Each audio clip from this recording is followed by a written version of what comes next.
What's up guys, I'm PawsBuild and welcome to this ethical Jurassic World series in Jurassic World Evolution 2. The goal for this series is to recreate Jurassic World on Isla Nublar with the same dinosaur species featured in the movie, but creating the park with a strong focus on the dinosaurs' welfare and hopefully not losing too many guests along the way. This park is in sandbox mode, but with all the economy and research settings turned on, so we'll have to build the park from the ground up that functions properly and brings in enough money to sustain itself. Details of the sandbox settings are in the description. So here we are, we've got the entrance to our park over here, and we've already got a monorail set up, so this is the entrance that our guests will take in here. And the only other building we have other than our entrance is the control center, which was already on the map. And this has a great view over here, kind of like overseeing the park. So I think this is going to be a good location for that. And these red symbols just mean that there's no path connections. So if we connect these up, then everyone would be happy and there'd be no more alerts. So what I want to do in this video is get everything kind of set up. I want to set the foundations,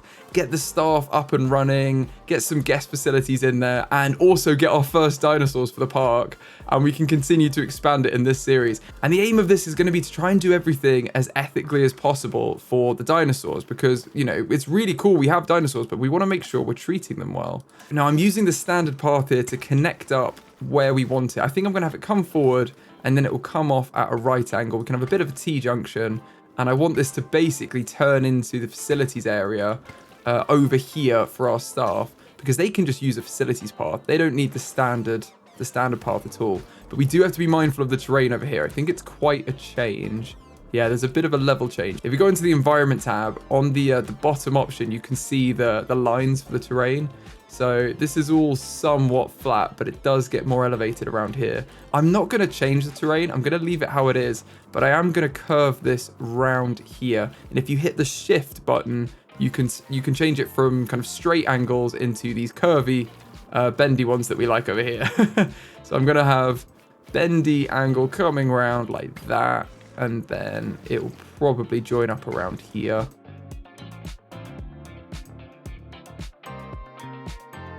There you go, that's probably good enough. That gets them there, and then I'm just going to replace all of these paths up here with the facility paths, because I want to keep it separate where we know where our staff are allowed, we know where our guests are allowed. Only the staff are going to be allowed on these lighter facility paths, and this is kind of the border of the staff area. Now, this is very barren. Let's put some buildings in here. We've already got a control center, so that's building 1 sorted. Now, we can add more of these in. It says we built 1 of 1, but we do have the option to add additional buildings if we needed them, just for decorative purposes, but only the first one will actually do the job with some of these buildings. We do need a science center, and we need an expedition center in order to get some dinosaurs in here. So I'm going to build those 2 next. And I might have a little science complex over here on this slightly raised section we have.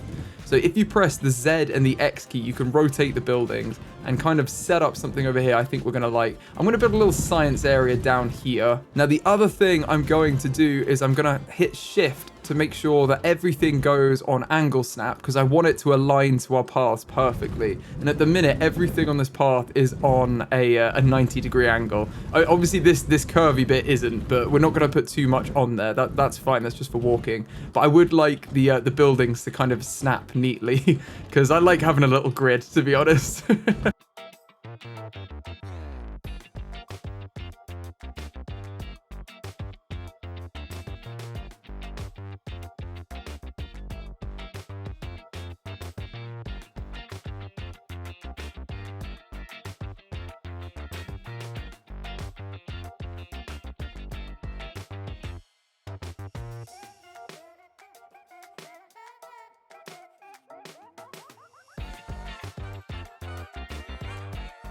Okay, we built that in. We've got a couple of science buildings for now. We can add to this as we go on, but that should be good for now. And we've also got a backup fuel generator, which is powering all of this, and our expedition center. So now we can actually go and get dinosaurs. If we go to the control room, we've got access to the expedition map where we're going to get our fossils for our first dinosaurs. And we also have the fossil tab to extract the dinosaur DNA from them once we've acquired the fossils. Additionally, we've also unlocked the ability to research everything for our park and, crucially, to hire some scientists to do this. So the next thing we definitely need to do is get some scientists, because they're going to be the ones that get all the fossils, that get the dinosaurs, and basically do most of the stuff in our park. The scientists are split into 3 main skills: logistics, genetics, and welfare. And Jeremy Bell here has quite a good split of the 3 of them. He's middle ground for expensive. He is level 1, but crucially for us, he's going to reduce the cost of all research by 30%, and that is going to be huge for us. We've got so much we need to research, so I think we're going to recruit him for $177,000. He's a little bit pricey early on, but it's okay. We can get some cheaper ones as well. Now, who else have we got? I'm looking at the cost per minute too, because we do have to consider that in who we're hiring. Christina Guirgis, I think that's how you pronounce it, might be a good shout for us too, because she's going to make expeditions faster, and she's got 2 logistics skill and 1 genetic and 1 welfare. Crucially, we're going to be looking for logistics early on, and we can always get... Oh, he might be good as well. I'm going to get Christina and Henry Nunez as well, because neither of them are too expensive, and he is a genetics specialist, so this is really going to help us out later. So let's get both of these. And this should be enough scientists for us. We only really need 3 at the start. That's all you need to get everything done. Now, you can see we've unlocked the expeditions and we can have a look around. I'm not sure any of the ones we want are available, although I did just see the Gallimimus is free. Now, we've got these on randomized dig sites, so I really don't know which dinosaurs are going to come up. But Gallimimus is one of the dinosaurs from Jurassic World, so that might be the best shout to get started with our park. Although they're not particularly exciting dinosaurs, and I'd normally like to get a bit of like a larger carnivore in early on. I think that as we've been given the gift of the Gallimimus, let's go for it. It's quite a cheap dinosaur to get as well. Let's have the faster expeditions scientist on it. Oh, we're going to need all of our scientists on it, but that's fine. We'll get all of them going, get the first fossils in, and then we can look to do some other research when they're back. I'm going to hit play so that the game will go. They'll go off on their little helicopter. Off they go. Hard at work. And while they're gone, we could maybe spice up this area a little bit with some forest and maybe some low-level shrubs or something.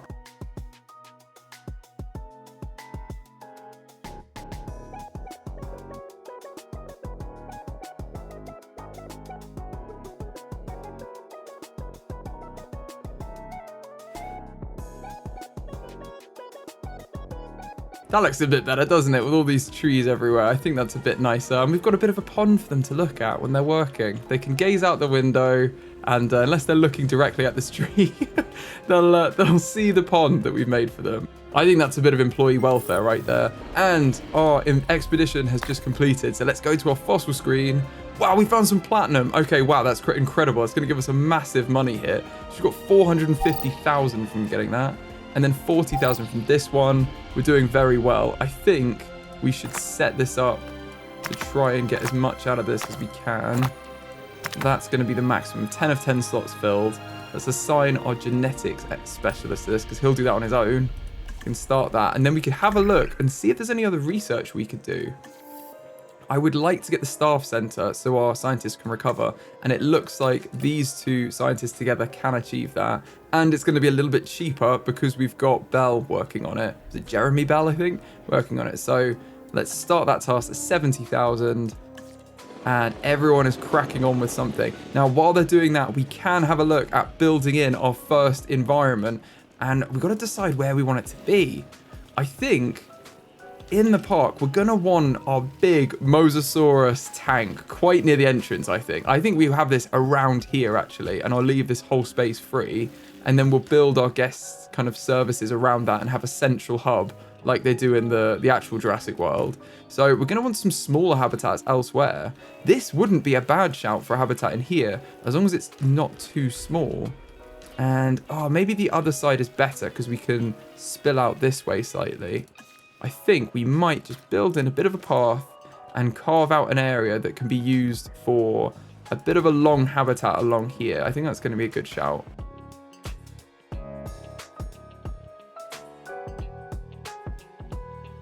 I think this is going to be a good size. Yeah, I think that's good. We'll have it like that. The paths are a little bit skew width because of the terrain. We might just want to smooth the terrain out slightly to make it a bit easier to walk on this area. because they are completely like all over the place as ground. But in principle, that works quite well. And the first thing we're going to need is a viewing gallery to work out where it's going to go. Where are they going to be seen from? I think if we have a habitat, we can have a viewing gallery right here. And that'll give a pretty good view of our dinosaurs in this section. I'm wondering where is best to put it. Perhaps this way. And they can get a view up here. Yeah, and it won't be too congested on the main entrance either. I want to leave a good amount of space between each habitat and the path. So I'm going to put kind of where the arrow touches it. I'm going to put one in here. And I'm going to put another viewing gallery over on this side here. And then I'm going to connect them up with the fences, and we should have a bit of a habitat going for us at this point.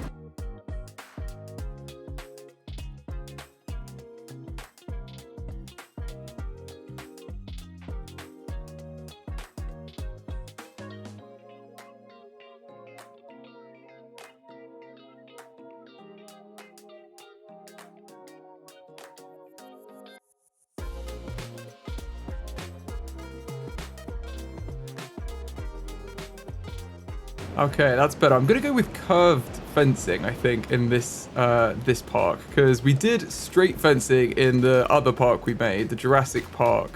But now we're building Jurassic World. We're going to upgrade to curved paths. Oh, I've just missed one here as well. Sorry, curved fencing, not curved paths. Because I think it can look a lot nicer as long as you do it like reasonably, which I'm probably not doing. But it can just look a lot nicer to have smooth edges going around. I don't know. We'll see how it goes, but I quite like this. Now, we are going to need some power over here too. And I'm going to put one of these in here. We are probably going to move these at some point. But for now, we can have a power generator that touches all of this area. To be honest, it only needs to hit one of these points because then the electric fencing will connect everything. So as we're going to have a bit of a guest area down here, I'm going to put one power station in here. One backup power generator in there. And then we do need a hatchery somewhere. This is probably a good spot down here. So I'm going to put this in here. I want to keep the curves where we can. I think it's going to mess up our curves a little bit. Let's put it in the middle, and we can always make adjustments if we need. There we go. I think that's better. And we've got that in. Let's put a staff path, a facility path in here. And that can all be connected up. There we go. Now we've got our first habitat. It's quite a large habitat. I'm hoping this is going to be a mixed herbivore species that can have our Gallimimus in it. So let's send out another expedition because we do want to keep doing expeditions. We got 80% of the genome in that first one. So a couple of them, we might be actually okay. We might even get to 100% of the genome. The benefit to getting to 100% is that you can get more modifications on the genetic modifications to the dinosaurs. But realistically, as long as it's viable, I think we're okay in the early game because we've not really unlocked many genetic alterations to make to them. So I think we're kind of okay. But anyway, we might as well do one more expedition and see where we get to with it. We've already got one fossil here, so it makes sense to get a few more and do them all together. And then we can start to think about what our next dinosaur is going to be after, because we don't just want to have a Gallimimus habitat. As cool as they are, they're very cute. I don't think it will bring in the guests. And at the minute, our park is open and we've got 0 dinosaurs in there. So we're just getting something in there that will pull in some guests, and then we can get some more interesting dinosaurs in after that'll be more of the crowd pleasers. We're not actually done either with our staff building, so we can add the staff center to this little area over here, and this is going to enable our staff to rest. So I think it wouldn't be a bad shout to have a few of these buildings in here for realism. Like, they're not just going to have one staff center, are they? So let's put one of them over here.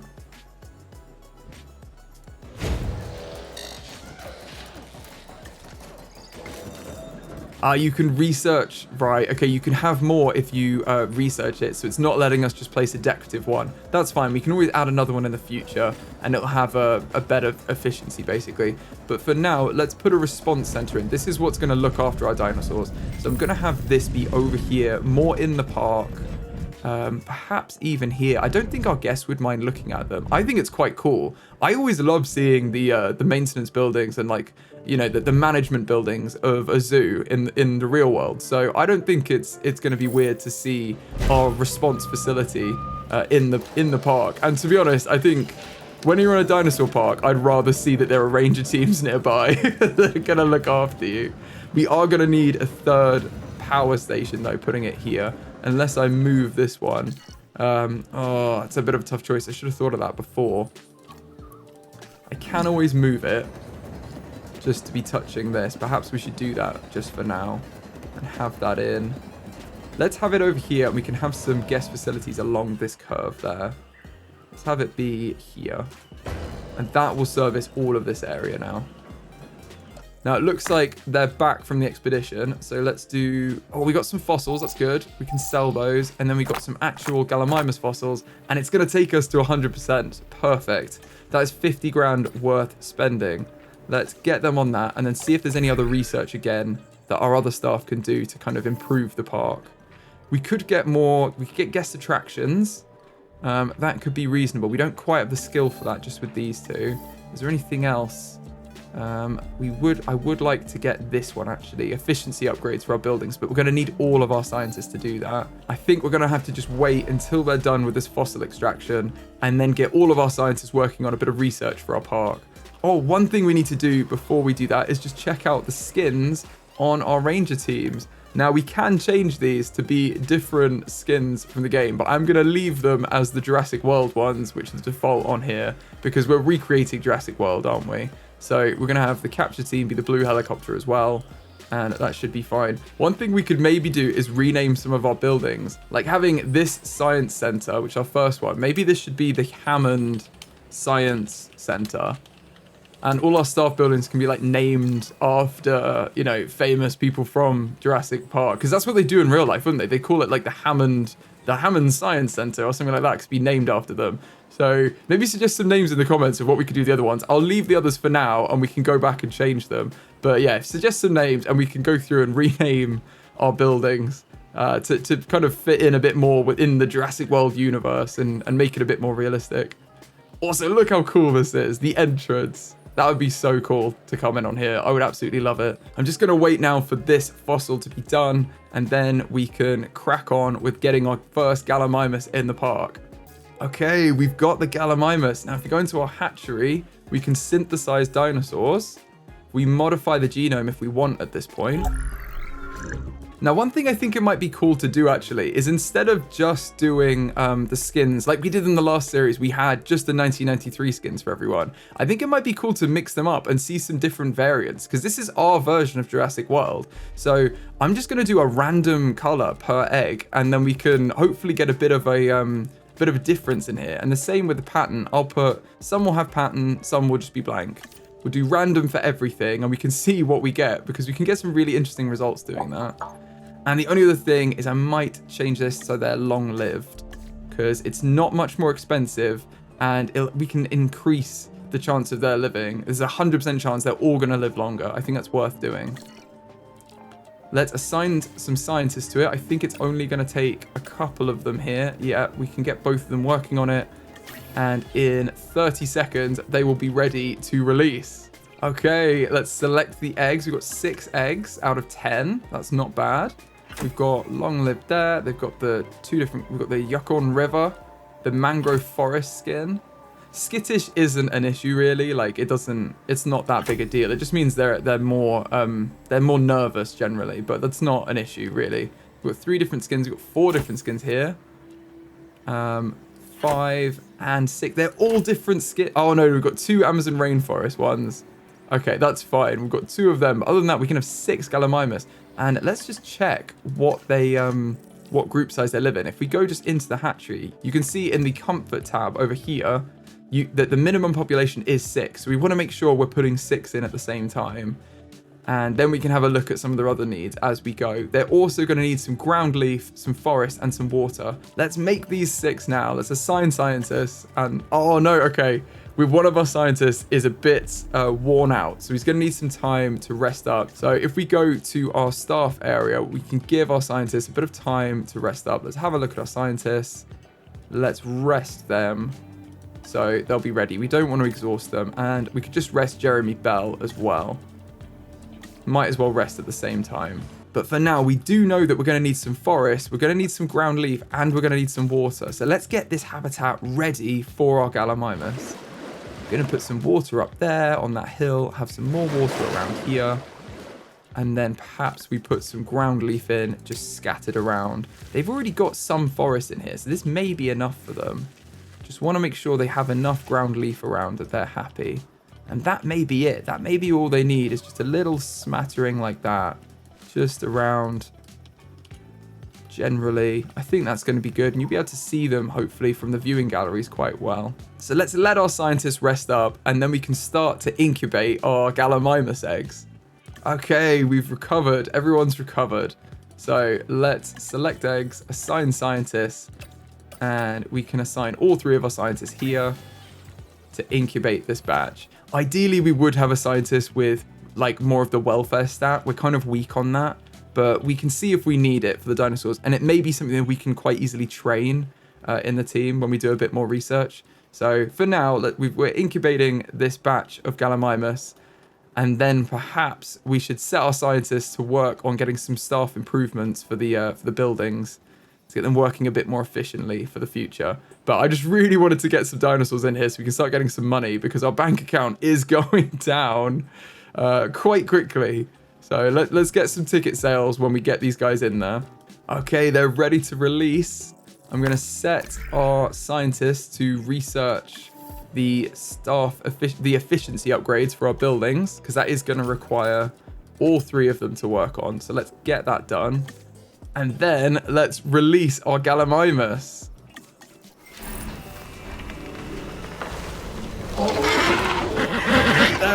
It's nighttime, you can barely see the colours. Wow, there they are. Oh, they're so cool having different colours. Now, we are going to need some names for these guys as well. We're going to rename all the dinosaurs again in this series. So do suggest some names for the Gallimimus.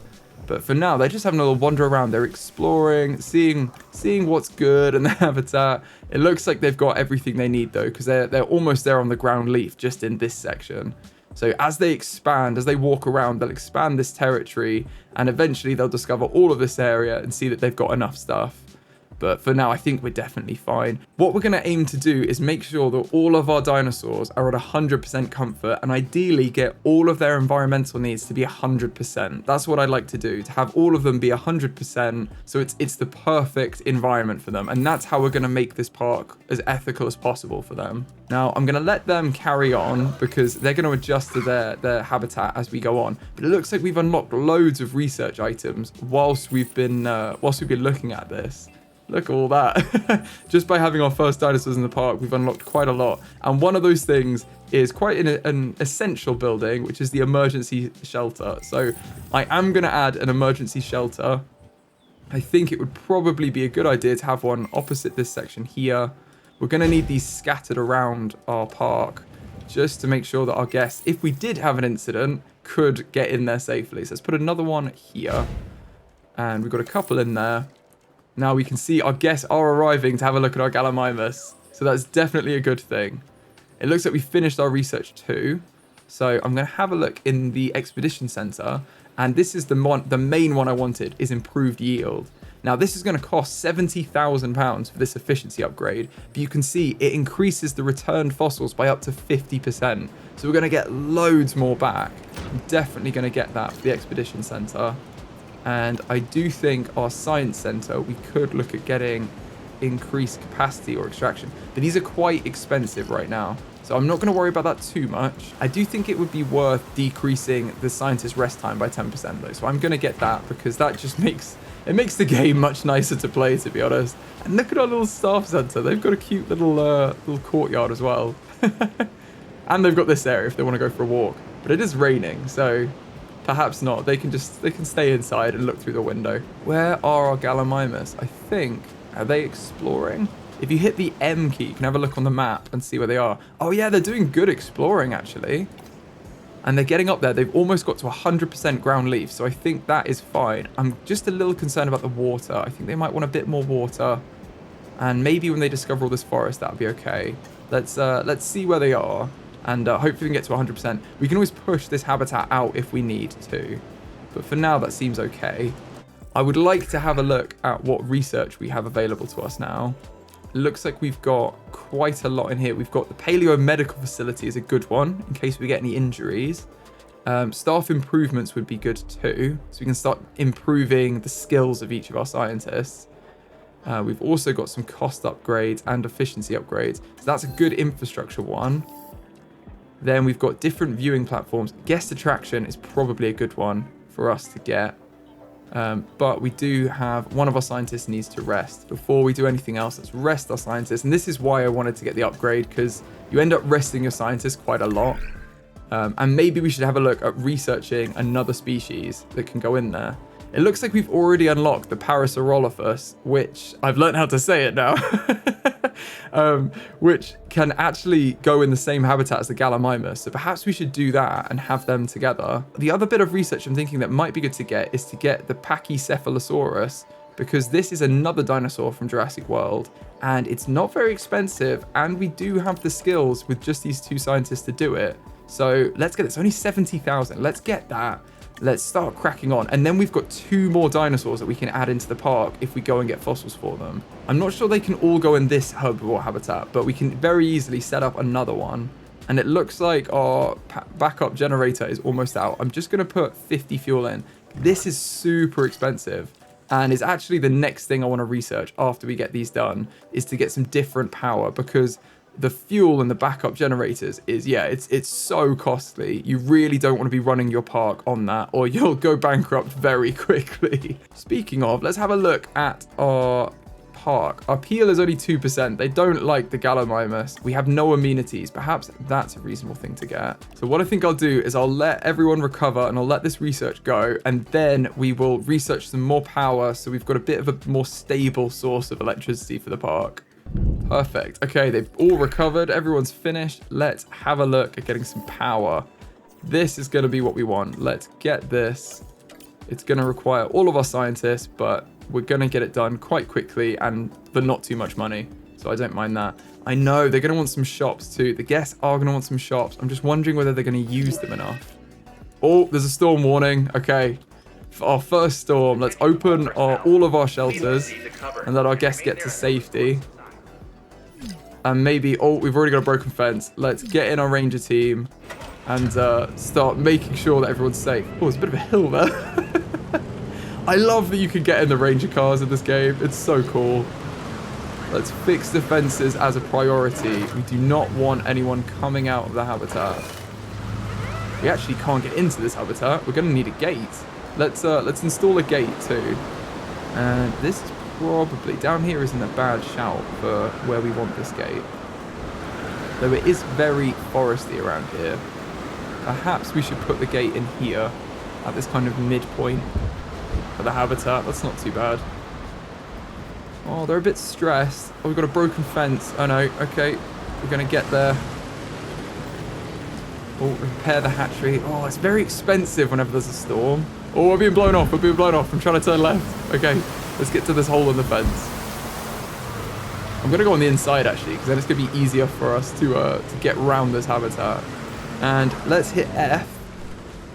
And apart from hitting that tree, we can now take photos of our dinosaurs for a bit more money. So let's get a nice little snap of our Gallimimus. You can really see the different colors in there. 31,000. That's a very expensive photo. Wow, okay. That does go down if you keep taking photos of the same dinosaurs. They don't just keep letting you, like, print money by spamming the same photo. Oh, no. Oh, no. Someone's out. Someone's out of confinement already. Oh, dear. Okay. Let's repair the fence before anyone else follows them. And then we need to get the chopper on this. That's not good. What I'm going to do is I'm going to hit R to bring up the ranger team. I'm going to assign that ranger team to go and fix that fence over there. And then we are going to man the chopper. And go get that Gallimimus back into containment. Sorry, little guy. We're going to need to sedate you for this. Thankfully, he doesn't really suspect much right now. As long as we don't spook him. Because they are very hard to hit when they're running. There you go. He's ragdolled. Let's get him in. Let's transport him into the habitat. And as soon as they fix that, I think we're good to open the shelters, aren't we? Oh, we survived our first storm. That's not too bad. We could have done a lot worse. And it looks like we've researched the power. So let's firstly get our scientists to go work on another expedition so that can be ticking away. And in the meantime, oh, it's right in the same spot. And in the meantime, we should probably get some power in so we don't lose loads of money. I think let's crack on with the Parasaurolophus because they can go in the same habitat as the Gallimimus, and that'll be quite cute to have them all together, won't it? Let's get them out on that expedition. And I do want to smooth out these areas here because I don't think that guests want to be on that much of an incline the whole time. A small incline is okay, it's acceptable, but I don't think we're very accessible if we've got these massive hills everywhere for no reason. Okay, that seems good. Another thing we need to do, the status check is expiring on this dinosaur. We need to put a ranger post in. Let's add one ranger post over here. And another one over here. What these do is we can then assign Ranger Team 1 to go to these ranger posts and do a status check on all of the dinosaurs in the habitat that are within the radius. And the reason you want to do status checks is to see the information on the dinosaurs. You can see we're expiring on our status check, but this lets you see the comfort of the dinosaurs. And annoyingly, they're still not exploring over here, so I can't tell whether they've got enough of what they need. But I think they do. I think they could do with a little bit more water, honestly. So I'm going to just expand these water areas. And I'm probably just going to expand the whole habitat slightly because we do have a bit more space. I think we should be using this area over here. So I'm just going to create a little fence in here so that we can then delete our other fences. And then we'll delete the outside fences and expand this habitat to be a little bit bigger with some more water and some more trees everywhere. Because if we're going to have the paras in there too, we definitely want a bit more space, don't we? Right, now I can delete these areas because the fences are built in. And we can look to expand this. Let's carry on building along here, along this edge.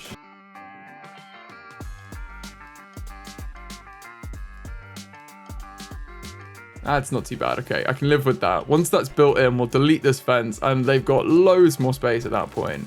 So let's have a bit of water in here too. And that should be a much bigger area for them. And again, we're going to need some ground leaf. Let's put some ground leaf in, and that's much more forest too. Right, that fence is built. Let's delete this old one. And look at all the space you guys have. Wow, yeah, they're running around. Look how happy you are. Come on, explore this way. Let's go. We've got our first expedition back for the Parasaurolophus as well. It's not really enough to be worth doing. Let's send them out again. Was it just that? We've got a research to unlock. Okay, what does that mean? Do we need to research the species? I thought we had. Yeah, we've already researched the species. Perhaps we need to do some more research generally to unlock that area. I'm not sure. Can we get them anywhere else? That's the main question. Yeah, there's another site over here where we can get them. I think that's probably the best shout. Yeah, let's send them over here. Oh, okay. Not quite yet. They're going to need to rest. Let's rest them up. Rest both of them up. And then we'll send them out. And we didn't build in our power. Oh, we're running out of power again. Right, let's put a small power station in over this side in the staff area. I want to make sure it's not on the hill too much. Perhaps it'd be better on this side. And then we can build a little power complex down here. But I think this is fine for now. Let's build that in. And then how this works is it connects up to these power stations, the small substations. So these have a radius on them as well, just like the backup power generator. I think we're going to need a couple of them to get all the buildings in this area. And it's not the power solution I want to use long term, but it will work for us in the short term. We're going to have another power station over here, another substation. And that will connect to everything. And then we can just connect up to use pylons to connect up to the power station over there. And then we'll have pylons come alongside the paths. And these will connect up to another substation over here. like so. That should be good enough.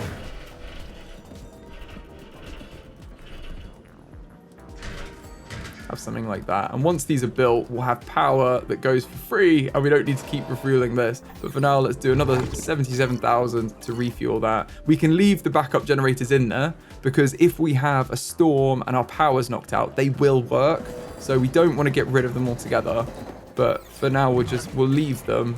And but basically, we don't need them unless it's an emergency. So they're not harming us by leaving them in there. Okay, our scientists have recovered.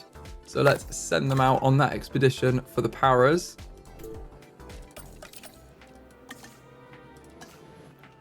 And perhaps we should put in a small amenity area for our guests here. Now, this is where we're going to want the Mosasaurus tank. So I'm going to leave a lot of space, but I'm thinking we can probably have a standard path that comes in. We can make some designs for the corners particularly, where we can have some amenities in there. I want to see how large the small ones are. Not huge.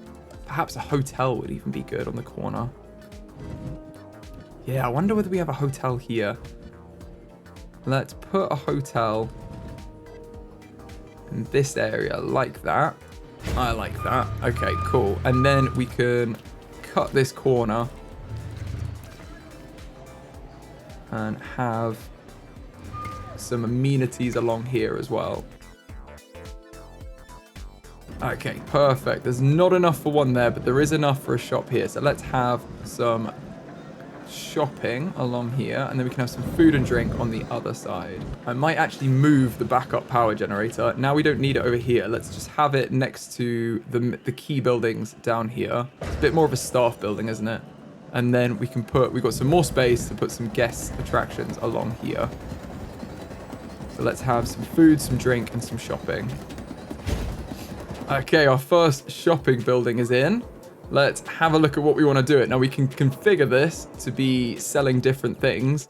What do we want to sell? I think we want a variety in this park, don't we? We do want to focus on being an ethical park. We do want to focus on our green guests a bit more than everyone else. And the reason for that, I'll show you. If we go into our management screen and we go on park rating and click ticket sales, you can see this is how our guests are split. There's 4 different types of guests that are interested in your park, and we are going to want all of them.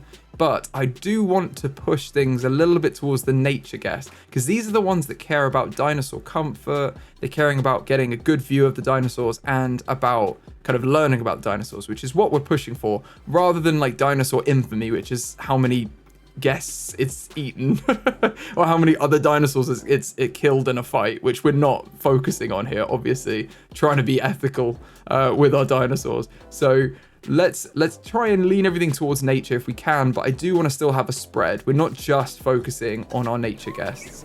So let's configure this. I think that hats, given our current split of guests, hats seems like the best way to go, because we're getting the general guests and the nature guests right now. And then what you can do is you can add interior modules to kind of boost the satisfaction towards different guests. And you can see this impacts our profit depending on what we put in there. For now, it looks like a fossil display is going to boost the amount of money we earn, but I'm not sure that anything else is going to help. Yeah, putting more in is just going to cost us more than it's worth. So we'll put one fossil display. We're not really satisfying all the guests, but you know, it is what it is. They're too expensive to do it, to be honest. And then we can pick the Jurassic World, either concrete or panels style. I think I like the panel style more than the concrete. Let's have some panels out here near our entrance, and then maybe near some of the carnivores we'll have some like heavy duty concrete buildings. Let's have the parapet on the top rather than just concrete. I think that's nice. Then we can have a large Jurassic World entrance. I do think that's cool. We could also have medium ones. Maybe we should have medium ones because this is a small shop. We'll have a medium Jurassic World entrance, have it in the middle, and then we're going to have, what roof decorations do we want?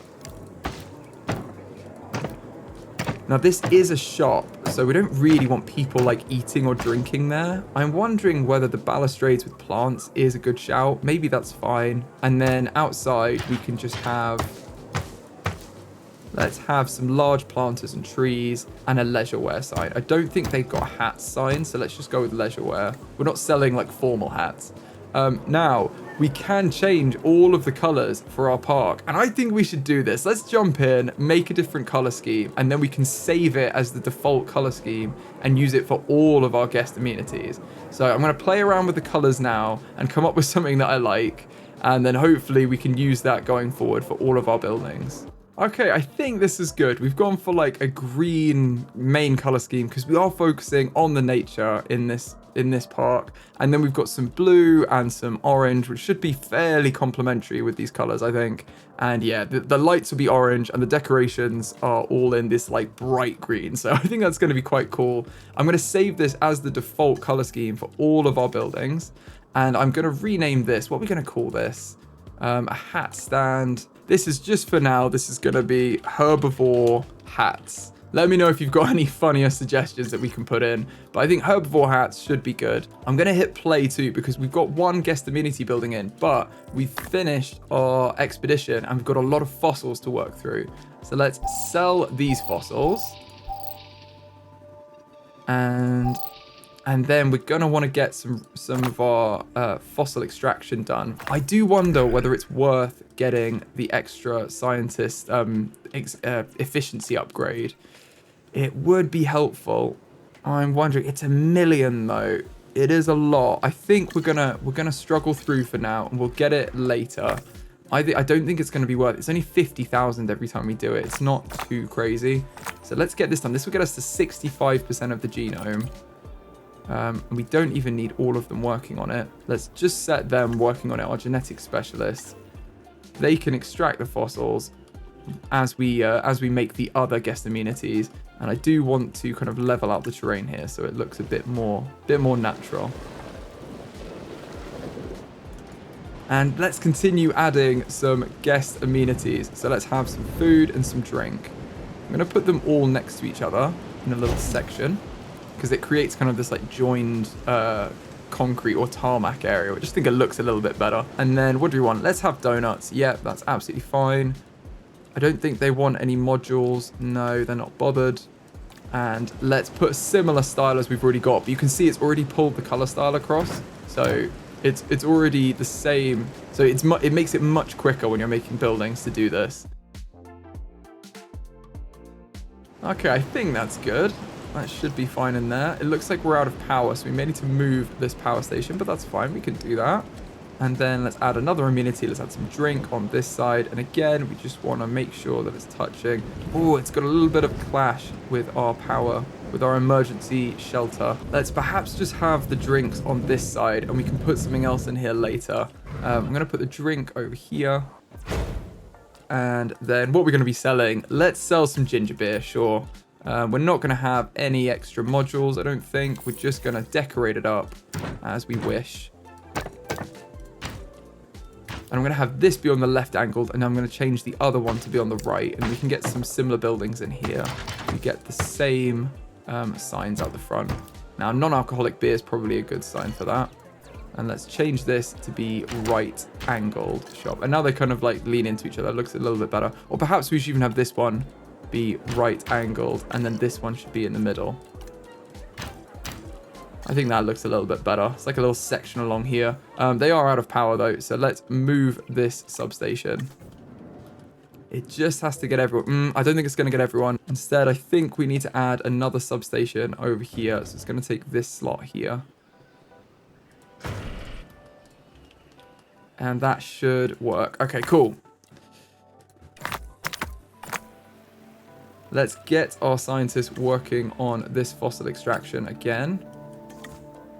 And then it's probably enough that we could get some Parasaurolophus into the park, along with the Gallimimus, which would be very exciting. So I think let's add some nature in here too, because I think everything looks nicer when you add a bit more nature to it. We'll just, for now, add some forest in, see if we can put some trees by hand in as well. That might be a bit nicer. If you go on the decorations, sometimes the trees don't put in, but you can just add them in like this, which I think can be really nice. Let's have a few trees in there.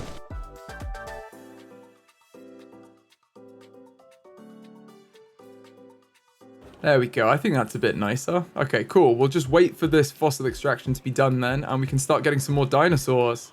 Okay, the fossil extraction's complete. What we should probably do is get a few more Gallimimus because I believe they like at least 6, but we've only got 6. We should definitely have some more.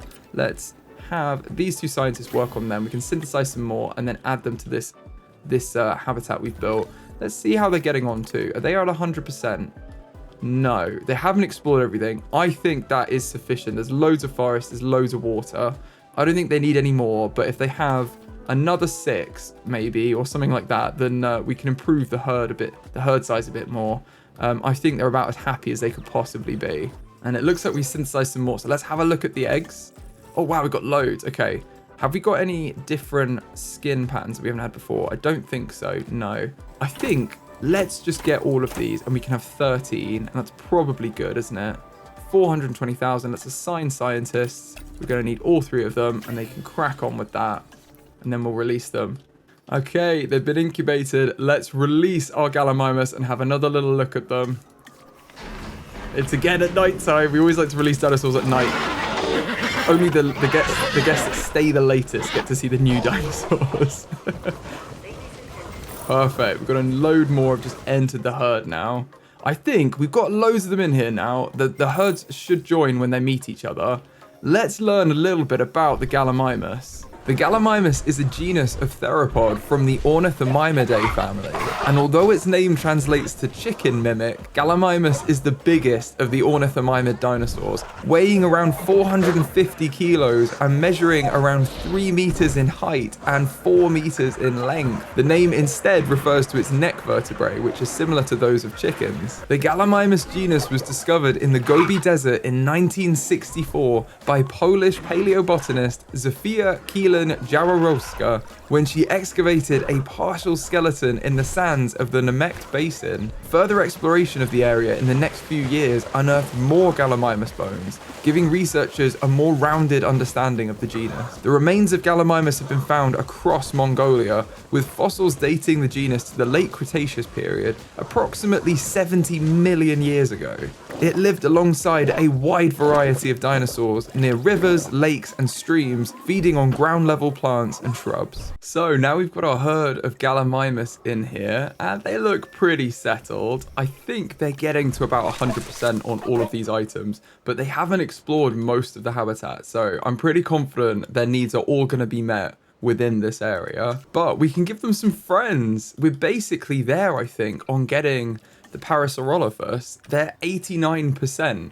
And we could get some now, or we could try and go for 100. Let me have a look at the expedition map. Because if they're available to us, maybe it's worth doing one last dig to try and see if we can get it to 100% of the genome. And I know we're not going to be able to use it right now. Oh yeah, there is one here we could do. I reckon we're going to get some Trudon fossils though as well mixed in. But we don't necessarily need them to be at 100% because we haven't really got the genetic capability to do much with it. It would give us more traits that we could unlock. But at the minute, if we go into research, we can see that most of the gene modification we haven't unlocked yet. And we don't really have the capabilities yet with our scientists to do this. Perhaps after training we could. After training our scientists up. But for now, we don't. I'll tell you what we're going to do. We're going to do one last dig over here. If we just get Trudon, we'll leave it. But, we need to rest our scientists up first. Okay, we'll do that first. Let's just rest all of our scientists. And then they're definitely ready. It could also be worth us getting another more welfare-focused scientist. But we'll see what's available when we really need them, because I'm not sure how much of the welfare trait we're going to need to make the Parasaurolophus. The Gallimimus are really small, and basically it's pretty much how big the dinosaurs are is to how much of the welfare you need to be able to incubate the eggs. So these guys maxed us out, and they're only little guys. Look at them. Also, please keep the names coming. I'll rename all of our dinosaurs we have in our park in the next episode, not this video, but in the next one. So please do leave name suggestions for all of the dinosaurs in this video, as well as all the buildings. I want to name them after things like we have our Hammond Science Center here, things like that. So please do leave them in the comments and I'll look through them. For now though, let's just wait until our scientists are fully rested and then we can start getting some more dinosaurs in the park. There we go, they're all rested up. Let's go into the expedition map and let's visit this dig site. We're going to send all of them out It's going to be 2 minutes. I'm going to send them out and we'll probably just skip forward until they return with the fossils. There they go. Flying away. Yeah, we'll wait for them to come back and then we can see what we found in our haul. Okay, they're back. Let's have a look at what we got. Okay, wow. Okay, we found some platinum. That's brilliant. That's really going to help our finances out. I'm going to sell the conifer fossils as well. A little bit of help. And we did get some Parasaurolophus. We got everything we needed. Perfect. Okay, that's amazing. We might as well just do the Pteranodon fossil. Like, it's going to clear it out of the queue. We're not looking to get them in this park, but it might as well remove from our space because we don't have much storage capacity here. So I'm going to assign probably our genetic specialists and they can do it on their own. And then let them crack on with that. And we should also have a little look. If we go into Ranger Team 1, let's have a little look at our Gallimimus. I believe the door's over here. Oh, and it looks like some of the buildings are still damaged from the storm that we had. So actually, before we have a look at our dinos, let's go and make sure that everything is running well and isn't broken. Especially fences. We do not want broken fences at a park full of dinosaurs, do we?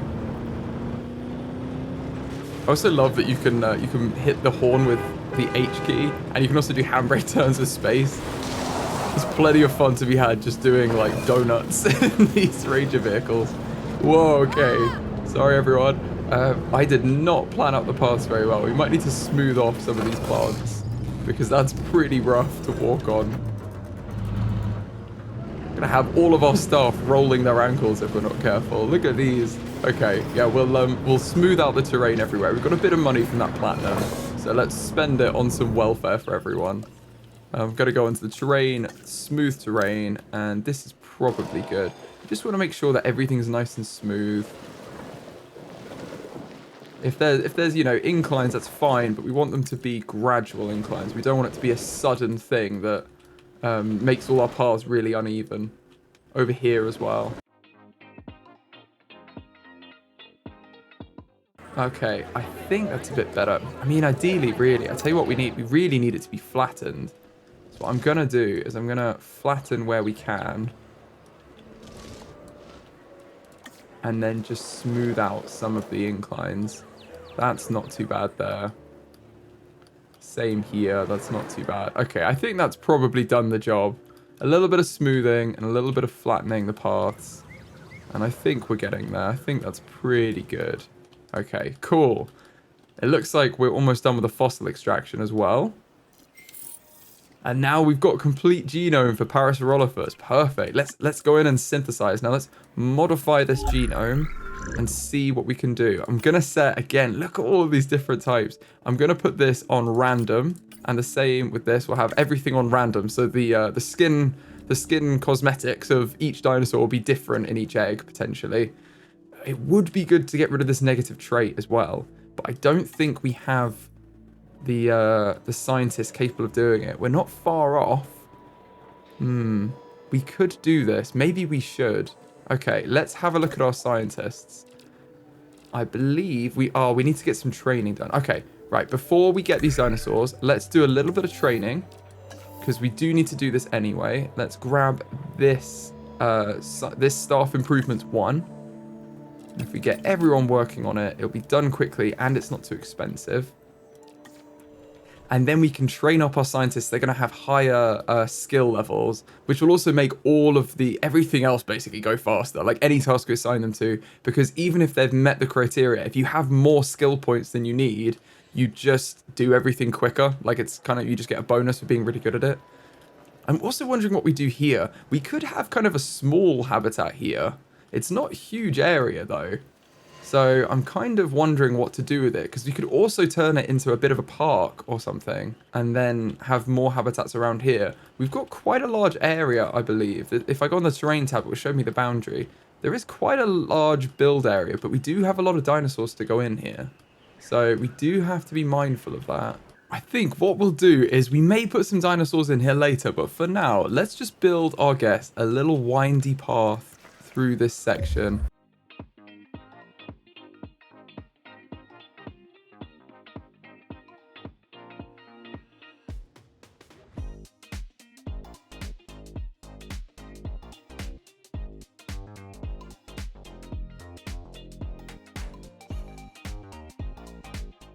Okay, there we go. I think that's a decent little park for them, isn't it? There we go. A bit more forest in there too.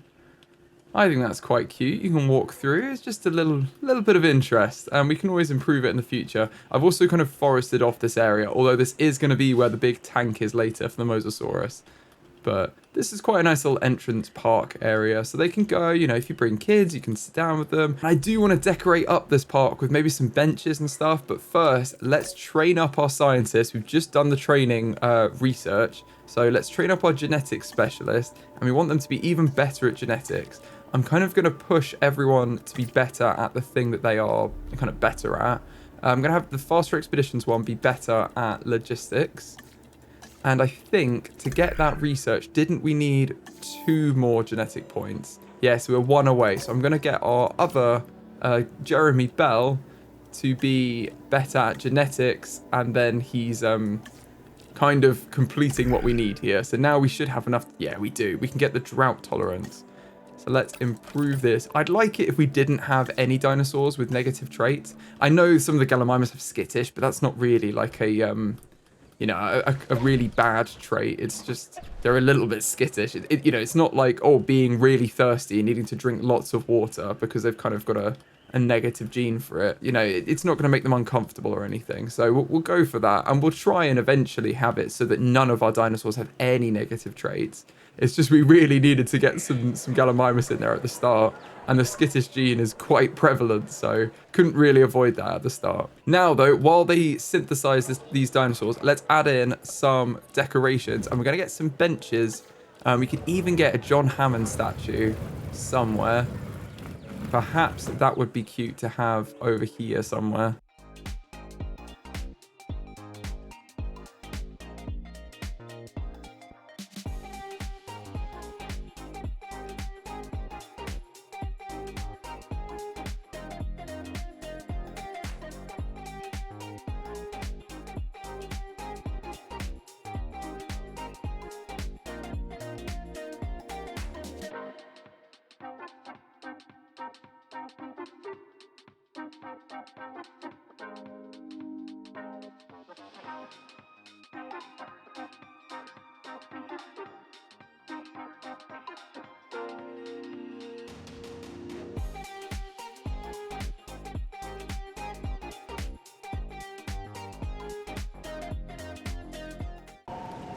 Okay, I think that's a bit of something, isn't it? That's a bit more interesting. Let's see if we can add a little bit of forest back in to some of these areas, get a little bit thicker, but I think that's pretty good. I'm quite happy with this. And they've just got a bit more area to go and chill. They can bring their kids in here, have a little picnic or something, look at the lake. I mean, not right now because it's starting to rain, but but generally when it's nice and sunny, I think this is quite a cute little park area in a park. So... you know, we've got Parkception here. Oh, this is running low on fuel as well. We need to resupply our ranger building with fuel. So they're doing their job. That's good to know. And I think we should now be able to synthesize the Parasaurolophus because we've got that quenched trait. So now we can move this towards the side. There we go. They're no longer going to be thirsty. There's a 0% chance of them being thirsty. Now, we've got to think about what traits we want to give them. I think long-lived is probably a good one. I'm wondering whether we do 50% long-lived and 25% quenched. And then we've got all of the available modification points taken up. So I think that's probably good. Let's save and exit that. And then let's assign our scientists to it. We can probably get away with having just these 2 scientists assigned to it. I'm not going to waste an action point for the scientists because they're only adding 1 genetics point to it. So it's not really going to do much. I'm concerned about whether they're going to be able to fulfill the welfare needs, but we may just need to hire a 4th scientist. The money is okay at the minute. I don't know how we're doing overall. If we have a look at finances, we are making profit, so we can afford it. That's actually fine. We had 1 major guest issue. What was that? Restrooms. Oh, yes. I almost forgot. Let's put in some restrooms. That is a theme on this channel, is that you're never allowed to go to the toilet. If PawsBuild has built it, you're not allowed to go to the toilet. Let's whack a restroom in here. And that should massively improve our coverage. Yes, and let's add another restroom. Can we fit that one in there? Yeah, right next to the emergency shelter. quite close to the exit as well, and that should have good coverage for the whole park now. Yeah, perfect. Okay. So now we haven't got any major issues going on, so that's good. It's just our appeal is low because we've only got Gallimimus, so we're about to fix that with these paras. And the batch is complete. Let's select the eggs. Yeah, we need 5 welfare skills, so we don't have enough within our scientists right now. But we've got a good one here. So we've got long live and quenched. We've got different skins as well.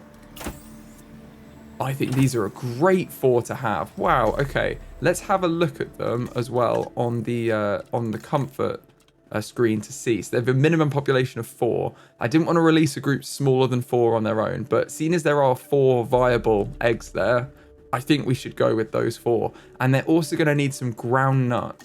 So we don't have that in the habitat right now. So that's going to be the seed plants here. We're going to need to add some in. They also want some open space. So we do have to be careful. We don't want to take up all of the open space with this. But I think that's going to be something for them, isn't it? I think it should be reasonable. Now, I think we've hit 1-star park. So we've just unlocked some more dinosaurs, which is great. And we're going to need that 4th scientist. Let's recruit a new scientist. Preferably one that's good at welfare. This is looking like a good one. Right here, though she's very expensive to recruit. So we need to have a bit more of a look. We've got 2 welfare. I think right now, that is the best we've got, really. Now, we have to remember that if we're hiring level 1 candidates, we can improve one of their skills by 1. So it's not the end of the world if we don't get this one that has 3 already, because she's very expensive, and her ongoing cost is very expensive too, compared to the others. I think this scientist here, Ruth Montez, might be the most useful because she's got quite a good... She's already got 2 in each point, so that's going to help us generally. It's kind of a generalist. But she also has capacity for 5 welfare, which right now is kind of what we need. And it decreases the time by 50% for incubation tasks. So, you know, that's always good to decrease some time. We're going to hire her as well. And then we're going to need to rest up Henry here. And I think we should have enough points. Oh, if we train her up. If we grab our new scientist here, we can train her up in 1 more in welfare. She's got 3 welfare skill. Now we should be able to do 5 welfare across 3 scientists. Because I believe you can only assign 3 scientists to a task like this. Yeah, it has a symbol for 3. So it's these 3 are on it. We've got 5. $620,000, but it's worth it. It's going to earn us a lot more money going forward. It looks like we're overcrowded on our amenities as well, which is kind of perfect for us. Let's have a look and see if it's worth getting any other modules for these. Oh, it is. It is. Okay, so definitely it's worth getting the fossil display for our ginger beer. And then it's probably worth getting the fish tank or the fountain. Let's get the fish tank. We'll make everyone like even more thirsty by looking at the water. Okay, so that's definitely good for them. And then let's see if we can add some more to our donut building too. Again, the fossil display is earning us more profit, so let's get that. We're in a tree currently as well. And then let's go for the fountain in the donut shop. Can you imagine seeing a fountain in a donut shop? Like, how bougie is that? Okay, and then for our hat shop, we've already got the fossil display. Let's grab... Ooh, what are these?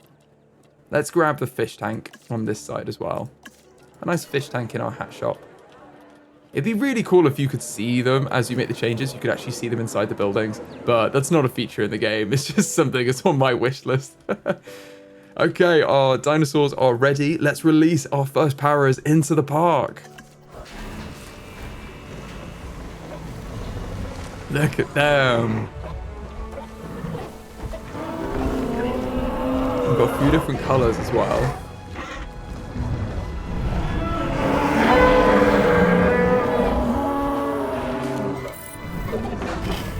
Oh. Ah, we can research tour rides now as well. Well, that was scary. Was there a Gallimimus there on the floor? I thought there was a Velociraptor in there for a second. Okay, there we go. They should have a number of paras that they need. They should have 4, so I believe their group size is fine. Yeah, population is fine. They're just looking for water, and they're going to find it very soon. Hopefully they'll have everything they need too, but we will let them spread out, see what they want. I really like this skin variant too. This is a cool one. And as I said before, please leave some name suggestions for all of these guys, and we'll go through in the next video and rename everyone. So it's a bit more personalized in our part. I don't think it'd be a bad idea to get some more of them as well. This meets 7 of 7. Let's get them on the go. And I think faster incubation is also a good skill with our new scientists, because incubation can take quite a while sometimes. So reducing that is quite nice from just an enjoyment point of view of playing the game. And look at John Hammond over here. This is John Hammond's lake. And I like this actually, because the park kind of separates from the staff area. In fact, this path is annoying. We could separate it so that it was this area, but what I might do is put some decorations in that kind of corner off this area, so everyone knows that this is the staff area. You don't go down here.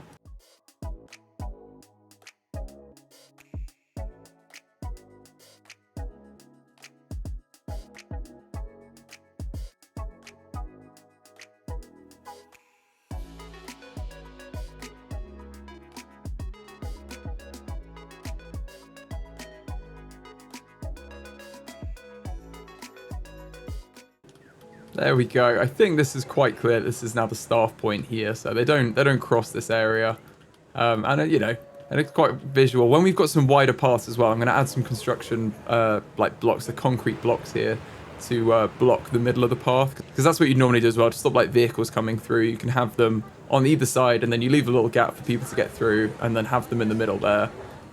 So we'll probably do that, but only when we've got the wide paths. We don't need them right now. And it looks like our paras are ready as well. Let's get another 3.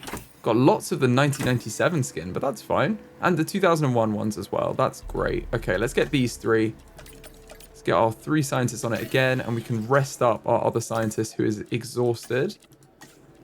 And it seems like maybe we should have even more amenities along here. I'm not sure how many will fit. We could probably get a few more in here. We had them down here as well. Okay, so if these are full, we might as well put them in. So what have we got on the left? We started with drinks, didn't we? Drinks, food, shopping. Maybe we'll put another shopping here and have those two kind of next to each other. Ooh, this is going to create a bit of a slope there, isn't it? Okay, I'm going to move this along because I don't want to create a really steep incline. Let's have more shopping here. And then smooth this whole area out.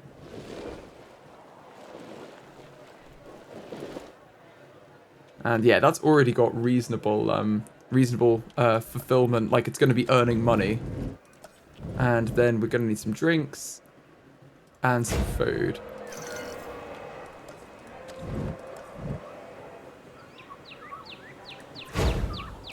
Okay, and what do we want? We're gonna want this one. Let's sell leisure wear here. We've got the hats already. Let's sell some t-shirts a little bit down the road. Let's get the fossil display, and that's probably it for now. And then let's just make sure it's in a style that we like. Again, let's have this be the Jurassic World panels. I think let's have the same doors. I don't want it to be too different, to be honest. And then the middle is fine. I think we need a different roof though, so let's go through these. Perhaps this should just be the parapet with awning. I think that's all right. And then we can have some trees outside as well to match in with the others. And this is going to be leisure wear, not formal wear. And then this, we're not going to sell ginger beer. We're going to sell root. Oof. This one does want to sell ginger beer as well. We'll have 2 ginger beers for now. And then when we unlock more options, we can put them in later. But for now, that's probably fine. We'll leave that empty. And we'll put in the same kind of design for this one as the others.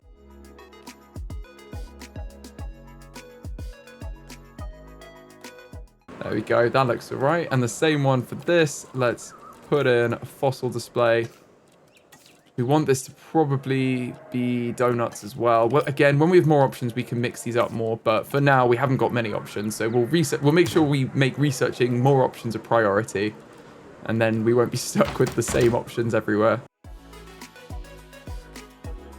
But this looks good. We've got a bit more capacity. We're earning a bit more money. 6 shops already. I think that's pretty good.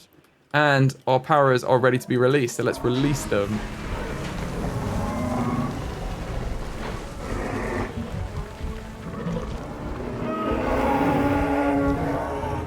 They're so cute, aren't they? They're like cows to me. Dinosaur cows. They're just really cute. Like, they're not aggressive or anything. And they're also really cool to look at. Like, this would be a dinosaur that I'd be really interested in seeking out if I went to a dinosaur park. Because they have such an interesting, like, look to them, don't they? With the massive head bone and everything. It's very cool. And we'll let them mix in with the other herd. It looks like they've already found them. They're socializing. Oh, that's also good. They've got 100% of the open space and 95% of the water just in this area. So we need to let everyone map out their territory fully, because I do really want to get to 100% on every item. It looks like the Gallimimus have almost got there, and they're a little bit shy on a couple of these. But we'll see what it is, and then we'll make some changes at the end. I don't think we're going to add any more dinosaurs to this habitat, so it can be our first mixed habitat. We've got 2 herbivores in here, and this looks like it has everything it needs for them. It would probably be a good idea to check in on our scientists. Let's rest this one up. But to see if we can get some more research for different items in the park, attractions would be a great one. I would love to get some tour rides. I would also like an attraction on its own and the different viewing platforms. Right, we're going to need to get all of these. Let's grab this one and see how quickly we can get through them, because the attractions are definitely good ones. I also want to look at guest comfort. Like, I really want to do some more research in this series and see what we can unlock and put in the park to make it special. Oh, also, I don't know how you guys feel about these, the pylons. I am not a fan. I think we'll be researching the repeater substations, because they are basically, instead of having these overhead pylons, you can have substations that like connect to each other without any cabling. And that seems a much more realistic way of how you'd run a park like this. I don't know why you'd have massive overhead pylons when you've also got, like, your rapid response team is a helicopter. It just seems like a disaster, like, waiting to happen. So I think we'll go with the repeater substations on the ground level. Seems a bit more realistic for our needs. But look at our park as well at night, and the graphics in this game. I just love, like, the sunset. It's a really nice looking game, isn't it? Can you imagine being in here, even at night, you can still get a really good view of the dinosaurs. Especially if you had some binoculars. Gonna have a little socialize. You gonna say hi? Oh, they're gonna bite each other. That's like siblings, isn't it? Okay, we've got the guest attraction unlocked, and our scientist has rested. So let's have a look at these others. Let's get the other viewing platforms too, because this is only gonna help us by having these. Yeah, let's put this one on it as well. And we'll do that a little bit faster. I'd rather get them done quickly, because we can always rest our scientists up. It's not very expensive either. And we're earning enough money where it's not going to bother us. Okay, we've got the viewing platform. Let's just rest up the scientist that needs resting. And let's see if we can grab that final one, the tour rides. Let's grab all of them on here. In fact, we don't really need our genetic specialist on this. Let's just get these 2 on it. Okay, we've got them as well. And let's have a look at what we've just unlocked. So if you go into our attractions, we've got a few new things now. We've got a few different tours. So this is the Jurassic Tour, which is on a Jeep, I believe, which is going to appeal. You can see it's got that orange icon desired by our adrenaline guests. Then we've also got the gyro station with the gyro balls. I think we have to use these. Like, it's classic Jurassic World.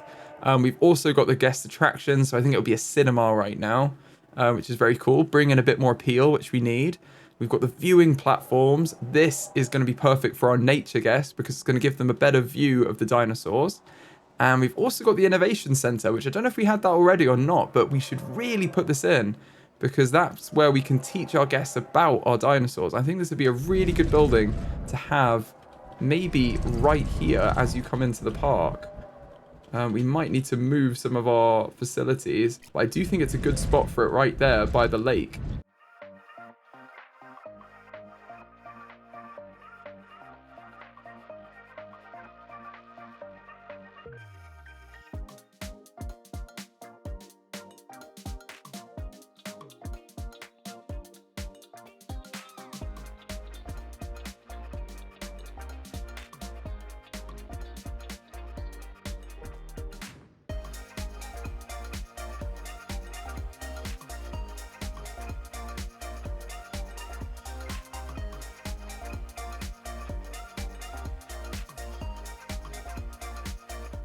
Okay, there we go. That is in, and we've got a huge amount of space for out the front, which I think will be really cool, because we can have it just be forested, to be honest.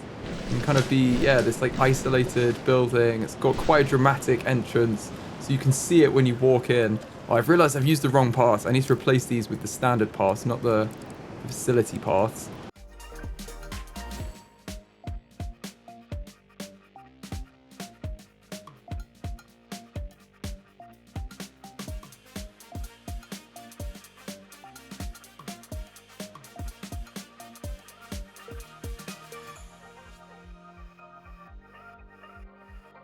There we go, that's better. That's all connected up. And we just need a small substation over here that can reach this building properly. So let's put one round the back, I think. That can just link in with the rest of our power network like that. And now we've got the Innovation Center, which I'm going to take off 4 because it's the only one we're going to have that will give us 250 appeals. That's really good. Oh, we've got a storm warning. Okay, I'm going to open all the shelters. I do wonder whether we need any more shelters. Seems like all our guests are only in here, so we don't. Okay, that's fine. Well, we've already had some structures be damaged. Okay, that's not good. Let's jump in our Jeep and see what the damage is. I'd rather just stay in the habitat though. I don't mind if some of our buildings get damaged and they need repairing later, but I don't want to have like massive gaps in our fences. That's really not going to be good.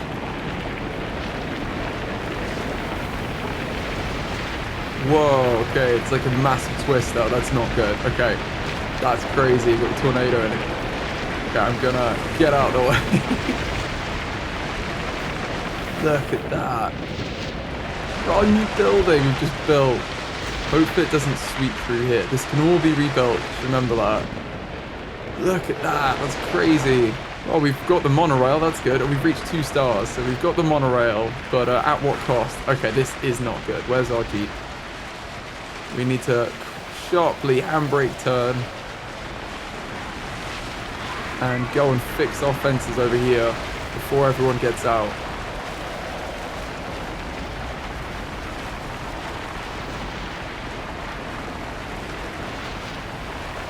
Did it hit the fence? It destroyed a lot of the buildings. I'm not even sure I actually hit the fence. We may be okay.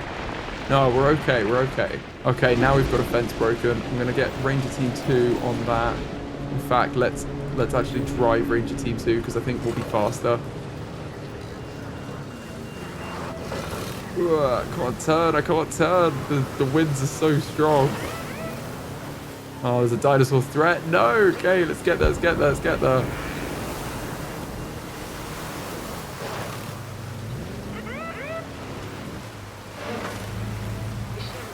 Okay, I think everyone is still inside. I don't think we have any dinosaurs outside. No, they're all good. They're all good. Okay, now we just need to assign them to fix everything. Ranger Team 1 can fix some of the bits over here as well. Seems like the worst of the storm is over though. And these poor guys, they've been agitated by the storm.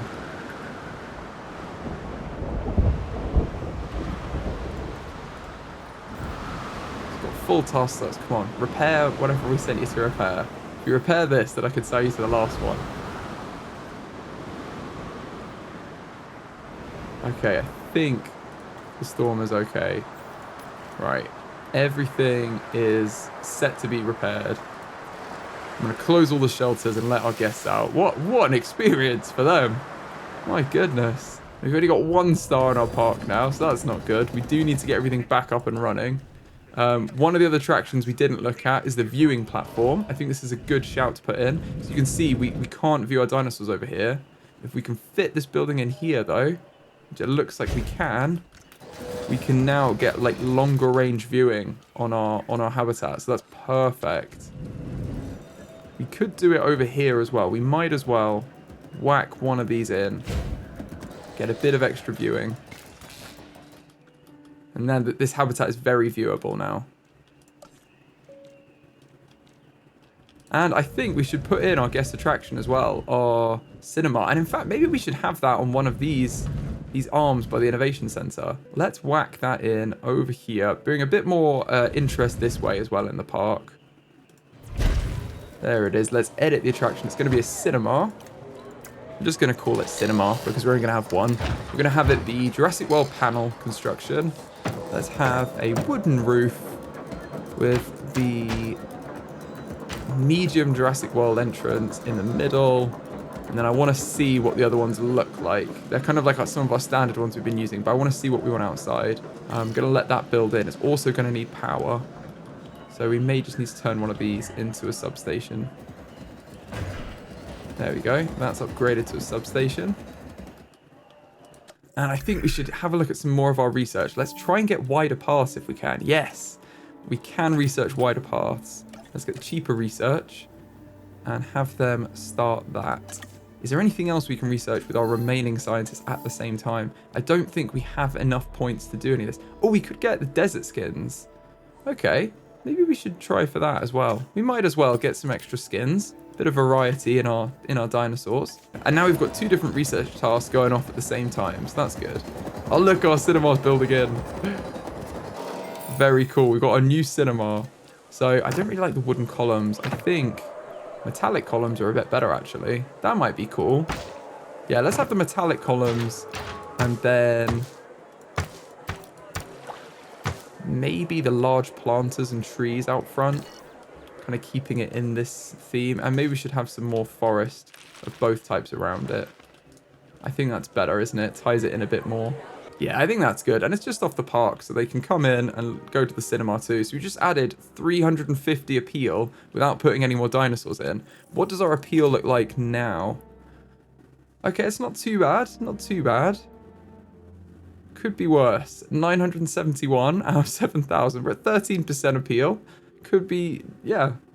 But if you look, we've got 15 appeal from 1 para, and we just added 350 from entertainment, so it's not a bad shout to get them in. Also just got the desert skins unlocked, so let's see if there's any more research we could do. Let's get the medium electric fences. It's always good to get that before it's too late, and then you're like, oh no, we really should have got that earlier. And we've got our wide paths. Perfect. Okay, I'm going to actually go through right now and just upgrade all of our paths. We've also got the luxury standard path, but I think let's just go for the wide path for now and replace. You can see where it's red. It's because it's too crowded. Let's add capacity to all of our park by having wide paths everywhere. It's always nice to have a bit more space. No one ever complains about having too much space.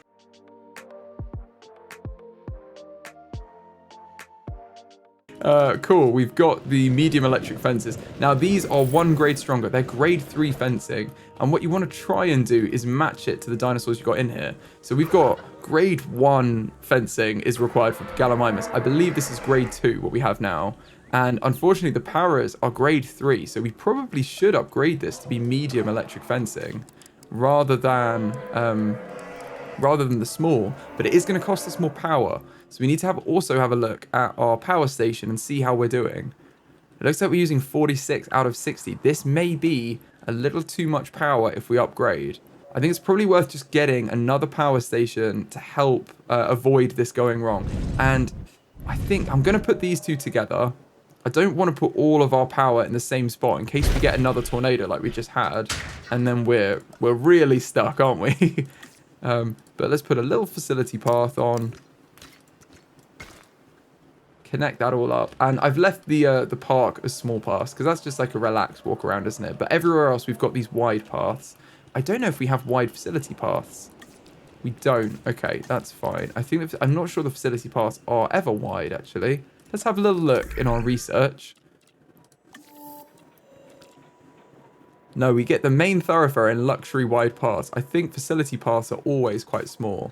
So we may never actually need the extra concrete barriers on here. But I think that looks fine as it is. This is very clearly the staff area, isn't it? So I don't think anyone's going to wander in there. And it lets our jeeps drive through there more easily if we've got problems over here. I also really don't like how this connects because I think it's got... There we go. That looks... It looks a bit gross over here. Oh, I don't like that. But it may be okay. I'll tell you what we're going to do. I'm going to move the connection point to here. Have it be opposite that shop. There we go. The donut shop. I'm sure that's a very popular shop with the staff. It's the donut shop. You gotta have donuts when you're working.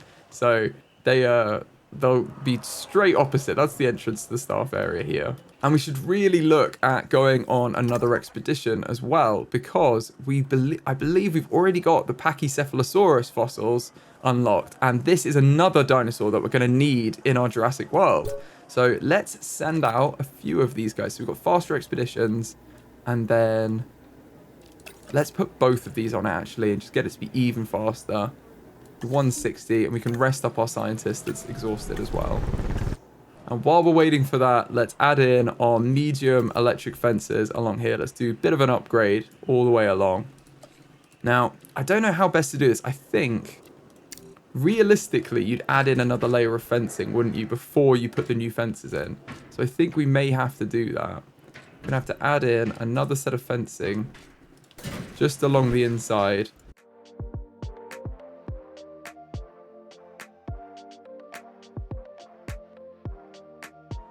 And once this is all built in over here, we can then upgrade the outer fencing to be level 3 and then delete this inner fencing. So I'm going to go through and do that all the way along here until we've got everything.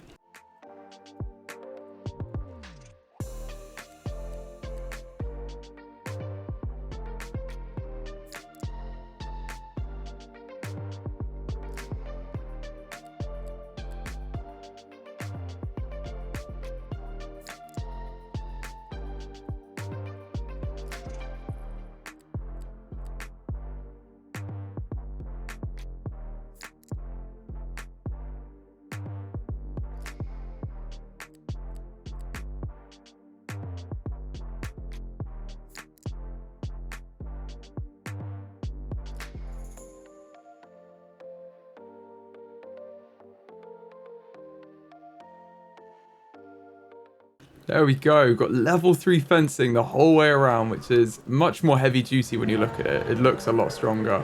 And this should be fine if our Parasaurolophus decide that they want to go jump at the fences. It should be able to withstand them much better. I do wonder whether we should have another gate down here as well. Let's just put one in there. It's kind of like an emergency access for our rangers. And we should probably refuel our response team too. I'm going to fill up their fuel because we're going to be using them a lot. So I don't think it's a bad investment now. We've got the money. We've got almost 13 million, which is crazy. And we've got some fossils. So let's sell these extra ones and then look at the ones we've got. Wow, we can get loads of this genome. We've got 58% in just this. Okay, let's get our main genetic guy on it. And then we may be able to send everyone out again. Although I think this one needs resting. Let's see if we can send an expedition out without them, or whether we need everyone.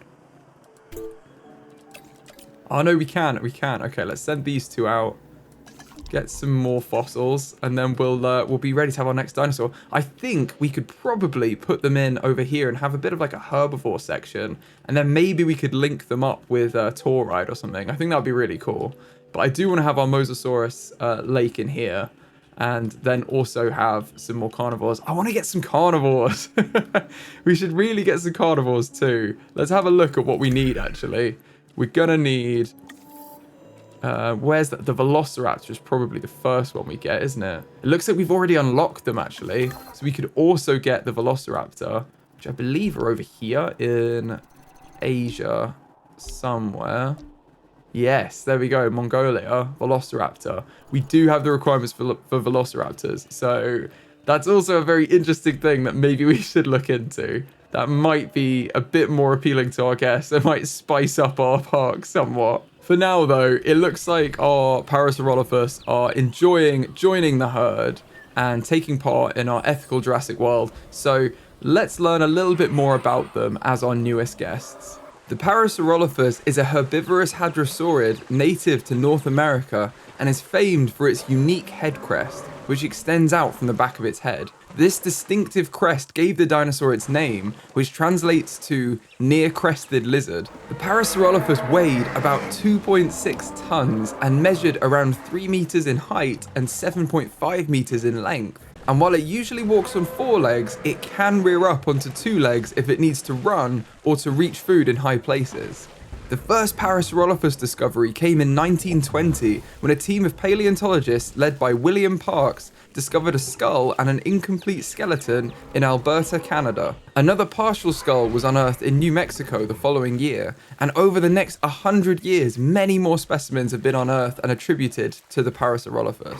The remains of the dinosaur have been found across the western United States, Canada, and even as far away as Asia. The genus dates back to around 75 million years to the late Cretaceous period, when the climate was seasonal but warm. The Parasaurolophus is thought to have lived along rivers and near floodplains and swamps, alongside other dinosaurs including Centrosaurus, Styracosaurus, and Euplocephalus. Oh, it's so cool having these together, like sharing the habitat so peacefully. Look at them, they're super happy, and I'm sick of them being called GLL-010. It's gonna be a name now. So let's go around and name all of these dinosaurs very quickly, just so they can be a bit more personal. So thank you for giving your names in the comments. I'm going to be using those to make these names. Oh, it looks like we've just had our expedition complete as well, which is really cool. And we're about to get our scientists recovered and our fossils done. That's amazing. But yes, please continue to leave comments of names you want in the zoo, either for dinosaurs or for the buildings. And we'll go through and rename everything and make it like really personalized, because I think that's a fun way to play. You guys seem to like the idea of the Gallimimus being named after the cast of Friends, with the alpha being Monica. So we're going to do that. We're going to have Monica, Ross, Rachel, Joey, Phoebe, and Chandler. Then we're going to name this one Mondo. And this one, Timmy, from Jurassic Park, the little boy. Then this one is going to be Aurora. This one is going to be Sahara. This one is going to be Skolas. This blue one is going to be Sonic. And finally, this Gallimimus is going to be Star. And while we're here, let's quickly rename our Paras as well. And obviously, our Alpha has to be Perry. Perry the Parasaurolophus? Then I really like the idea that one of you had to name them after the seasons. So we're going to name this green one here, Spring. This yellow one is going to be Summer. This red one is going to be Autumn or Fall for you Americans out there.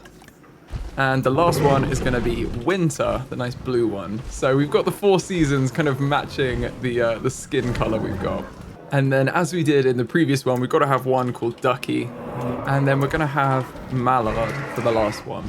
That's all of our dinosaurs renamed. So let's look at what we got from the fossil expedition. Looks like we've got quite a lot for the Pachycephalosaurus. Let's sell. We got platinum again. Wow, we have so much money. Okay, let's keep selling these fossils. And I think we could do all of these in one. Oh, we can almost do it. Well, let's do that. And that's pretty much full, isn't it? Get our genetic specialist on it. And then I think we can go out for another set of fossils. We might as well get the Pachycephalosaurus, and also I'd kind of like to get 2 dinosaurs in this video if we can, because I'd like to get the Velociraptor as well. We've got it over here. So I'd like to get the Velociraptor and the Pachycephalosaurus if we can. I think we've used up this node. Yeah, we need to do some research to unlock it, but they are available here. We just might get some other fossils as well. Annoyingly, we need this one to rest. So let's rest up these 2 scientists, actually, because they're getting a bit full on their needs. And there's nothing that this one can do on their own, I don't think. Unless there's any research that's like really easy. No, this would be the best bet, probably, something like this. But I don't think they can. So we'll just let everyone rest up and come back when they've rested and we've got these fossils done in 2 minutes. Okay, they're rested up and we've got the fossils. Perfect. Let's send them all out on an expedition then. So let's go here. Get this Pachycephalosaurus fossil for us. And they can head off doing that. I'm going to actually have a look and see if there's any medicine that our genetic specialist could research. No, we need more welfare for that one. But I think this is something that our welfare scientists could actually do on their own. So that's maybe worth having a look at. And I don't think there's anything over here. Oh, there is. Let's get some more patterns. It gives them something to do as well. So we'll research this different pattern. What is it? DNA from members of these frog genera causes a variety of dinosaur skin patterns to manifest. There we go. So we're going to get the Rana and... Why do I try and read these? Chalcorana pattern cosmetic genes? There we go. We'll go for that. And one thing you guys pointed out was now we've expanded this habitat. I think we need another ranger post over here Yeah, we do. We could probably get away with actually just moving this one. If we have a look at it. Oh, we can't move them. Okay, well, we could maybe delete it. Because I think that pretty much covers this area. So if we put that in here and then delete this ranger post, what's their coverage like? Let's have a look. Pretty good, to be fair. We could even move this one along now that we don't really need all that space over there. I'm going to delete this one too. And then add a new one over here. Yeah, that basically covers it all. And then I'm just going to assign the ranger team 1 to both of these. And they can do status checks on everyone. Have a little look. We could probably take some photos as well. Now we're in here. Ooh, there's something that needs fixing. We're going to do that first. Reverse up. Is it a fence? Oh, no, it's our control center. Oh, okay. I'll get the other one for that. Let them carry on. Let's go fix our control center. Have a little drive through our park. Hello, everyone. Ooh, try not to hit the crowds. Wow, okay, it's getting busy, isn't it? Move out the way. Thank you. Wow, we've expanded these paths as well. It kind of feels like we need the main thoroughfare because it is busy. We've got that gene unlocked. That's good. Sorry. Whoa. Let's go here. Whoa, I flipped it over a bench. Never get in a car with me, clearly. Cool, right. Whoa. We made it through, we made it through. Now we've just got to go around here and then up to the control center. It's really cool just driving through. Like, I love that you can do this as a feature because I think you can walk through the park now as well in first-person view. There is something more satisfying about driving through it because it doesn't take quite as long. And doing it in like a Jurassic World Jeep is really cool. Oh, there's a little bit of path there. Another reason to drive through. We need to change that piece of path. Not happy with that. Okay, we're gonna facility path, replace that piece there. Don't turn around. I still want to use you. Here we go. And here it is. Repair. And I think our control center should be renamed to the Christian, I don't actually know how to pronounce it, Control Center, which is the author of the Jurassic Park books. So definitely a good homage to him. And as one of you pointed out, we can call it the CCC, the Christian Control Center. So, you know, too tempting to not do. It looks like we've got our expedition back as well. So let's sell any fossils that we can. And then, yeah, we've got a few of these, which is great. We don't need these fossils. But it looks like we've got enough that it was worth doing anyway. Let's set a genetic specialist on it. And then see if we can get some other research done. I think it'd be great if we can get some of these medicine items done. In the name of ethics, I want to make sure everything's as good for the dinosaurs as it can be, and I don't want them getting sick. So let's research the diseases before we have them in the park. And let's look at getting some bigger amenities as well. Let's get these two on that. Get some larger amenities rather than just the small ones, because it looks like we're doing really well. Like, look, all of these are maxed out, so we actually already need some bigger amenities. Maybe replace some of these with medium ones instead of small ones, which is crazy to me. And look at me remembering restrooms. I'm going to put some more toilets in at different points. I'll probably put a toilet here near the Innovation Center. Where's it going to fit? I don't want to get rid of all the forest, but if I put that there, it's not too bad. And then that's probably okay for everyone. But for realism, I'm going to put one over here as well by the cinema, because you definitely want one around here. And then an emergency shelter too. Let's put one down here. As long as we connect all this up as well, they should have good reach for everyone. And I do wonder, I think we should probably have another hotel somewhere because, you know, it's quite a big park now. So I'm going to put one over here, I think. Kind of near this park area, near the cinema. Oh, do you want it near the toilets? Not really. We could have one. I'm just thinking where the Mosasaurus is going to be. It's going to be round here, isn't it? So this could be a good spot for a hotel. Maybe it should be in here. And we could even move the emergency shelter somewhere. Where could the emergency shelter go, though, if it weren't there? Maybe it could just go here. Yeah, I'll put the emergency shelter here. And then I'm going to put a hotel in here. I think that's good. Let's have the hotel there. We can link it up with a standard path, or we're using wide paths. I think we're using wide paths generally now, yeah. Okay, we'll do a wide path on here as well, because this is all wide paths. And then we do need some power, but I really want to get these repeater substations. So actually, I'm going to quickly look and see if we can get them already. Oh, we don't have the skills yet. Okay, that's fine. Let's just get another substation for now. We can have it over here and just link it up. Oh, that's so annoying. It almost links. Okay. I'm going to maybe move this one very slightly this way.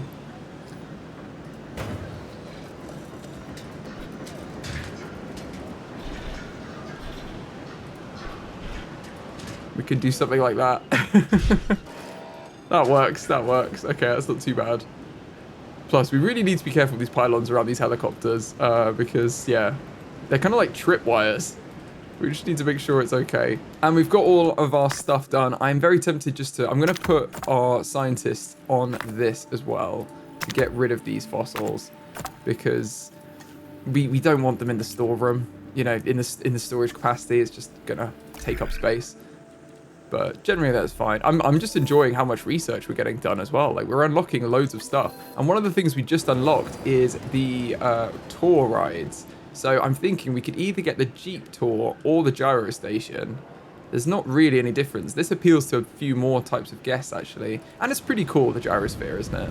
So maybe we should put a little gyrosphere tour that goes through here. But actually, I'm going to hold off because at the minute, there's not really much to see. And what I'd like to do is maybe the tour just does like this section of the habitat and we leave all of this area. So that if the dinosaurs don't want to be seen by guests, they can just kind of go over here when a tour comes through.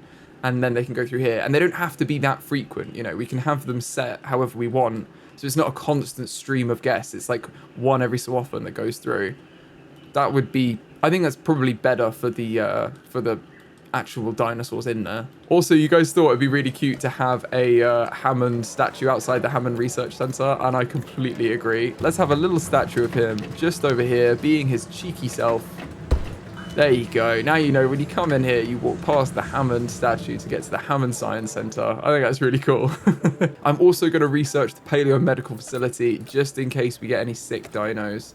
That actually only takes one of our scientists, so I'm going to set that one on there. I think these guys can probably do something else. Let me check first, because if the others can do something, I'll set them to do something else. Okay, I'm going to set these two on the hatchery upgrade research, and then we can set our welfare-focused scientists to do the Paleo Medical Facility, and we're doing both of them at the same time. That's better. That's more efficient. We'll do that. Get a bit of research done. It's always good to get some research done. And it looks like our Pachycephalosaurus is at 95%. I'm going to kind of call that good right now. I mean, we could go for the 100%, but I'm going to have a look and see if we can modify their genome and kind of basically see where that gets us to. But let's do random patterns. Yeah, you see we've got a couple of different pattern colors now. I'm going to do random per egg. And then what's their bad trait? Oh, they're sickly. Right, I'd really like to get rid of that if possible. Oh, we need to medicate 5 dinosaurs first. Okay, so we can't. That's fine. In the future we will, but for now, we're going to have to just put up with the fact they're going to be sickly. So at that point, yeah, I mean, let's give them a 75% chance of long-lived and a 25% chance of quenched. And then we can save and exit, and our scientists will be able to synthesize those when they're available again. But, which is, I mean, for one of them is very soon. And we've just finished our fossils, so I'm going to put them on again with this one. Oh, he's completely maxed out. Let's rest him up. And I think what I'm going to do is instead of putting the Pachy's in here, I'm going to build another herbivore habitat. I'm assuming it's strength 3, just based on them as a species. I'm assuming we're going to need a bit more power. But I'm going to kind of attach the gates in. Where do I want them? Let's have a little bit of space after. But then we're going to build off of this habitat here and have another herbivore habitat over this side round here. And I think I want this to be quite a large one.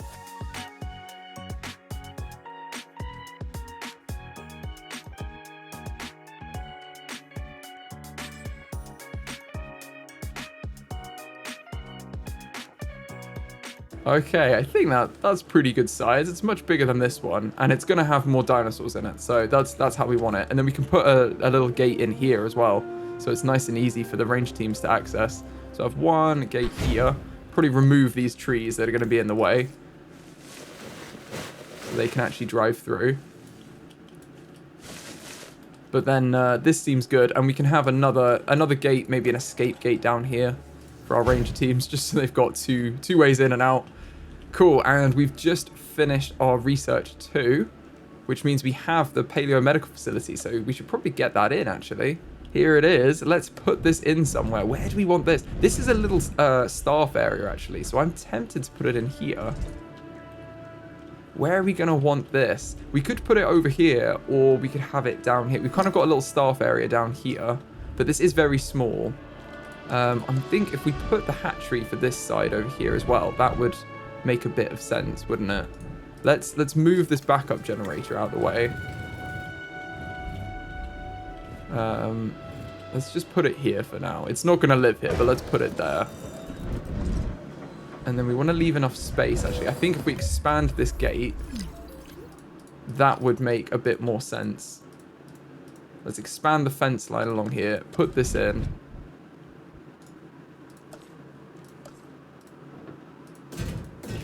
Because we do want a hatchery here. Let's have it maybe be like this. There's enough space to drive through, but let's have the building there, and then this is a little staff area over here, isn't it?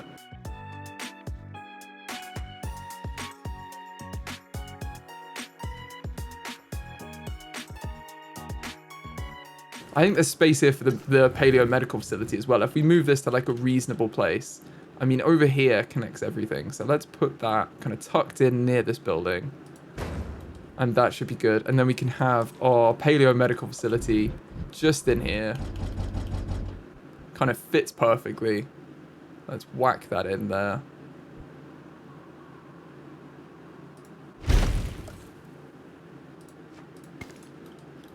Perfect. Okay, we can let all of this build in. That's really good. I'm happy about this. And then remember to put our gate down here as well. And we've got another giant herbivore habitat. So we can actually put the Pachycephalosaurus in this habitat instead of this one. But we don't want to just focus on them in this video. We want to make sure we get our Velociraptors too. So let's come over here, grab some Velociraptors. Let's put these two on it because I think we're going to do some dinosaur synthesis. And we're going to want our 2 genetic scientists working on that. And then, yeah, when this is built, we can use our genetic scientists to synthesize the Pachycephalosaurus. Okay, that's built. Let's synthesize these guys then. It's assigned scientists. And 90,000, we can get some eggs. I wonder what the batch size is for these guys. In fact, if we have a look, we can see what they want. Because I want to kind of get the habitat a little bit ready for them before they moved in. Just so it's kind of what they would probably want. And then we can always fine tune it when they're actually in there. But they want ground leaf, a lot of open space, and water. So I think they're not really bothered about forest. But I imagine some of the other dinosaurs are going to be. But let's take out a lot of this forest along here. Because they want mostly open space. Always put some of it back in around here.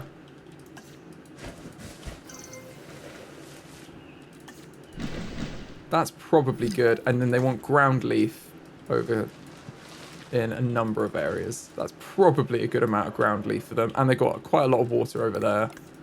You could always add another small water area down here. This is kind of on a hill as well, so we could probably smooth this terrain out a little bit so it's not too steep. There's a few different like terrain levels in this habitat, which makes it a bit interesting as well for them. So I like that. Looks like these guys are ready. Let's have a look at our eggs. Well, we do have some sickly ones. I don't really want sickly ones. There's 3 there that are long-lived, long-lived, long-lived. They're all different patterns as well, which is good. What's their group size? That's what we really want to know. Group size of 3. Okay, so that's kind of perfect for us. Let's synthesize another batch of them, though. Get both of these on it. And then we'll have two batches ready to go by the time that our scientists are back from their expedition. Okay, that batch is complete. Let's have a look at this. We've got another 3 in here. That's looking good. We've got a few different. I think this is a new one. And then there's a couple of repeats of the same cosmetics. But they might have different patterns, actually. I didn't look at that. This one's got the Rana pattern. So that's maybe interesting. We'll have a look at them. We are going to need our other scientists to actually make them, to actually incubate the eggs. So we do need to wait for them now. So let's have a little wait, and then when they're back, we can put them in. Cool, they are now back.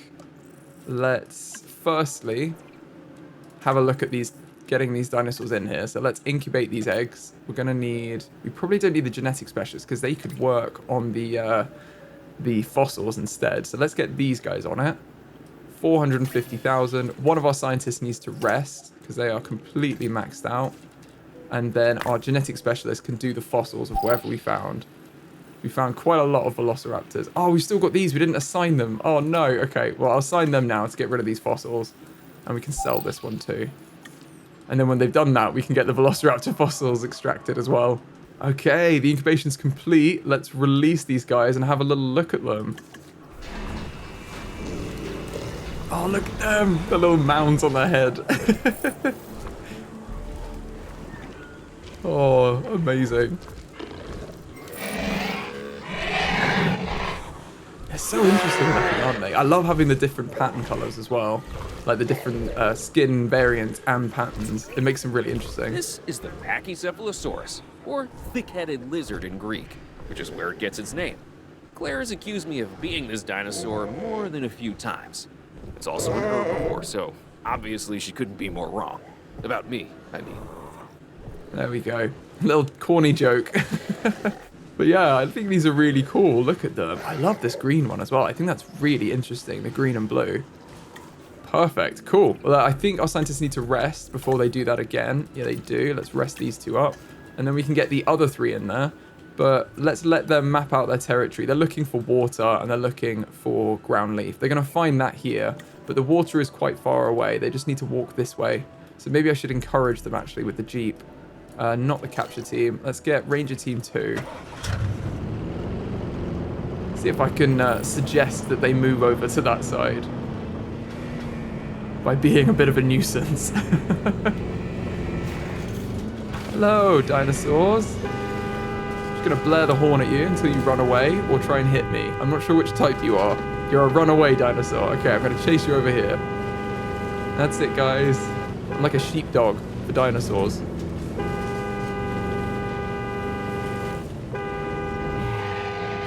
That's it. Keep going. Keep going.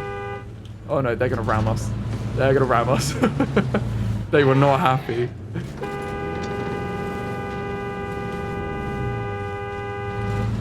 I think I'm encouraging them to go that way. Yeah, they're running over there now. Okay, keep going, keep going, keep going. This is probably the most dangerous job in the park right now. I think they're gonna get angry as well if we keep blowing the horn at them. No, he's unfazed right now, he's just eating. He did think about charging us earlier, though. It's probably okay. Just keep going that way, and you will get there. I think they're walking this way. Yeah, we'll leave them. I think they'll find it. This one over here. Oh, this one over here is doing the good job. Oh, and they're running. Cool. Okay, they're running this way. Perfect. They found water now. They must have found it. Yes. They've got 5% water. Please just walk a bit more. Yeah, there we go. Now they found it. Now they're happy. They can go for a drink. And then there's more water over there if you go over there. So you don't have to go too far. Perfect. Well, I think everyone's rested up. So let's get these three again. We're not going to get the sickly ones, but we are going to get the other three and get our scientists back on that. And then we can get our fossil scientists to start getting the Velociraptor fossil. How cool is that? Let's get these three. And we should probably look at renaming some of our buildings actually as well. Now the dinosaurs are kind of in there. Let's rename a few of the buildings. The Ranger Center is going to be the Grady Ranger Center. This obviously after Owen Grady. And the Grant Expedition Center was a popular choice as well, which I really think is cool after Alan Grant. He's all about the fossils, isn't he, that man? Then we're going to have the Wu Science Center. Because at this point, obviously, he's a good guy too. He's just, you know, he's just made the dinosaurs. There's nothing wrong with what he was doing so far. Although I guess you could debate that with, I guess, some of the Camp Cretaceous stuff. But at this point, we're going to say he's a good guy. He's just making dinosaurs that everyone loves. Then we're going to have the Masrani Staff Center. Because he was all about his staff, wasn't he? And looking after them. And I think we've got to have the Harding Paleo Medical Facility. I don't think I'm going to rename the hatcheries other than just to make them like the right order, because we just have hatchery 1, hatchery 2, you know, they're not as significant buildings. We're going to have loads of them as well. Same with the hotels. We can name the hotels after the dinosaurs that they look over. I think this was a suggestion from the previous series, but I like the Parasaurolophus. Parasaurolophus? Yeah, that works. Parasaurolophus Hotel. And then the other hotel over here can be the Mosasaurus one, but we're just going to leave that until we've actually got the dinosaurs in there, I think. Perhaps the Innovation Center should also be named after Claire Deering. So we're going to have the Deering Innovation Center, because she was all about pushing the boat out, wasn't she? But yeah, I think everything else, like toilets, emergency shelters, I'm going to keep them in the right like numbers, so that guests could be like, oh yeah, emergency center number 3 is over here. We've got 1, 2, 3... I think we've missed the numbering on the restrooms, so I'm going to change this one to be 3, and then the next one to be 4. But other than that, we're going to keep everything like that, just as it is, like just numbers. And the same with the power stations. We're just going to have power station 1 and 2. Nothing crazy. I believe our other Packies are ready to be released, so let's release them at night. Bit of a nighttime treat for our guests still awake. Here they come out tentatively, creeping out to join their herd.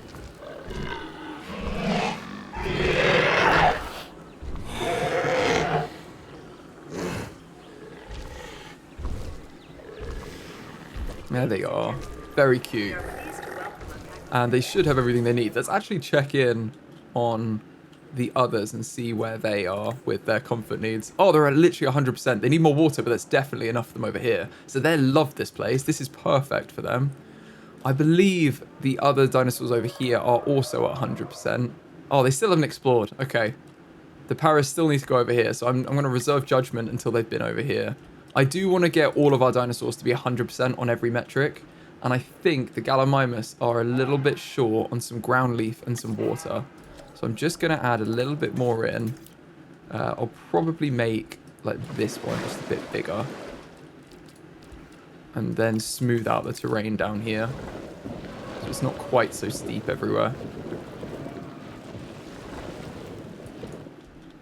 Hopefully that's helping. Yeah, the water's at 100 and they just need a little bit more ground leaf. So let's just put that in. 100%. Cool. The Gallimimus are at 100% for everything. So this environment is perfect for them, which is basically the goal. That's what we're going to do, is every environment has to be perfect for all of the dinosaurs. And I'd like to get them all to 100% of the genome too. But that's less of a goal. It's just, you know, it's nice to have, because then we can do more genetic traits that make it more comfortable for them to live. For now, though, we do need to get some more Velociraptor fossils. So let's send our team out for that. We're going to go faster expeditions, and we'll get these guys on it with them.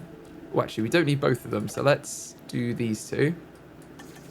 And then let's extract the fossils we already have with our genetic specialist, and then they can have a bit of a rest after. Now, we do need to build their habitat too, so let's get on doing that. I think if we've got some herbivores over here, we could continue down here, actually. But we need to continue the path generally, because we don't have any viewing on these guys. So let's get a wide path and take that along this edge. I want to leave lots of space for the Mosasaurus tank, so I think at this point we can go to here maybe, and then branch off. I tell you what, let's put the viewing gallery in here, and this will probably give us our guidelines, what we want. Let's have one viewing gallery there, one viewing gallery here. I'm going to move the trees so they don't just look at a forest. Well, that could be kind of cool as well, just to like see a forest. And then some dinosaurs in it. But I think if we thin out this forest here, that's probably a good shout. We'll just move it slightly. And then they've got a bit of a view in. And then, yes, let's continue the pass down here. And let's get some viewing platforms as well to see a bit further into the habitat. We'll have one there, and we'll have one over here. Maybe there.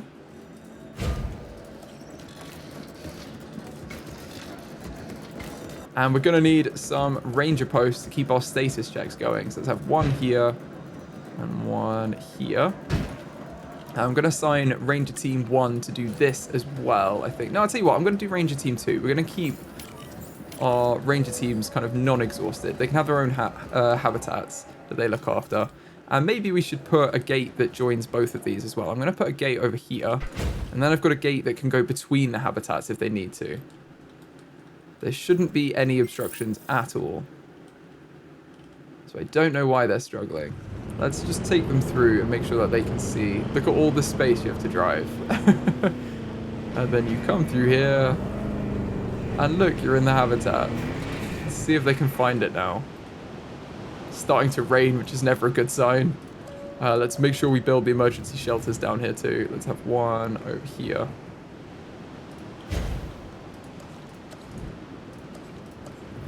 And probably one on this corner. And some toilets before we forget. Let's have toilets down here. And a toilet over here. See, I'm doing well with the toilets now. Very good remembering on my part. Right, let's put some substations in too.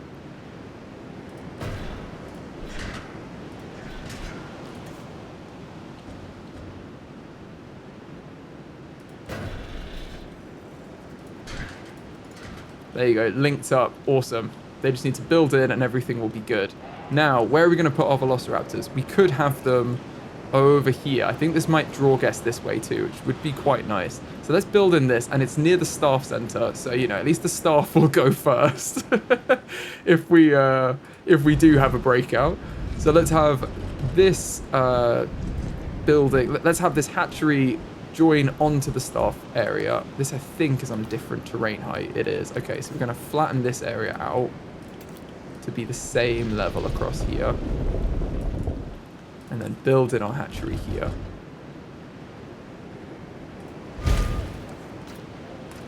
And this, we'll use the facility path, and then we can kind of smooth out the terrain so it doesn't look weird anymore. And we need to build in a nice level 3 fence. I think we probably need higher, actually. Let's get on and research some stronger fencing options. Okay, large fences we have access to. Cheaper research. Let's go for these guys. I'm going to put all of them on. Oh, I'll leave these. Okay, we'll put those two on, and then we'll rest up our scientists as well. And there we go.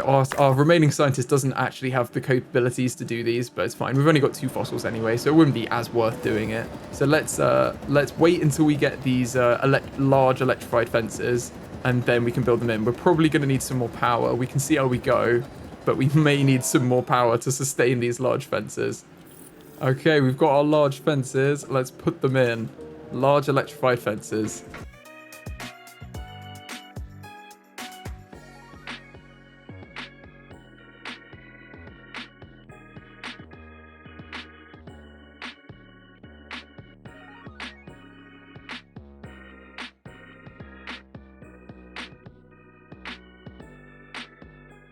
There we go. I think that's quite large for them. They don't need too much space anyway, but I want to give them as much as we can. This seems like a good size, and there's, they're large fences, so hopefully it'll keep them in. Let's get another scientist out there. Oh, we can't go there again.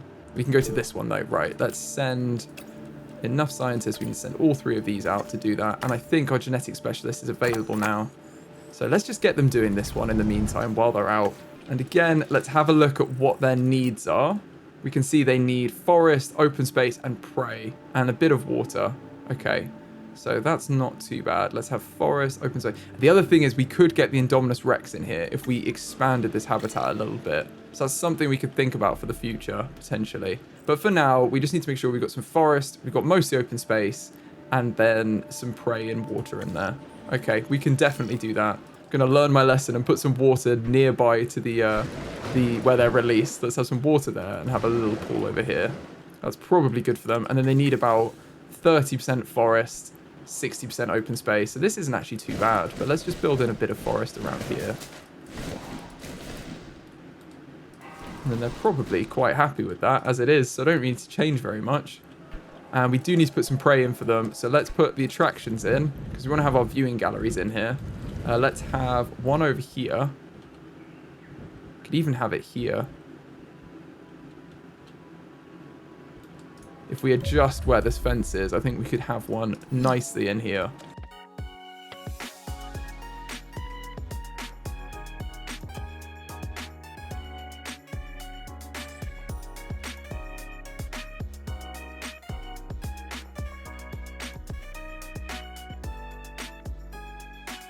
Okay, I think that works. There's a nice straight line as well, so you can see the innovation center at all times.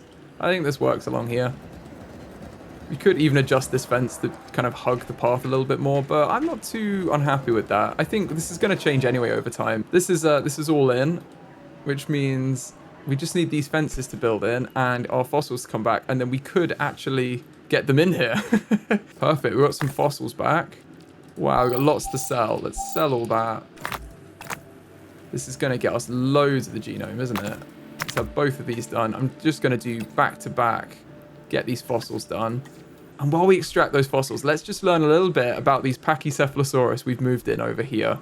The Pachycephalosaurus is a herbivorous dinosaur that lived in North America during the late Cretaceous period. The name Pachycephalosaurus translates to thick-headed lizard, in reference to the genus's large, thick skull that experts believe was used in intraspecies combat, with rival dinosaurs attacking each other when competing for territory. Growing up to 1.5 meters in height, 4.5 meters in length, and weighing almost half a ton, Pachycephalosaurus is one of the largest pachycephalosaurid dinosaurs. American geologist and fossil collector Ferdinand van der Veer Hayden discovered the first Pachycephalosaurus specimen in 1859 when he found a fragment of bone in the Lance Formation in Montana. The fossil was not originally thought to be that of a dinosaur, but a reptile or armadillo, and it wasn't until 1985 that it was formally classified as a new genus, named Pachycephalosaurus. The Pachycephalosaurus lived around 65 to 75 million years ago in the western United States,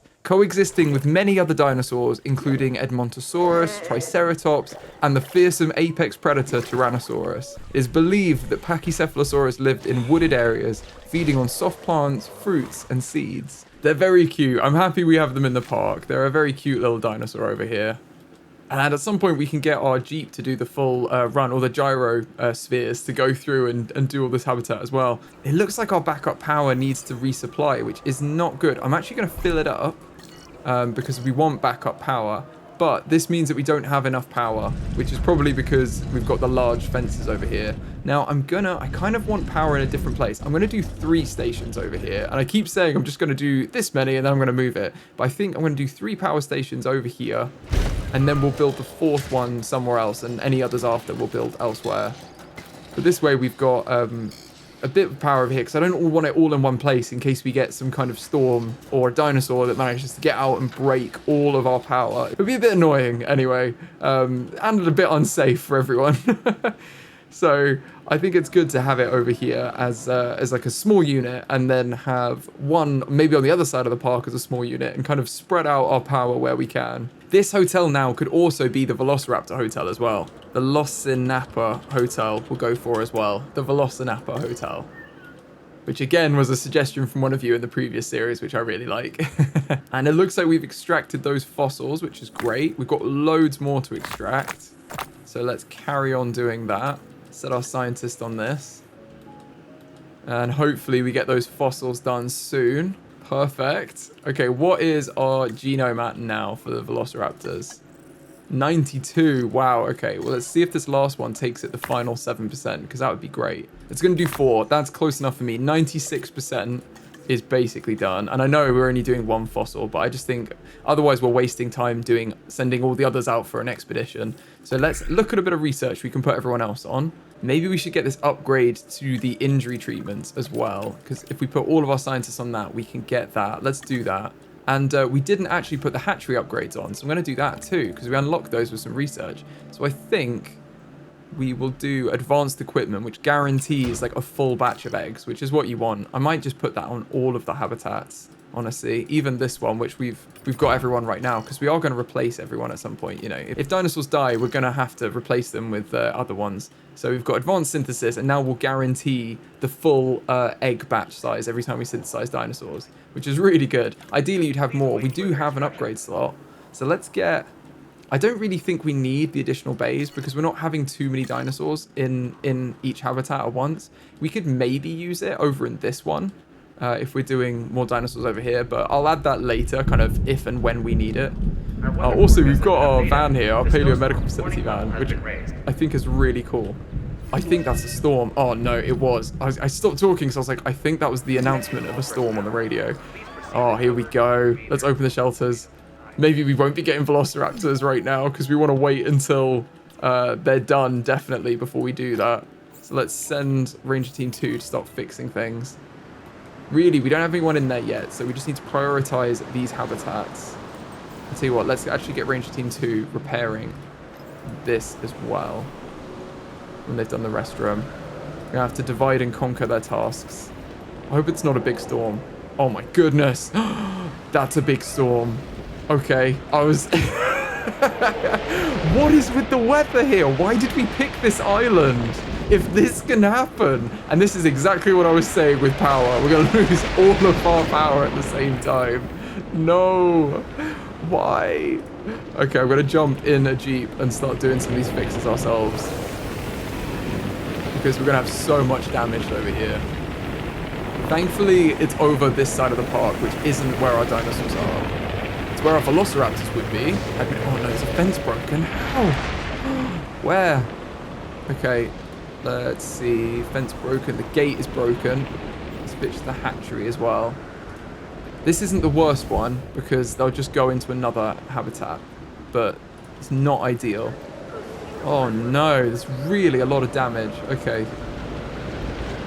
Wow. Where's Team 1? Okay, let's fix what we can around here. If we can tick off some of these jobs, that would be good.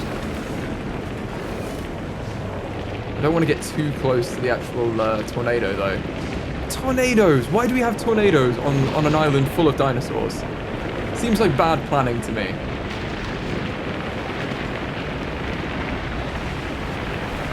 Maybe I'll brave it now. Go around this way. Okay, let's go fix our power. Well, I'm trying to handbrake turn because the storm is so strong right now. That would be so scary in real life as well. I would run a mile if I saw anything like that, even remotely close. Oh, okay, I think these fences were broken. That's fine. Okay. Yeah, these fences were broken, but that would have been terrible. Like, if this had been the Velociraptor pen, you can imagine. But right now, that's actually okay. And let's put some gates in as well so we can go through our habitat. We're going to want a gate there and probably a gate over here somewhere. For now, I'm just going to use this one and jump through the habitat and fix the other side. Good thing we didn't have Velociraptors yet, hey? They could have been so bad. Look at that. Oh, all of our power and all of our fencing in one hit. There we go. That's what you want, isn't it? That's okay. We're going around. We're fixing everything. Drive through the scaffolding and fix these last two over here. Wow. Okay, cool. That should replenish everything. I'm going to resupply all of the backup power up to full as well over here. We probably want some backup power for these fences. Oh, it hits it as well. Okay, cool. Because it hits the hatchery, it will power all of that area. So is there anything else we want to fix? Repair that, the hotel, and then Ranger Team 2 can repair this gate. But that's it. That's pretty good. We kind of got off a little bit lightly. I'm actually going to cancel. I'll just do it first before we go. Let's go fix the staff center. Our calm little staff area over here. After we just had a tornado here, and now everyone's just going to be like, oh yeah, no, I'm cool. Just like casually walking around. Let's close all our shelters. We survived. You can come out, everyone. My goodness. But that was a bit of a disaster. And let's have a look and see where we're at with our fossils and everything. I think we're basically ready to get the Velociraptors in this habitat. Because yeah, we don't have any left over on 96% of the genome. Let's modify them. Oh wow, look how many skins we have. Okay, let's randomize these per egg. And then, oh, we've got another skin pattern color as well. Okay, we're gonna randomize everything, see what we get. And then let's have a look. Okay, they've got intolerant. This would be a good one to research. If we can get rid of the intolerant one, which we can, that would be perfect. Okay, how many do we need? We need 3 of our researchers on it. Okay, that's fine. We'll get them to research that, and then they should be much better adapted. I think that was all it was, wasn't it? It was just intolerant. Other than that, they don't have any negative traits, so we can just make them more tolerant and then give them maybe a bit of long-lived or something to make them a little bit better adapted. Perfect. Okay, I'll just wait for that research to be done, and then we can actually start synthesizing some Velociraptor eggs. There we go. We've researched cross-species adaptation. We've had this come up. I'm going to look at that in a second because now we've got this. Let's synthesize these dinosaurs. We're going to go with tolerant. To be honest, tolerant might be one of the better ones to go for. Make them as tolerant as possible.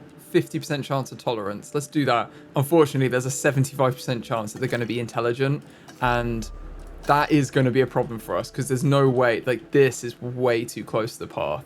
So I think we're going to try and pick dinosaurs that aren't intelligent when we're synthesizing them. At least we're going to have full batches. Oh, everyone is exhausted. Of course they are. Right. Let's rest all of our scientists up.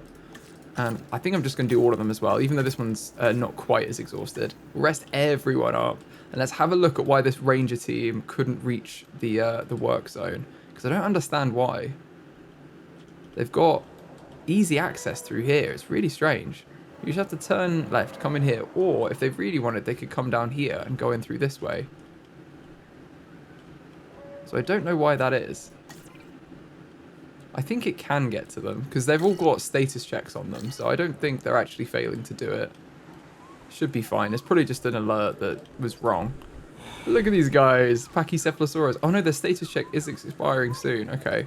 Let's unassign them and then reassign them, and they should go out and try and do it. This is unreachable by vehicle. They can't seem to get anyone. They're just having issues with this ranger team.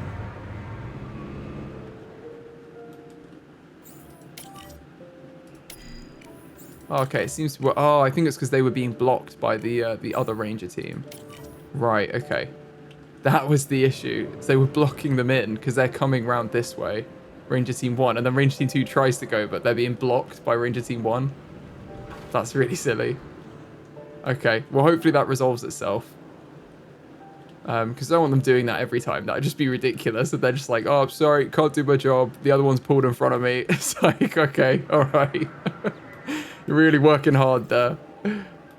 Ah, our profits dropped. Okay, it's because we need more shops as well. We've got all these shops. We've unlocked the medium amenities, and we need to put them in. I bet our guests are like, where is everything? We're desperate for some, yeah, like food, drink, shopping. There's nothing down here. They really want something to eat and drink. Oh, it's really cool as well. If you scroll along, you can see the local interest of where you're putting it for like where the most guests will be and like what split those guests will be between the different types. That's really cool. Okay, well for now, let's synthesize the Velociraptors. We've got our scientists back. It's going to take 2 of them to do this. And maybe while we wait for that, we should... I think if we swap some of these out for medium amenities, that would be a good shout. So I'm going to delete these shops here for a small refund of $12,500, a small loan of $1 million, and we can put them in here. I think, what have we got here? We've got hats, donuts, and ginger beer. I'm going to call this Gingermimus beer. We're going to have donut saws, and herbivore hats I think is cute, so I might leave that in. But yeah, we've got these 3 here. We've got 1 of each. Let's put in some medium amenities. Let's put the shopping... The shopping's probably the least wanted there because we've just got 1 there. So actually, let's put the shopping at the edge again. And I'm going to get rid of these pylons. And I know it's not going to like that. I'm going to have to replace them with ones on the other side of the path. But that's fine. I'd rather do that. And then we've got more space here. Right, medium amenities. Let's put some shopping in here. This one can sell more stuff now. So we have more options with the mediums than we do with the smalls. So what's our split? Really, it's still nature and general. So let's go for something that appeals to them. We can get t-shirts. We've already got hats. Maybe let's just do t-shirts. T-shirts is nice and easy. And we should probably look at the modules as well. We can get loads more modules on these. So that's a cool thing. Like if you just want one that appeals to general, you can just get like extra shelves and that appeals to general guests. Let's get something that's a triple. Look at that. The skeleton display would be huge for the general and the nature guests. And then do we have anything that just appeals to nature? Because that would be probably quite profitable for us. We could get the fossil display as well. I think that's probably a good shout. And then we do have some of the others. Maybe we should get like one that's like the sunglasses stand. That appeals to both of the other types of guests. And I think that's probably it. Everything else is going to lose us money. So let's go with them. Then we just need to design up the actual building. So I'm going to go for Jurassic World panels because we're still on the herbivore side. And then we'll go with a nice... Oh, wood with stairs might be nice. Oh, this is... No, this they're not going to go on the roof. We're just going to have wood because this is a t-shirt shop. We can have medium Jurassic World in the middle. Roof decorations. We're not going to have seating, are we? Let's have something that's kind of decorative. We could have the parapet as we had before, but I think we could have something more interesting. I quite like the balustrade with plants, actually. I think that's quite cute. Just a little rooftop garden. And then maybe let's just have some planters and trees again. And formal wear, no, it's going to be leisure wear we're selling here. And this is going to be T-Rex t-shirts, something like that. We haven't even got T-Rex in yet, but they're going to be there. They'll be ready and waiting. And I believe it was food in the middle, so we want our drink next. Let's have the drinks here. And this one, we have more options. So we can go for bubble tea now, which is exactly what our guests want. Let's go for bubble tea. We can get the skeleton display again. We can get the fossil display again. And probably... We don't have a sunglasses option, but do we have anything that appeals to the other types? Maybe we'll need to get like a fountain or a fish tank. Let's get a fish tank and then something for the adrenaline ones. It's not going to earn us more money, but I think let's put like a selfie spot in, and then we're appealing a little bit to these guys because we are going to get more of our adrenaline guests soon. So as soon as we get the gyrospheres in, the adrenaline guests will be much more inclined to come here. So then we're going to go with a similar thing, except I'm going to do wood with stairs on this one, which you can't even see because of the thatch roof. If we do the wood with stairs, it gives us like an access to the roof, and then we can do medium Jurassic World entrance. Let's have this be on the right, sure. And then if we get some seating up here, they can actually come upstairs as well, which I think is really cute. Seating and plants. We'll get some... Maybe we'll have some lights and planters on this one. And it will be... Is there a bubble tea? There is a bubble tea one. Cool. We're going to have Mosasaurus bubbles tea. Because they're blowing bubbles. And the last one, we'll have some food over here. Let's leave a bit of space and we can put some trees in or something in there. Let's have it about there. And then this one is going to be... Ooh, we can get cheap burgers. Now we're going to go for vegan buffet. There we go. Skeleton display. Fossil display. These guys have similar to the others, so let's do the same. Let's get a fountain in this one and a play area. That's so cute. Let's get an ice cream machine, sure. And then we've got a bit for the adrenaline guests as well. Cool. And this is going to be Velociraptor vegan buffet.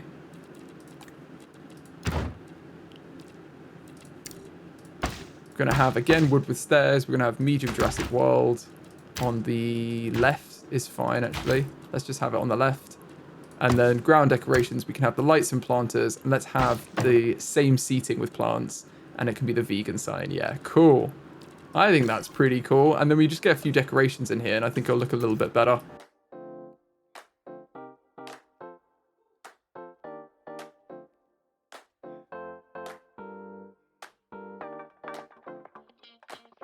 Cool, I think that's good. And this should have much bigger capacity. It's actually full, which is crazy. It's almost full over here. So what we could do is we could upgrade all of these to be the same, but medium. And I think that's what we're going to do, actually. We're going to upgrade all of these amenities to be exactly as they are, but medium size instead of small.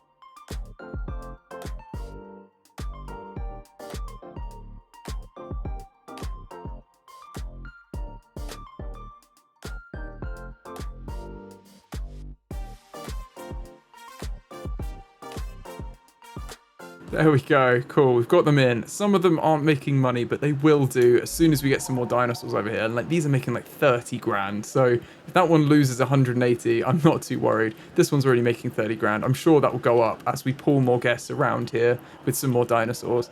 So that's don't worry too much about that at all. We are going to want some more amenities along here at some point. But again, I think I'll wait until we put maybe some more dinosaurs in here. And then we'll add those amenities in, because we're also going to want them over here the second we get our Velociraptors in. So let's select our eggs. Oh no, everyone is... They're aggressive. That's not too bad, though. But they dislike and threaten all other species. That's not good if we do get the Indominous Rex in here. Okay, there's one there. Let's do another batch. Let's just see how many we can get from it. And see what the score is, because I'd like to get a few. I don't know how many we need, actually. Let's have a look on another one. If we synthesize Velociraptors, what do we need? We need a minimum population of 2. So as long as we can release 2 at the same time, I'm pretty happy. Or like immediately after one another. Like if we've got them both incubated, ready to release. That's absolutely fine. As long as we have a population of 2. So we'll see how we go. The other thing we're going to need is a feeder.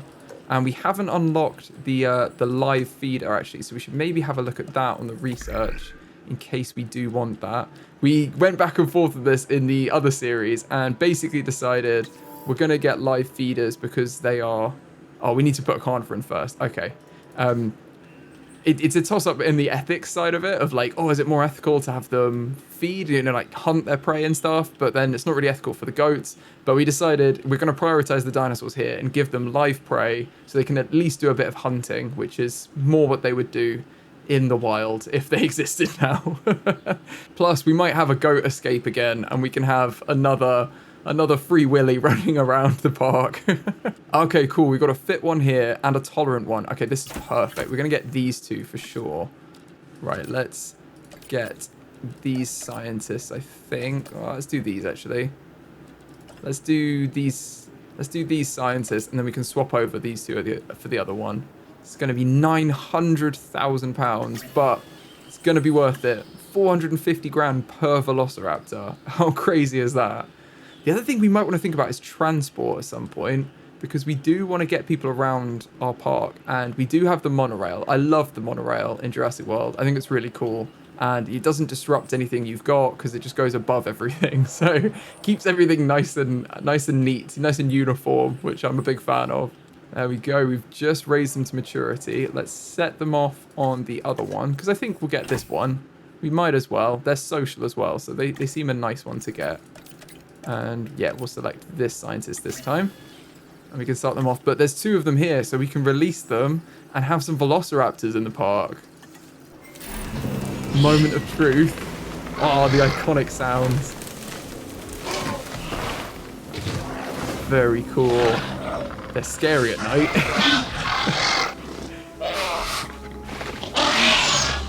These are definitely the scariest things we have in the park right now.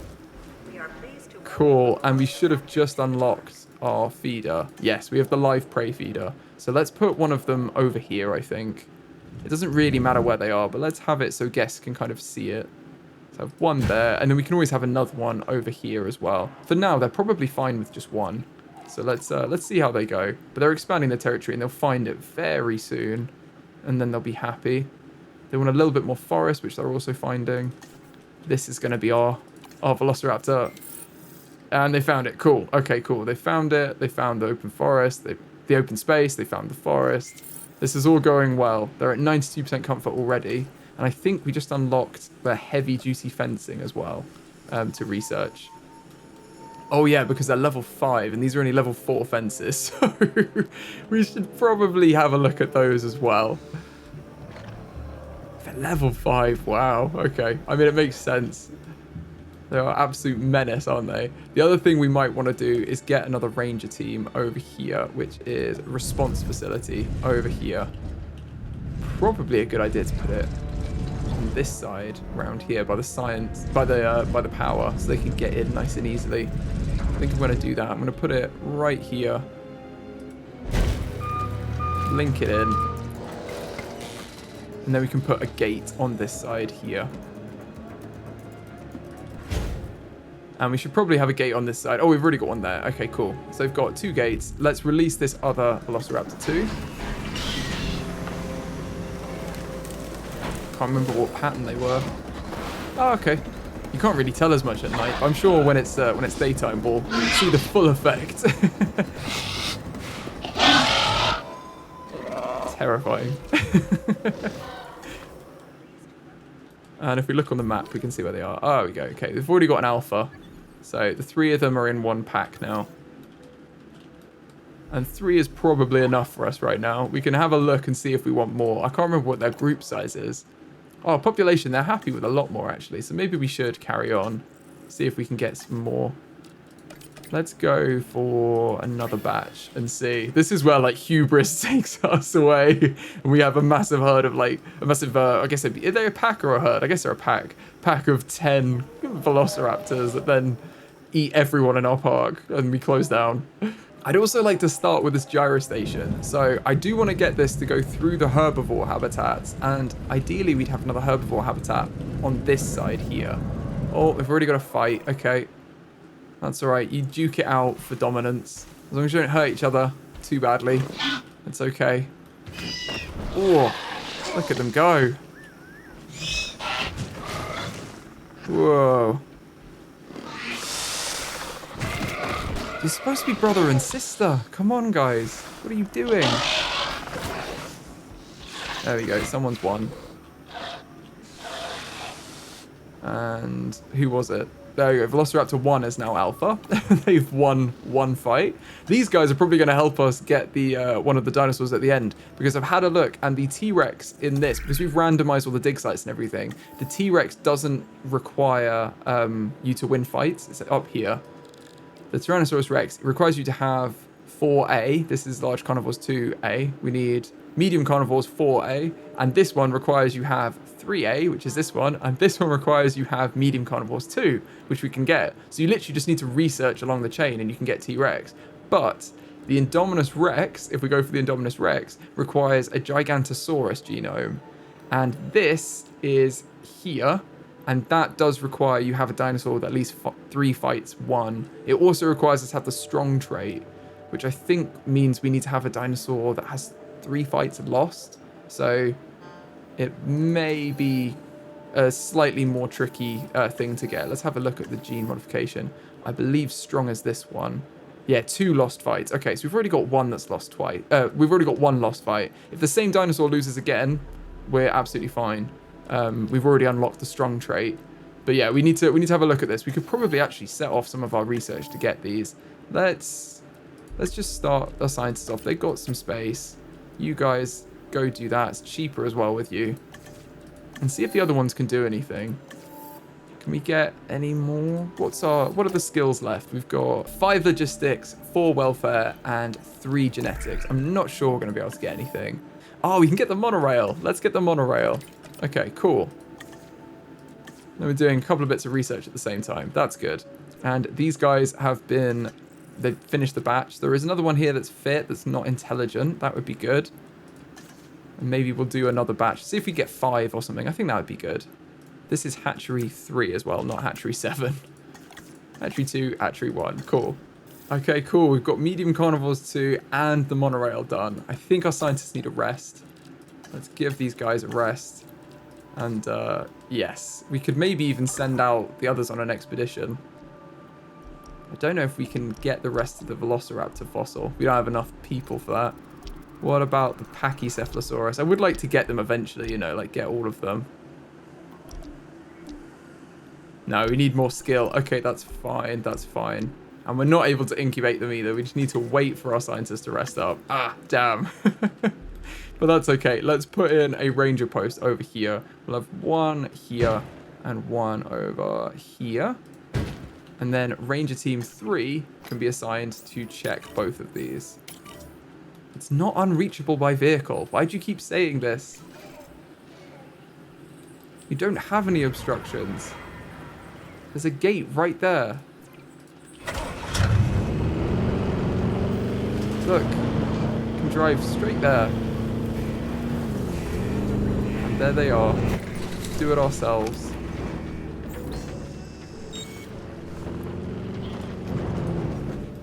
Don't know why it's struggling. I guess it'll pick it up eventually. The other thing we could look to do is, now we definitely have the money, we should expand our fossil capacity and storage. So I think let's do the simultaneous fossil extractions, have 17 rather than 10, because that's definitely going to help us in the long run. And we could also look at any upgrades we have to our other buildings. We don't have anything for the power. I think what we'll do is we'll get the advanced scanners on our ranger teams, because they will basically reduce the amount of time it takes to scan dinosaurs by 90%. So it's a huge improvement to their productivity. And I think we've got to name this response facility the Muldoon Ranger Center. Got to have Muldoon in there, especially if it's the Velociraptor one. He's got to be in charge, surely. Or at least named after him. Then let's get this dinosaur. Have 5 of them here. Let's assign them. And we could look to start putting in our monorail, because I think that would be good to get in there so we don't forget about it. I'm trying to think where it is. It's in guests. Okay, cool. Guests. Now we need probably a little drop-off point here. We may have to delete some of our park here, or at least move some of it, but that's okay. We can take out this path here and then put the monorail in. And then it's kind of near the entrance, isn't it? It just makes more sense that there'd be a pickup point around here for everyone. Got the wide path, connect that in. And then I believe we had some benches around here. If I remove this foliage, we might be able to see. Maybe I didn't. Oh, they're here. Oh, I'm here, okay. Yeah, I'm not really sure it's worth the... Well, there's maybe... It's maybe worth just taking them out a little bit. We can have a path that comes around here. Little circle. That's okay. And let's put some trees in here. That's still nice. Okay, cool. Just a slight amendment to our park shape. And this here could probably just be adjusted slightly.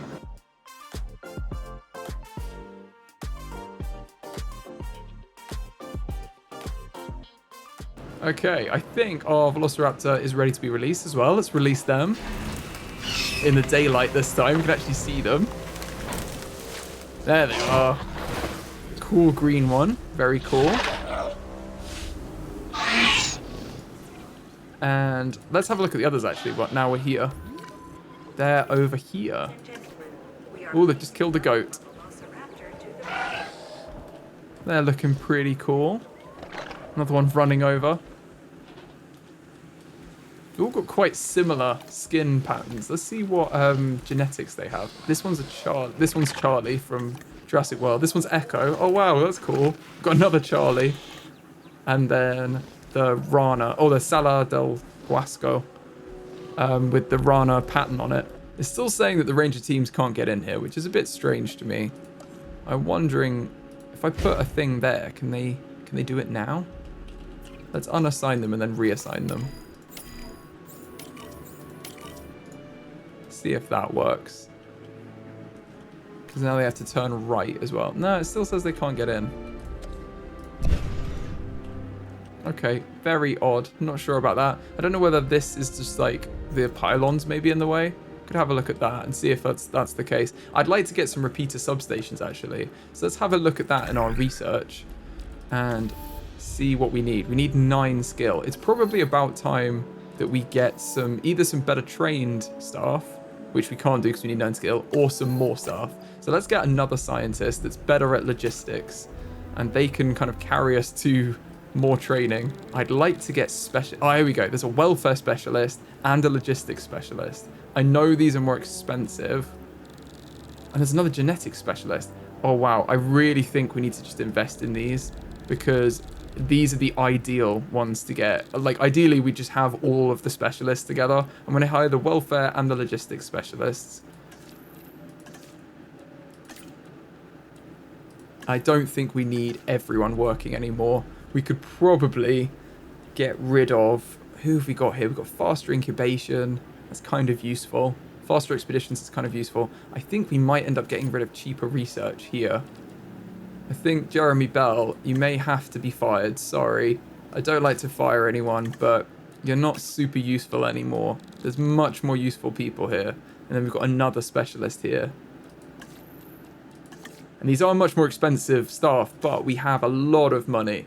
We're making loads of money, so I'm not too worried about that. And we're only getting bigger as a park, so got lots to come. Now we've got a huge amount of skill in the team. So we've got 2 genetic specialists, 1 logistics specialist, and 1 welfare specialist. I think they're all trained up as much as they can be, yeah, but we can even get the training and they can do even more. For now, though, let's just research the alternative power distribution.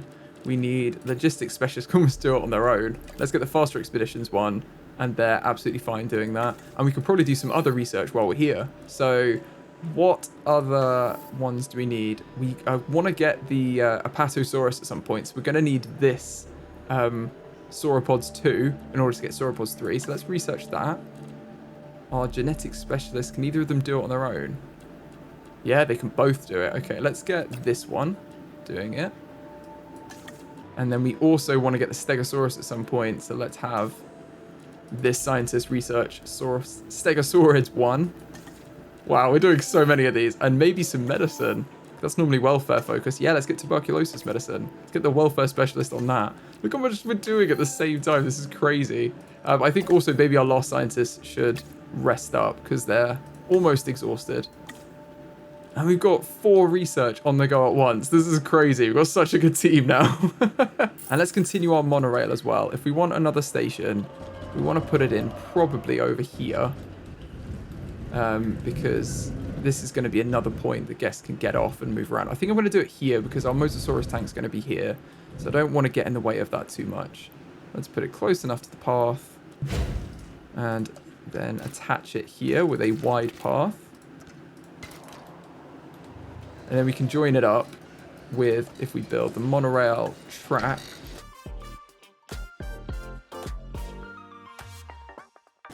There we go. That seems good to me. Got a bit of a curve in there, and then get to the next stop, and then we can carry on. We can do more of like a tour with it as well that goes over the park, but the main thing is we get people from A to B. That's what you use it for, isn't it? Is to get from A to B. There's going to be gyrospheres and all sorts to actually see the dinosaurs. We've done so much research that we just unlocked as well. The one we're waiting on is the alternative power distribution, but the others are all of the dinosaurs we've just unlocked. So I might even set everyone off to do the next ones in the chain, and then they're already ready. Yeah, let's get this one done. Can get... Oh, we can't quite do that on our own. Okay, let's get both of you on that one. And then let's see if we've got any more medicine we can research. There's nothing right now. Okay, cool. That's good, though. I like that.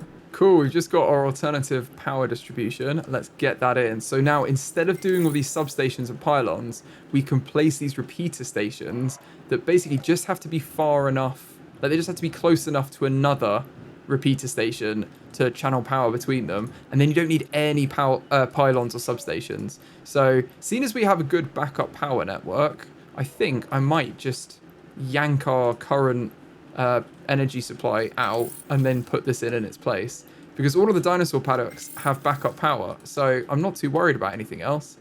Let's pause the game, demolish all of our pylons, and then I'm going to put these in so that they link up to each other and, you know, are at the green distance apart from each other.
Okay, just put loads of them in. I think they would connect at a bigger distance, but I'm not quite sure. And they're just like much less offensive things to look at. This is more reasonable. I mean, there's way too many of them, but it's a more reasonable way of how power would actually be distributed in a park like this. You'd have little substations like this rather than big pylons and everything, especially with a monorail and helicopters everywhere. Like, what a mess that would be. Right, let's put another monorail station over here so I guess can link up this side as well. And we want to match that to the path here. Annoyingly, our path is no longer on the original grid, so I might change that actually and have it connect at a different angle. I'm going to have a path come off here to give us a new guideline, and then I'll use that for this section because I do want it to be... I'll tell you what, I'm going to use the facility path so I don't forget that this is the wrong path.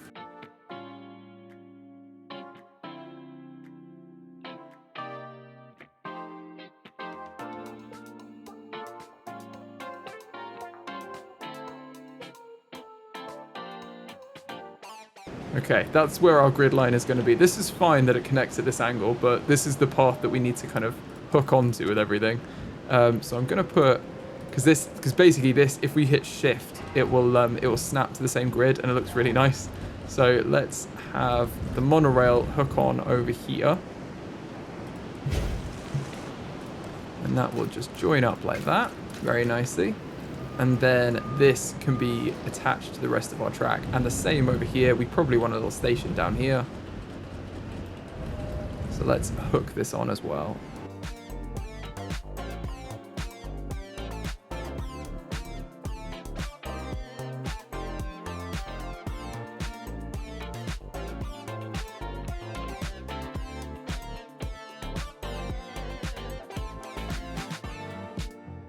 Okay, I think that looks decent. We've got it to come around and connect up here. So this is like a single track that they can go back and forth on. I think that looks good. We could loop the whole thing by having it come around here as well. It just might be a bit of a tight turn by this entrance here. I think we'd struggle to connect it. Oh, it could actually be okay. It would come over there, which isn't too bad. But I don't think we need it to. It can just be a single track that goes all the way down, connects up to everything, and then comes around. I don't think it has to be a full loop. But we'll see. We'll see. If it does, we can always move this monorail down here a bit and then have a bit more of a loop. That might actually be nicer. I tell you what, let's do that. Let's demolish this, move these paths again, and then we'll just have our park connect up here instead. The path can just come through here and join up. That's not bad at all.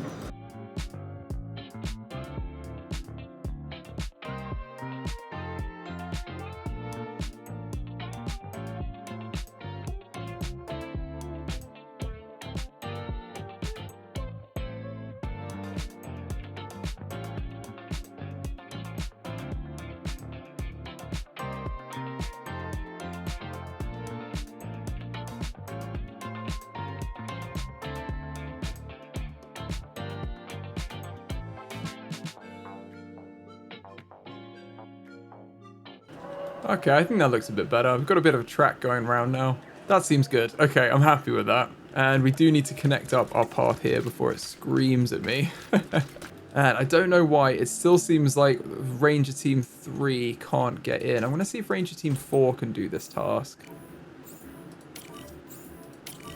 Because it would be useful if they could. And then I can just unassign. No, it says they can't reach the destination. I really don't know why. Can I move the building back maybe or something? Don't want to move it too far, do I? Not really. I don't really want to move it at all. It's kind of perfectly placed there. But that is a problem if they can't really like get out. We may just have to move the whole thing to be over, like over here. Yeah, that might be the best solution. Let's try it over here and see if this works. Because if that fixes the issue, I'd rather that than any alternatives, to be honest. I just want it to work. We can put a few trees in here. There you go, you'd never know. Trees are in, you'd never know. Okay, and now let's get Ranger Team. Oh, they're all named wrong now. That's the worst thing. Okay, Ranger Team. This is Ranger Team 3. And this is Ranger Team 4. Okay, Ranger Team 3. Let's add you a task. Come and do these. Yes, okay, that's fine. It can do that. It just didn't like being so close to these, I think, like to turn around. But that's fine. This is maybe what this was feeling over here, but I think they're okay. Oh, no, they were blocking each other, weren't they? They were just blocking each other in. Classic employee antics. You got to do that to your co-workers. Like, oh, sorry. Well, it seems they're pretty settled, although we don't have any status information. We're going to get it very soon. Oh, look at them. Killing a goat. Let's learn a little bit about our Velociraptors. The Velociraptor's reputation as one of the most terrifying dinosaurs doesn't come from its size, as they measured only around 0.5 meters in height and 2 meters in length. But its ferocity and intelligence was something to be feared.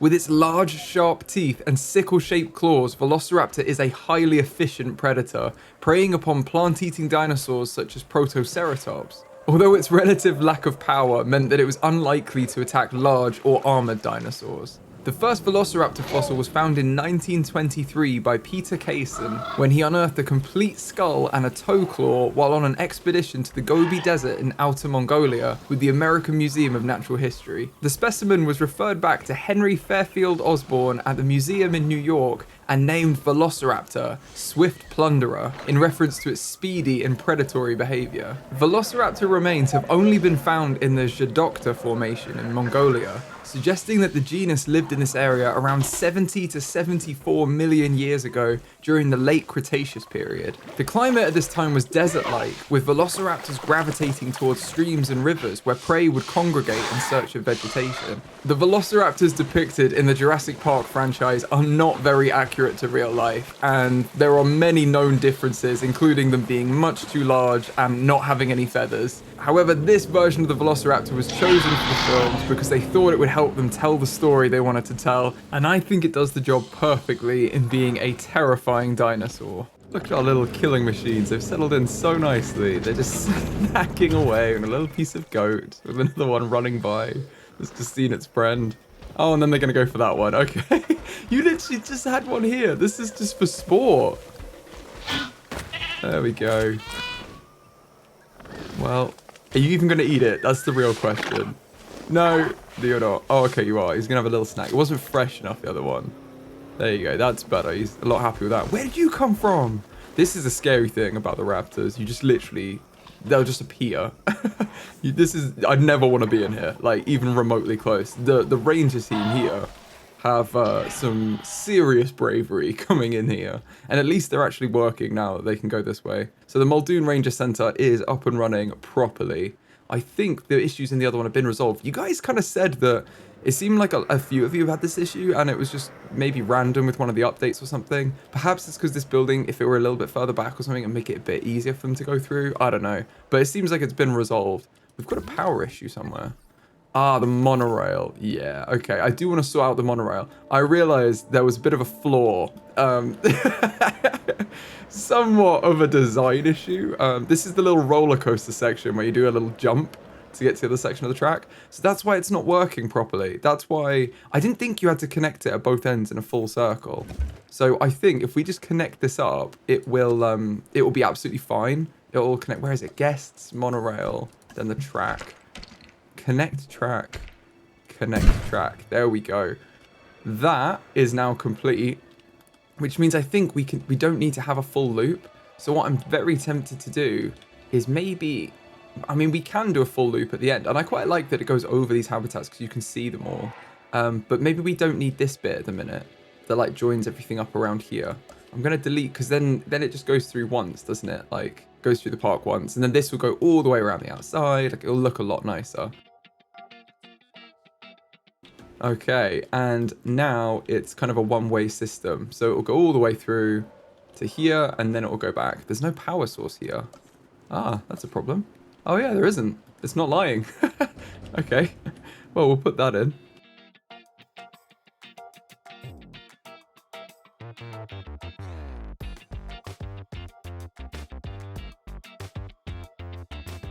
There we go, and it started to rain properly, but you know, it's fine. Now these will get built in. This should now get power. Let's watch the lights turn on. There we go. It's like Christmas. And now this should function the whole way across.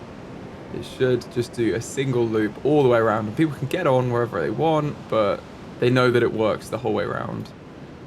park would be quite scary at night, wouldn't it? Especially around the raptors. In fact, we should rename the raptors while we're here, because we haven't renamed these at all, and you guys had loads of name suggestions for all of these dinosaurs. So let's do a little bit of quick renaming while we're here. And actually the most popular suggestion was to name them after the raptors in Jurassic World. So if you can see in here, the alpha's in here eating a goat. We're going to call her Blue. Then we're going to have Charlie, who I think does actually have... Oh, this has got the Echo skin. Okay, this has to be Echo then. And then there's 2 Charlie skins. Okay, this one's going to be Charlie. And then the last one is going to be Delta. There we go. So we've got the 4 raptors. I think we may add more raptors in here. I think 4 is a good number, though, to start with. We've got 4 in here. Oh, we've got a vehicle under threat. Probably the one that's in the raptor enclosure. One other thing you guys thought of, which I think is a really good idea, is instead of just having live prey feeders, because you can see we have 1 in here already. We do need another feeder anyway, I think, to meet all of their needs. Oh no, they only need 1. Okay. But what we can maybe do is, because we're going to put more in here, we can put a normal meat feeder in over here, a carnivore feeder. And then they've kind of got the best of both. So they'll get some, like, catching prey, but they don't have to exclusively do that, which means fewer goats are actually needed, you know. As far as the ethical nature of this park, is probably a good middle ground. So we've got this little meat feeder in here as well, which we're going to say is the most humanely sourced meat that we could get. And there we go. See, they love it. They're coming straight over. Charlie's all about the easy, fast food. He doesn't want to hunt for his stuff. He just wants to walk over and chow down on some nice steak. That's what he's about. Good lad. You also had some great ideas for the shop's names. So I'm going to change T-Rex t-shirts to Tyrannosaurus Rex. Which I think is really funny. And you also suggested that instead of the Velociraptor vegan buffet, we should have Vegisaurus buffet.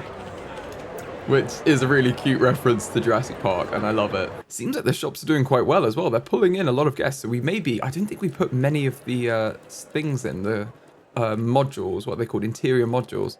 So we could probably do with some more. I don't know if that will help our profits or not. Oh, it seems maybe not. No, okay. They're happy as they are. Okay, I'll leave them. I'll leave them. I'm like an overbearing parent. Yeah, these are fine. I think actually these were the ones that were struggling. Yeah, and they probably don't need any more still. Okay, I will leave them as they are until we get a few more guests in here, which we will do by adding more dinosaurs. And that's what we're going to do today, because we need to add some more dinosaurs to the herbivore enclosure we've got over here. We've got a massive herbivore habitat. And at the minute, we've only got the Pachycephalosaurus in here. Where are they? Let's have... Oh, there they are. There's a few of them. Look at them. They're so cute. And they're quite happy to share their habitat with a few people. We actually haven't renamed these either, so maybe we should have a very quick renaming of these guys too. Now, I really love the idea that you had to name all of them after mountains, because the top of their head looks like a little mountain. So we're going to name them after mountains in the world. So our alpha is going to be called Fuji. Then we're going to have Himalaya, Alpine, Rocky, who's doing their training by running right now. And I like the idea that you had to have this one be Smoky for the Smoky Mountains. Also, if we have a look in our management views, I believe if we look on visibility, we should be able to see how many dinosaurs are currently viewable in our park, which is pretty much all of them. And the monorail, when it goes, should add some visibility. I don't know where it is. It must be running at some point. I guess people are coming on and off because our transport rating is 100%, so it's definitely working in this formation. Oh, is it there? Yeah, it's here. So this adds another little layer of visibility, which I think is really cool. So when this is over the habitats, it will increase our visibility. I just think that's a really nice feature because you'd see it from the actual monorail. And we've just lost power over here because our backup generators run out. That's not good. Let's fill this up. I didn't realize this was being drained. So what's not got power? I thought we were generating more power than we needed over here. 66. Oh, no, we're not. We really need more power. Okay, I'm going to put power in a different location because I've learned my lesson. I think I'm going to put some power in actually over here where we've got these staff buildings because we can have like little staff hubs. Let's put one power here. And then I think we'll have a substation instead of the repeater substation. We will have a normal substation. or a small substation in the same spot, and it can join up. We do need to connect this all with facility paths as well.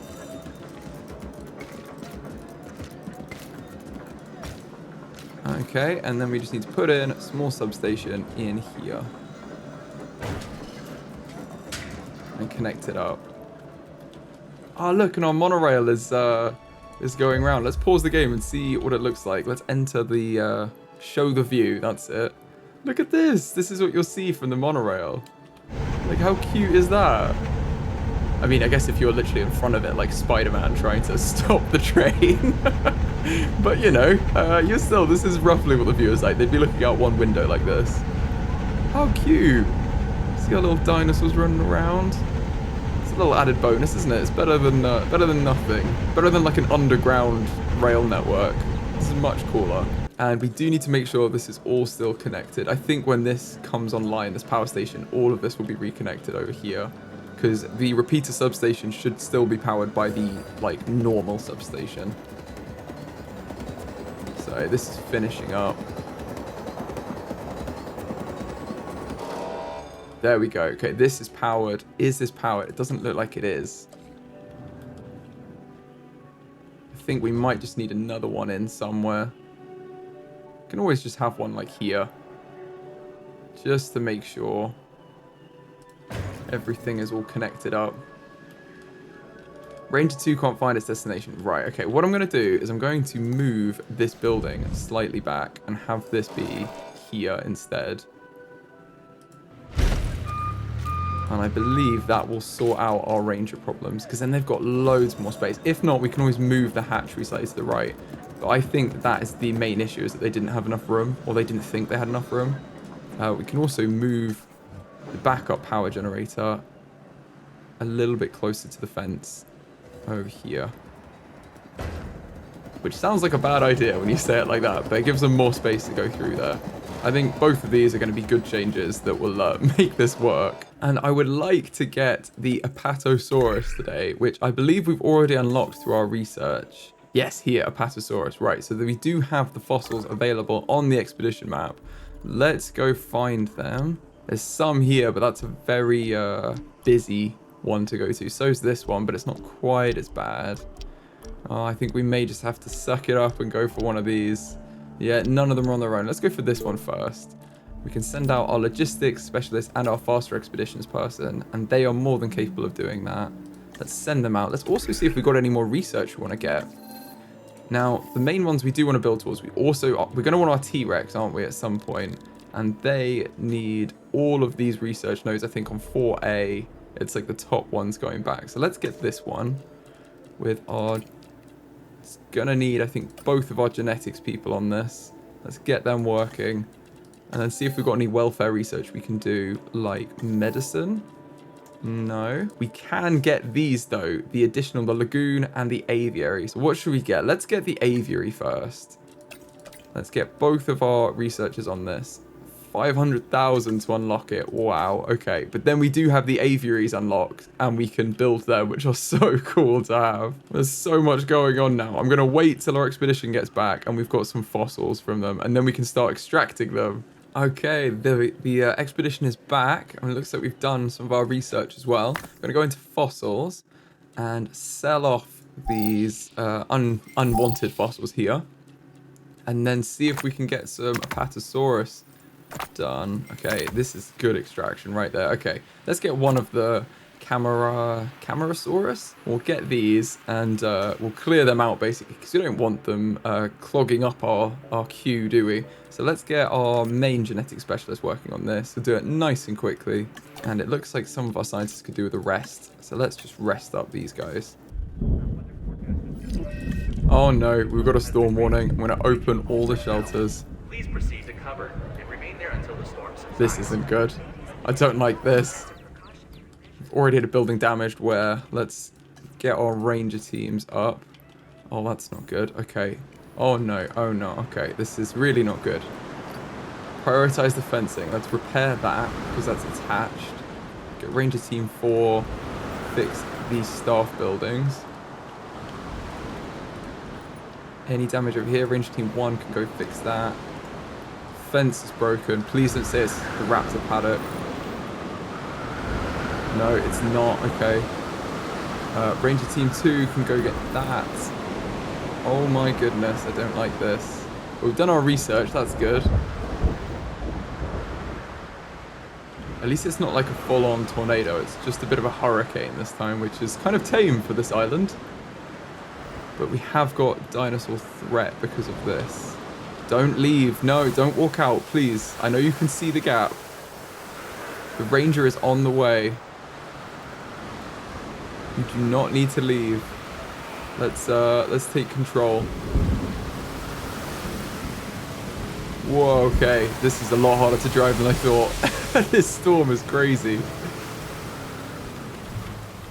Okay, repaired fence. I don't think the Velociraptors are too agitated. Although they are at the edge of the fence, and I don't like that. Oh no, they are agitated. Please stop. No. Okay, Ranger Team going in. Everyone get in the shelter. What are you doing out? Prepare our power. Need to handbrake turns to even get around the corners on these. Okay. Where are we going? They smashed the fence over here a bit, didn't they? Stay away. I'm gonna blare the horn at them. I think actually they didn't manage to break it. Oh, they're very angry that we're here though. I think we're okay. Surprisingly. There's no damage to the raptor paddock. That's brilliant. Okay, we'll go repair the innovation center. Ranger Team 1, repair the restroom. Wow, we survived pretty much unscathed. And Ranger Team 4, you can fix the science center. Nice. Nicely done, everyone. Okay, well, let's release all the guests. Close all the shelters. Oh, we do need more shelters down here. Yeah, that's a big red area right by the raptor pen. Let's put another emergency shelter in here, shall we? I think that's probably a good place for it.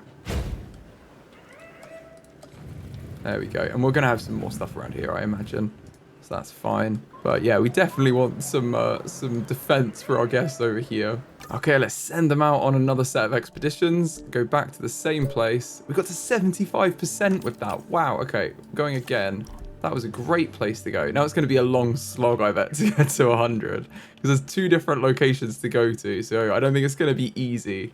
But we can get a nice big dinosaur to go in here. I'm really excited for that. I don't know if we probably need some more hotels around here. In fact, we could do some more research to get the better versions of everything.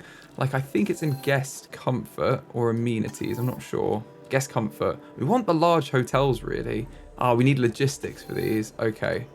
We should have used... Yeah, we just sent all our logistics scientists off to to get fossils. So we might have to wait till they're back for that. But we can definitely do some more dinosaur research. Let's get this prerequisite to the Tyrannosaurus Rex, and it's going to need both of our genetic scientists. Oh, that doesn't even do it. Wow, okay.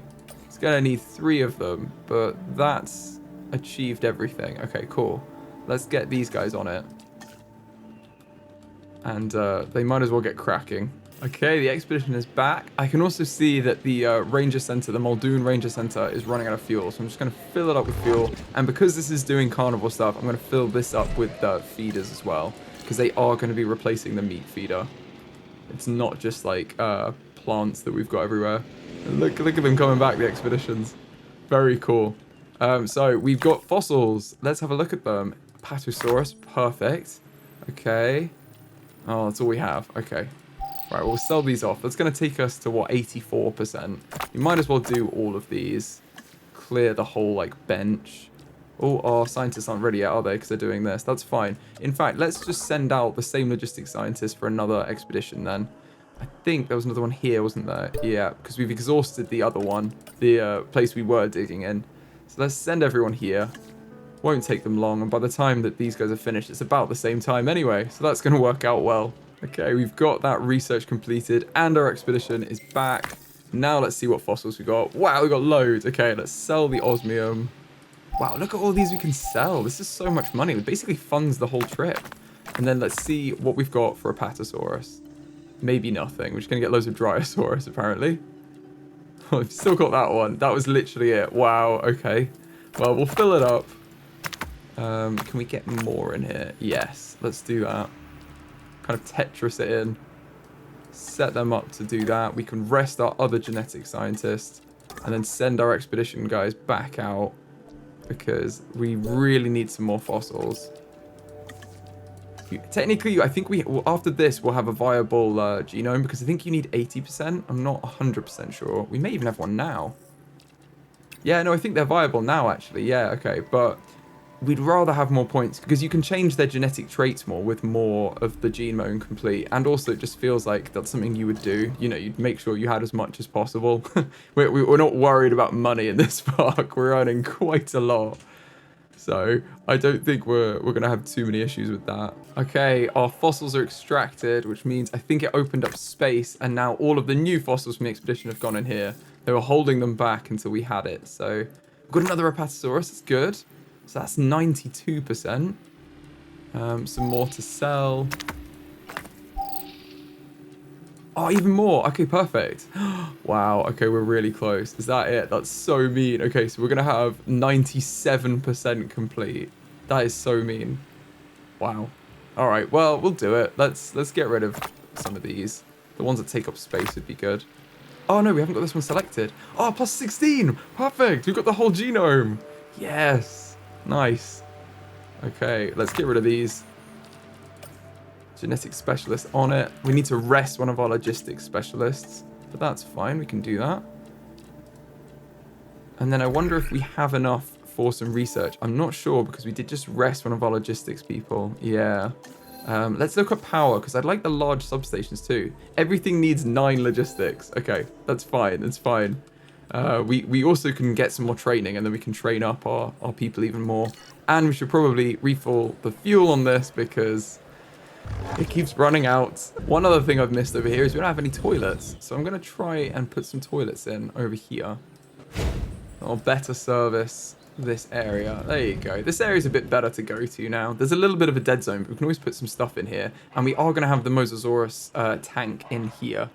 So we do need to be mindful of that and make sure we leave lots of space. Thinking maybe we can have some like aviary stuff over here because we've got quite a lot of space over here. But we'll have to see. We've got a lot of herbivores over here. It'd be nice to put some carnivores around here too. Otherwise, it's just like a herbivore side of the park. But I do like the idea to have a few herbivore habitats and then have them all connected with like one tour. I think that'd be really cool. One Gyrosphere Tour or something.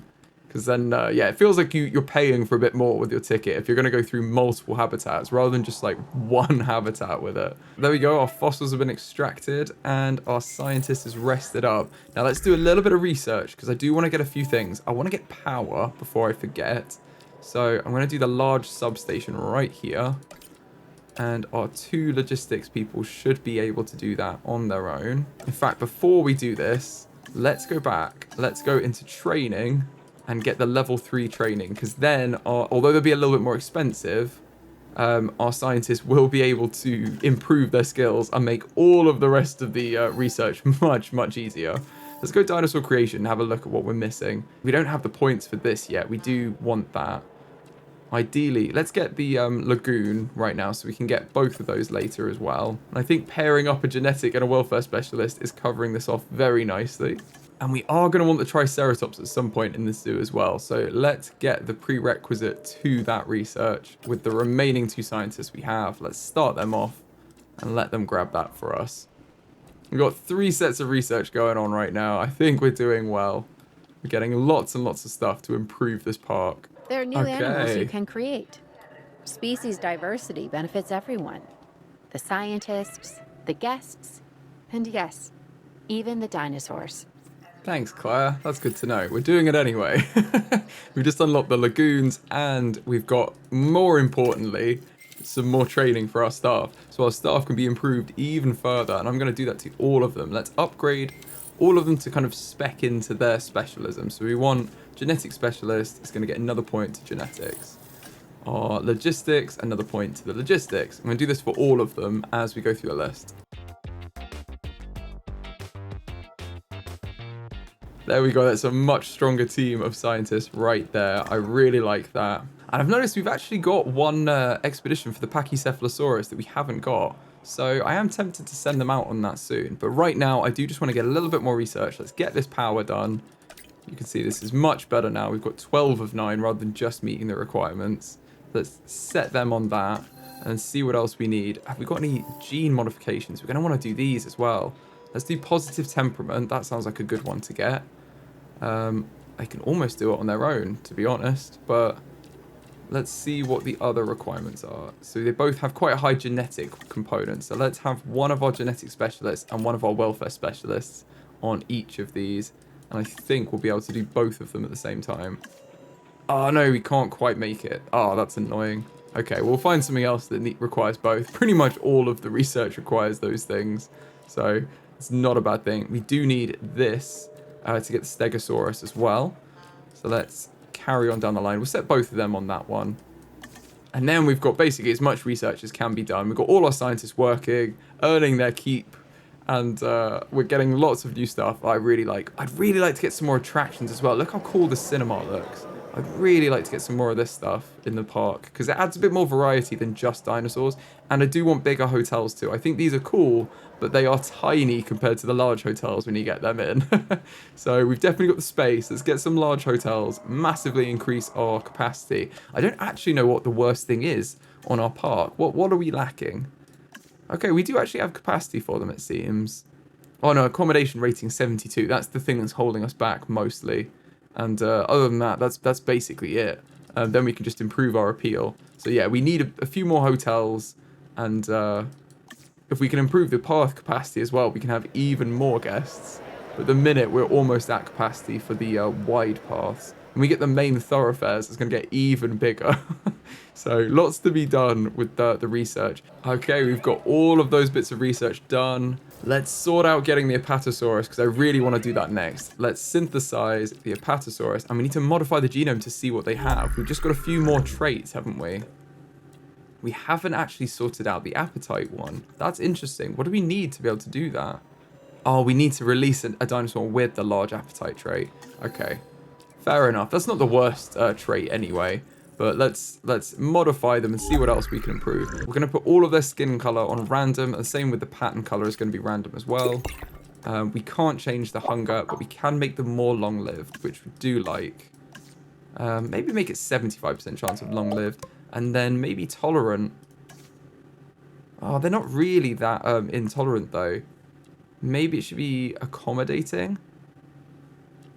Yeah, okay. They're gonna have reduced environmental needs. That seems like a good thing for them. You know, they're already quite tolerant of other species. So let's just make sure they're happy with the space and everything that they have. Save and exit, and then we can assign scientists to make these. They're not as expensive as I thought they would be, to be honest. Let's put both of our genetics people on this. Get it done nice and quickly for the synthesis. And when they've done that, we can incubate the eggs. And then we can release them. Now, I do want to put in a... Oh, I've just realized we researched that large substation, not the large power station. I think that's the next one. Yeah. Oh, that's so annoying. Okay, well, we need 3.5 stars to unlock it. But we can do that very soon. And then we can get the large power stations, which are obviously a much greater output than these are. There are modules as well you can attach that improve the output. I don't think we have them yet. Yeah, you can have 50% increased output, but to be honest, I'd rather just get the large power stations and then increase their output rather than going through the process of the small ones, paying for the upgrades, and then you end up demolishing them anyway. Or you just leave these kind of less capable substations in the park. Now let's rest our 2 scientists who just did that, and then we can get going on the incubation. That's only 2. Wow, is that a full thing as well? I didn't even check. It is. The synthesis batch size is 1 to 2. Wow, that's crazy. Now they're like forest, tall leaf, water, open space, and we need at least 1 to release. We can release 1 on their own. That's what we really want to know, basically. So if this one has the large appetite, I don't know whether it's better to research the ability to turn off large appetite or whether to just not have this one. The only thing is, this one is also long-lived, and I really would like them to be both accommodating and long-lived. So I am tempted to have one dinosaur with a large appetite, and then we can research it so no dinosaurs in the future need to have that. But also it's not really a bad trait. We're going to have plenty of food in there for them, so they're not going to be struggling or anything. They're just a bit of a hungry one. So maybe we'll just get this one, assign our scientists, get our welfare specialists on it, and then, wow, one of them can do it on their own. That is crazy. But this makes it much faster, so let's put both of them on it, because they also have faster incubation. We'll get some more of them anyway, but at least this way we can research how to get rid of large appetite in the future. And as I said, they're going to have plenty of food. There's loads of space in here, so we're not stingy on food in this park. It is raining again, though, which makes me scared every time that we're going to get some hurricane come in here or some tornado. Let's hope not. And they're ready to release. Let's release our Apatosaurus. Here they come. Whoa, they're huge, aren't they? The head isn't quite over the gate though, so I guess they're not as big as some other sauropods. They're kind of small for a sauropod, but they are giant dinosaurs. Look at them in the rain, majestic. The graphics in this game are great, aren't they?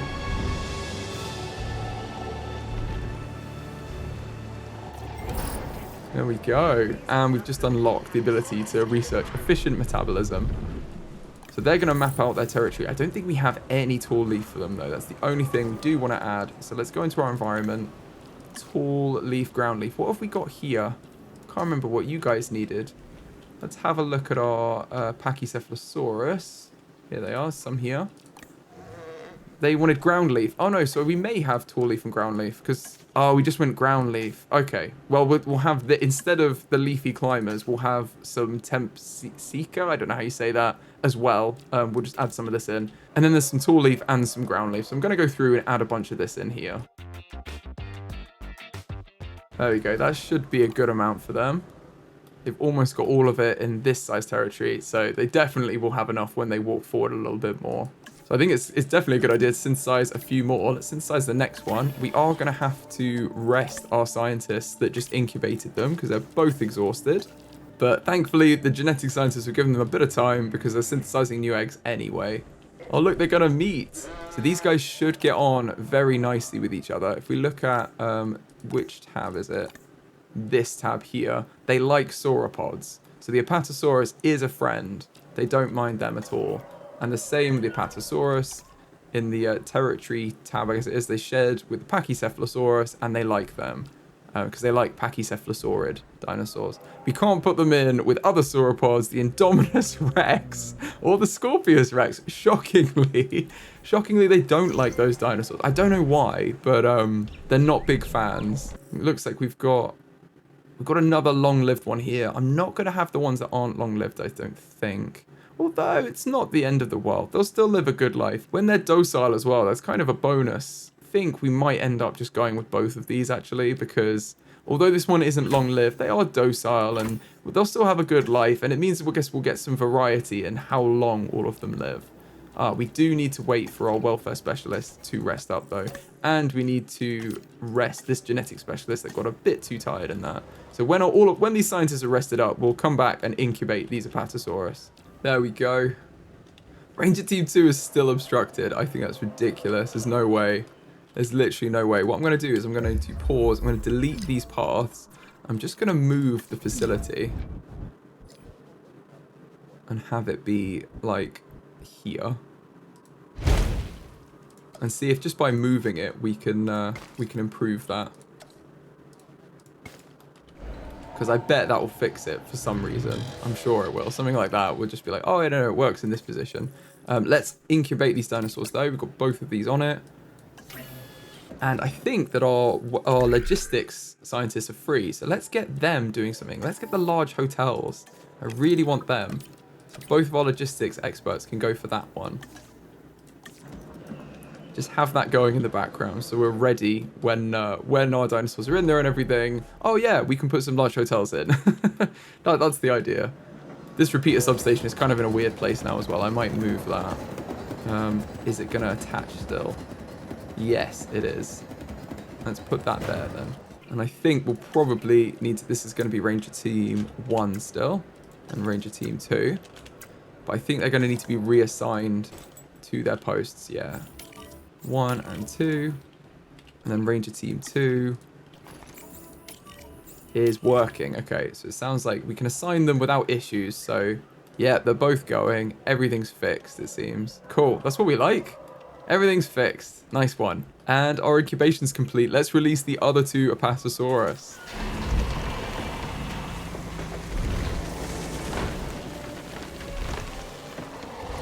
The little head coming out. Look at them. We didn't check out the different skin colors particularly. I think this might be the mangrove forest one, and the other one's like a desert one. You can see poking his head out behind. They kind of got to walk out in single file because they're so big though. Bless them.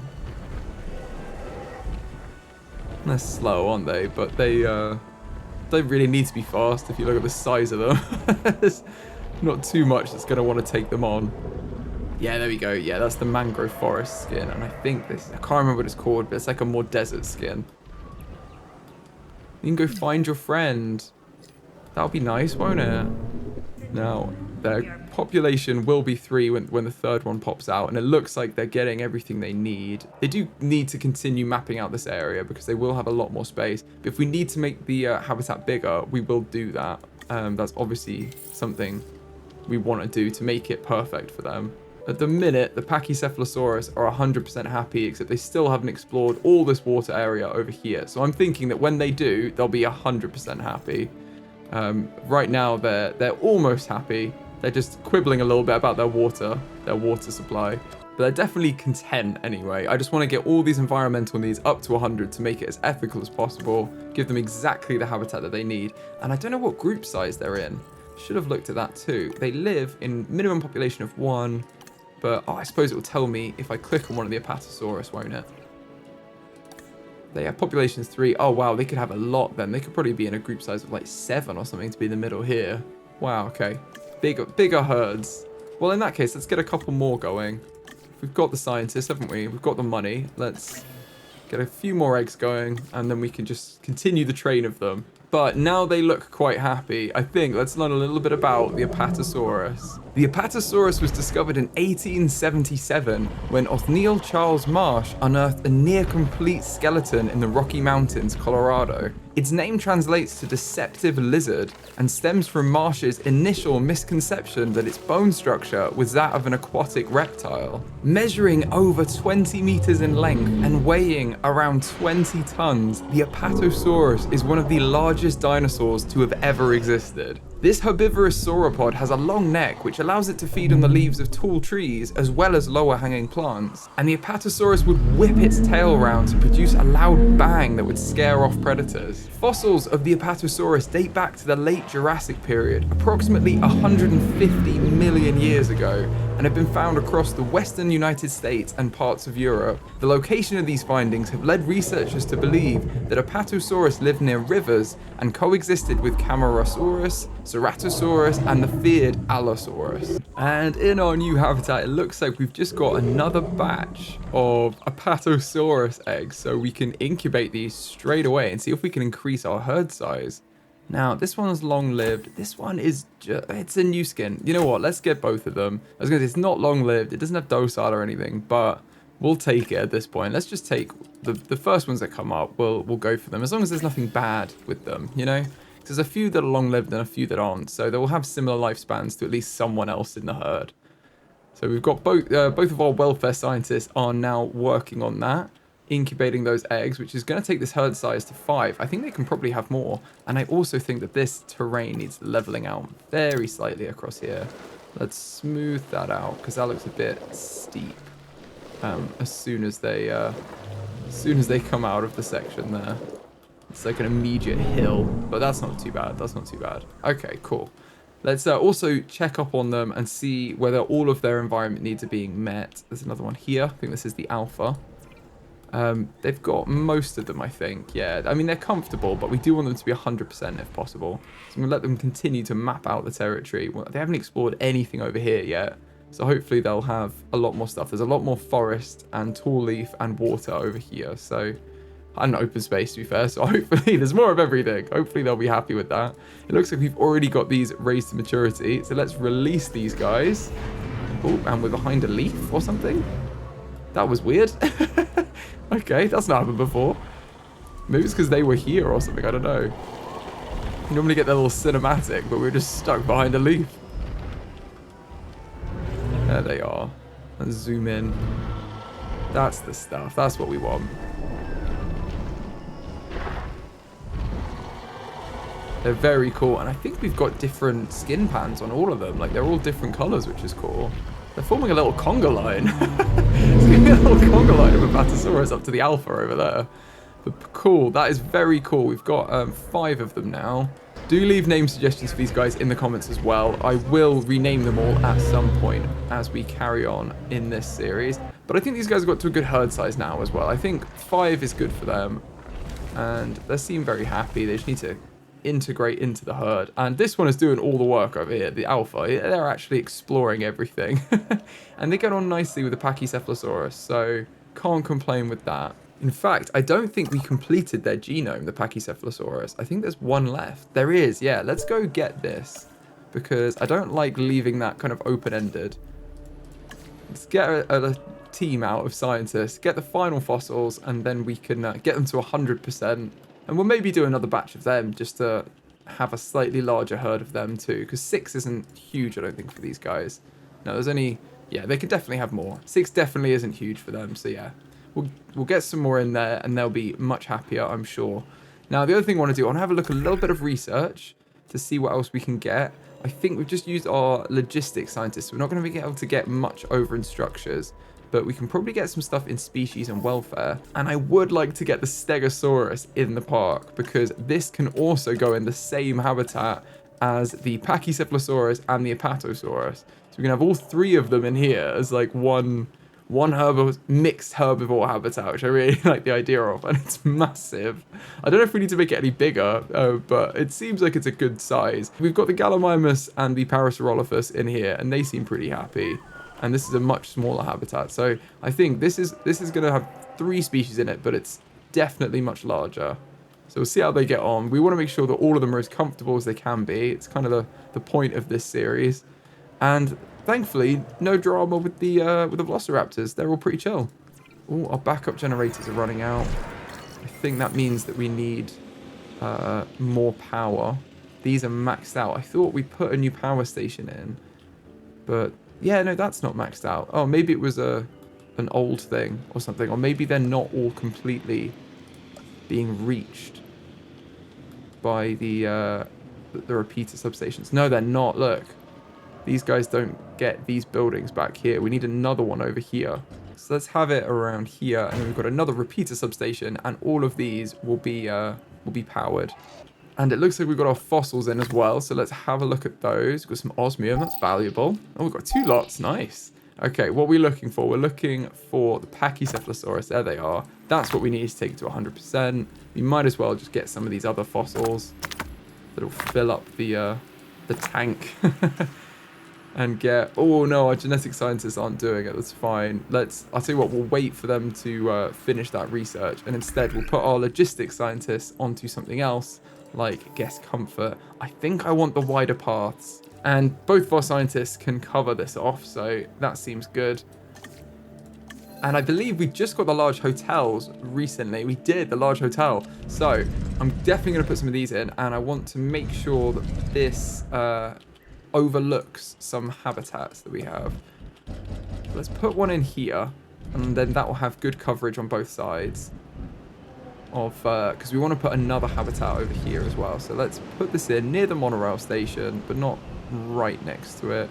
Have a little bit of privacy, I guess. That's probably good. And then we can connect it out with a wide path. We do just need to level out the terrain very slightly, just smooth it off.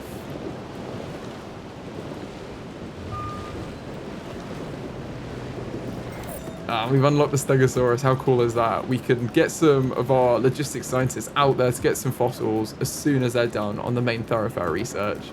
But yeah, I'm very happy with the large hotels. I do want to put some more in. In fact, I might replace some of these hotels. Yeah, I think I'm going to replace this hotel with a large hotel. The Velociraptor can be replaced because this will fit in here. We line it up nicely. I think that's pretty lined up. It'll go where it was. And we can also have probably one over here as well. Yeah, replace that small hotel. Yeah, we're just replacing all of them with much larger hotels. That feels like the way you would do it rather than just building more. Like, you'd probably just extend your existing hotels rather than like a completely new location for a new one. And they're much larger, you can see. We've got like another couple of floors at least. And they're much wider, I think. I've just unlocked the main thoroughfare too. And this building does take a long time to demolish. I didn't realize. But it is being demolished now. And as soon as it is, we can put this in. Just the last few bits of scaffolding. There we go. Let's whack that in. Probably there is good.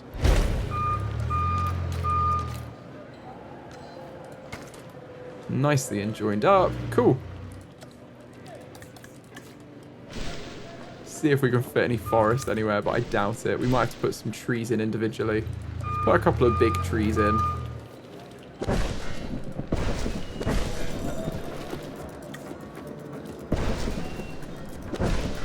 You know, look, that's blended a bit nicer, isn't it? Yeah, that kind of blends in more. I like that. Okay, cool. And the other one should be over here. It's another massive hotel. Look at it. It's huge. Love it. I love it. Okay. And the third one over here, definitely got to be a big one too. Let's delete the Parasaurolophus and put in the next one when it demolishes. This one we do need to rename, but I don't think we can yet. And we need to give this one a name too. So this is going to be... I mean, it's just like it's a double herbivore, isn't it? I don't know which dinosaur we should name it after. Maybe let me know in the comments, because we've got to have another herbivore habitat around here. And that's going to have the Ankylosaurus and the Triceratops. So, I mean, maybe it should be the Triceratops Hotel. I'll let you guys decide, though. I'll let you decide which animal it's going to be named after and what pun we're going to use for sleeping.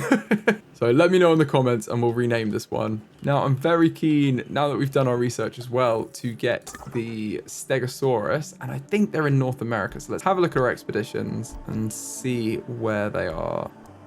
There, Stegosaurus on its own as well. Perfect. That's what we want. It's very expensive, but it is on its own. Ooh, our logistics scientist, our main one, needs resting. We'll rest him up and then we'll send them out. I'd rather do it in that order. Do we have anything else we can do in the meantime? We can probably research some attractions or something. Yes, the more guest attraction modules. I love this one. Okay. And we can get it if we use our welfare scientist, we can still meet the 9 requirement, although that's 3 minutes. I tell you what, we'll wait.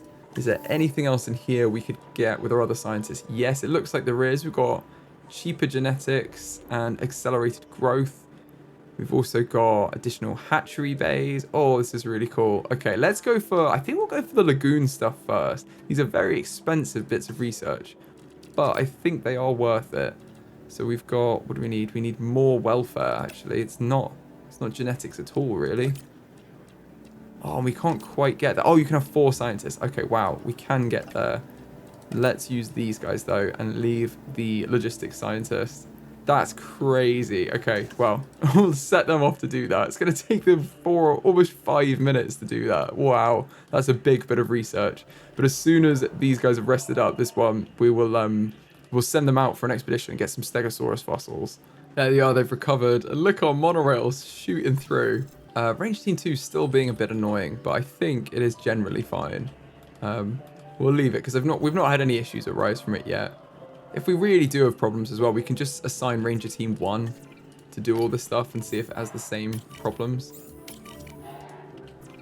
Let's unassign Ranger Team 2 and see if they have the same issues. And then we can just use Ranger Team 2 for like, if there's a storm, there'll be a response team. Or we'll see if they can access another habitat.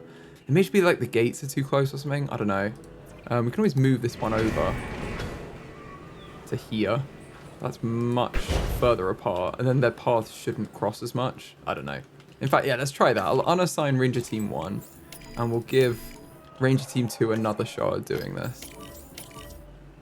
I think they're able to do it. It was maybe just that these were too close to each other. They seem fine now. Okay, so we've got our fossils back. Let's send out another expedition because we're definitely going to need more. We can put both of these out. And when this huge bit of research on the lagoon upgrades is done, we can get our genetic scientists to go through the fossils and pull out the DNA for the Stegosaurus. I'm so excited to get them. It's going to be so cool. Now, another thing I do want to do is I want to put an attraction in. I want to put the gyro station in. And I'm trying to think of a good spot for it because I want it to go through these two habitats and a third habitat over here. So we've got to think about where we want to put this to have that kind of coverage. It could go in the middle and start in this habitat. Or it could start all the way up here. In fact, yeah, no, I think we'll pull guests through. We'll have it start over here. And it can go through this habitat and then into the other one. There's also, I remember, I completely didn't realize that there was forest right in front of this viewing gallery. So I'm just going to remove some of this. So now they can see a bit better. That makes a bit more sense, doesn't it? We can put it in front of this one because they can see over the trees. But this one can't really see anything. So that's much better. We do need to put the gyro station in. So let's whack it in. This isn't really, maybe down here. Let's put it in down here. It can start here. And we'll just have to move some of this forest, I think. But then we can make a little track that goes through the habitat and essentially we can have it come outside the habitat as well. But we know where we want it to exit over there. And we can go all the way through both habitats and we'll get a bit more viewing coverage of our dinosaurs.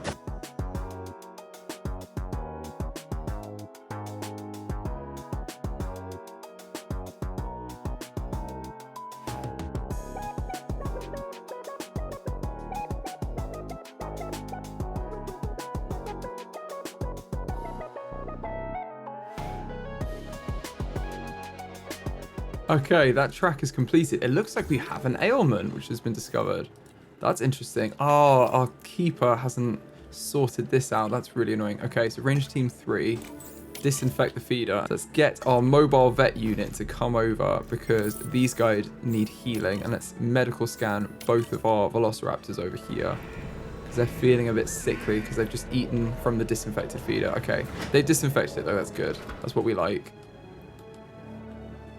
And we've got something else giving us an alert. Oh, no path connects to the other buildings. Yeah, of course. We're going to need a wide path. In fact, we can have a main thoroughfare now. So I am going to connect this up with the main thoroughfare, I think. So I think that's really cool. This is now open. The Gyrosphere. Cool. I'm so excited about this. Right. What I'm going to do is I'm going to say 1 vehicle per 100 meters. I'm going to up this to the maximum, so 200 meters. They're going to go anti-clockwise. Yeah, we want them to go anti-clockwise. Of course, they're going to go along here. Now, we are going to have to go through our habitats and add back in a load of forest because this lost us quite a lot of forest doing this. But I think it's not too bad. We can definitely... Dinosaurs will definitely be fine with it.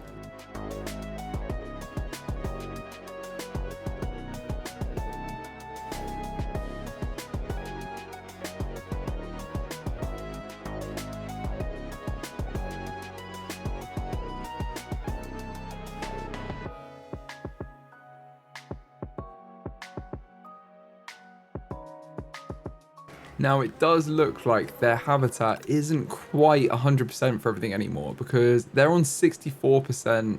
Yeah, I think they need some more space in here. I think it's a little bit tight for them. So, I mean, they're not, to be fair, they've not explored up here, actually. That could be part of the problem. Oh, yeah, they haven't gone anywhere. Okay, I think they're probably okay, actually. We'll let them explore. And if they've explored the whole habitat and they're still not 100%, we'll change that. But they're definitely happy. They just... I want it to be perfect for them, not okay. And these guys, let's have a look at the Pachycephalosaurus because I think they were really happy before. Just want to make sure that they're still happy now. Yeah, they're still 100% on everything. And the Apatosaurus really haven't mapped out the whole of the habitat yet. I think this other area around here too isn't counted. This might be where others have gone because they don't have much of their water fulfilled. And there's a lot of water over here. So we'll see if that improves. If not, we'll need to make this habitat a little bit bigger. But that's fine. We can do that. Oh, no. We've got habitats with low health. Ah, they've done the scan and they're infected. Okay. So we need salmonella. Do we need to research salmonella? think we may... Oh, that's gene modification. We need treatments. We do need to research salmonella. Okay, let's get on this ASAP. Let's get 2 scientists that will have logistics specialists and welfare specialists. Yeah, that's perfect. Got loads more logistics than we needed, I guess, but it's fine. They'll do it really quickly. And then let's actually get our mobile vet unit and just drive over there so we know that we're ready. As soon as we've got the cure, we can dart them. Now let's try not to hit any guests. Come on, guys, move out the way, please. Okay, so just end up hitting quite a lot of people. It's fine. I'm just going to floor it. We'll see how fast this thing can go. I don't think very fast, though, especially with this terrain. Okay, salmonella research is done. Needs to go all the way around, though, to get to the gate. So we've still got a bit of a journey. And it's in here somewhere. There we go. It's in here. Can I get that gap? Oh, did hit someone, I think. Okay, where are the sick ones? Where are the sick ones? They're over there. If you press R, you can get the dart rifle out. If we hit Q and E, basically, to toggle through them. So we don't want a medical scan. We want to medicate, which is the dart rifle.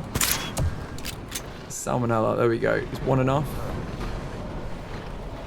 Yes. There we go. Cool. You are probably going to attack this, though. They're not the most friendly dinosaurs, the Velociraptors. I'm going to try and drive this out of here without getting attacked. No source of salmonella. Perfect. I think I could probably drop them around here and let them drive out the rest. Yeah, cool. They're not being chased. They're all good. They're all good. We could do some more Velociraptors actually in here. Let's see where they are and how much they are. Yeah, let's grab some of these. Let's assign some scientists. Let's get both of our genetic specialists on it. In fact, it only needs one of them.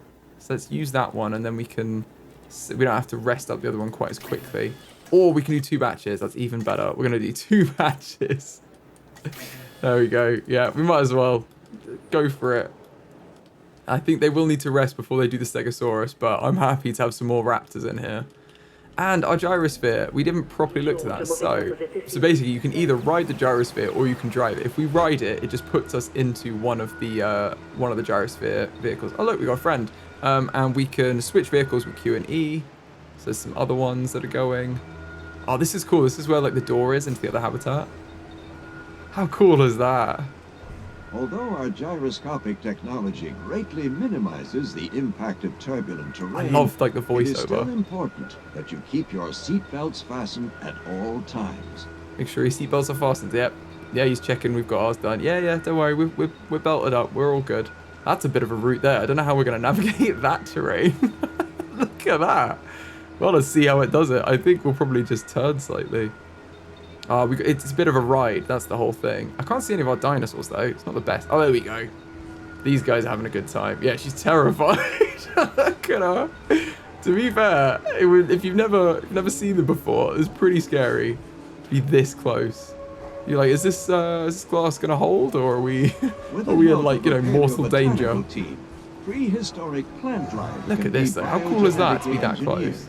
And then carefully introduced to the park, forming a sustainable source the monorail of food for our hungry herbivores. Very cool. It's also nice because you can like hide the UI and just drive like and explore. You could just sit and do a little tour. Just like, oh yeah, this is the park. So cute. I love it. Or you can start driving them as well as the other option. And then I think you just go like free roam driving. Yeah, there you go. You can go off road. Like that. Which I'm pretty sure is what they're supposed to do in the thing. Like in the film, they were driving them around, weren't they? So I think this is the intention. But we just don't have very many of them in here. And I also get that they wouldn't, like, why would they have the AI driving around? That would lead to a whole bunch of problems, I'm sure. Yeah, you can go and have a look. Hello. Right, anyway, we'll leave you alone and we'll go this way. It's very cool to be able to drive around the habitat, though, I have to say. And if we get really daring, we can put them in for the Velociraptors. I don't know how safe they are, though. I'm pretty sure it's supposed to be, like, pretty much bulletproof glass, wasn't it? But I think the Indominous Rex didn't really have too much trouble with it. Though that is much bigger than a Velociraptor, so maybe it would be safe with a Velociraptor. It probably would, wouldn't it? Oh no, these are all intelligent, aren't they? You know what? I'm not going to do it. I'm not going to get the intelligent ones. It's too much.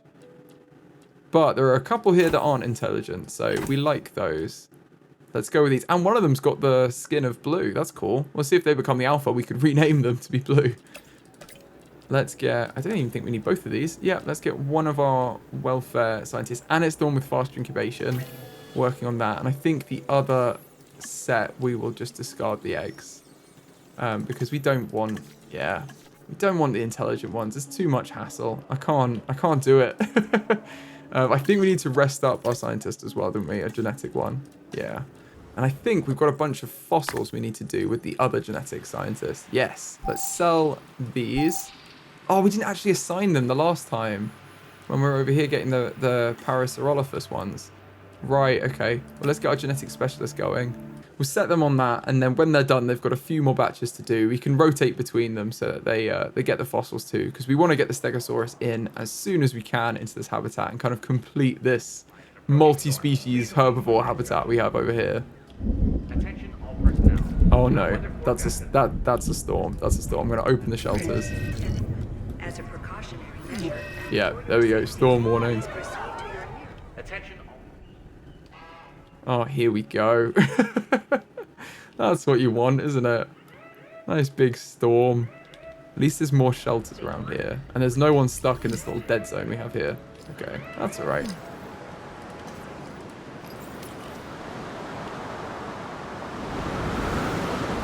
Just little bits of damage, nothing too crazy. This is the main one I'm worried about. I'm going to fix the monorail.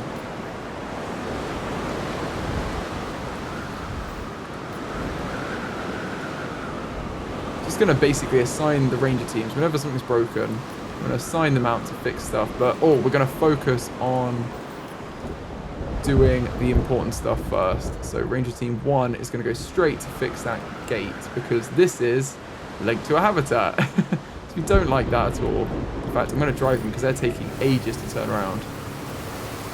And we completed the Pachycephalosaurus genome. That's perfect. Right, let's not have any Gallimimus or Parasaurolophus enter the park. I don't think that would be good. Not on the guest side of the fence.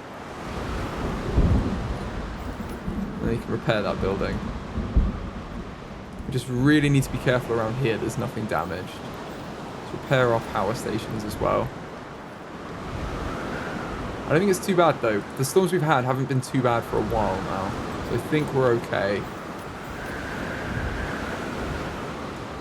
It's mostly just like hurricanes, which, you know, they do a bit of damage, but it's not too bad. You can kind of put up with it. And we've got a nice treat for our guests when they come back because the Velociraptors are ready. I think we're okay. I think we're surviving. There's not much that's going to happen, I don't think. This is probably the end of the storm now. Have a little look at our Apatosaurus. Chilling out in the rain. Oh, they're thirsty. We'll go to some water. There's water everywhere. We probably could do with a little bit of water over here, actually. Just paint like a little bit of water in. There's a small lake for them. There you go. Just where you wanted it. Now you've got water everywhere. Okay, we can open up the shelters. Or close the shelters. There's nothing else. If we just get the ranger team up. The R key is the shortcut for the ranger teams. It's just really, it's so much easier to hit that and then select them. But you can see if you add a task, it shows up any task that they could do. So there's nothing that we need fixing. I would really like it to be a management view. To be like stuff that's broken. Which I don't think they have. They've got loads of different things in here which you can look at. But yeah, but they don't have that. Got dinosaur visibility is a good one though. I do like this one. I think it's very cool. This one's being repaired. That's why it's red. Look at all these dinosaurs we have. Now, speaking of, let's release these two bad boys. Terrifying sounds. Here they come. And that's blue. Oh, and that's a cool pattern as well. I don't know which one that is. Can't remember what it said actually. But that's a very cool pattern on the other one. Nice. What is this one? What is your Velociraptor 2001B? There we go. Wow, look at that. That's so cool. That's terrifying. And they've all got, so that's 185 dominance, 185, 185. So all of these have 185. So to be honest, there is a decent chance that they will fight for alpha status, which isn't the worst thing, because we do kind of want them to have a few fights won and lost to get the, if we want to get the Indominus Rex. Well, it looks like they're squabbling a little bit. I don't think that was a fight though. That was just a bit of a scrap. I think if anything, they're going to take on Blue here, because she's the alpha at the minute. Dominance 88. That's what you need to look at. I think is the dominance of 88. And yeah, the others haven't got it. But if I think the dominance does go up. So 6 has an 88 dominance. Yeah, there we go. And then straight away they're fighting. Ooh. And they kind of did scare off Blue there. Go on, Blue. Don't take that. So I think they might have a few scraps between the two of them. But I think, yeah, the dominance level will fluctuate. If they haven't had a scrap or something in a while, I think it might go up so that they do. And then when they win fights, I'm pretty sure it goes up as well, which is why Blue's is so much higher, is because she's won a fight. But yeah, it's made of their genetic score pretty much, I think, because like the appeal strongly indicates it, because you've got things like aggression and things like that all give you dominance anyway, and they're the things that make them have higher like appeal to guests normally, like more teeth, more claws, that kind of thing. So we'll see how they go. We'll see how this one it does with Blue. But I'm kind of hoping we get some like very small scraps that don't have anyone hurt or anything, but just establish the hierarchy, and then we can hopefully get some more dinosaurs unlocked later because of it. Now let's have a look at our fossils. We do have some Stegosaurus fossils. Perfect. Let's grab all of these. In fact, we've got more than we can even do. That's great. Okay. How many do we need for these? Let's get rid of these fossils. And get our genetic specialist working on it, and we can rest up our other specialist. I'm actually very tempted to just rest up all of the scientists that are close to exhausted. And then they can all be ready to go, and we can put them to actually get the Stegosaurus when we've done this this little fossil extraction. I don't know how much of the genome we're going to get. I didn't actually look. It looks like we're going to have 44%, so we're not going to be viable yet, I don't think. But we're on our way. We're on the journey. Now, what we can do is we can upgrade all of our paths to be main thoroughfares, and that is huge for our guest capacity.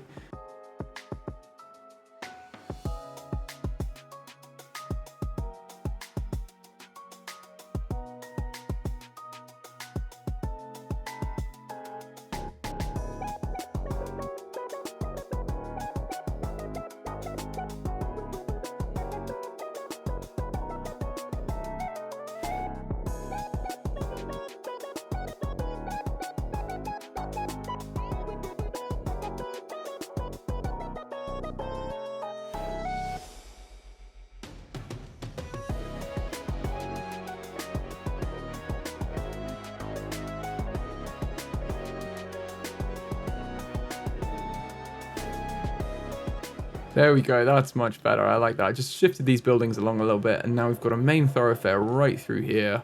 It goes right down here, and you can tell that that's the main route through the park. Perfect. And same along here. But wide paths connect everything to the actual facilities. Like if you want to go to the toilet, that's a wide path, but the actual path that you've come from is the main thoroughfare. I think that's how it should be, and it makes sense. It looks a bit better when you're looking at it from like the sky. Cool. So I think we're done with our expedition fossil collection as well. We don't really need, there's a couple of Stegosaurus there, but firstly, let's get some more Stegosaurus fossils. We've got to see where they're actually located, because we've exhausted the one where we were looking. There's one here. Perfect. 1.4 million. Wow. Okay, that's an expensive one, but I think it is worth getting. So let's put both of our logistics scientists, we can just afford to go here. Let's get them 1.4 million per trip. That's crazy. But it is purely Stegosaurus fossils as well. Like, it is just them. So we're not going to get any extras that we don't want. It's exactly what we're looking for. I'm going to smooth out the terrain a little bit around here. And this is so cool. Look, local dinosaur appeal is 1,738. It's got 26 visible dinosaurs on this track. How cool is that? If you look on the management views, the gyrosphere is doing really well. Gives you like all the little individual balls have their own like circle that move around. You can see like that one. Very cool. I love that. And it is starting to rain, which hopefully doesn't mean yet another storm. But we shall see. We shall see. Is there anything else we want to do? I think maybe research might be a good shout. We've got some gene modifications we haven't got yet. Let's get this group adaptation one, because this is quite a high requirement and we have the talent to do it in-house. Let's get that done. And I think we can also do this with both of these scientists. Yeah, let's grab these. Get some more skins for our dinosaurs before we get the Stegosaurus. And now we're just waiting for them to complete their task. So we'll come back when they're done. Oh no, look, the backup power generator is still running out. I'm wondering, let's move this out and see what isn't being powered. If we just move it over there. What isn't being powered? Because we've got more than enough power. They're maxed out, but it's connected to the same network over here, and this is on 48 of 60. So what doesn't have power? That's the real question. Otherwise, I think we'll just move it over here, so it's getting the fence. I think this will do the habitat if the power goes out, because it's still touching the fence. That seems better to me. Put it there. And hopefully it won't run out anymore, because I think all of this should be being powered properly. I don't know why that was running down. Nothing else is flagged up that has not got power. We do probably need some upgraded fencing over here as well, because this is level 4 and the raptors are level 5. If we can see any of them. There we go. They are a security rating of 5. So we'll have to see. But yes, we've had our expeditions come back as well. We can sell these fossils. And I think we need to wait for our genetic scientists to finish the research they're doing. But we've got a lot more Stegosaurus here. So let's have a look at this. Wow. Okay. We can't even do all of it. But it looks like that's pretty worth doing. That's going to be plus 23. So it's going to be 67%. Plus another 5. Wow. Okay. We're getting there. We're getting there. That would be viable at that point. But I do want to take it to 100. So I think what we'll do is, while the logistics scientists are fresh still, let's send them back out to the same place. Get some more fossils for us. Another 1.4 million. But it will be worth it when we have a herd of Stegosaurus. That will bring in a lot more money. And have we got all of these maxed out yet? Yes, there we go. Everyone is here. Now, I think they're done with the research now. Let's actually allocate the scientists. Let's put this one on it. And let's wait for these to both be done. And we'll continue to work through the Stegosaurus genome. There we go. We've got all of that, all those fossils extracted. And we've got another set of them, along with some silver. Wow, they're really doing well with the money, aren't they? They're bringing back a lot of goodies for us. That's not a lot of Stegosaurus, though. Ooh, okay. That plus 11. It is drying up a little bit, isn't it? That dig site they're going to. Let's put one of these guys on it. And I guess we'll send them back out, but it's not the most fruitful place. Oh, no, they're done there. Okay. Are they anywhere else? There must be another dig site that has them. If we click the R button, we can filter. So let's filter by herbivores. And then I don't think we want to get this. But this will at least show us where all the herbivores are, which cuts it pretty much in half. I don't think there are any more. Looking at them, I think we're done for Stegosaurus, which is basically as far as we can go. But that's fine. We've got a good amount of them already, because I don't think you have them across regions either. Like, I don't think they'll be over here. Oh, they are. Wow.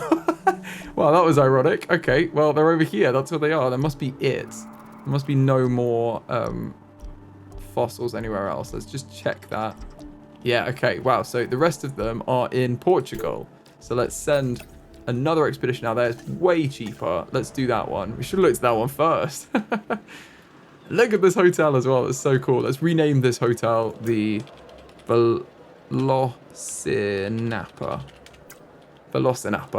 And our other hotel over here. Oh, we didn't build it. Right, well, let's build this hotel in. We just demolished the small one. Can we fit? Oh, yeah, we've got some large trees in here. Placed manually. Let's see if we can get the large one in here. I think we can. I'd like it to line up to the paths if we can. Yeah, that looks good to me. probably about here is good. And connect that up with a wide path, not a large path, a wide path. I hate that that's not quite straight, but it's because it's on a slope. That's why. There's quite a bit of terrain difference there. So that's actually not too bad. And then we're going to need to put some more forest in and probably put some manual trees in, but I think that's fine for now. That expedition is done. Cool, let's go get our fossils for it. Sell anything we can sell. And then this is a lot of Stegosaurus. Cool. Wow, this is making huge progress. In fact, that is better. Wow, okay, this may be it. Oh, almost. Okay. Let's get one of you on this. We need to rest up one of our logistics specialists, which is annoying. And then we can send them out for probably a final one, I imagine, in Portugal. Yeah, there's still space there, but I think it's just going to be the last expedition, and then we'll get the fossils from it, and they'll be 100% of the genome, which is really cool to say. Cool, now our scientist has recovered. Let's send them out for that final expedition for the Stegosaurus. Fingers crossed. And I don't think this is worth doing, but we can get ready with this side of things as well. Let's also see what else we can research. Oh, it looks like we can get some more skins. Let's do that. Yeah, okay. I'm going to get one of our genetic specialists to do this, because they're more than capable. And then is there anything else we want to research? Perhaps we should have a look at the flying reptiles. Now, we do actually need the Pteranodon and the Dimorphodon to have the correct aviary dinosaurs to match Jurassic World. So let's get the Pteranodon now. I think we can just about do this with our remaining scientists. Yeah, there you go. They can just about make that. And it's not going to take them too long either. So that's pretty perfect. And everyone's being used for something now, which is exactly what we want. Efficiency. And it looks like the Parasaurolophus has been built. Parasaurolophus, I think I'm spelling that right.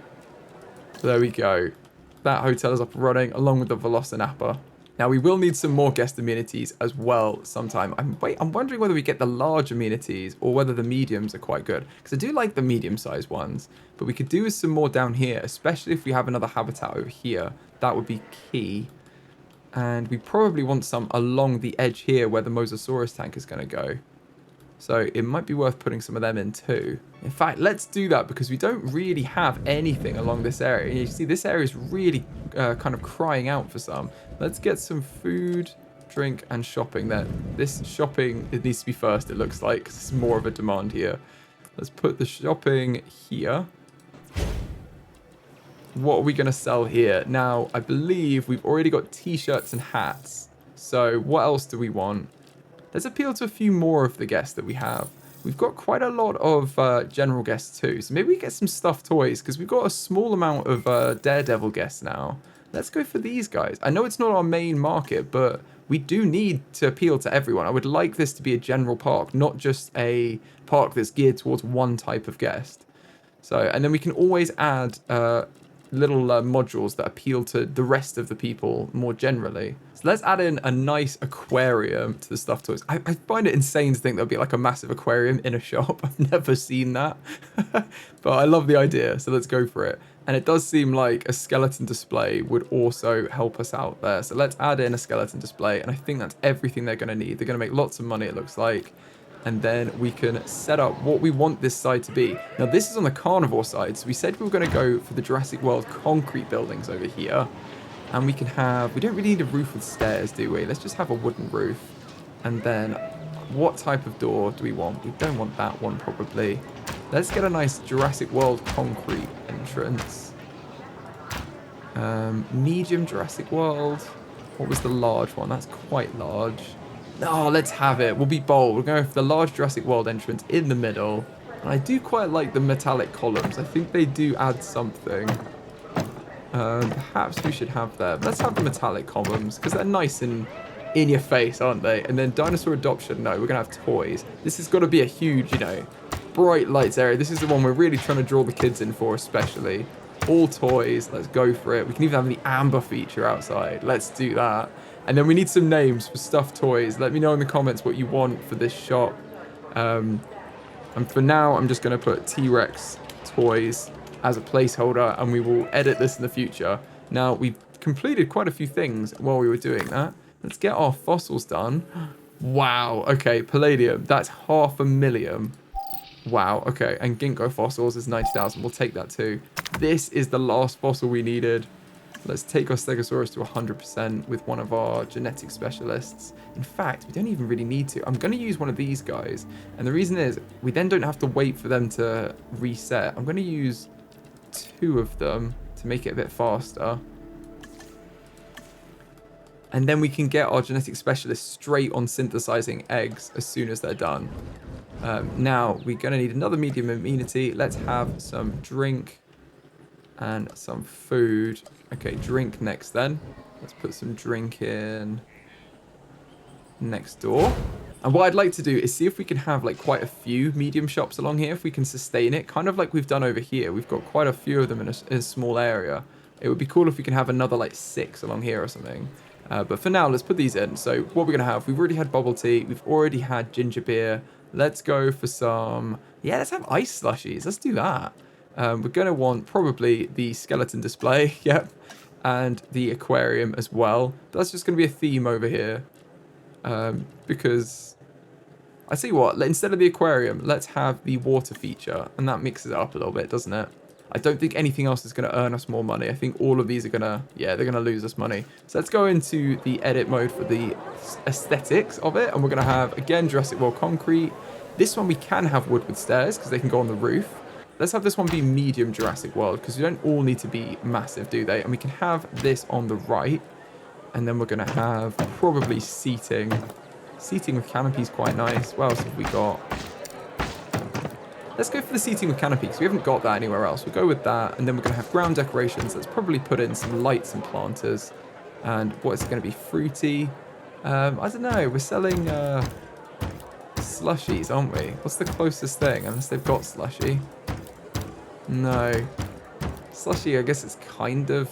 That's kind of close, to be honest. A soda can. Or bubble tea. That kind of looks like slushy as well. Let's go for the bubble tea, actually, because that kind of looks like a slushy to me. We'll go with that. And again, we're going to need some kind of name for it.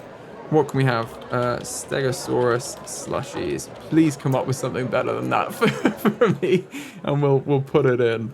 Now, it looks like we finished up on our fossils. So let's go over to our habitat, where our Stegosaurus are going to go, and start synthesizing them.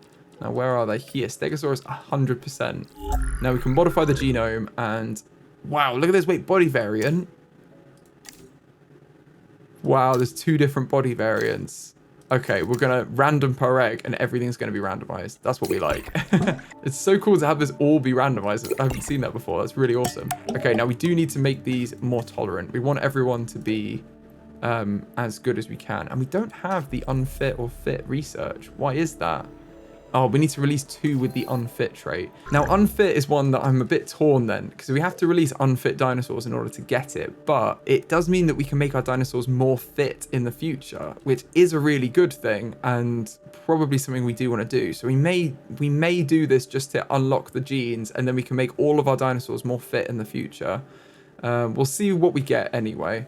But we can't do anything about that now. So I think probably if they're tolerant, if we make them accommodating and long-lived, that would be good.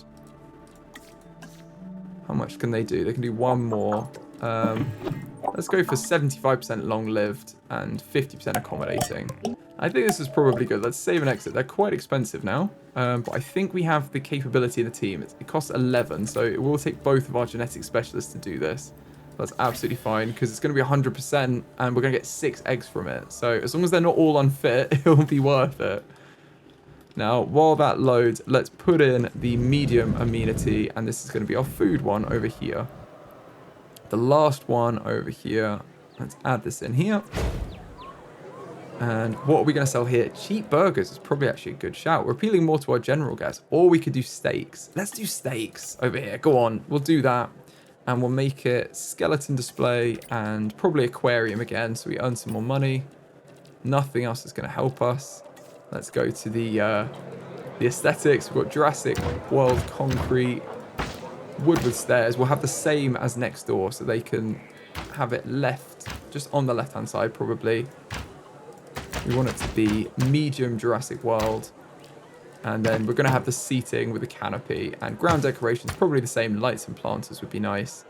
And carvery is probably right. Yeah, that seems good to me. Now, what's this going to be? Oh, we can't have Stegosaurus again. You have to come up with one of these, because I've already used Stegosaurus. We have to come up with something else for the stakes one. But let me know in the comments what you want these to be called over here, and we will rename all of them. We've got our color scheme going strong, though, with our green color scheme. And these are pulling in a lot of guests, actually. We can already have another shopping facility. That's crazy. So definitely worth doing. Let's go over here to the hatchery, select our eggs. Now we've got one skittish. That's not too bad. We've got one unfit and one aggressive. I don't think we'll put the aggressive one in, but I think we might put in the unfit one just so that in the future we can make the whole species more fit. I think that that probably does balance itself out. And the skittish one is fine. That's not an issue. That's just a little personality trait more than anything else. It's going to cost us 2 million, over 2 million to make this. That's crazy. We definitely want to do it though. And we can rest up our genetic scientists because they are maxed out. I think I'll also rest up this logistics scientist because they're basically maxed out too. I'm so excited to get Stegosaurus. I don't know what group sizes they live in actually, but how many do we need? Let's have a look. You need a minimum of 4. Okay, so this will be fine. And they need ground fiber and ground fruit. Ooh, okay, I think that's different to what we've got in here. So we do need to have some varied plant life across this habitat. It's probably worth smoothing out some of these mountainous areas as well, so it's not too much elevation everywhere for them. They're not dinosaurs that necessarily like to climb. Oh, look at these guys. Imagine that. I mean, I'd be terrified that they'd stand on me, but that would be so cool to see. How are they getting on now? They still haven't really explored very much. Oh, no, they have over here. Yeah, no, okay, so that's not ideal then. They're still lacking some of everything, I think. I think we might need to make this habitat a little bit larger. So I'm going to get some grade 3 fencing. And probably head into this section over here.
Okay, I think that's much better now. We've just moved. This is way more space for them.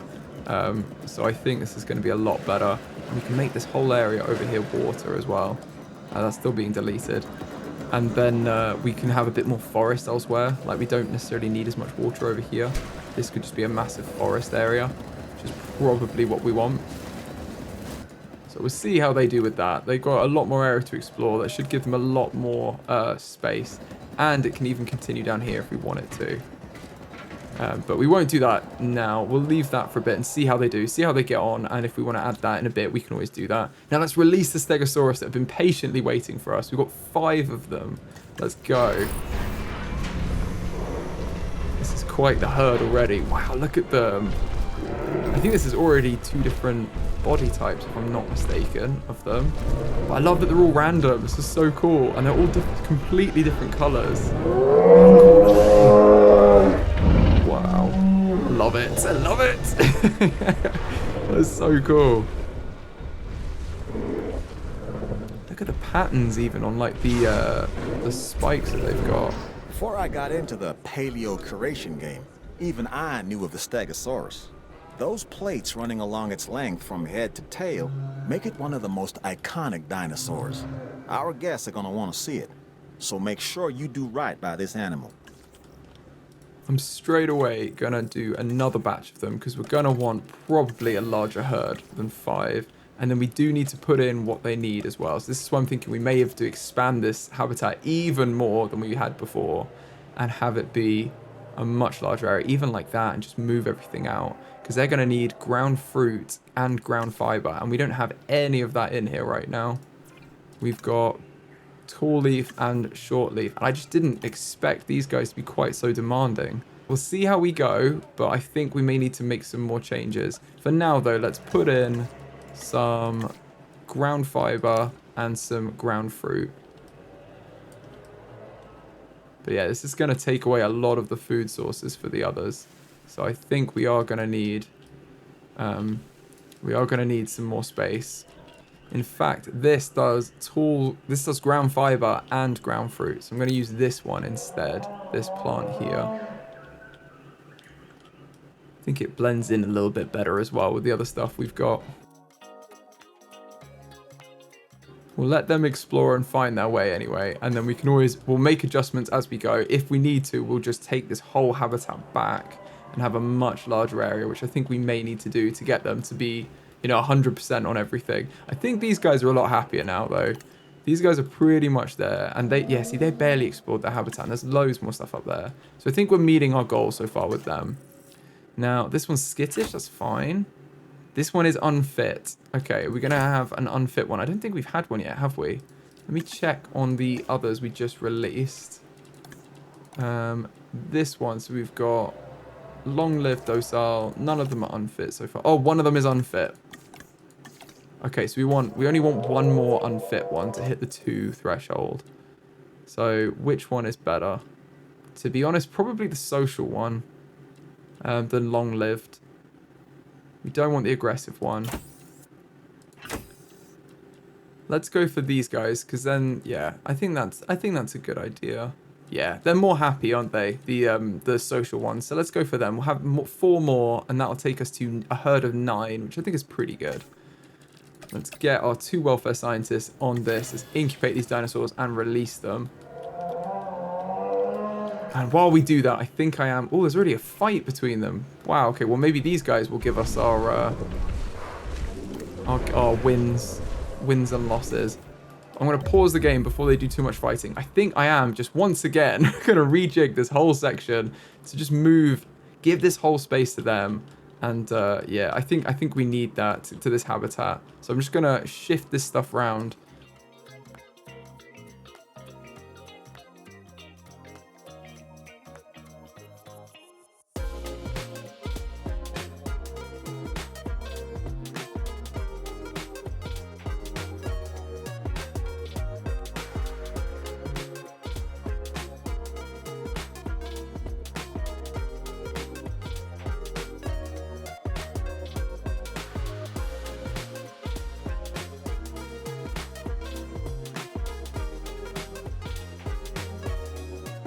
Okay, and let's release these final Stegosaurus to complete our herd. We can see if we want to get any more in the future, but I think 9's a good size. Here they come. We've got even more colours. This is so cool. There's quite so much variety with these guys.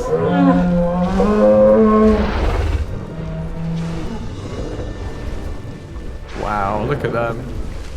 Hopefully they will be happy. Really hope they get on in here. Now they are, wow, they're level 5, so we do actually need to up our barriers for these guys. And now we can get, yeah, we can make them fit as well, so that's what we want. I think for now, though, they're in here. They seem happy. Everyone's happy enough. They just maybe aren't 100% happy with everything. We just need to keep improving the environment to get into that 100%. Oh, we do need to put the monorail back in. Let me do that before I forget. Let's put that in. Probably around here. Oh, I was going to smooth this out, wasn't I? I'm going to flatten this terrain probably closer to here.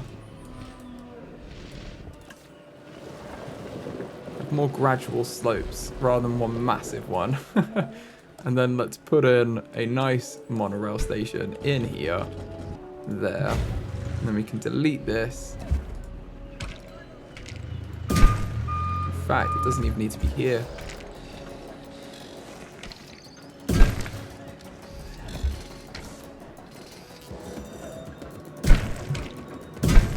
There we go. I think that's quite good. There we go. And we've got a whole route around the back there. This is a bit wibbly here. But oh, it's because of the map cutting in there. Okay, that's fine. There we go. We've got a new monorail. Now these guys are in here. Let's learn a little bit about our new Stegosaurus. The Stegosaurus is one of the most famous dinosaurs ever to have existed, thanks to the distinctive upright plates and spikes that adorn its back and tail. The Stegosaurus shared its habitat with many large predators, including Ceratosaurus and Allosaurus. It therefore required a method of defending itself. The long spikes on its tail allowed it to lash out at attackers, although the back plates are believed to be for display when attracting a mate, not for defense. As well as this, the Stegosaurus did weigh in at around 3.5 tons and measured around 5 meters in height and 10.1 meters in length. So they weren't small. Famous American paleontologist Othniel Charles Marsh was the first to classify Stegosaurus as a new genus in 1877, after fossils were found near the Morrison Formation in Colorado. Marsh named the new genus Stegosaurus, which translates to roof lizard, because the back plates were initially believed to lie horizontal like roof tiles. The Stegosaurus lived in North America during the late Jurassic period, around 145 to 155 million years ago, roaming the vast dry plains in search for low-lying vegetation such as trees, ferns, and plants. It coexisted with many genera, including the fearsome Allosaurus, the Camarasaurus, and Diplodocus. Now, it seems like our Stegosaurus are very well settled in to this huge mixed herbivore habitat that we've made that goes all the way around here. Oh, there's a bit of a weird section here with the Gyrosphere Tour. I'm going to delete these and then replace them with just normal bits. It's where we had the gates before. I'm going to just replace these with normal track, and hopefully they'll join in nicely. Something like that is fine. There we go. Now it works again. They can carry on. And, oh, it looks like I missed a bit of path here. Let's put a wide path connecting the monorail, so now it's usable. And there's a single loop all the way around the park, which I think is good. So the next thing I want to do is to make a huge centerpiece in our park, and it's going to be the lagoon. I want to have a nice huge lagoon in here, and I believe we've unlocked it in our research. If we go to dinosaur creation, we've got the lagoon hatchery. Oh, it's at the bottom here. Lagoon hatchery, and we've got the feeders. So in order to get the attractions for it, I think you have to build the actual thing first. Yeah, we have to build a lagoon hatchery to unlock this marine viewing gallery. We do have the remote viewing gallery, though, that we could get. But maybe we'll do that in a bit. We'll firstly, let's see if we can get the Mosasaurus. I don't know if we need to unlock that, actually, in research. Let's have a look. So, marine reptiles. It is going to be in here. It's all the way over here. So, we need to unlock this node first, and then we can unlock this one. So let's set our scientists off to do their job, get us some research done, and maybe while they're doing that, if we have the capacity in a team, we could do this research. It looks like we can with 3 of them, or do we need all 4? We need all 4. Okay, we're not going to do that. Let's rest up the 2 scientists that are basically at the point of breaking. And then let's see what else we can do. We can get a zip line. That's a bit of fun. Let's just set this one off on that, and we'll save our other logistics scientists because they've already got 2 bars in the exhaustion tab. So let's just wait until we've done all this research. It's going to finish about the same time, and then we can come back and start building in the lagoon. Okay, we've just finished up all that research. We now have the zip line that we can put in somewhere. So where's the good place for that going to be? I feel like this is an accident waiting to happen, but to be honest, a zip line over any of these habitats is definitely an accident waiting to happen. Like, monorail is one thing, but to just be strapped in yourself, you have to really not be scared of falling in. And I guess it wouldn't be as bad. Like, there'd be a lower risk with some of the herbivore habitats over here. Though I can't imagine a Stegosaurus would take too lightly to you falling into their home. But maybe you'd have a bit more luck with the Paras or the Gallimimus over here. I'm definitely thinking it's too dangerous to put one in with the Velociraptors. That they would actually be waiting for you. So you can't even see them, and then they'll just appear somewhere. That's how they tend to work. Oh, there's one sleeping. There we go. And then they're running around here. You don't see them, and then you see all of them, and suddenly there's a pack coming at you. So now we've got that. Let's look at the next research, which was to get the Mosasaurus, and we can unlock it. We just need to probably use all of our scientists. Let's put this one on it because it's going to get us a faster time. It's going to take 3 minutes. Let's get the top 4 scientists working on this. 2 million in order to unearth these fossils, but it's going to be worth it because it's going to be a huge crowd pleaser. And I think now we're doing the research for it, let's get the actual tank in place. So I'm going to just remove the water that's here and probably level out the whole terrain.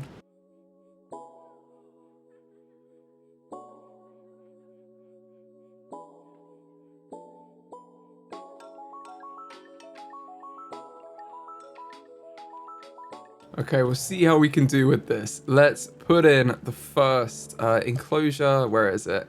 Aviary hatchery. We want a lagoon section and a lagoon hatchery. So let's probably put the lagoon hatchery in first. Oh, it requires a lagoon to go into it. Of course it does. Okay, let's put a lagoon section down.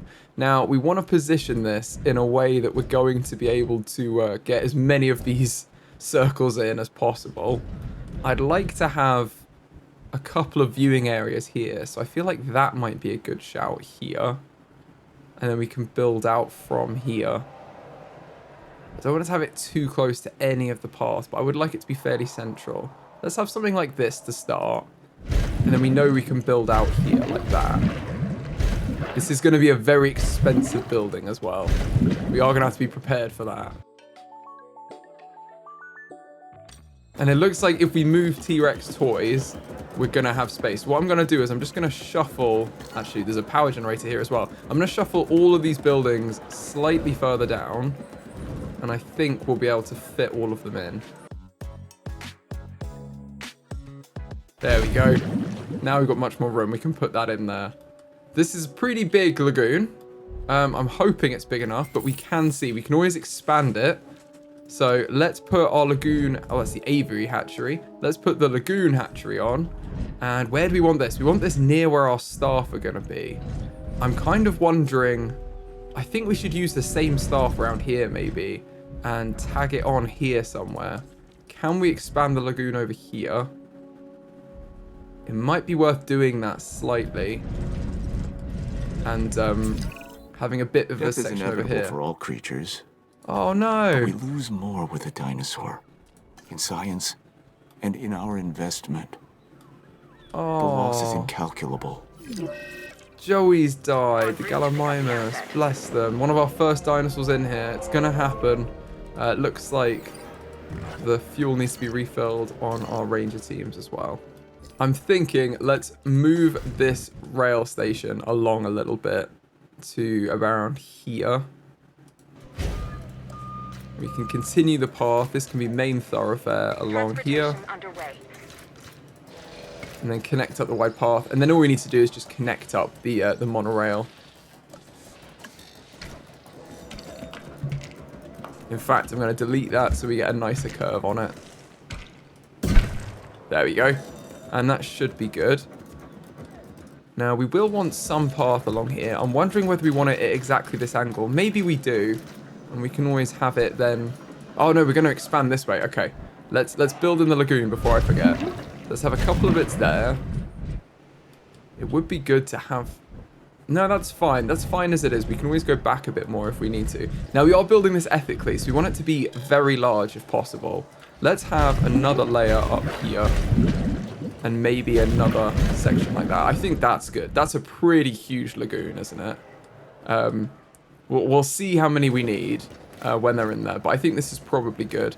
And then this way we could have a bit of a path that goes along it too. That might be nice. So I think the monorail station's fine there. What we want to do is build in the lagoon hatchery over here.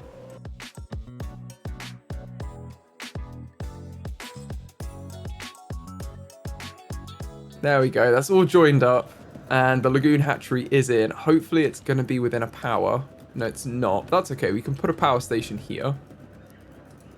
And then it will have power. And then we should be able to get our viewing areas when we get the actual hatchery. And it looks like we've unlocked the fossils for it as well with our research. So let's go get the Mosasaurus fossils done. Now, I don't know where these live.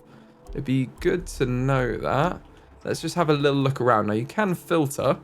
Let's have a filter by marine. That'll do us. Mosasaurus is there. Are there any more? There's Mosasaurus over here as well. Let's go for the Netherlands one. Can our team can't even do it on their own anymore. Wow. Okay, let's send these guys out and then we'll do it with the other welfare scientists next. That's quite incredible that our team of logistics scientists can't do it between the two of them because they have very good skills. We could also look to improve our scientist skills even further. I think like we're getting to that point. I'm gonna delete this track as well because it's oh no, that's not good. There's a storm. Is there a storm? I'm gonna open the shelters. Doesn't seem like there's much of a storm. Oh, there we go. No, there is. There definitely is. And we've unlocked the marine viewing gallery by having this. It looks like power's out. That's not good. Okay, let's get... It's because this substation's out. Let's get Ranger Team 1 to fix that. And then they can repair the viewing gallery on their way back. Oh my goodness. We have another tornado. This is crazy. Okay, we're going to get in Ranger Team 2. Because we're going to have so much to repair. Oh my goodness, it's like right on top of us. I'm not going to test to see if the Eye of the Storm thing works, where you're safe in the middle. I'm not sure that's true. And I definitely don't want to try it out. Oh wow, okay. Excuse me guys, can I come through? Just a little blare of the horn. Oh, they're not by a Stegosaurus, but we're okay. Gonna try and repair everything along here.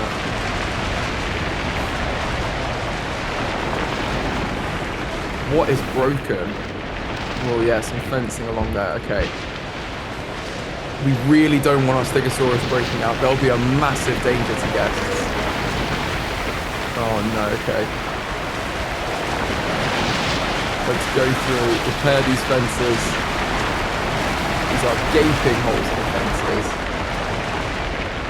I'm just glad that nothing over here is broken, to be honest, more than anything.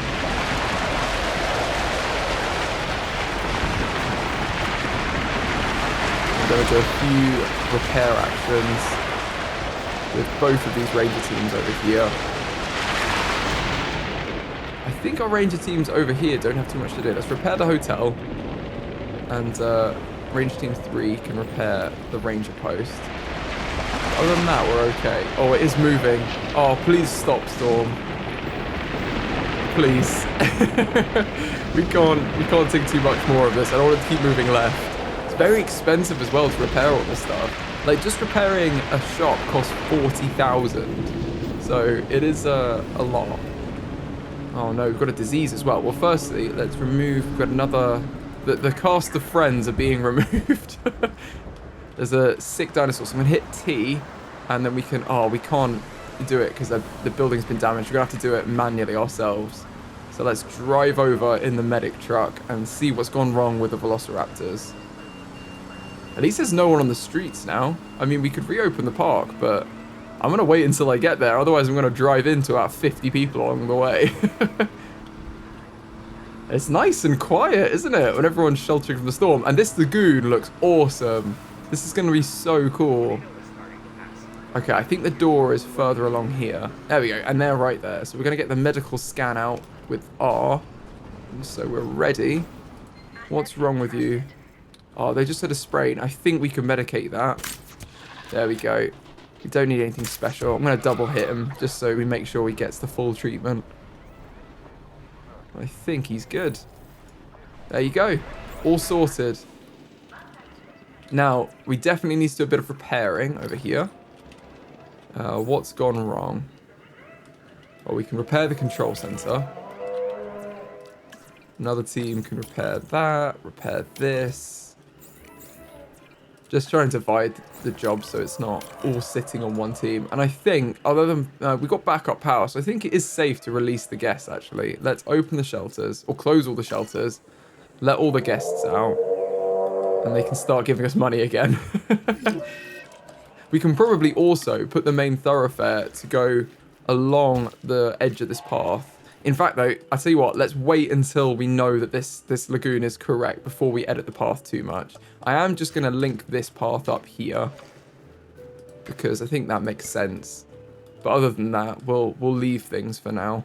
It also seems like our scientists come back from their expedition. Wow, we've got a lot of valuables here. Can sell a lot of this. Shark fossils as well, that's cool. And these are huge fossils. Right, let's get our genetic specialist working on these and send out the next team. Let's finish each node before we move on to the next one. We're going to use the other welfare scientist this time. It's going to be a lot of expeditions to get all this done, though. Hopefully we move big swathes every time we do this. I mean, to be fair, this is up to 55%. So, and we've already got another one that will take us to 64. So it does seem like it's not going to be too many trips until we have everything. Oh, it's nice and peaceful again, isn't it, in the park? Balance has been restored. Let's go chill out in the park over here. In our little nature zone. Hello, John Hammond. And yeah, I did want to change this because I think that's a bit of a weird angle for this. So I'm going to just alter the angle at which it comes out at. We'll probably do it based on where it needs to end up over here. Have it come out straight. And then it can bend in when we get closer.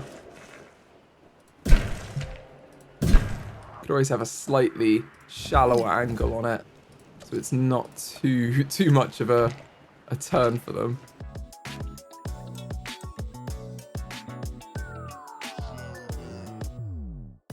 There we go. I think that's good. That's a nice curve, and it goes right over the lake, so that'll be very cool. Now, this is on a bit of an elevation, so let's just smooth out the terrain here as well, because that looks a bit strange. These poor jeeps that have to drive along here. Now, we've done that. Oh, we've got another dinosaurs died as well. All our Gallimimus. We might have to do another batch of them. Let's get on that. Hatchery, synthesized dinosaur, Gallimimus, exactly as they are is fine. And let's get this genetic specialist on it. Thankfully, they're very cheap and very easy to do, so we can definitely get more of them without any problems. Also looks like we're at max power over here, so I think our backup power may be draining. I'm not sure. Yeah, time until empty, 1 minute. Yeah, it is draining. We need another power station right next to this one, because we've got much more fencing going on. I think we'll move this if we can. Yeah, we can have this join along here. And then there should be space for another small power station in here. Oh, can I move it? Maybe not. We might have to delete this, actually.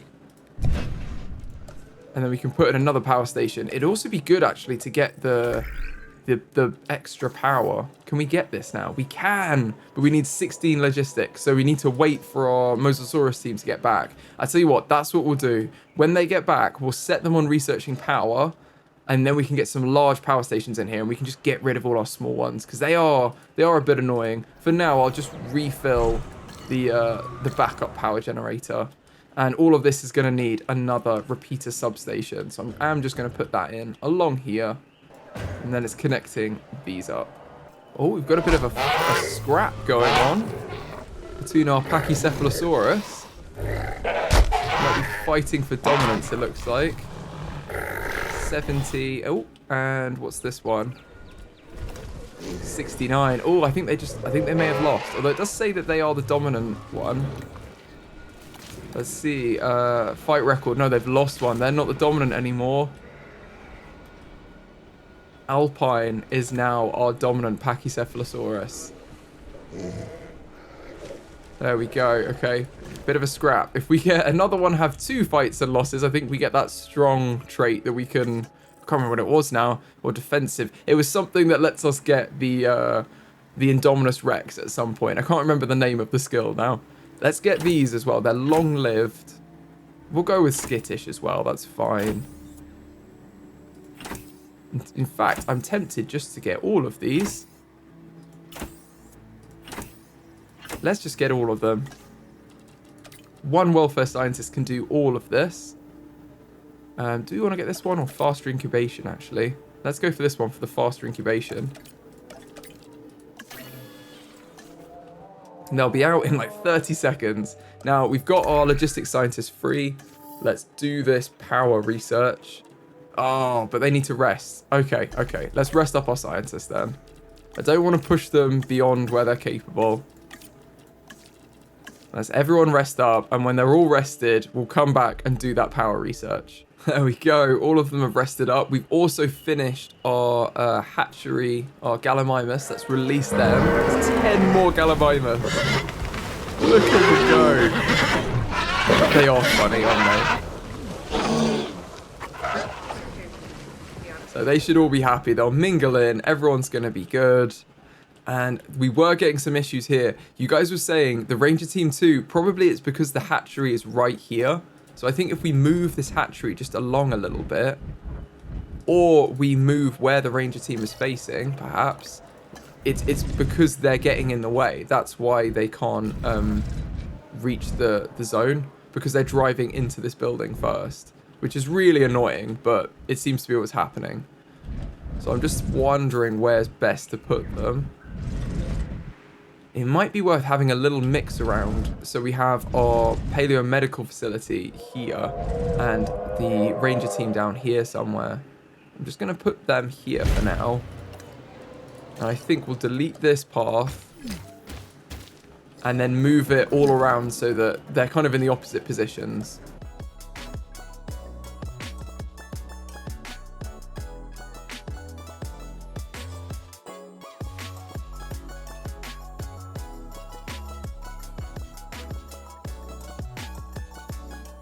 There we go. We've got some ornamental shrubs that look quite nice. So that should be good. And they should have much easier access now, I think, our Ranger Team. This is going to be Ranger Team 1, though, and Ranger Team 2. We may have to reassign them. I don't know if it kicks them off their jobs. Oh, it does. Okay, so Ranger Team 1 should be able to now reach there. Ranger Team 2. Oh, why can you not find a route? Is it just that the hatchery is too close? Like, you can't go through this gap? But why? It doesn't make any sense. I'm going to remove another. We've had Timmy and Mondo have passed away. Two more Gallimimus. I'm just wondering. I tell you what, let's move the paleo medical facility again. Whack it down here. And then move our hatchery all the way along to the end, perhaps. I think if we move our gate to the middle here, can they access it? I'm just wondering what the issue is. Unreachable. Okay, they have to drive forward. It must be the hatchery, it's in the way.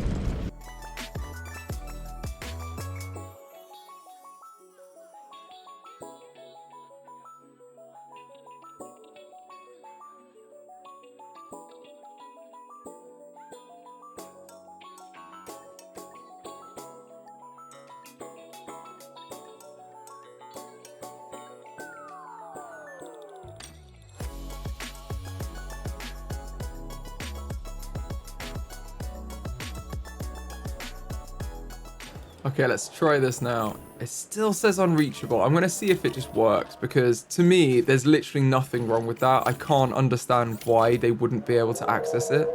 That's just really, really silly. Unless it's the actual ranger posts are too close to the monorails. I'm just going to move them and see if it fixes it. Just by having moved them, if it like resets anything.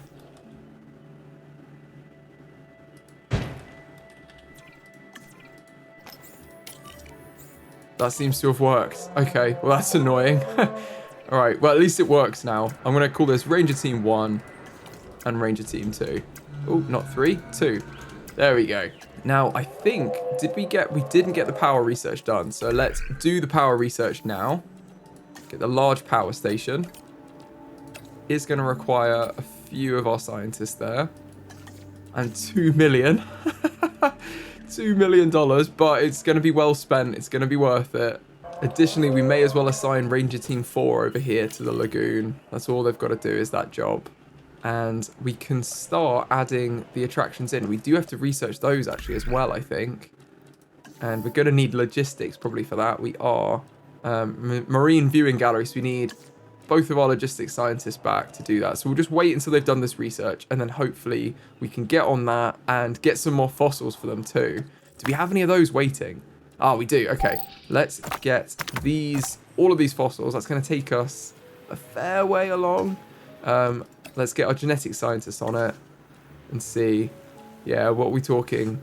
60, 73%, I think. 73% done. So we're going to have to go to another site soon. But we're getting there.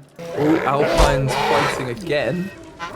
Against Himalaya this time. So maybe these will be our fighting dinosaurs. We need to get our mobile vet unit out to heal and scan Himalaya. But I think that means Alpine's just won 2 fights, which could be this additional research we've got available to us now. I'm kind of hoping that's the case. Is it? Wondering whether it comes at the end of his like little victory dance.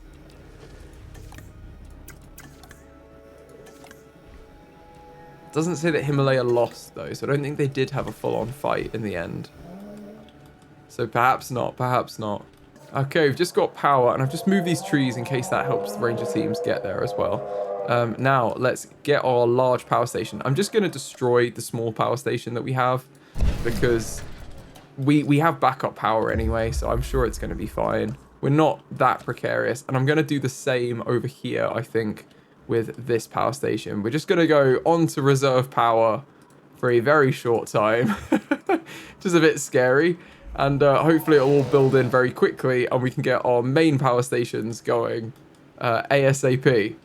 This is not the way you do it in real life, I'm sure. This would be quite a risky approach, but it's the one we're taking. And I think we'll get 1 large power station in here. That's why I'm mainly doing this. I don't think we'll get 2 in. Or perhaps we will if we Tetris them in a bit, but it's going to be more challenging for sure. There we go. Let's put in a large power station over here. Let's see if we can get 2 in as well. It's 500,000. Let's connect it up. And then can we get another one in if we Tetris it this way? I think we might be able to. Oh, it's going to be a lot. We're going to have to move this over a lot. So we could maybe move the restroom to this side of the shelter. Move the repeater substation in here as well. And then just shuffle everything across, basically.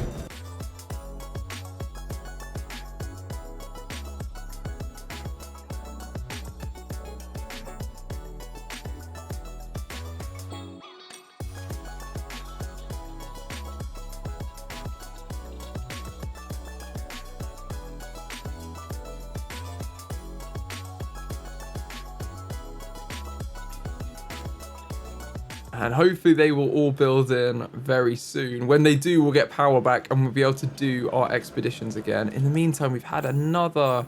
I think that might be a power, actually, Aurora. I can't tell. Oh, no, it is Gallimimus. It's Gallimimus. Another little galley's gone, but they have been replaced in the park with another one, so we're staying good on numbers for the herd. And, they're just dying of old age, which is going to happen. That's what we expect. I'm also, while we're here and on a bit of a blackout, I'm just going to adjust this to kind of follow the curve of the lagoon, because I quite like that.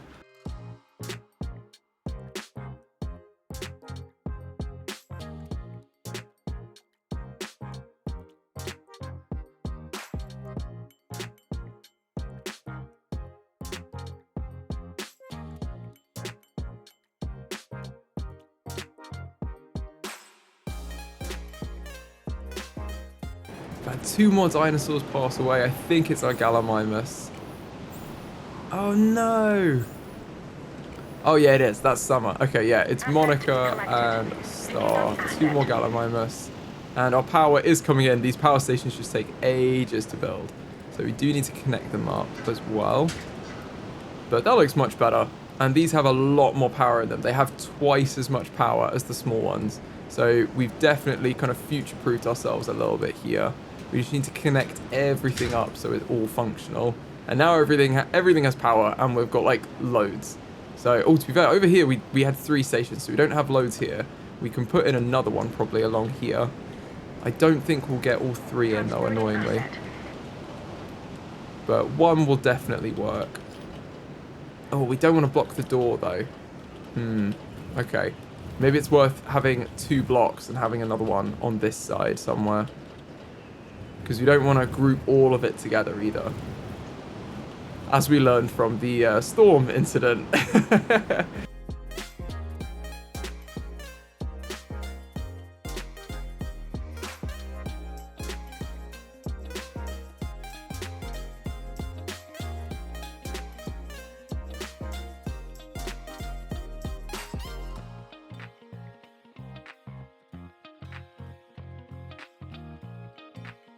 There we go, a bit of a power network over there. We've got 4 large stations now, so we should have loads. And we do need to get more fossils. So where are we at with fossils? We need to probably do another expedition. We finished this one, and there was one over here, wasn't there? If we filter by marine, Mosasaurus right there. 2 million every time we go. Wow, okay. But we can definitely get one of our scientists tagged on, as in addition to the logistics ones. And they can complete that just fine. I think this must be the rest of the herd. Yeah, we've got Rachel going. I don't know who we've got left from friends now. Look at this lake as well. It's huge. I love it. I hope this is the right size. If it's not, we can always put more in. But I do want it to be massive. I don't want it to be, oh yeah, this is just enough to house them, It doesn't feel very ethical to have them in the minimum space required. Oh, we've got a bit of a scrap between Stegosaurus 7 and 1. They're going for the alpha spot. This is natural, dominance taking place. They need to find out who's the leader of the herd. Ooh, so it does look a bit mean. You wouldn't want to get hit with one of these tails, would you? It's not worth it. Just be second. It's fine. Oh. Well, they're giving it back. It's not just a one-way fight there. Got this tree in the middle obscuring our view.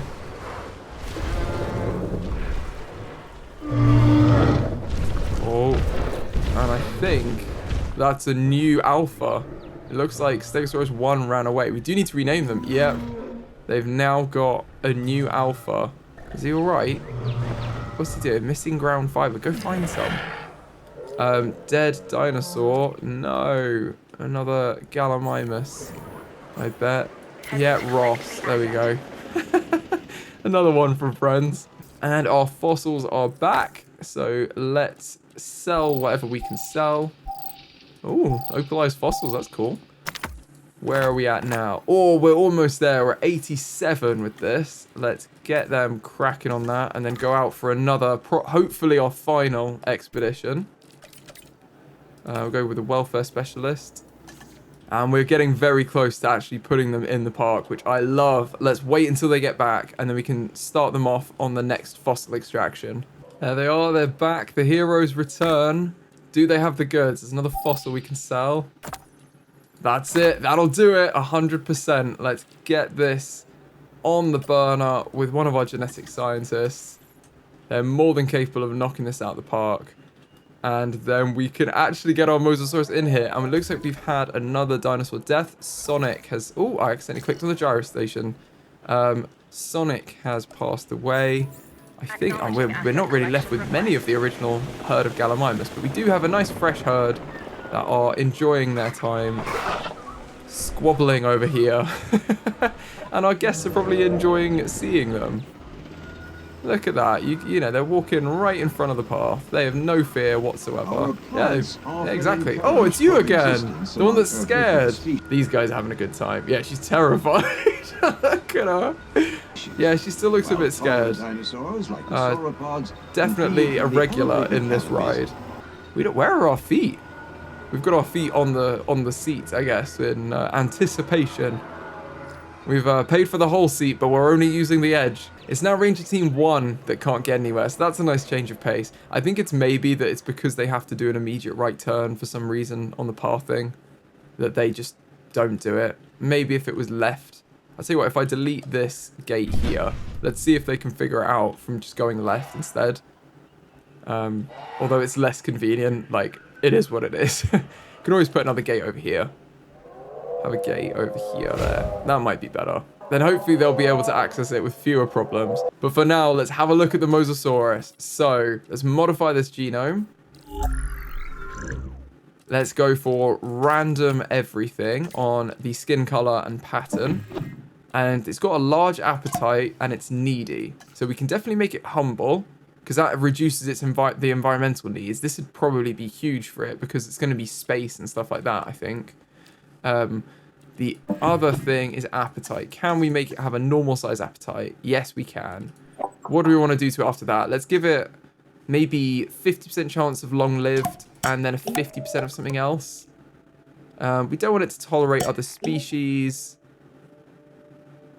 Reduces the weight in which the area need grows with territory population.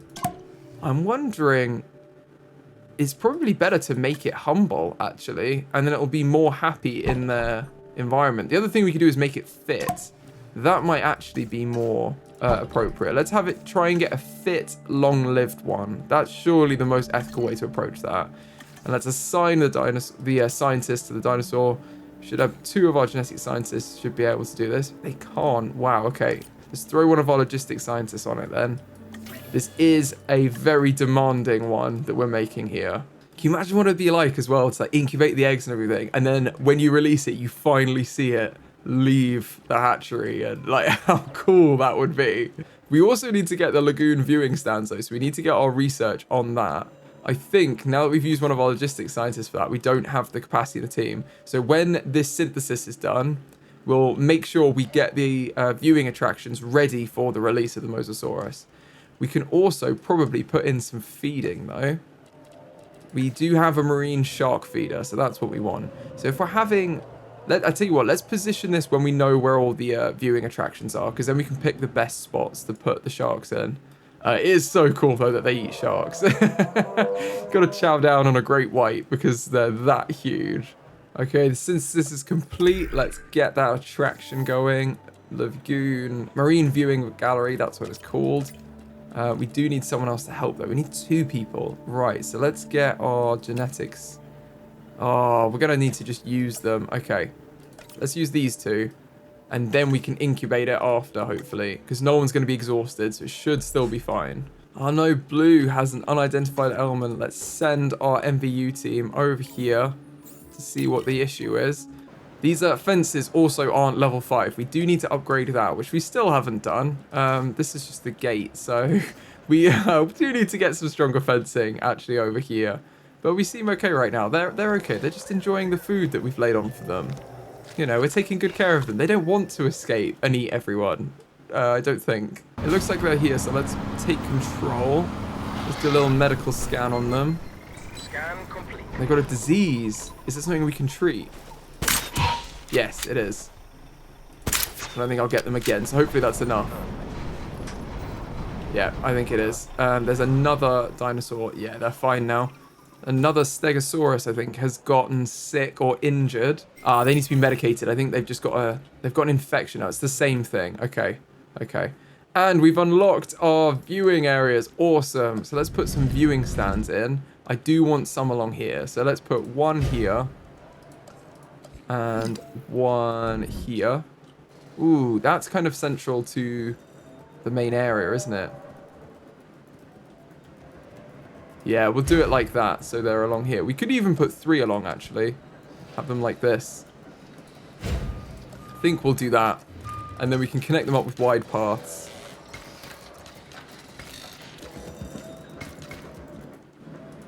Because it's like an asymmetric lake anyway. And then let's put some in along here.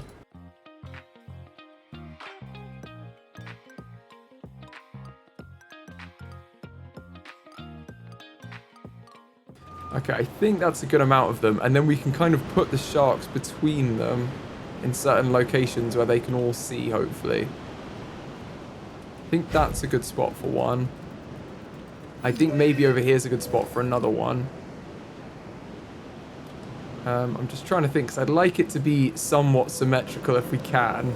I don't know how many they're going to need. I don't think they're going to need more than 2, honestly. So that's probably fine. And then I probably shouldn't have put them in, actually, thinking about it, until they were in and we know that the space is fine. So before we connect up all the paths and everything, let's put one in there. And they've both got a great view of that feeding. And then let's incubate this dinosaur, this colossal Goliath. He's just aggressive. Okay. Didn't get any of the traits we were going for.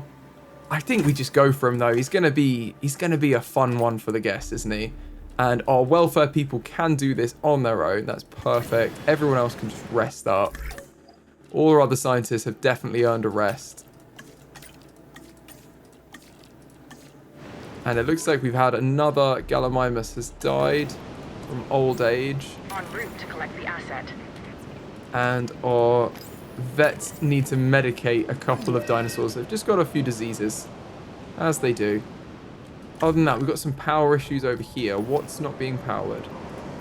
Oh, you're running out of fuel. That's fine.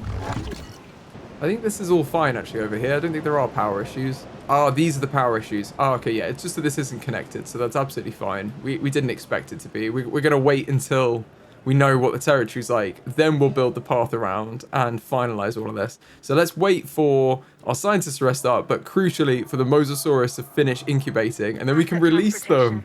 There they are. They've been incubated. They are ready. Let's release the Mosasaurus. Oh, look at them. They almost look like a crocodile from underneath, don't they?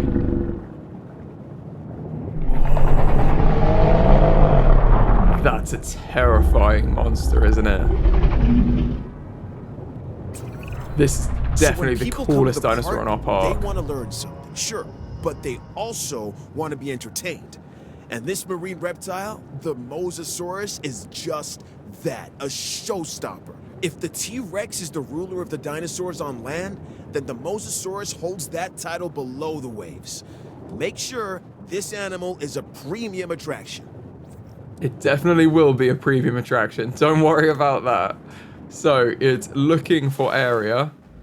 I think it's going to be fine. We've probably given it an absolutely massive lake, so I'm happy with that. If it reaches comfort in a bit of this, then all of this should be perfect for it. And it does need sharks, but it does have a couple around. They just need to find them. We could even put a viewing gallery here. No, I don't think it's going to work as well. I'm happy with where they are. I tell you what, let's connect up, because this looks absolutely fine. Let's connect up all of these paths again. I've got another fight with Alpine. Alpine is really tussling with everyone, aren't they? But if they can get 2 wins, that's going to actually help us out. So I'm going to kind of pray that Alpine wins that one. Right, let's connect up these paths, and then we can also probably decorate the floor a little bit in here. Look how cool that is. He's searching for a shark. How terrifying that tail is above the water. He's going to find a shark over here. There are some underwater decorations, which are very cool. So we could even put an Indominous Rex skeleton under the water. So we can maybe look at putting some underwater decorations in. Just having some plant life and stuff would make it a bit more interesting down here. And you could also put some railings on, which is very cool. Showing off the Mosasaurus, or having some little fountains and stuff, which I really like.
Okay, I think that's quite a lot of decoration we've just added. So I'm going to hit play, let the power come in, and then it'll all be powered and ready.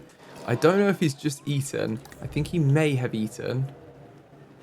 I'm not sure what his... Where is it say? Food, 100%. Yeah, I don't think he's going to be going for another shark for a little bit, but we can let him do that. Let's see if we can see him from here. Let's show the view, and then if we lower the stand, you can kind of see him above the water. He may be a bit too far away now, but yeah, he's a bit too far away.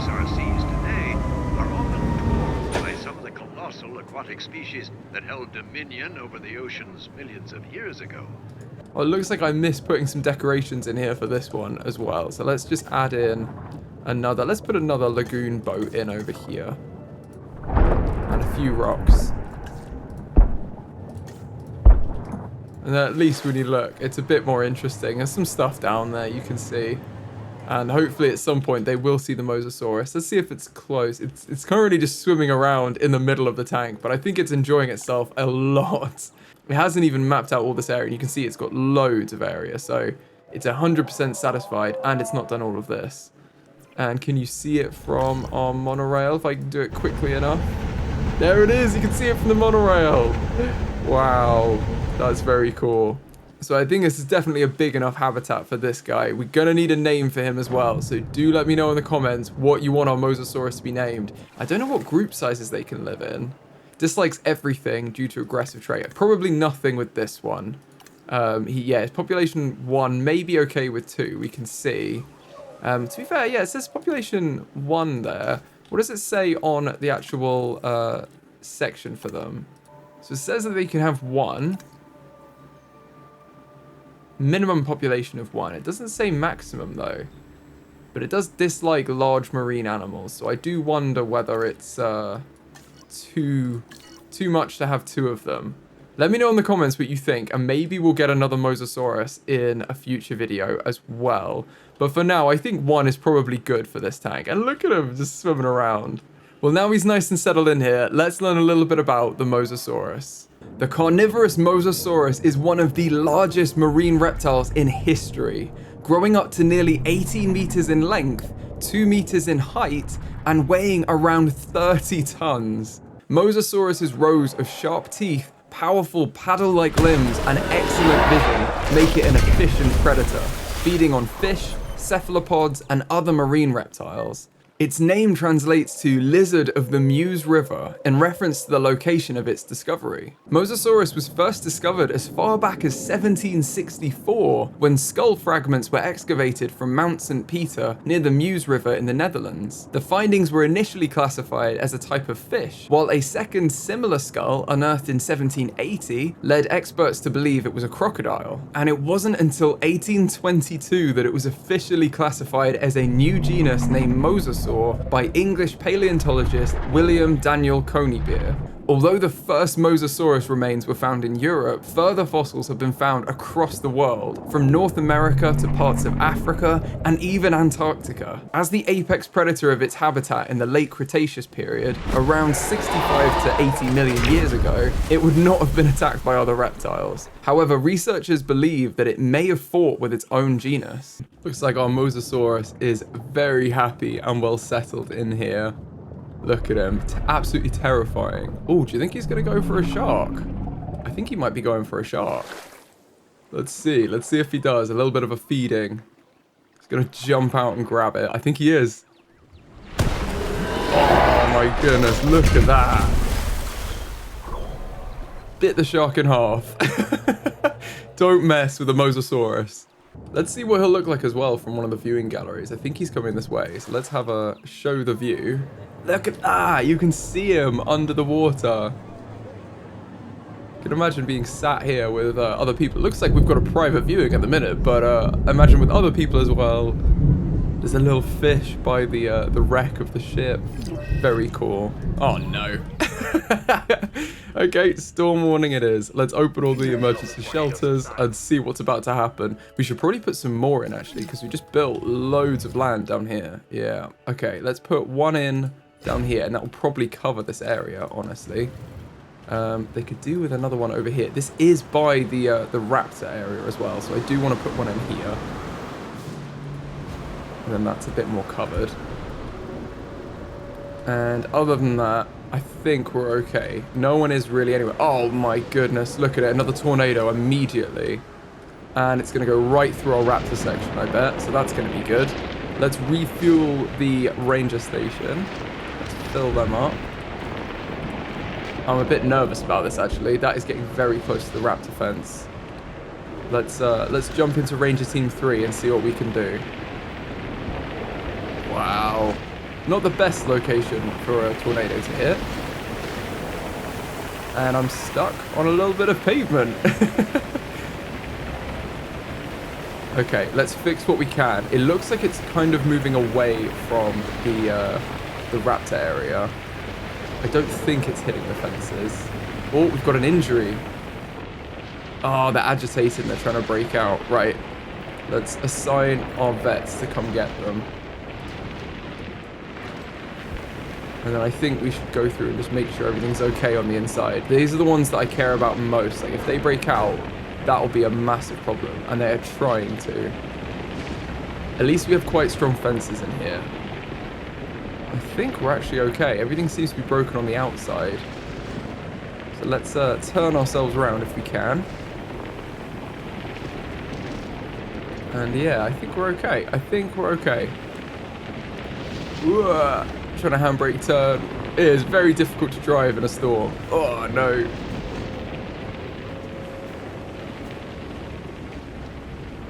Let's go around and see what we can fix quickly. Let's drive through the water. Why not? Need some power over here. Don't know what else we need. Looks like a lot of the power's out, so let's just get the different ranger teams to fix different sections. Wow, okay, so all of the shops were absolutely wrecked. What else can we fix? One. Ooh, the fence. That's the most important thing. Let's drive them. That's broken too. Okay, let's fix the gate. And then let's fix the fence before someone escapes. And we need more restrooms. Why would people complain about restrooms at a time like this? You're literally sheltering for your lives. Oh my goodness, no. Right, repair. Nice. Okay, we're okay. Right, I'll leave him to do his job now. I think it's just a power issue because of some of the power stations being out. So that should be resolved quite quickly. They can repair all of those. Let's get Ranger Team 1 to repair these as well.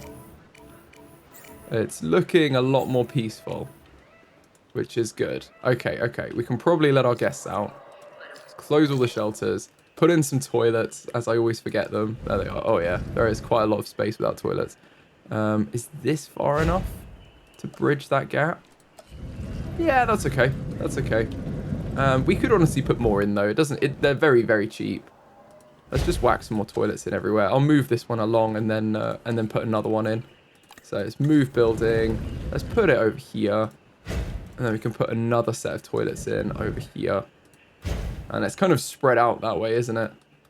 And they've still got a good view. It looks like this tank as well is absolutely enormous for the Mosasaurus. So we could probably have another little friend in here. I do also want to look at what our scientists are doing. They're not quite maxed out. So let's have a look at what other species we want to get. Now, the Triceratops would be amazing, but we need to release 3 dinosaurs with the defensive trait. Okay, so if we look, our Pachycephalosaurus do have the defensive trait already, a 25% chance, but we can modify this with our other dinosaurs. I don't know if we can actually edit this. Let's look at the Pachycephalosaurus and see if we can modify theirs. I don't know where it is. I think it could be. Yeah, it's here. We haven't got this one because we haven't released any dinosaurs with the vulnerable trait. So that's the real issue, is you need to release 2 dinosaurs with a vulnerable trait to then get defensive, and then you can release 3 dinosaurs with defensive. So it's a bit of a process. Now, there is another herbivore we need to get in this park, and that is also the Ankylosaurus. And these can also live with the Triceratops, so I wonder whether they have defensive. They do kind of seem like a dinosaur that would. Maybe let's grab some fossils for them, and see if we can get them in the park, and then that may free up the defensive trait for us to get some Triceratops.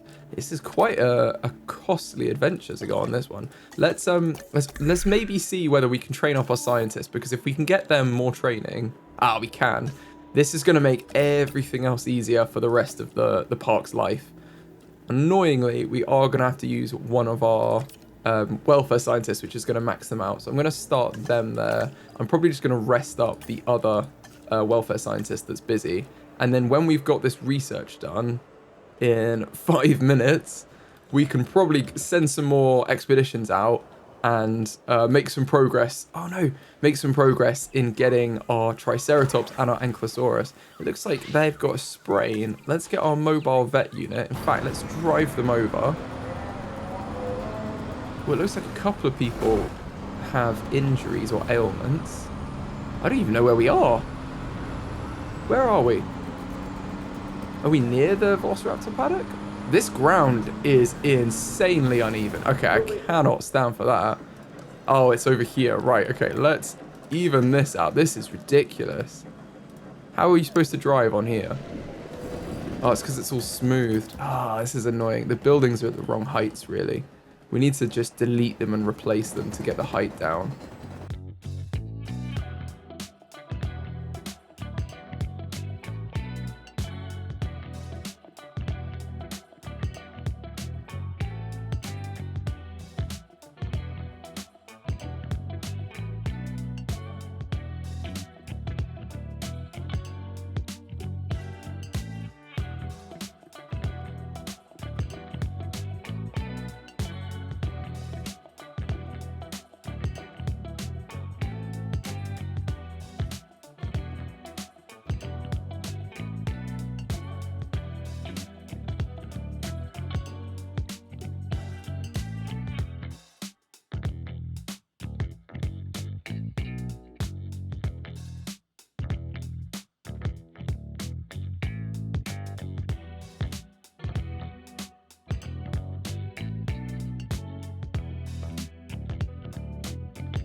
Looks like we've got a couple of ailments. I'm going to send our mobile vet unit in to get the Stegosaurus, but this is looking much better. We've tidied it up now. Everything's on one level. It looks a lot more drivable. And where was the other one? I think we sorted that out, didn't we? Yeah, they're all resolved. It's just that one that has some kind of issue. And crucially, we've got our staff research done, which is perfect. So I'm going to train this welfare specialist up to be maximum in welfare. I'm going to leave that last point just in case we need it for something, and then we're going to rest them up. The other scientists, I'm basically just going to max out their main skills, and then I will leave any other points again, just in case we come across something we really need. This one's already got incubation actually, so I'm not going to train them up. They're already kind of maxed out. But any that have unspent skill points where we could use them, like this one, we're going to make them 10 in logistics. That's crazy good. And same with this one for genetics. They're going to be 10 in logistics. This is going to be huge, basically, because now we can get everything so much easier. If we're going for our expedition now, for the Ankylosaurus, where was that? It was around here, wasn't it? Here somewhere. There. Oh, the white one. That's already 10. Like, they can almost do it on their own, which is so good. This is going to cost 2 million as well to do this expedition, but I think it's going to be worth it. Let's get the Ankylosaurus fossils back, and then we can use them. I do think we should expand this area a little bit more as well, this habitat down here. So I'm just going to delete these fences at the bottom and just expand this down a little bit to give them just a little bit more room. Again, like, I think we just built it too small at the start, so I'd rather them have some more room and be nice and comfortable in our park.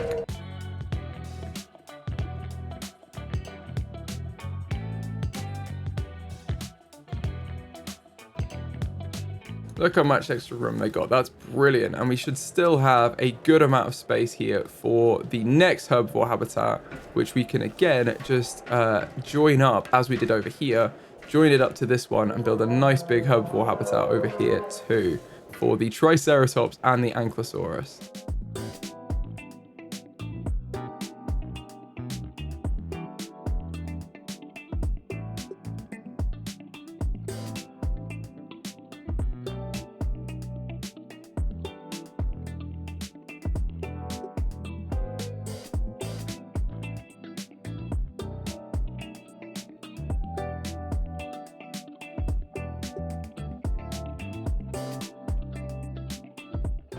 Okay, that looks like a good size to me. We just need to connect up this viewing area and then put a few more along.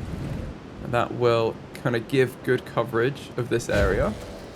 And I think we're doing quite well with these habitats. It's going to be... I think it's going to look alright. It's going to look quite good.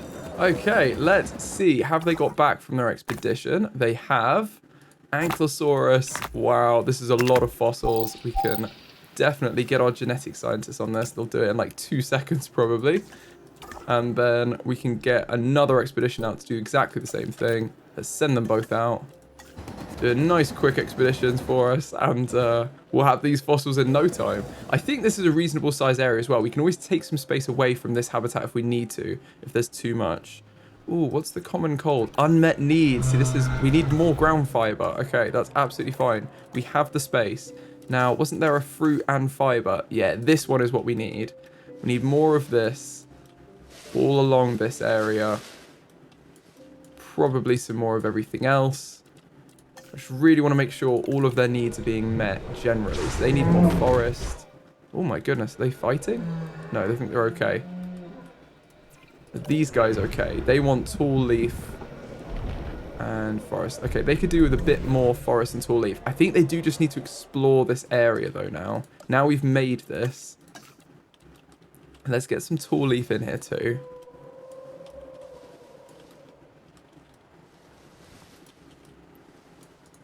But this should have a lot more of everything for them.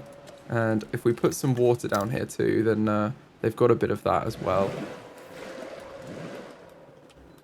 I think this would be good down here. It's a very large habitat that stretches all the way around. So it should be absolutely fine. Looks like we've finished our fossils as well. Can we even synthesize at the minute? Oh, I tell you one thing we've missed from this. We've missed the hatchery. Yeah, we definitely need that. Let's put the hatchery over here, maybe. Just looking at how much room we've got over here. I think this would be fine for future habitats. Let's put the hatchery back here. And then we can connect it up with a facility path. Can even just come straight along here. Maybe at this point we cut across.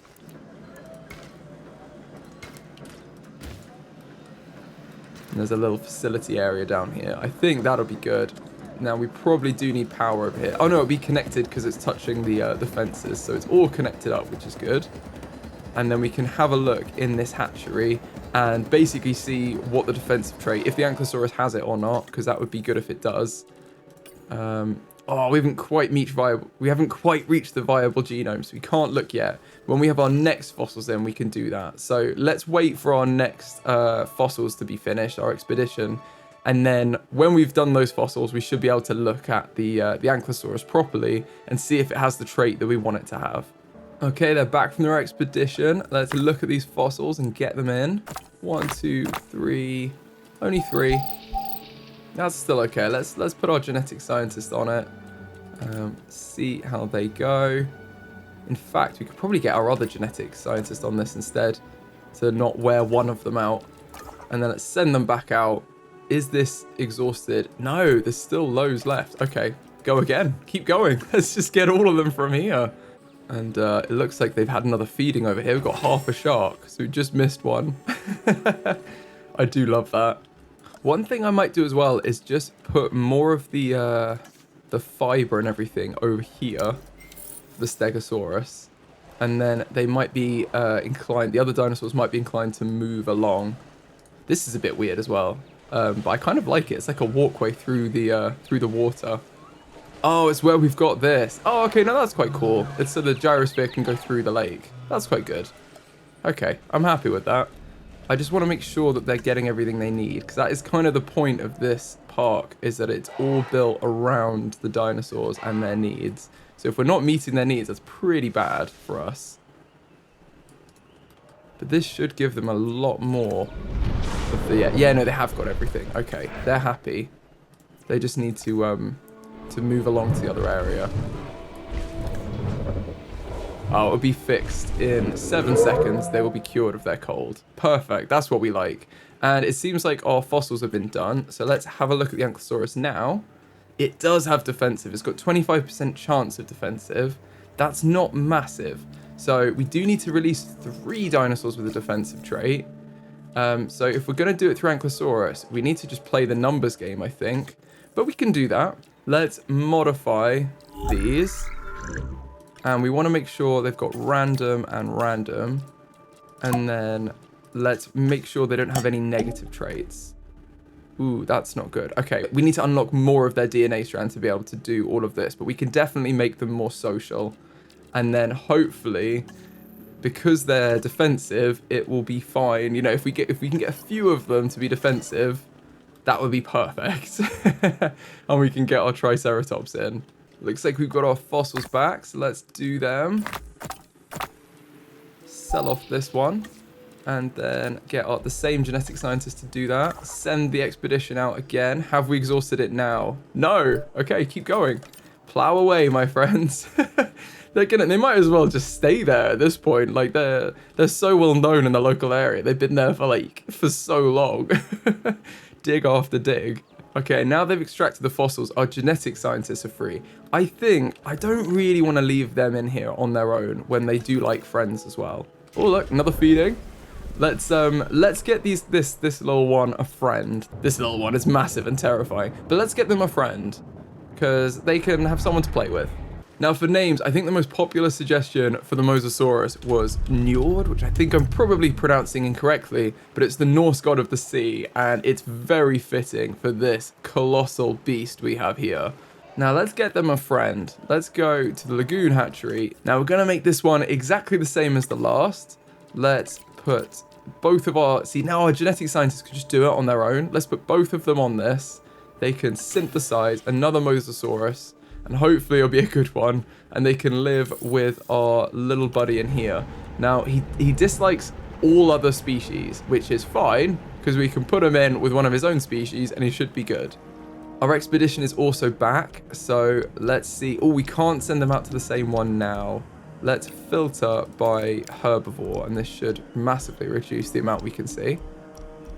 Ankylosaurus is over here, though, so let's... Ooh, our logistics scientists are very tired. Let's rest them up, and then we will send them over there.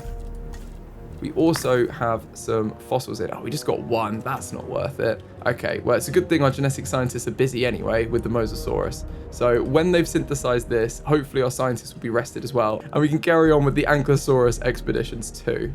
Now, our Mosasaurus is done, and our scientists are rested, but it looks like we've had a dead dinosaur. Oh no, Blue! Blue's died of old age. That's not good. Heading to collect the asset. Let's get another batch of Velociraptors going, I guess. We might as well. If we put them both on, it's done very quickly. I think it just needs one of them. Let's get one of our genetic scientists working on that. And we can get... In fact, we could just do 2 batches. Let's just do 2 batches of Velociraptors. What could go wrong, eh? And let them crack on with that. Now, we can also send out on our expedition the Ankylosaurus. We can also send our scientists out on the Ankylosaurus expedition, I mean. So let's send them out there. This one's a bit cheaper. We've had another one die. It's just Blue. Who's died? Blue's... Yeah, Blue. Unless there's another one. If we go... Oh, one of our Gallimimus has died. Oh. Let's get rid of Skolas. They don't live very long. That's the only problem with Gallimimus. Bless them. They're not here for a long time. Just a good time. Now, it seems like our Mosasaurus is done as well. This is probably perfect. We've got no special traits or anything, which is kind of fine, to be honest, because the other one's got aggressive and everything. They're kind of carrying the appeal. I'm quite happy with this egg. So let's incubate it with both of our welfare scientists. And we can get a second Mosasaurus, and it's going to be in the, what was it, Death Valley skin? I can't see now, but I think it was that one. And our existing one, where are they? They're over here. You gonna steal a shark? Oh, you've just done it. Every time we miss them, they've got the Amazon rainforest skin, so it's gonna look very different to this one, which is cool. Seems like we've also just finished the incubation of Velociraptor eggs. We don't want intelligent ones, so this one is a good one. And aggressive's not bad, honestly. Aggressive's okay, because we're not gonna have... Ooh, maybe we don't, because we might have another species in there. Maybe we don't want aggressive. So one in that batch isn't bad though. And then this batch, we've got one. That's a great one. And one. There we go. We've got 2 Velociraptors we can get from those batches. That's something. So when our welfare scientists are free, we can put them on that. But they are working on the Mosasaurus right now. I also realized that one of the areas down here by the lagoon didn't have any lights. I think it's this one, yeah. Okay, so all of the other viewing areas, I put little lights in. So I do want to put some lights over here too, because they're very cool. It is really cool to have them. And it lights it up for the guests, which is nice. So let's have a light here, a light in the coral. It's going to look very cool. A light over here, and a light over here. And then this area should be illuminated at night, which will be very good for our guests. Oh, I just love this tank. I think the tanks are so cool. And having the Mosasaurus in it is definitely my favorite dinosaur in the park. Now, we finished the expedition. So let's get our scientists working on the fossils now. We've got a few more. That's what we like. And wow, we can sell some of these as well. It's a full stack. What's that going to take us to? Oh, we're getting close. We're getting close. Okay, let's put our genetic specialist on it. Annoyingly, this is going to use up all of their rests. What is it? All of their fitness, motivation. I don't know what it is. They're going to need to rest. They need to rest when they're done. So let's send them out on another expedition. Hopefully, we can get all of the Ankylosaurus fossils soon. And while we're doing it, at least we've got the Mosasaurus to keep us company. I'm so excited to get this new one in here. And just look at that. It's such a cool area having the tanks. It's such a great addition that they had in this game of the tanks and the aviaries. It really makes the park so much more interesting. Now, we do need to refuel over here as well. So let's just fill up. And other than that, I think our general park maintenance is okay. Everyone's doing all right. The guests should be happy. I think we've got good coverage of everything generally. We could probably do some shops down here soon, but there's nothing in here. I think when we get this habitat popping off, then we can put some shops in. For now, it's a bit like, there's not much down here. Are they really going to want to come down here? And we can smooth out some of this so it's not a steep incline or anything. Also, don't really want this viewing right here. That's not really ideal. So let's push this hill back. In fact, we can probably take a lot of the height off of this. And we don't really want it to be all forest either, because this viewing gallery is not going to see anything. That's better. Because I don't mind if there's a bit of a hill, but they do want to see something. Same with this one. They're not really going to see very much. Although they are above the... No, they're not going to see much. Because they're above the trees. That's better. Now they'll see a lot more. Looks like we are getting there with the Mosasaurus as well. I'm so excited. 2, 1. Yes. Okay. Let's release the... Oh, look. The other one's right there. Let's release the second Mosasaurus into the park.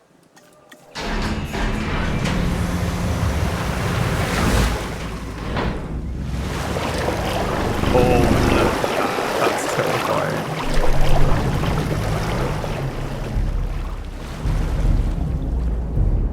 Look at them go into the depths. Let's go under the water. Here they are. It's cool having the different skin color as well. Like, it's really different to the other one. And they should join the... are they going to be a pack or a herd? I guess it's more of a pack, because they're carnivores, aren't they? They're going to join the pack soon, and they'll be able to share all of the territory information with the other one. So, it seems like they have enough area. Yeah, I think this isn't quite enough area, but as soon as they expand out here, they'll be like, oh, yeah, that's more than enough for 2 of us. And again... Oh, they need 3 sharks. Ah, they must eat 1.5 each. Okay, that's fine. I think we have 2, but I am always happy to add another shark feeding enclosure in. I do not mind that at all. So there's one there, there's one there. Oh, we could put one here, actually. There's one there, there's one there. Where else are guests going to be? Maybe we should just have them down here if we get rid of some of the decoration. Because no one's really going to see it over here. It would probably be better... Oh, we could put it over here by the pass. It's the same thing, though, really. I'd rather have it near the viewing gallery. So let's take out this and then put another one in over here. And then they should have 3 sharks that they can feed on. Yeah, they found 2 of 3, but there are 3, and they've definitely got more area, so they should be absolutely fine. Now, this other Mosasaurus, another popular suggestion was Poseidon, and I think that's a really cool name as well for them. Again, the Greek god of the sea, so it makes a lot of sense. We've got the Norse and Greek gods of the sea, and don't they look terrifying, swimming kind of in sync with each other. I can't imagine anything more terrifying than like being underwater in some kind of like glass dome like this. You know, imagining we're in some underwater explorer like in the film, and then you see one of these coming towards you. That would be absolutely terrifying. Also, I love the coral. Like, look how lively this is down here with the little fish and everything. It's such a cool decoration, like, set. All these different pieces and the little thermal vents coming up. So interesting. It really makes the whole sea floor a lot more interesting. Look at them. Just the sounds they make would really terrify you, wouldn't they?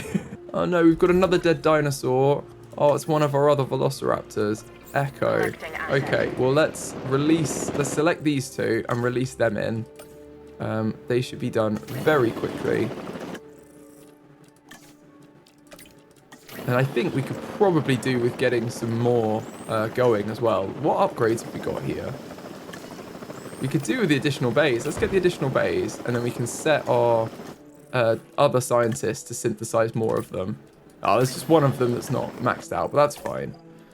We'll rest up our other genetic scientist, and then let's send our expedition out to get the remainder of the Ankylosaurus. Unless we have it here. Oh, we do! Okay, so when our genetic scientists are rested, we can finish off the Ankylosaurus genome, which will be amazing. Okay, cool. Just a few things to wait for, and we can finish that off then. I'm also just going to rest up the scientists now they've finished that Velociraptor, so let's rest them up, and then we can wait for everything to complete. Okay, we've got 2 Velociraptors ready to release. Let's release... Oh, and 1 ready for incubation. It's just one of them again. They're always so intelligent. Okay, well, we might as well get this one incubated as well. But let's release these 2. Terrifying dinosaurs. The sound gets me every time. It's like a childhood memory.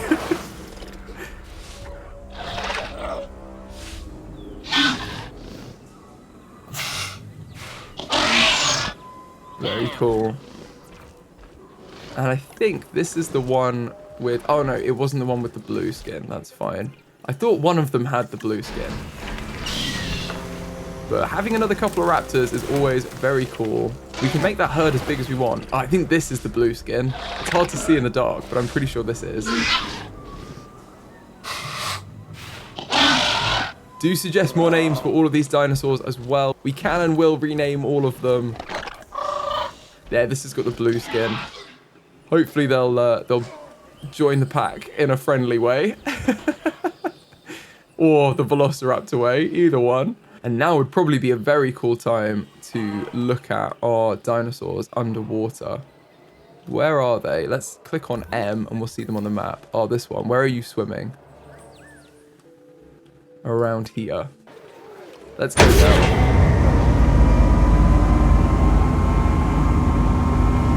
Look at that with the lights. It's so much cooler. Oh, I love it. It's terrifying at night, the sea. But yeah, you could definitely see them if they swam past. You can kind of see it through the coral over there. It was over here. It's just swum away from us. But yeah, Very, very cool and very scary. Can we get a better view from any of them? Poseidon's swimming up here. They might find the other shark if they keep expanding up here. But there is a viewing gallery right here. So let's go down and see if we can see them over here. Gonna struggle to find them now. Oh no, that's a great view. Look at them. We've got all the little lights, but you can see them just where the beam is. That would be amazing, wouldn't it? Now we have another Velociraptor ready for release. Let's release them. Lots of dinosaurs being released at the minute. Ah, there's another blue skin. There we go. What happens when you click random? And a much better view of them as well at night. Yeah, blue. Cool. And we do have a dead dinosaur. It's another... Oh no, it's a Pachycephalosaurus. Let's remove them. That's very sad. Well, let's get another herd of them on the go as well. We might as well. In fact, let's get this one with the 10 genetic skill. And then let's set our other genetic scientists to finish off the Ankylosaurus fossils. It would be very cool if we can get them in next. That's the plan. If we can get them in now, that would be ideal. Before another storm hits or something. Oh, wow, they're already synthesized the batch of Pachycephalosaurus. That's amazing. Okay, let's incubate them then. Long-lived, strong long-lived, defensive. That's what we want. That's amazing. Oh, defensive and sickly. I tell you what, I'm going to go for the 3 defensive just here, just because I know they're sickly, but we will get the traits that we want. We'll get the 3 defensive dinosaurs released, which will unlock the Triceratops. And we'll just take extra care of them when they're in here. They shouldn't have any need to get sick, because we've looked after them pretty well. So I think they'll be fine. We can incubate them very quickly, and they have got us the Triceratops unlocked. That's amazing. Well done, Pachycephalosaurus. I was not expecting them to be the ones that did it for us, but they have. And we've got a little fight over here between a couple of the new ones. Ooh, it's getting a bit spicy. Ooh. You don't want to be involved in this little scrap. Oh, and this one has won. There's a goat there. Go fight with them. Why are you fighting with each other? It means that this one's won a fight. I don't know what kind of record we're looking at with these, because they have had a couple of scraps. I think it's just one win, like, between them.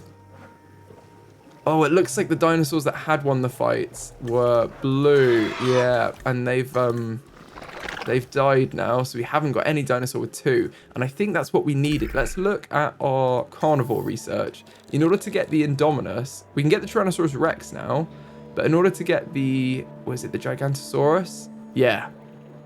Which we need to get the Indominus. You need to have a dinosaur with at least 3 fights won. So that is going to be a bit more challenging. Oh, look, they're going to kill a goat. There you go. And a tasty snack for them. We've just finished the Ankylosaurus genome as well, so that is the perfect time to start putting them into their habitat. Let's synthesize Ankylosaurus. Oh, no, modify the genome first, because we want to get rid of those negative traits. Make them nice and social. And then probably just make them long-lived, if we can. I'd probably rather that than anything else. That seems like the most ethical thing when we can, to just make them live longer. And let's do 2 genetic scientists to get this done. They are a bit more costly to get, but they should be definitely worth it when they're in there. Now, what do they need for food and everything? They need ground leaf and ground fruit. So we're going to be looking at basically the same plants as we have over here. Let's get the environment tab up. Do we have anything that does leaf and fruit? I don't think so. We can get fruit and fiber. We can get tall leaf and tall fruit. Yeah, it doesn't look like it. We need ground fruit and ground leaf. No. Okay, well, that's okay. We'll get some of these groves, and then we'll get some ground leaf with the leafy climbers. That should be good for us. Let's just put a little smattering in now, so they've kind of got some already that they're happy with. And then we can adjust it when they're in there. But I think this will be good. They've got a good amount of forest as well. Could also make this not forest there. And maybe smooth it out. It looks a bit of an incline. As soon as they get out, they've got a bit of a walk down. There you go. That's a bit better. And this is not a good view here. We need to remove that. So let's change this for ground leaf. That's much better. Another dinosaur's died. No, it's another one of the Pachycephalosaurus. We've got Perry. Perry the Pachycephalosaurus. He's died. No. Well, we have got more, and it looks like they've been incubated as well. So let's release a little herd of 5 of them to replenish our numbers.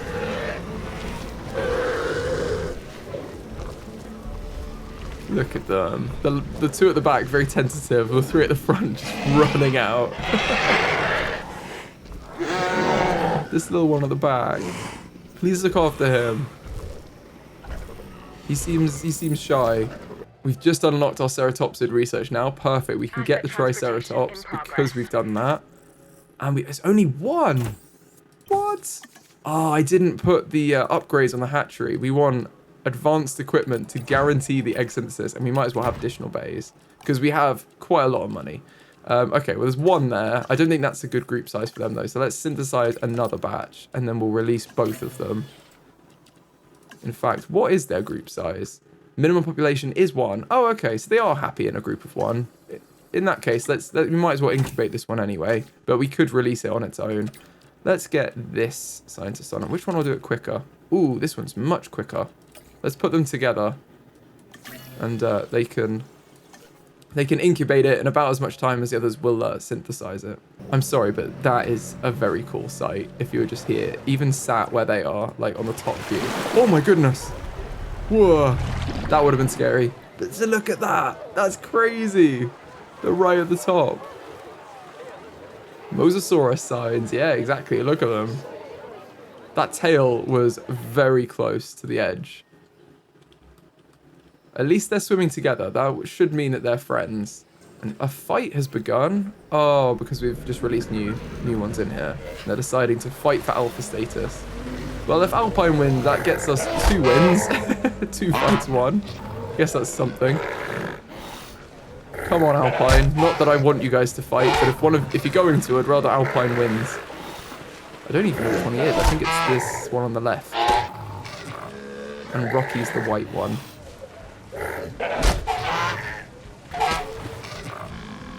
Lots of scrapping at the minute.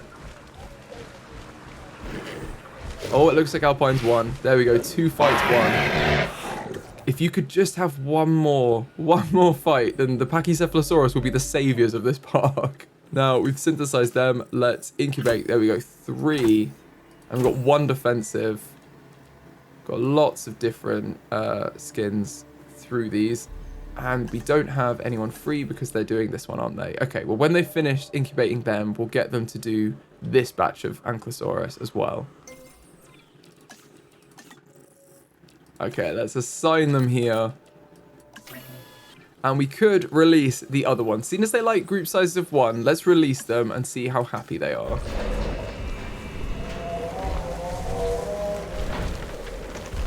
Look at them. Oh, their faces are so cool.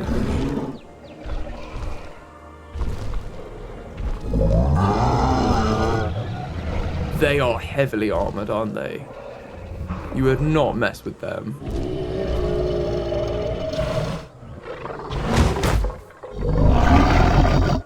Whoa. Okay, very cool. Very, very cool. They call this the Ankylosaurus. Ankylosaurus? I call it an armored ball of walking, breathing trouble.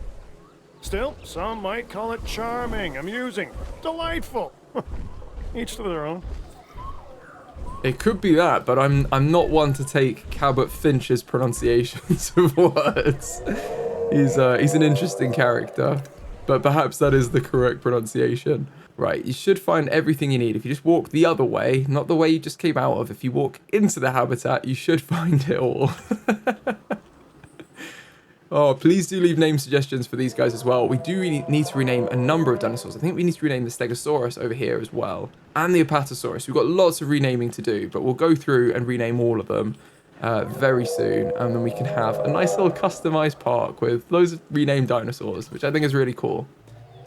And in 6 seconds, 5 seconds, we'll release the rest of this herd. And I think that will probably be the full herd for these guys. Let's release these guys too, and they can follow out the other one. Oh wow, look how red this one is. Wow, that is cool. It's like it's wearing blusher on its face, look. This must be the 2001 skin, because there's 2 of them with that.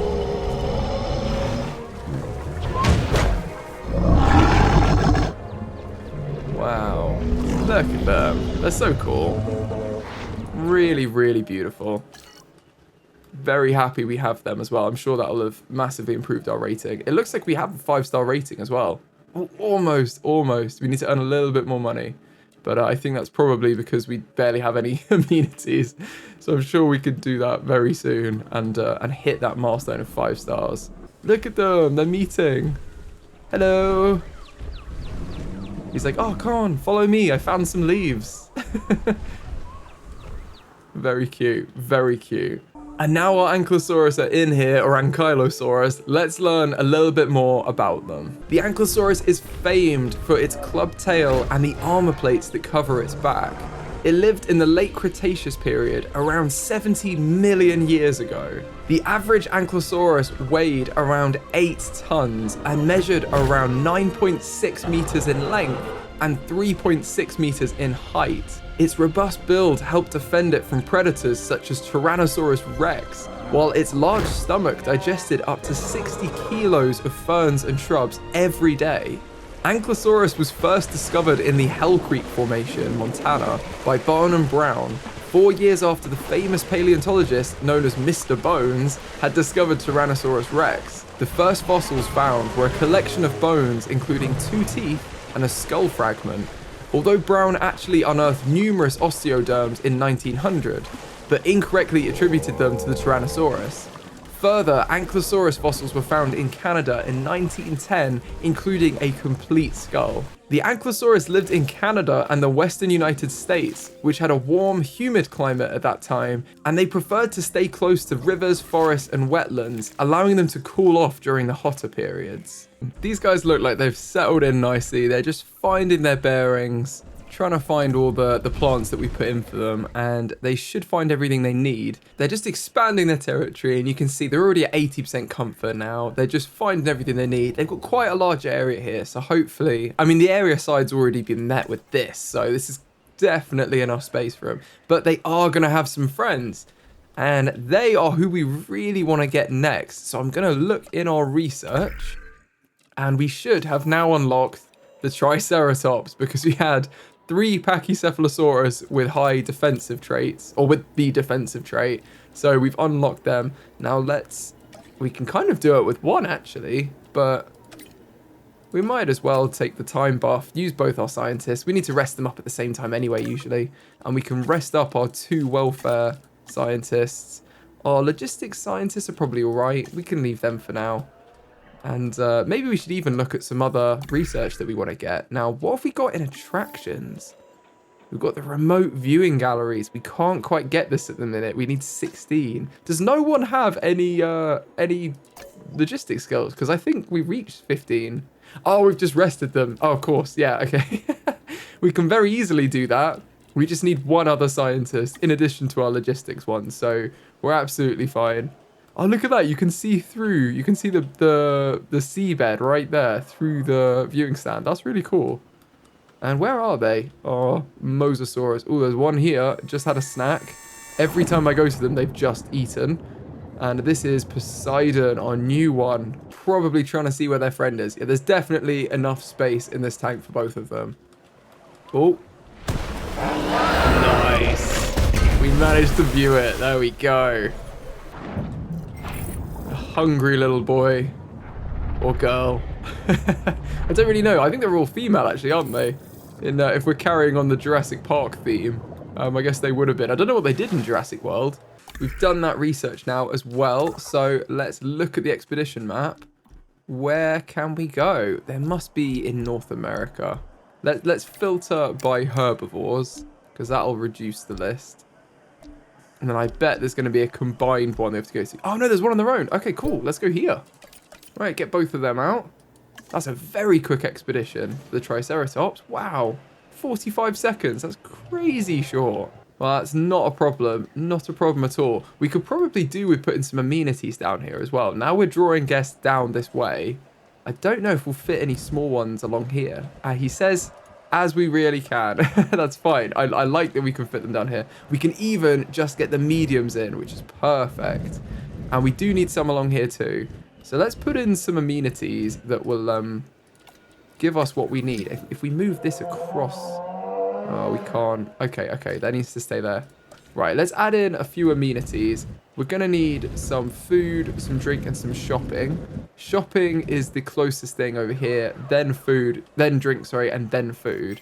So you probably want food first. And seeing as they're back, I'm just going to send them out again to do another expedition in the same place. Oh, they've finished it, I think. Right, let's filter again by herbivore. Is there another one? There's Triceratops here. Let's send them there. Again, it's a very quick one, which I like. And I think our genetic scientists are free. It's the welfare ones that are resting. Wow, look at that. We can fill it up. Perfect. That's going to get us to 68% from one dig. That is amazing. Right, let's put them to do it. And then let's get a shop or two in here. I'm going to put a couple of medium amenities in. We're going to start with some food. And what do we want to sell here? Maybe we should start appealing to other guests as well. We have got 26% thrill seekers over here. Maybe we should go for the waffles. That's general and thrill seekers. Ideally, I mean, donuts does do the nature and thrill seekers, because that's kind of who our park is aimed at. But we've already got the vegan buffet, which goes for the nature ones. And then we've got some donuts already. And what have we got over here? We've got the steaks, I think. Yeah. All right, let's do something different. Let's, instead of cheap burgers, let's go for waffles. And we'll have a little waffle house down here. Now, I'm going to put in some attractions that are going to bring in more guests. Let's get an aquarium in here. And an ice cream machine is going to help a little bit, I think. Either an ice cream machine or a selfie spot. Seeing as it's a waffle house, let's go ice cream. And then everything else is going to lose us money, I think. Oh, no, apart from here. Let's go for fossil display as well. Anything else? No. Okay, cool. And then what are we going to call it? Please do suggest some names for the buildings. I will change them and get those sorted. We're going to want Jurassic World Concrete. And we've just finished our Triceratops fossil extraction, so we've got them become viable. Now, we're going to want wood with stairs. Let's go upstairs as well. Even in this horrible weather, we'll let them go upstairs. And we get the small Jurassic World entrance. That's fine. In the middle, let's have some seating and stuff. Yeah, let's have seating and plants. And then bamboo poles. I don't think we want them. We want something... Ooh, they're quite cool. They've got some interesting ones, I have to say. We probably want more tables and chairs, honestly, for a bit more seating space. Unless there's something that's very cool. We could also have fountains, because we are by the water. Maybe we should do fountains. And then, do they have a waffle? They do have a waffle one. Okay, cool. Yeah, let's have this be the waffle place. Very, very good. Cool. I think our expedition is done as well. So let's extract all the fossils and send them out again. Wow, we can't even get all of them. That is... Wow, okay. That's probably as close as we'll get. Yeah, okay, let's do this. Sell the excess. And we can assign our other genetic scientists to do it. And then rest up our one that's just become exhausted. And send out our logistics scientists for another final expedition before they need to rest.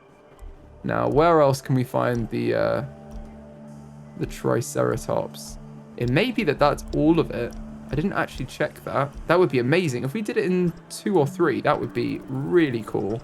But I bet there's one hiding somewhere else. No, it does seem like that is it. Let's check. Oh, yeah, 27%. Yeah, plus these two. Plus 30, plus 32. Yeah, that'll be it. Cool. Right, well, we already have all the fossils. That's amazing. Let's rest all our scientists then.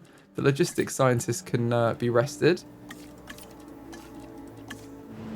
And then hopefully our other genetic scientists can just do the last fossil extraction and they'll be done. That would be amazing.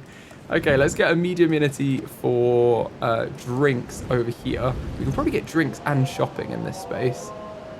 Let's put drinks here. Now, drink-wise, let's go for flavored lattes. Let's do that. That's interesting. And then we can get more stuff that appeals to the nature people and kind of boost our money that way. What else do we want? I think let's get some infotainment in. Do you want infotainment? Maybe a photo booth. You've got to have a photo with your latte, don't you? Let's do that. Then we'll have another fossil display. We've got loads of fossils in here. It's cool to take photos with them. Right. Let's check out. We're going to need the Jurassic World concrete because we're by the carnivores. I'm saying the lagoon is carnivore, so I'm doing that. Then we probably want the wood with stairs. I'm going to have them come on the top of this as well, just as we did for the other one. Middle. Let's put this on the... Let's do left angled, and we'll do the other one touching. So we'll do right angle for the other one. And then probably fountains is good again. And coffee to go. Very cool. I like that. Oh, we probably need something other than parapet. We're going to want seating, aren't we? Let's have the same seating on the top. And then finally, let's put the shopping in just next to it. And this one is going to be probably stuffed toys. Let's go stuffed toys. And then we can do probably quite a similar thing. Instead, let's go the other way, actually. Let's have more aquarium and fish tank. And maybe we'll go infotainment here. Kind of mix it up so they've got different stuff in each shop. Then we're just gonna have wood. We don't need stairs up to the roof in a toy shop. And then we got the concrete, small Jurassic World on the right angled, so it kind of looks like this little plaza area. Then we can probably go for some metallic columns again. It's kind of the theme we've done elsewhere. And then let's get some fountains. I think I went the wrong way. They'll be near here. Fountains one, there we go. And toys is absolutely fine. Let's go for some toys like that. We may even be able to get a little planter or something in the middle. Oh no, I don't think it's going to let us. No. Oh well, that's fine. But there's a little area here where you can go shopping, which I think is cute. You can get your coffee and go shopping. So the kids can be screaming about wanting new toys, and the parents can at least have a coffee to, to get through it. Unfortunately, Delta has died. So we are losing our kind of original Velociraptors. I think let's get our other genetic scientists to finish the Triceratops, and then maybe we should do another batch of Velociraptors. Right, let's get this. This will complete the genome. Amazing for the Triceratops. Rest up our genetic scientists. And they can carry on with that. Oh, look at them. Oh, is that both of them? If we go underwater, look at them. Swimming together. Best friends. See? This is why we put 2 in. And Njord is still the captain of the ship. That's so cool. They've got like a little pod now. I guess they're kind of more whale-like, aren't they, than shark. I was trying to think what they're like. Or I guess crocodile? I don't even know. Don't know how we'd classify them. Marine reptile. I don't know what else it would be, because they don't really seem much like the other marine reptiles you'd think of. That's very cool though. They're swimming together very happily. I know you guys said as well they have some interaction animations when they're together, which is really cute. I don't know if they're going to do that now. No, they're just turning around. We can see if one of them's hungry. They can go for the shark, but I don't think they are. I think they're just having a little swim together, enjoying their tank, which is massive. I still don't think they've planned out all of it. Oh, they have now. Oh, I think they're going to go for the shark. I think they're thinking about the shark. Our weather reports have identified an approaching storm. Please await. Oh, there's a storm coming. Come on, go for the shark before the storm. There we go. Look at that. Right, let's open the shelters, because we should have done that before. Everyone get to safety. Now the feeding show's over, you can go in. priorities, you know? Yeah, storm warning, we got it. You can catch it earlier, so if you hear on the overhead or like the radio in the cars, in the Jeeps, you can get there just a bit quicker, which saves a lot of time and potentially lives if you have any breakouts. So it is worth doing. And we've already got a fence broken. Where is that? Oh no, that's actually a problem. Ooh, and we don't even have a ranger team down here yet. Let's get another response facility in this zone down here.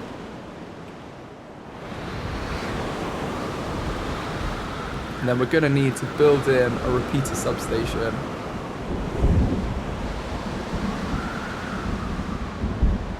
I think that'll do it. And then when this is connected, we can fix the fence. Please build quickly. None of them are near the fence. I think we're okay, but I am a little stressed. Please build in.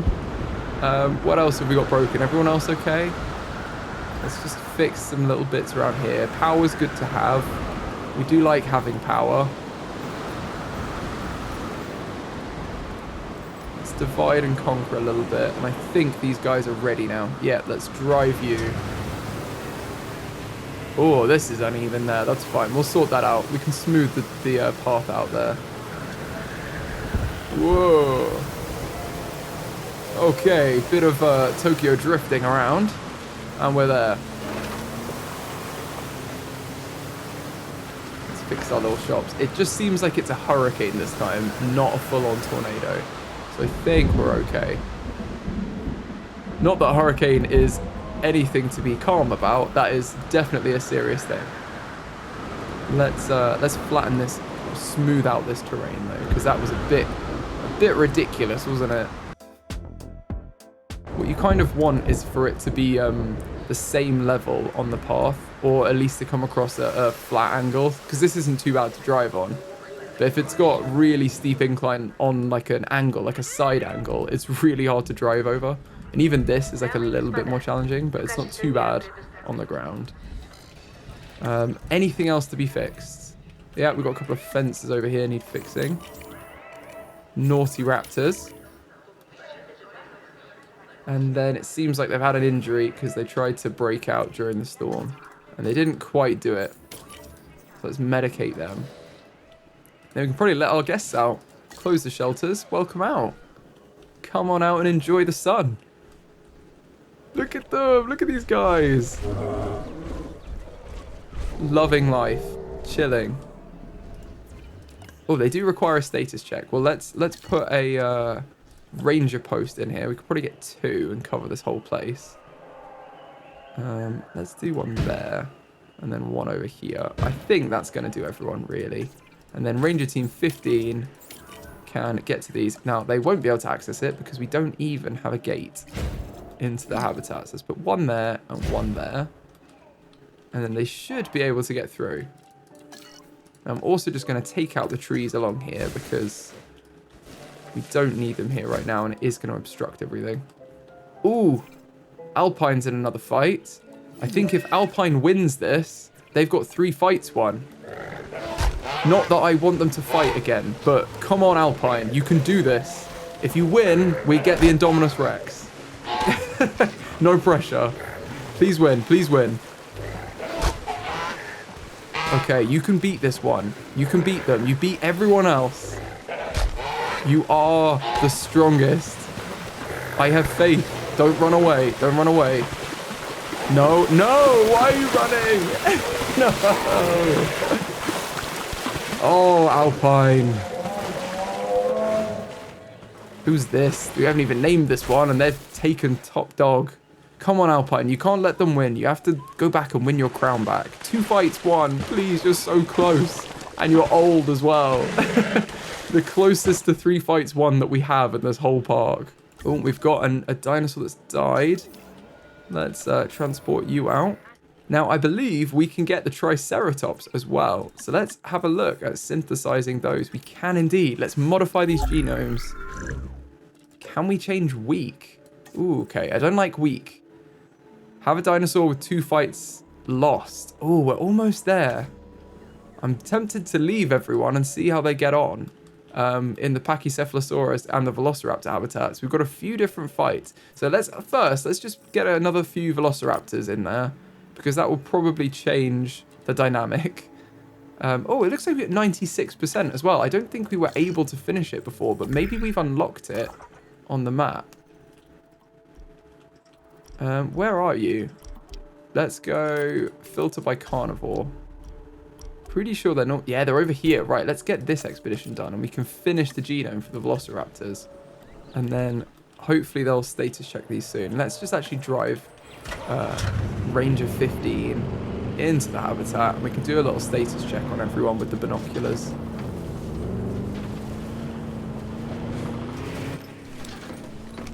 How are you guys doing, huh? Condition reported. Yeah, reported condition. Cool. Everything's good. They're chilling. They're enjoying their lives. You need a bit more ground fruit and open space, but if you have a bit of a wander, you might find it. Hold on. If I zoom out, you got a fair bit to unlock. And if you want more open space, actually, we can just remove some of the stuff we have here, and that'll give them a bit more open space straight away. And let's make sure there's a good amount of ground fruit over here. That should be good. Okay. Expeditions. Please have a Velociraptor. No. Okay, well that's fun. Just want to get rid of these, but we do need to clear them out of our stack.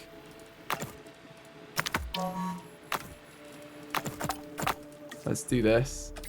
Get a genetic specialist on it and then just go back. We'll keep doing it until we get the Velociraptor.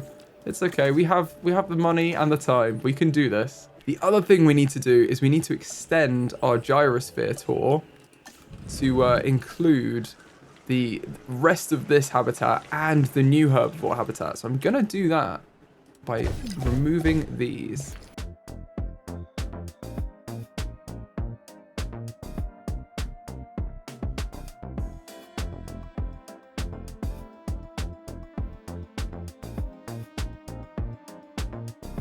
Okay, that's a very long Gyrosphere Tour, so I hope they enjoy it. And I hope these guys meet all their needs. I do need them to just keep exploring. I think their group size is good, though. The population of 4 seems quite good for them. Now, we could probably get another amenity in here. Let's get some medium amenities in here as well. We can get some food over here. Let's get a big food place over here. And let's do burgers. Why not? Let's do burgers and throw in a play area. No, we don't need that really. What do we need? An aquarium. Let's do the aquarium. And then a fountain. And a selfie spot. Sure, let's do that. This is going to be the panels because this is in herbivore territory. We can have the woodward stairs. Let's have a large Jurassic World entrance with burgers. And sure, let's have the lanterns out here. Why not?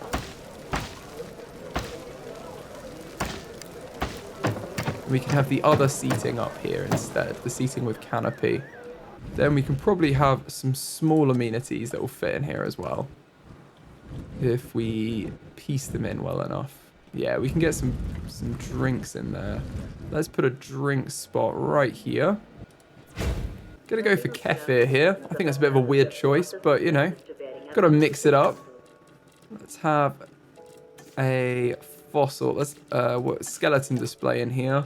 Then we can get a fish tank and probably that's it. Yeah, and use the same kind of styling as we had before.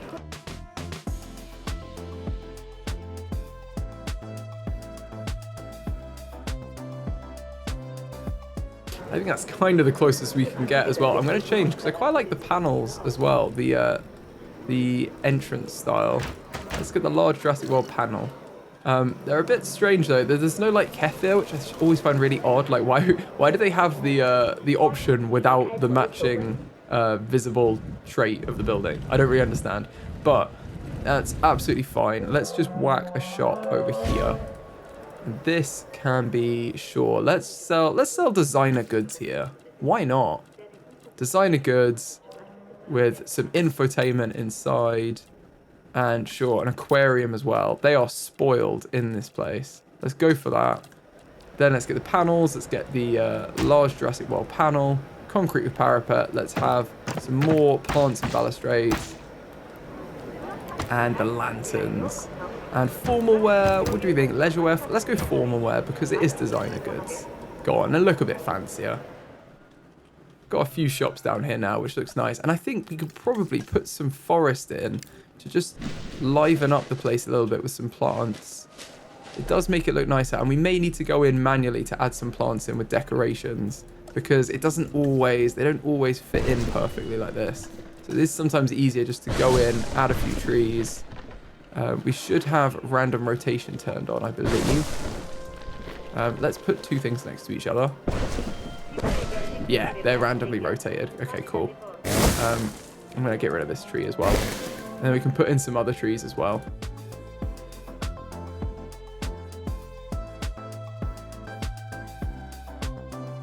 Okay, I think that looks a bit better. It's spiced it up a little bit, hasn't it? And I like the grass and shrubs as well. Just putting some of these in. It does make it look a little bit nicer. And these ornamental ones as well. Well, they're all ornamental. The other ones look quite nice too. Some of these staff areas. It looks like we finally got our Velociraptor fossil as well. So let's get that. We might as well get some more of these fossils. Get them done. And we've finished the genome for our Velociraptors, which is really good. I like that. I'm also thinking it might just be worth getting the Triceratops as they are. We'll take the weak trait. It's not the end of the world. They shouldn't need to be extra strong or anything. It's not like we're going to have them be fighting. And we can still do everything else to combat all their negative traits. Like we can give them 75% chance of long life. We can give them resilient against disease. That's surely better. Let's do that. And we'll give them this and then assign the scientists. We only need one of them, which is good. And we can get a batch of Triceratops already starting. This is cool now as well, I have to say. Let's ride the gyrosphere. Where are we? How do we end up with this woman every time we ride the gyrosphere? We must know her so well. Look at what? There's nothing there. I don't want to be trapped in this ball with her. She's very strange. Right, I'm going to move. Who have we got here? Okay, someone else, thankfully. We're right behind other people there. I don't know where all the dinosaurs are, honestly. Is this one here? Nope, it's a tree. It's a tree. This one's coming in. Oh, okay. Someone else. We may have to go off-road and just drive it ourselves. Because I'm going to get annoyed if we can't find any dinosaurs. Look, let's get this man to see a dinosaur. He seems nice. Oh, this one has dinosaurs. There we go. Don't look up. Oh, there you go. Look forward. Look. Look. No, they're not over there. They're here. They're here. Look. You can see them. Wow. Very cool. I wonder if there are any near the Ankylosaurus habitat. That's what I wanted to look at, was if there are any coming into here. Yeah, there's one there. Why can't I ride that one? Is it here? Yes, it's here. Okay, wow. Look at them. Body and a lethal tail club. This hardy ornithischian is well equipped to fend off any threat. A strong sense of smell also allows it to quickly detect the presence of predators. Wow, there you go. They can probably sniff us out, although they won't think we're predators when they look like that and we look like this. Our squishy little bodies compared to them. Wow, they're so cool though. We also have to call the bluey one Bumpy. That's just like an absolute requirement. I don't know where they are. They're over here. It's this one, isn't it? Yeah, right, okay. You're gonna be Bumpy. Very cute. Right, let's select the eggs for the Triceratops. It turns out quite a lot of them aren't weak, actually. We don't want them to be aggressive. So we could... Although it's just 30% less attack. That's not really a problem. They're resilient and long-lived. That's much better. They're not going to be fighting. Let's get those three. What group size do they live in? That's the real question. Minimum group size is 2. Okay, so those three are actually fine. Let's incubate them. only takes one of them. Let's get both of them on it, and I'll do it really quickly. A million for 3 dinosaurs, but definitely worth it. It's not a bad deal as far as I'm concerned. And it looks like we can probably get another 2 batches. Oh, almost. Okay, let's get one of our logistics people on it, and we can do it alongside. It goes so quickly. We've got such good scientists now. Compared to the early game, it's crazy how quickly you can do stuff in the late game. Look at them. Look how our park is shaping up. We've almost got there with the park. We do just have a couple of other big habitats we want to add. And then we have got all of the dinosaurs from Jurassic World. But there's still plenty to come, plenty of fun stuff before then. And hopefully the next one will just be the Triceratops. It looks like they're ready now. So let's release 3 of them into the habitat.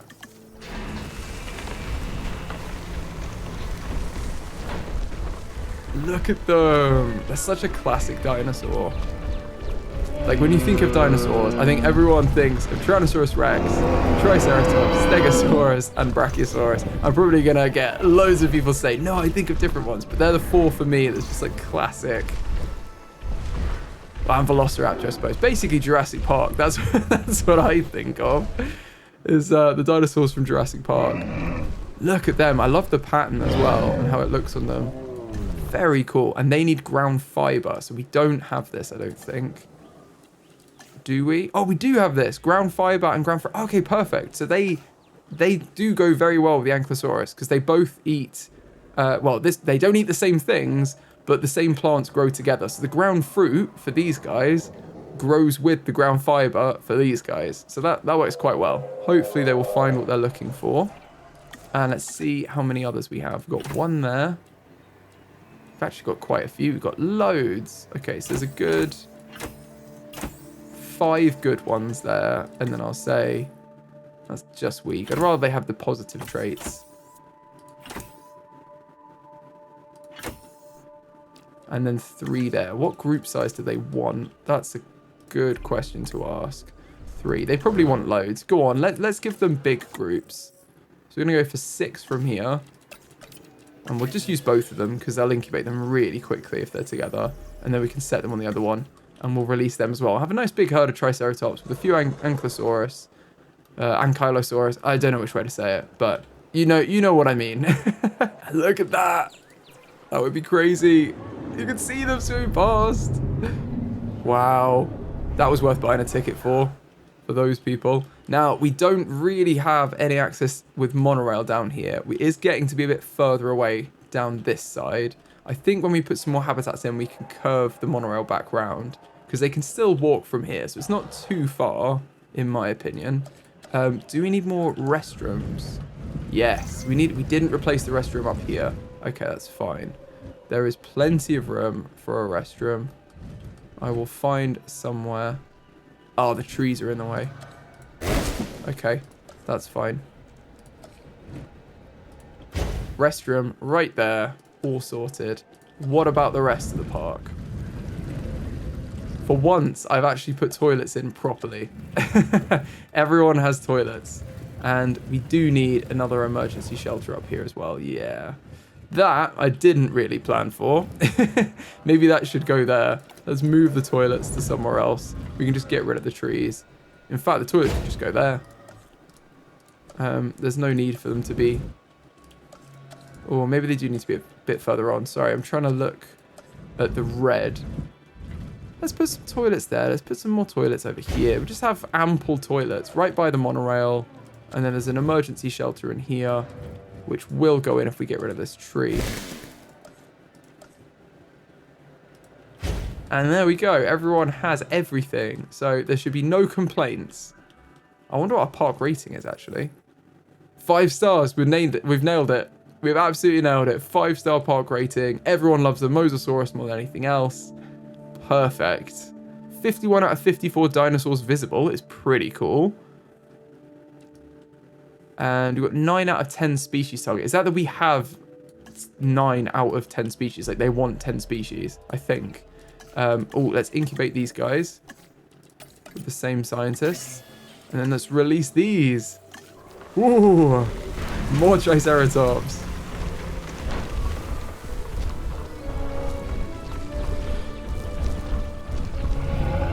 These little beauties enter the park.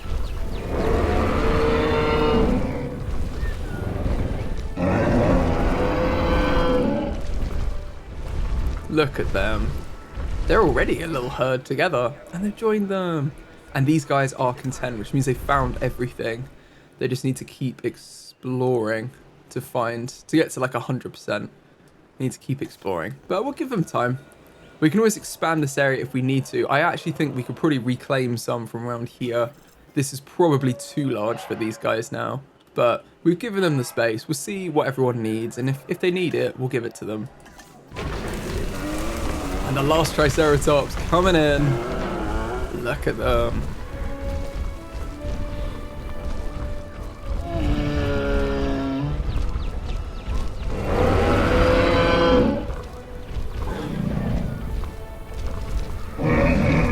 Very cool, very cool. The only thing is, we do have level 3 fencing on here. It should probably be level 4. Given that they're all armored and everything. Although, saying that, all of the herbivore fencing should be level 4. And it's kind of okay. Like, no one's really that bothered. If everyone's happy, you don't need more fencing. That's my rule. I'm going to stick with it. And hopefully we won't have any major disasters. Also, we can... I don't want to automate the bay. I want to synthesize dinosaurs to have Velociraptors. Now, we might be able to modify them a bit more. Yeah, because we hit 100%. So I think... Have we modified them at all? Oh, we have. Okay, let's go 50% chance of being social. Let's just get everything to 50 on the ones we were going for. And then we can get 2 batches made. Why not? Why not give them a big pack? Everyone comes to see Velociraptors if you have Velociraptors. So let's give them a huge pack and they can enjoy seeing them. Okay, it's looking like they're both synthesized. And they're all going to be intelligent, aren't they? No, we're not going to use that batch then. We don't want intelligent ones. Oh, we've got one that's not intelligent. That's fine. Let's get the one. Why not? And then we can synthesize even more. We'll just keep going with it. We've got the money and we've got the scientists. Let's just put everyone on it. And this one will discard all the eggs. Cool. I like it. Do I want the dinosaurs to fight? No. But do they want to fight? For some, it is what they were born for, what they live for, and what they're willing to die for. That is a purity that few humans have. He is a very strange man. Oh, here we go. It's because we've got a little fight for dominance here. There's loads of them in there. They've got to decide who's in charge. Okay, that's fine. A little bit of a scrap.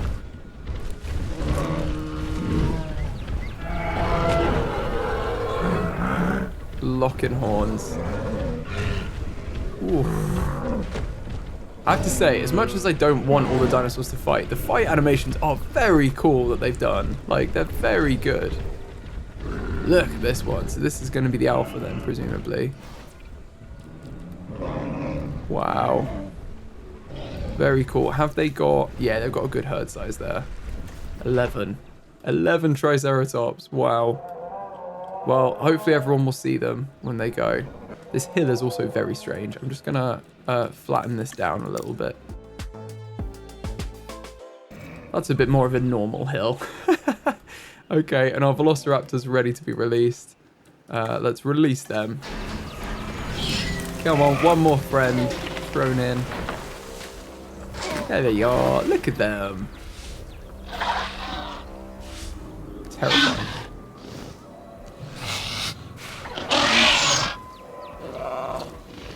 Ladies and gentlemen, we are pleased to welcome a Velociraptor to the park. I love when they do those little announcements whenever you get the dinosaurs and they're like, ladies and gentlemen, we're pleased to announce another Velociraptor has entered the park. Like, it's so cool.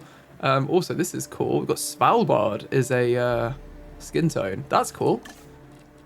Let's get this one on them, and then we can probably incubate one of these. Should have looked at them first. They're all aggressive.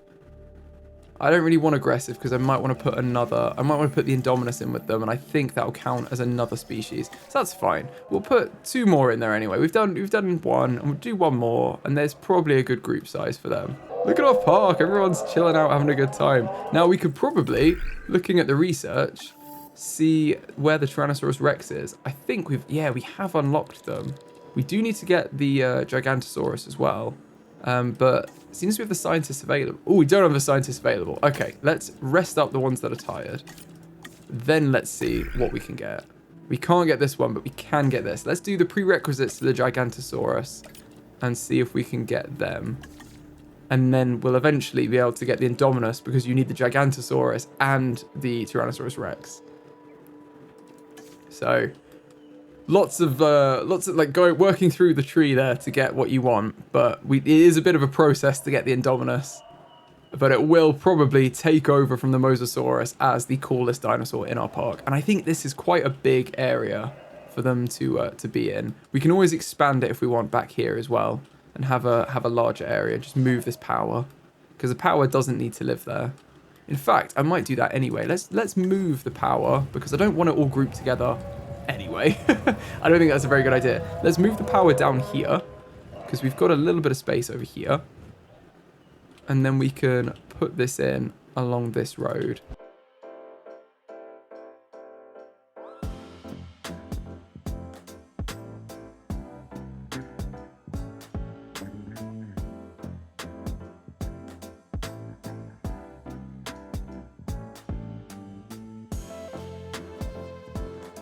Now, the power should all be connected around, and this has freed up a lot of space around here. So we can go through and change where this path goes. In fact, we don't even need a path connection down here anymore because we've removed that power. So let's just expand this whole fence line back, and it can have way more space.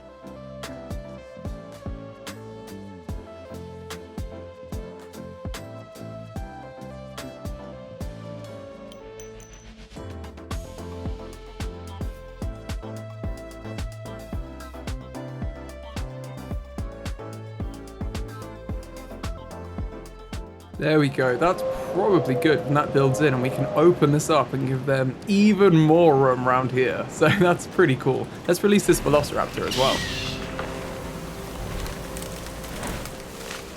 Ooh, a green one. Cool. Very cool. We've got quite a good variety of skins with the Velociraptors. It looks good. Now, I think our power should be connected up now. So I'm trying to see where the power issues are. This must mean that the power isn't all connected properly to each other. But I would have assumed they all are connected. Like, this should all be connected to each other and supplying the same amount of power. I'm not quite sure what's happened, but there are expansions to all of the power. So I think what we could do is just make sure we've got an overwhelming amount of power anyway. Research the last power ones. Where are they? It's not here. It's obviously in power. If we get the power upgrades, that's it. That's what we want. This one, we're absolutely fine. Wow, it costs a lot. So we need someone else to have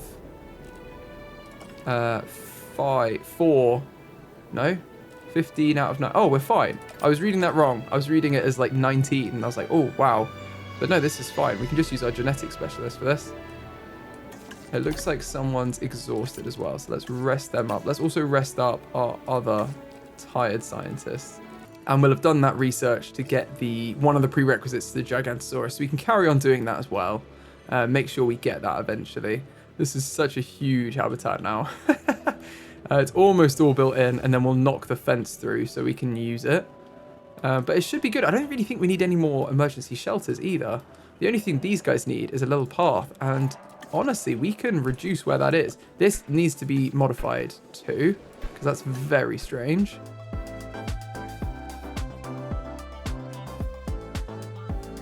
And the path can probably just come through here, past the monorail.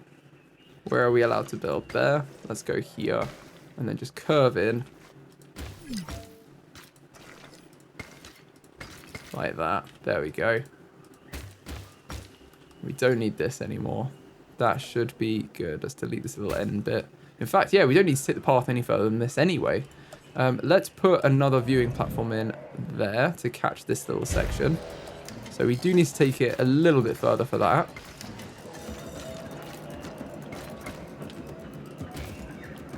But we can work out how much we need for the other habitats after to make sure that looks normal.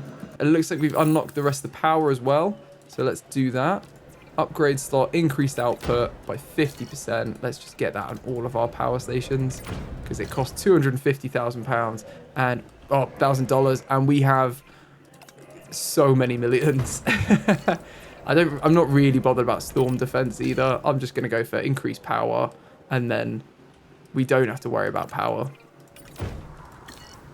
3 large power stations with increased power, and we've got tons. This whole station isn't even needed over here, but it may be in the future.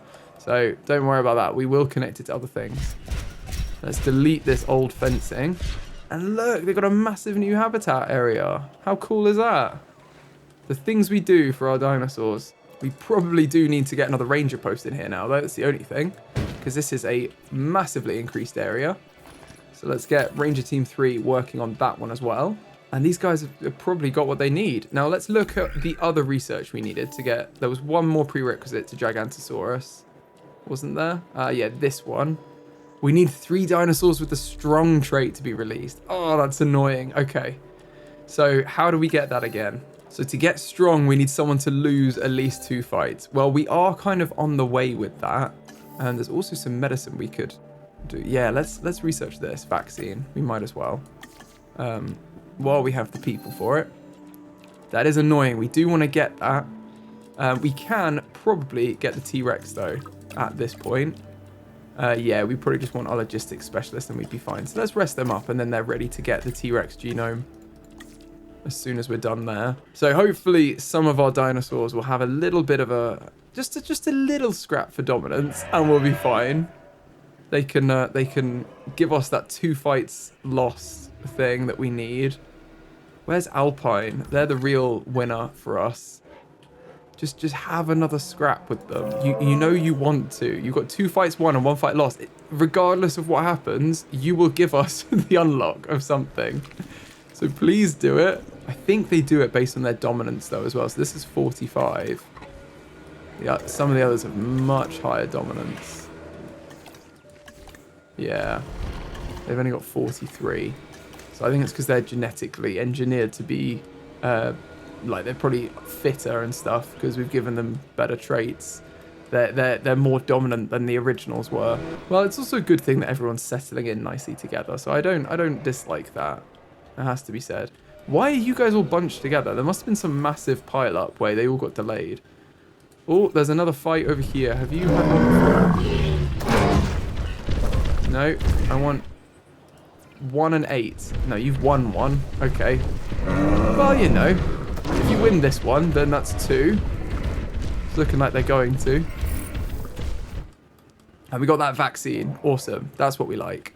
We've also rested up our scientists, so let's get the T-Rex research ready for when we release them. Because it's going to require 3 scientists, 2 million to unlock the fossils, and then you have to go get them. Has this fight been resolved? I think so. I think they have won 2. Have you finished the fight? Did you just stop? Oh, no. 8 won 1 and lost 1. Okay, that's an interesting record. Well, if they keep fighting, then at least we'll probably get it. But they do seem to, regardless of fighting, they do seem to have settled in quite nicely. So perhaps it's time we learn a little bit about our Triceratops. The herbivorous dinosaur Triceratops is one of the largest ceratopsidae and measures in around 9 meters in length, 3.6 meters in height, and weighs around 12 tons. The Triceratops is notable for its large frill and the 3 horns on its head, which gave rise to its name, translating to 3-horned face. The Triceratops' diet consisted mainly of ground-level vegetation, although their size may have enabled them to knock over larger plants and trees to feed on. Triceratops was discovered in 1887 when George Lyman Cannon found a partial skull with 2 horns close to Denver, Colorado, and sent the specimen to famous paleontologist Othniel Charles Marsh. The bones were initially considered to belong to a large bison, but 2 years later, Marsh realized they belonged to a previously undiscovered genus of horned dinosaur, which he named Triceratops. This genus lived in the United States approximately 66 to 68 million years ago, which is during the late Cretaceous period. It roamed the forests and plains where food was easy to find. Numerous dinosaurs coexisted in Triceratops' environment, including Torosaurus, the Ankylosaurus it's living with now, and also, unfortunately, Tyrannosaurus, which is why it needed those horns to defend itself. Look at our herd of Triceratops all drinking. That's so cool. And we've got our Ankylosaurus just here. We've got Bumpy, bless him. He's just watching over all of the herds. Oh, and he's going to have a bit of beef from this Triceratops in a second. The park is kind of spooky as well, isn't it, at night? I don't think I'd want to be... I think I'd be a bit too scared to go on the nighttime tour that's running. And I do want to check, actually, is our tour set to how we had it before? Because we set it so that it was, like, I think the minimum number of balls going at once. Where is that? Yes, that's changed. Okay, we want 1 vehicle per 200 meters. That's what we want. Just to give them, you know, as much space between them as possible. Try and work on the animal ethics side. We've got all dinosaur ethics side. We've got them having minimal disruption, but people can still buy the tickets and everything. Now let's fill up our facility, response facility over here, which we haven't named actually.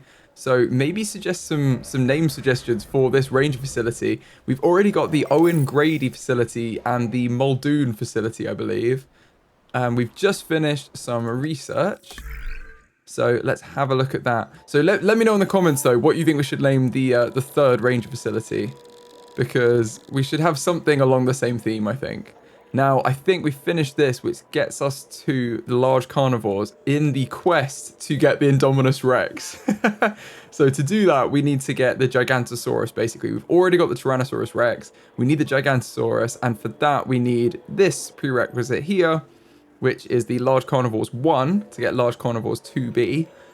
And to get this, we need 3 dinosaurs with a strong trait. Now, that is harder to get because I don't really know if any of our dinosaurs have that trait or not, that we already have. Let's have a little look, actually. If we go to our hatchery, it will show us. If we synthesize a dinosaur, it will say here, I don't think any of them have strong. I believe you get strong by releasing vulnerable dinosaurs. So the way you can do it is release 3 vulnerable Dryosaurus.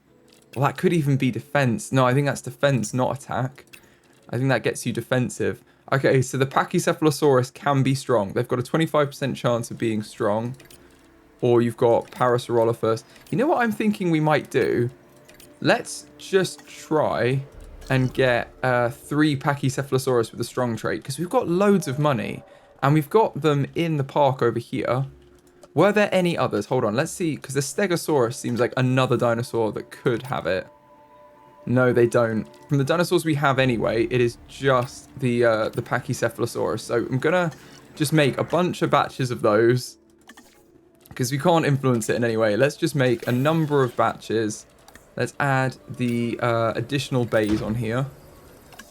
And then we will only actually, what's the word? Incubate. And then we'll only actually incubate the eggs that have the strong trait. We can just see what we get as we go. And it also looks like we have a dinosaur. Mallard has passed away. Bless them. It's one of our Parasaurolophus. I wonder how many we have in the herd now. We've only got 4. Oh, so we need some more Parasaurolophus as well. Let's get some more of these guys. Oh, since this is completed, so we do have our genetic scientist free. That's good. That's good. I think these have maximum modification already. They do. Okay, perfect. So let's just assign some scientists. We'll get one of our genetic scientists is probably all right, because we're going to make 6. So we'll see how they do. And let's set up another batch of Pachycephalosaurus over here. Now, let's see what we've got from this first batch. Have we got strong? I don't think so. We've got defensive there. None of them are strong. Okay, perfect. So I'm probably going to just discard all of these eggs. And then have a look at these. So defensive again is really good. Strong. Okay, perfect. We've got one that's strong. Do we have any more? We've got another strong one there. They are sickly, but that's okay. We can just take extra care of them. So we do want to make these. Okay, so we've got one strong one here and one strong one here. That's 300,000. We can do that with one of our welfare scientists. Let's just get them cooking in the lab. Let's incubate those eggs. And very soon we'll have this Pachycephalosaurus batch finish, and we can have a look at them as well. We've got 1 second. There they are. They are done. Let's have a look at them. Defensive. Long-lived. Defensive. We're getting a lot of the same. Oh, okay. None of them. So let's discard this batch. And do another one. We'll just keep going. We need one more with the strong trait. So we are almost there, and it doesn't take long to do these. Okay, all of those have now completed. These Pachycephalosaurus are ready for release. Let's have a look at these eggs here. Do we have strong? We do! We've got strong. Perfect. And we actually have 2. So what we can do is instead of releasing... Oh, we've already incubated them. Okay, don't worry. We'll just do 4. Why not? We'll give them 4 more because they're both really good dinosaurs. They're both long-lived as well. Let's assign our welfare scientist to this, get them incubated, and we can release both of them together, actually. Oh, go on, we'll release one of them now. Let's have a look at some Pachycephalosaurus being released. Here they come. The little inquisitive minds coming forward. I think it's just 2 in this batch, wasn't it? Bless them. So we've got a bluey one and a yellowy one. I don't know what skin pattern it is, but I quite like this yellowy one we have here. What is that? If we go in the genes, we should be able to see. Ah, it's the Death Valley skin. There we go. Very cool. They will find the herd. They're lonely right now, but they will find their herd very soon. Now, we want some more Parasaurolophus, and honestly, maybe the ones without traits we're not as bothered for. We could just go for the long-lived ones.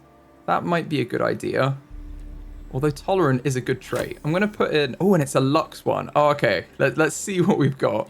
Because we've got Lux 2 there as well. I don't know if we've had the mountains skin either. I think we may have. Let's throw them in. Let's do these. Let's just do all of them. We'll do all of them. Why not? We've got the space. Let's just throw all of them in. And then they'll be happy. We can add them in with everyone else in this habitat, and they'll settle in very nicely. And let's release our other Pachycephalosaurus, which will get us the 3 strong trait we need to unlock Large Carnivores 2B, I think it was. Very catchy name. Look at them. Very cool.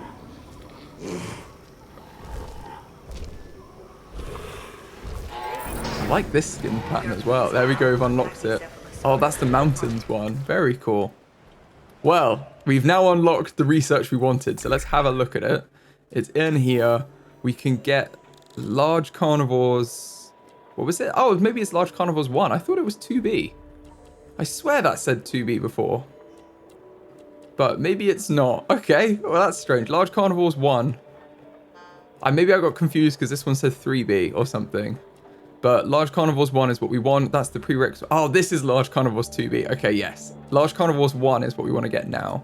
So let's see who can do that. If we get our genetic scientists on that, they've absolutely nailed that. Let's get them doing that right now. And we should also probably look at getting the next habitat in here. Ooh, are these guys about to feed? I think the Mosasaurus is going to go for a snack at night. Come on, you know you want to have one. You know you're hungry, just turn around. There's a nice shark there waiting for you. Oh, I think he's going past. Is he? Or is he turning around? Is he turning around? No, no. I'm just getting excited. Let's show the view down here, though. Look at them. That's pretty cool. And that's the moon, I think. I was going to say, what's that light? I think that's the moon shining down on the lagoon. Oh, wow, that was... I'm like a poet. Okay, we've passed the carnivores. So the next one we have in the list is the Gigantosaurus over here. And for this is where we need 3 fights won. And currently we've got 2 out of 3 fights, with I think one of the Pachycephalosaurus actually has 2 out of 3. Or maybe it was the Triceratops. These guys are kind of tussling every day, which I'm not endorsing, but if they could just do it 3 times, that would be good to unlock what we need. Let's release these Parasaurolophus. I'm really interested for the Lux ones. Look at them. That is amazing. Wow. Okay, I'm glad we released them. Perfect time to release them too at night. They look incredible, don't they? So this is from the Camp Cretaceous dinosaurs, the Lux patterns. Very cool. Oh, I love that. They might be my favorite dinosaurs in the park now. I would definitely come to see them. Glow-in-the-dark dinosaurs. Come on. Love it. So hopefully their group size will have increased now. Now, we do also need to send out some expeditions, because the dinosaur we really want to get next is the Tyrannosaurus Rex. And I don't know where they're located. Probably, I always guess it's like North America, but it may not be. So let's filter by carnivores, because that does reduce it quite a lot. And then see where they are. Oh, Tyrannosaurus Rex right there. Okay. So I think there's a few around here. Let's go for the cheaper one. Tyrannosaurus Rex. You guys are also saying if I mix up which ones I go to, you get better results as well. If you go to one dig site and then you go to a different one and then you come back, it's better than just like hammering one dig site. So we'll try that as well. So we go for this dig site first. It looks like one of our scientists is exhausted. So let's rest up them. Probably rest up the other genetic scientists too, because they're almost at the same point, and get them both rested at the same time. Look how much money we have as well. We are absolutely balling right now. You wouldn't think that we're about to get a T-Rex in the park, would you? And we should probably set about building their habitat as well. We don't even have level 5 fencing, but I think we've done such a good job with the looking after of our dinosaurs that they're not that bothered. Oh, like this Velociraptor's having a great time hunting a goat, I think. Where are you going? Oh, he's going for a ranger. Oh no. Would not want to be them. Just standing their ground. You really chased them down, didn't you? Oh, we should probably also refuel this ranger since while we're here. Let's fill up the Muldoon ranger team. And then I think start a T-Rex enclosure over here. That's what I'm thinking. So let's build that in now. And I'm going to start with the attractions. I want to get the viewing galleries in to kind of lay out where we want to see the T-Rex. And then from that, we can building the fencing.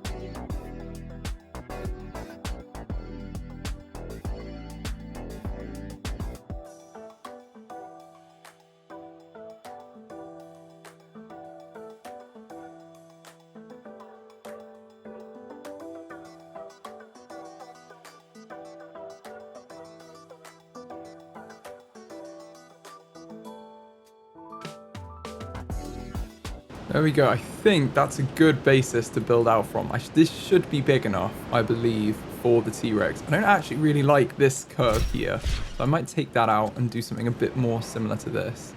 If I turn replace off, and then I curve back a bit more, I think that's a bit better.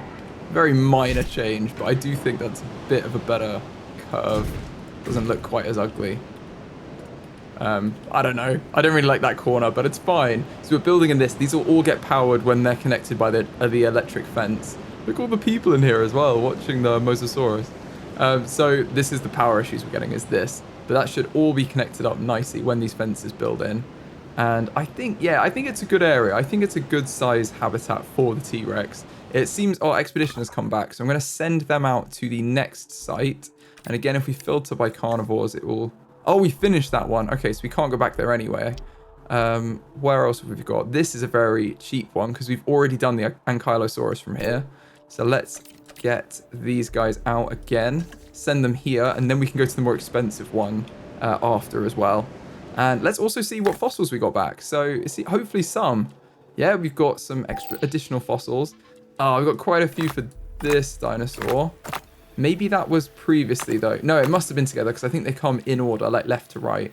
So let's do all of the Tyrannosaurus we can. Oh, wow, it looks like that fills it up. Wow, okay, we'll do this. And then the next batch we'll do the other ones and just get them out of our tank of fossils that we have because we only got 18 capacity. But that's a good amount. That's 55% of the genome already just from these 2 fossils. Not bad at all. It's probably also a good time to start renaming some of our dinosaurs. We've not done that in a while. And I think the first habitat to do that for is over here in our mixed species herbivore habitat, where it seems the dinosaurs have finally realized they can walk down here and there's a lot more stuff over here. Oh no, we've got a fight beginning as well. This will be for dominance. So, who's this? This is Rocky. Is Rocky winning? Oh no, they've got 1 fight lost. Okay, that's not going to help. So they're fighting with one of the new ones. Rocky is on the left here in white. And Rocky's in the left corner in white. And the other one is this one here. We do have to let them fight out for dominance. Otherwise, they're never gonna do it on their own. Oh, wait. Does that mean that a dinosaur's 1-3? I think that's what that means. The tooth, claw, and hardiness gene. If we go into genetic modification, I think you need them to win 3 fights to get that. Oh, I'm getting excited now. Let's have a look. I'm not sure. No. Okay, it's not that. Oh, I think it's that they have to lose 2 fights. Yeah, so now Rocky's lost 2 fights. So we've now unlocked the strong trait, but we didn't need that anyway. Because we managed to just release them anyway with a 25% chance of getting the strong trait. We've released 4 of these dinosaurs now, so that doesn't really help us anymore. But hey, we can make our dinosaurs strong now, so that's always good. They really do scrap it out, don't they, these ones? Anyway, let's rename the Pachycephalosaurus and we'll go around and rename the other dinosaurs in this habitat. We're going to continue naming the Pachycephalosaurus after mountains or mountain ranges, and we're going to call this one here Nevis, after Ben Nevis. We're going to call this one Denali. This one is going to be Matterhorn. This one here right next to the Apatosaurus is going to be K2. Sounds a bit more like a lab experiment for a dinosaur. This beautiful white one here is going to be Mont Blanc. I think the alpha has to be Everest. Then we're going to have Etna, Cameroon, Capitan, and finally, let's have Olympus as well, just to throw that in.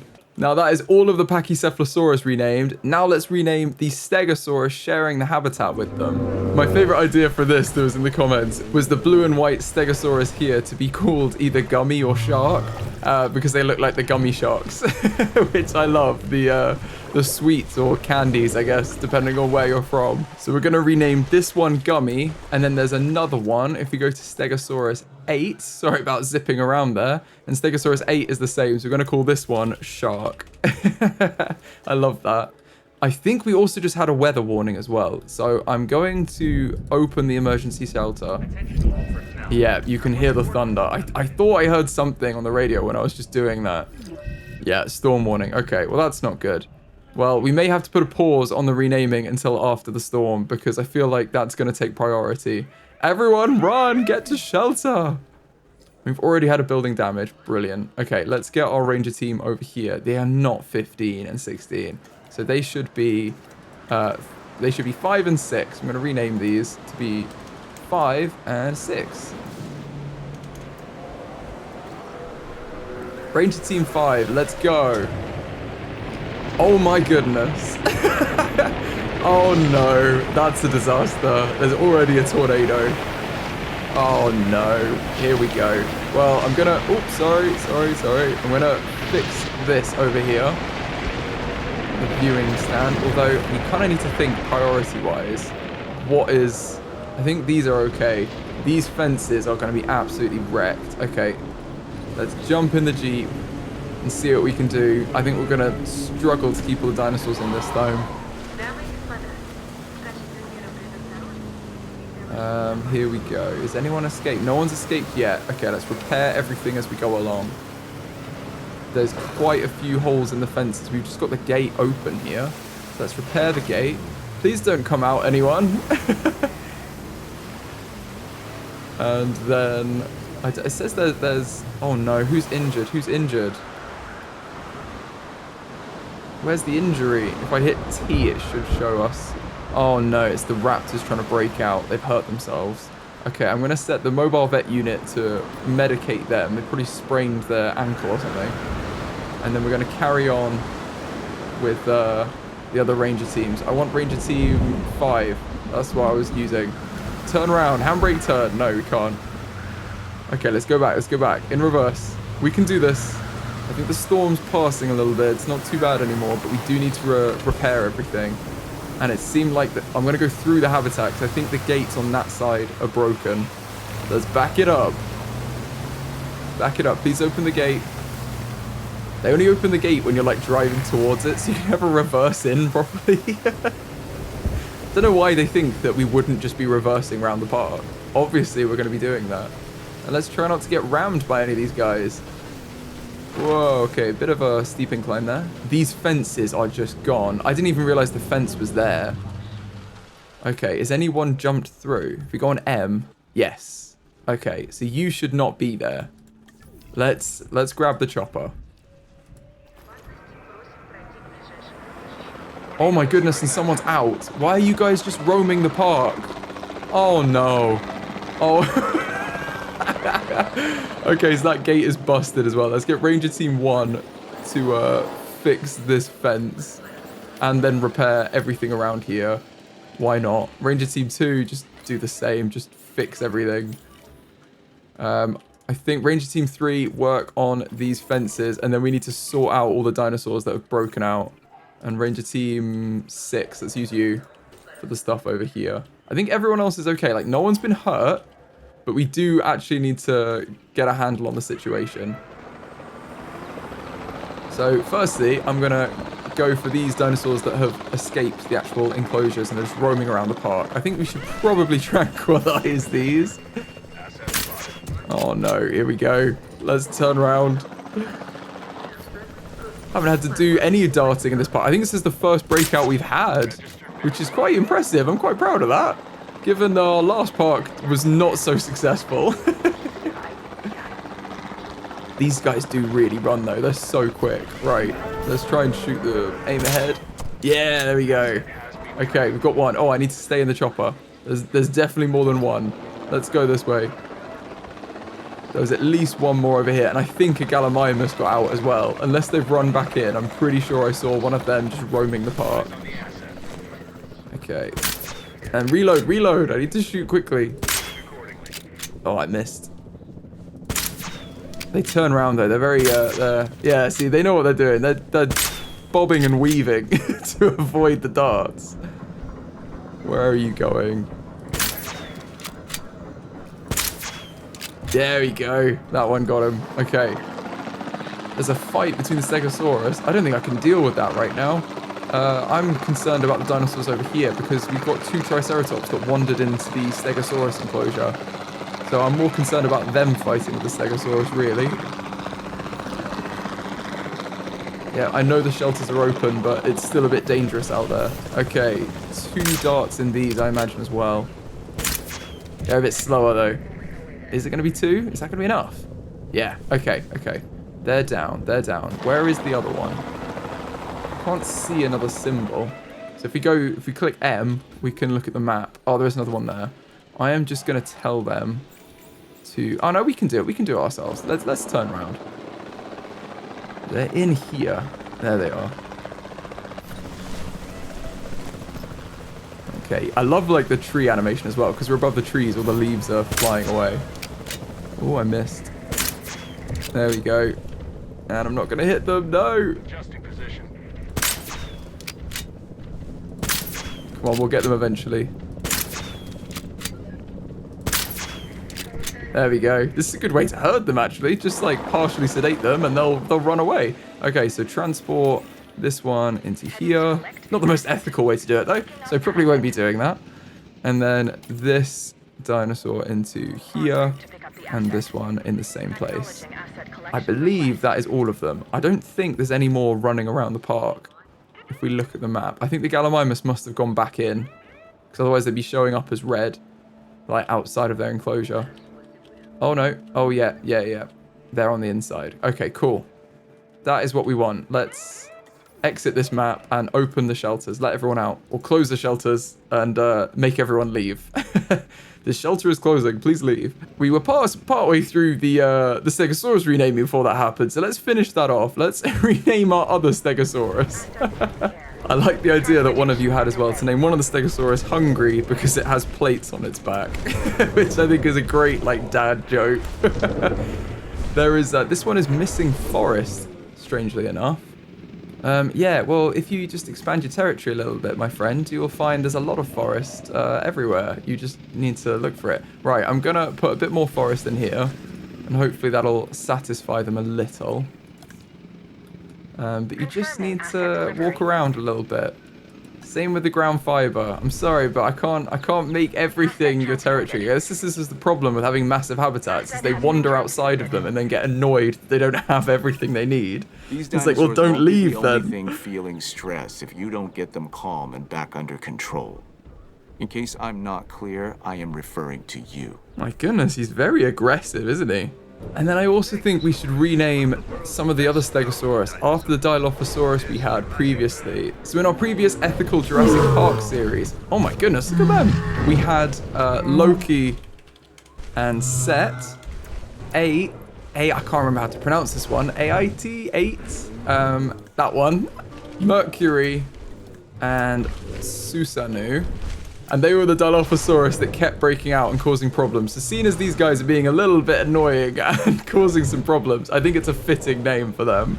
And one of you also thought we should rename them after rocks. So if we get any more Stegosaurus, we'll name them after rocks, because I think that's a cool idea. And we'll start with one over here. We've already got Rocky, so we can't do anything like that. But let's just have like granite to start with. Now, it looks like one of our Pachycephalosaurus Fuji has passed away, so let's transport them out. It's a good thing we got some more of them. I also think we've been lacking on the Tyrannosaurus, so let's send them out for another expedition and get those fossils done that we've already got. We could probably go for this expensive one here. This one needs to rest. Okay, let's rest up our logistics scientists then. In fact, they don't really need to... We might as well rest them because they're not doing anything else. And then we can still do the fossils we have. So that gets us quite a way along. Wow, okay. We'll carry on doing it. We might as well just put one of our genetic scientists on it. And we will do that in the background. That will be cooking away. Now let's rename the Apatosaurus too, because they are the gentle giants of this park. And they haven't been named in a very long time. I think we have to name one of the Apatosaurus Littlefoot from the Land Before Time. And it's the Alpha as well, so... I think that's pretty cute. We're going to name one of them Charles after Othniel Charles Marsh, which is a really cool idea. This one is going to be Tallbert, which is a really funny name because it's like Albert but tall.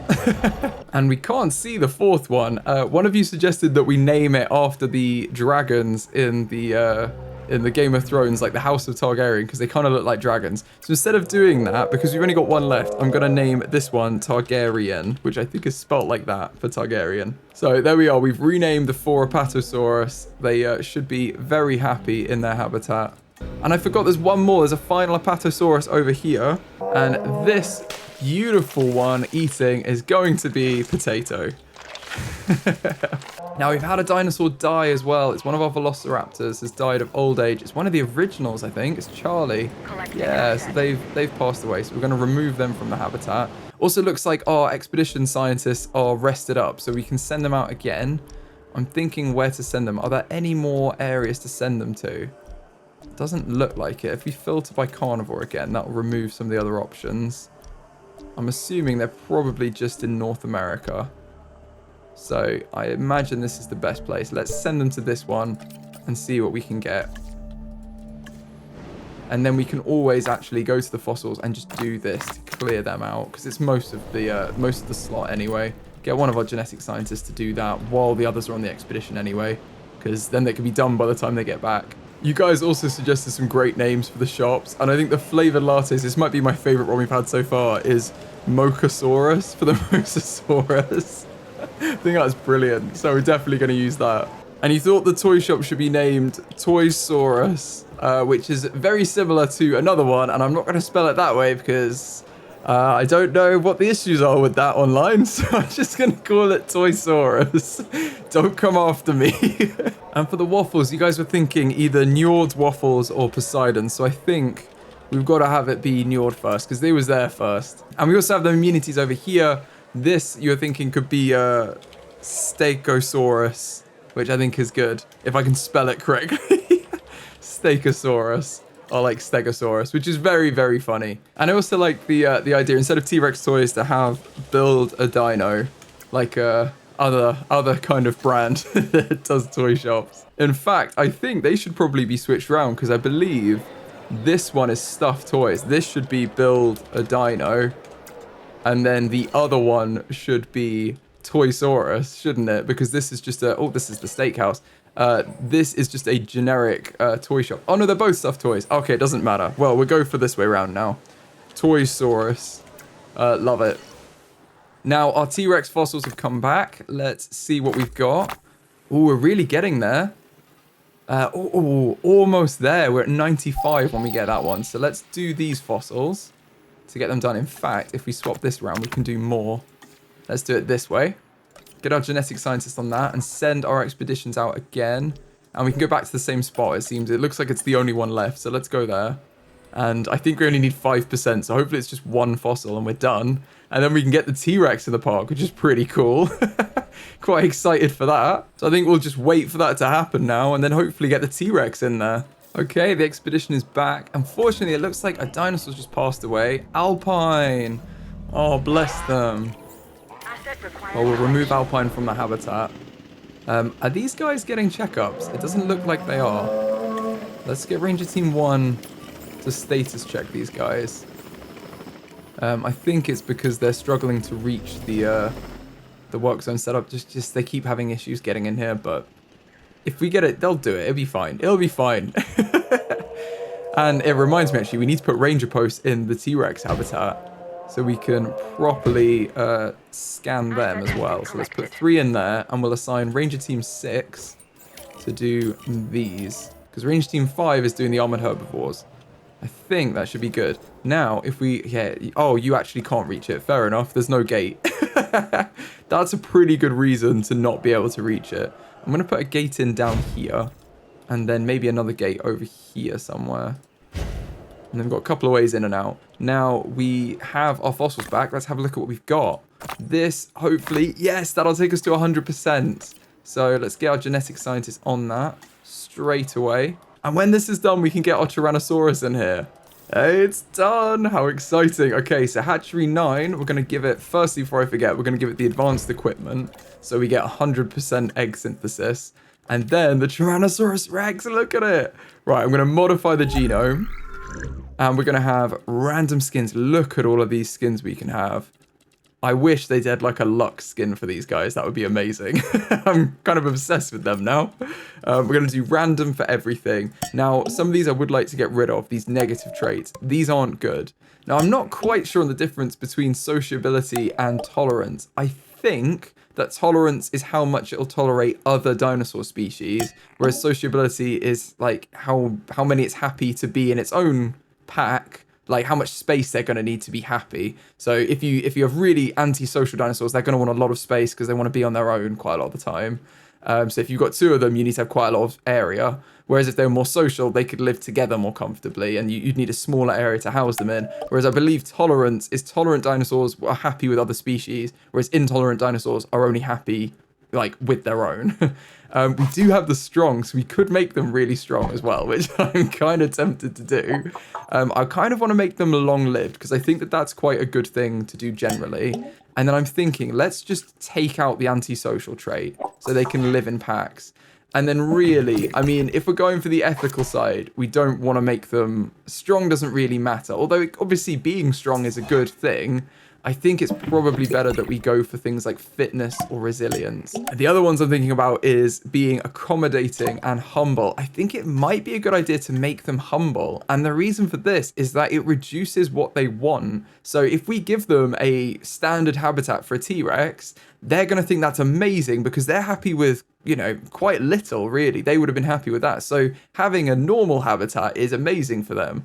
I think that's the way I want to go. Unfortunately, there's an 100% chance they're going to be intelligent. So we're going to have to make our peace with that and go for it. Now, we can get them with both our genetic scientists. So let's do one batch right here. And it should be 2 eggs. We're going to get 100% egg synthesis. So the expected survival rate is therefore 100%. So hopefully soon we'll have 2 eggs to look at and we can get 2 Tyrannosaurus in here, which I'm very excited for. We are going to need some water as well in this habitat for them to live in and drink from. So let's put a water area down here, and then it's something that they'll come down to look at. They're also going to need some food. So I'm going to put 2 live prey feeders in preemptively. And I think I'll put these over here. Let's have one here in front of this viewing area. And then maybe we have another one over here that they can kind of see, more in the middle of the habitat, but very in range for these viewing platforms here. And I think we do need to get rid of some of the forest here and just move it around. I'd rather have the forest on the back of the habitat up here than right in front of the viewing areas for the guests. So let's just have a bit more forest over here, and then we can wipe out some of the forest over here. And it would be good to have, you know, a couple of bits of forest around, maybe like that, so it's not just one area of forest. Got it to look somewhat natural.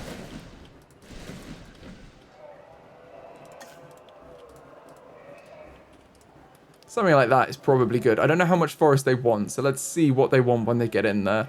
So let's wait for them to be synthesized, and then we can start incubating the eggs. Okay, the eggs are done. Let's have a look at them. Okay. Well, they're both humble. Maybe we should just go for them. They're not going to have cohabitation very easily, but I think that's okay. I don't think it's too bad for each other. I'm not sure, though. Let's get both of them. I think they've got enough space anyway. They should be fine with each other. They are intelligent, so we're just gonna have to make our peace with that. It gives them more appeal though, so what can we do? Let's get both of these. In fact, if we put another one of our scientists on it, it reduces the time by quite a lot, so let's do that as well. One of our logistics scientists can go on it. And in 3 minutes, we will have 2 T-Rex to release into the park. That is pretty cool. I'm gonna rename the large hotel over here as well to Apatosaurus, which was one of your suggestions. And I think we've renamed all of them around here. We do need to rename these shops still. I haven't done that. Can you suggest some more names for these as well? I don't remember seeing names for these buildings, but I may have missed them. And we can rename these buildings over here. I like to rename stuff because it does add a bit of like a personal touch. And it means that you guys can you know, be more involved in the park as we expand it. And I always think we can have more Velociraptors. So let's just get another batch of Velociraptors going. Let's get another 2 batches going over here. And they could be going as well. Let's get some more of them in, because I do think they're a bit of fun, aren't they? Okay, these batches are done. I do think if they ever break out, they're going to have such a whale of a time, these Velociraptors, because there are so many of them. I'm not going to get the intelligent ones if we can avoid it. We've got 2 here that aren't intelligent, and I do like that. Have we got any over here? Yes, we've got some good ones over here. That's 3. Okay, we're going to go for these 3 and those 2.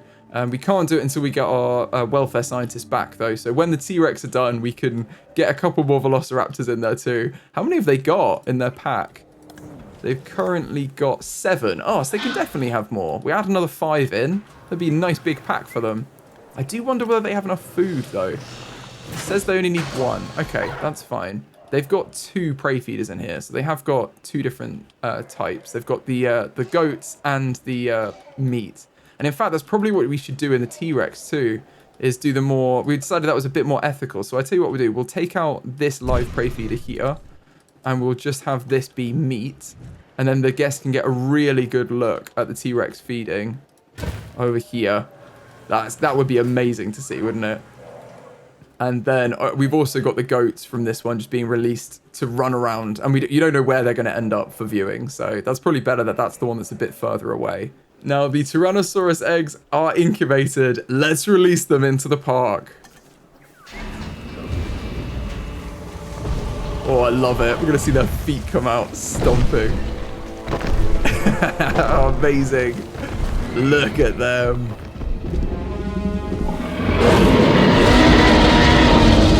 Look at them go. The iconic roars. Now we've got the two different skins in here. This one is the 1997B. I think that's the Site B skin. And then this one here is the 2022, which is the Jurassic World skin, I believe. Was that 22 or was that... No, that was that Biosyn? I think that might have been. Let me know in the comments. I'm trying to remember when all the films came out, but it can't have been 2022 for the Jurassic World. It must be the Biosyn skin. So that is also very cool. We've got a couple of them from the films. Are they happy with each other? That's the main thing. They're missing a lot of stuff, so I'm going to pause the game. These guys need sand, which we haven't done yet in the park, I don't think. I don't think we needed to do it for the Velociraptors. No. So we do need sand over here. Now, you do that in the Environment tab. Down in painting. So there is sand here. There's a bunch of different textures you can paint the ground. We're going to go for sand. And honestly, I think we could just make most of their habitat sand because that's what they want. You know, they don't really want grass as much. So we can have most of it be sand with some grass spread out. But they're sandy guys. They're sandy boys or sandy girls. You know, don't judge them. They just like the sand. And then it'll be grassier, maybe, actually, where we've got some forest growing. That's what we can do. That seems good to me. And is that enough for them? Where are they? They're over here. They have got enough sand now. They're happy with that, although that'll expand as they expand their territory. They'll get more of that. And it looks like they need 2 prey feeders, so they will find both of them. And the forest coverage is definitely going to be enough. So, and the water's already enough, so we can definitely... Maybe they'll need a bit more, actually. Because if that's 10%, and they've got most of it there. Let's add another good water area over here, maybe. And then in the trees or something as well there. I think that's good. And we can probably paint this up with sand. We take out the forest here. That looks a bit better. And maybe if we take out the forest on the edges here, we can have sand kind of come out to the edge over here. Might look a bit more natural. Cool. I think that's good. Now they've already found a breakout target. Oh no. We may need to upgrade these fences to level 5. If they're intelligent as well, they're going to be looking for ways to break out. But right now, they seem quite content. They're quite happy. They do need to find their second bit of prey, but if they walk around the habitat, they will do that. So that's not too bad. And unfortunately, it is raining, which isn't ideal. But we are going to need some names for these guys. I do love the idea of naming one of them Malcolm. I think I might do that. We did that in Jurassic Park, and I think we're going to have the alpha here be Malcolm, which I believe is spelled like this. But let me know if I'm wrong on that one. We do need a name for the other T-Rex though, so let me know which one. And also the fact that this is the 1997 Site B skin, like that's surely perfect to be Malcolm. And they're having a good time together. They're just messing around.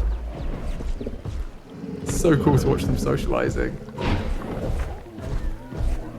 So cool. So we do need a name for the second one. Leave that in the comments, please, and we will look at renaming them very soon. And now they're in here, let's learn a little bit about the Tyrannosaurus Rex. Tyrannosaurus Rex is arguably the most famous of all dinosaurs and enjoys its fearsome reputation around the world thanks to its size, power, and aggression. A status borne out by its name, which translates to King of the Tyrant Lizards. At around 13.5 meters in length, 5.2 meters in height, and weighing around 8.4 tons.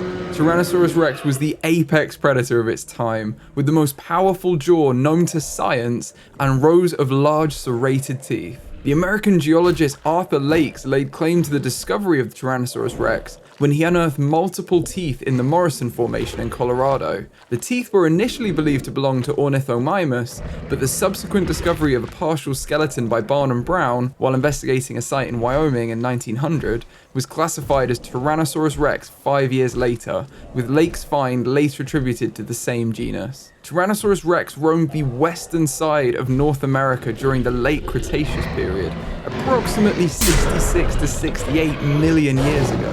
As the apex predator of this period, it fed on a wide variety of prey, including hadrosaurs, ankylosaurs, and even large sauropods, using its excellent hearing and heightened sense of smell to hunt down its unfortunate targets. Okay, well that's not scary. That's...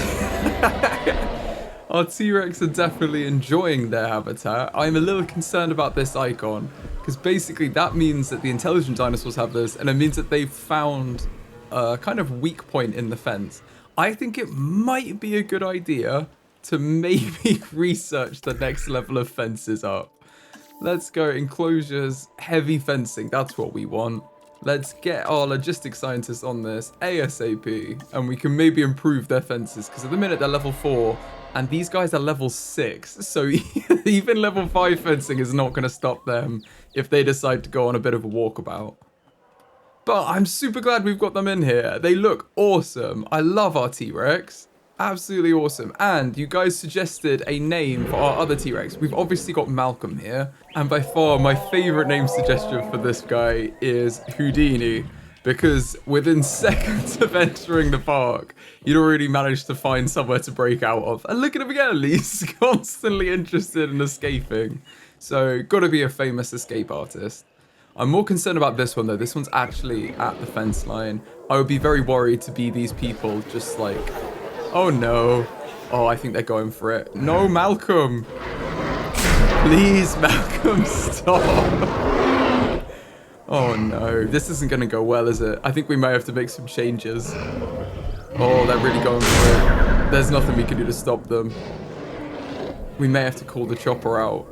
Come on, just walk away. It's fine. You want to stay in there, don't you? You don't want to leave?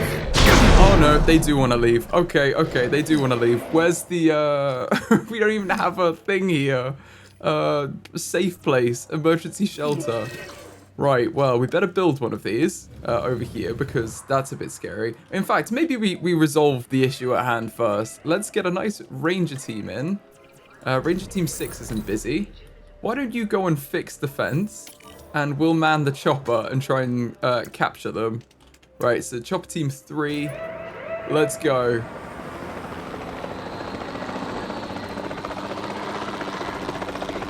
I think this is our first scary breakdown in the park where I'm actually worried about the guests' well-being, because these guys will definitely eat guests. Nice and easy to dart though, it didn't even run away. I think it might be a 3-dart situation, so I've gone with 3. Oh, is that 4? Wow, okay. It looks like they fixed the fence as well, so we can transport them back in. Well, that was scary. Let's close the shelter. I think what may be a good idea, if we go to research, if we look in attractions, we've got these remote viewing galleries. This may be our best bet if they're intelligent. So let's get this one. We've got one more scientist we need. Let's use, yeah, sure, let's use this one. Oh, we can use 4 of them. Oh, let's do that and reduce the time. And then they can work on the remote viewing galleries. And what we can do is we can then put them inside the habitat, and we don't need this path that runs along the edge, because that's what's making them want to break out, is they can see the path. So, yeah, ideal if we don't have that. I'm going to put a facility path going this way as well. I think it may be better to join it up like that. Maybe have this run along here. Something like that is probably better. And then they can, we don't need this bit here. This can all be trees around here. If we can get any in, I don't think we can. That's a bit better. But really we need all of this moving, because essentially you need to have I'll tell you what I'm going to do. I'm going to build the level 5 fencing. And what we're going to do is we're going to... Where are they? They're over there. It's fine. Let's delete this fencing. And then I'm going to basically build level 5 fencing the whole way around. But I'm going to give it a bit more space along the outside so that there's some tree line after the fence.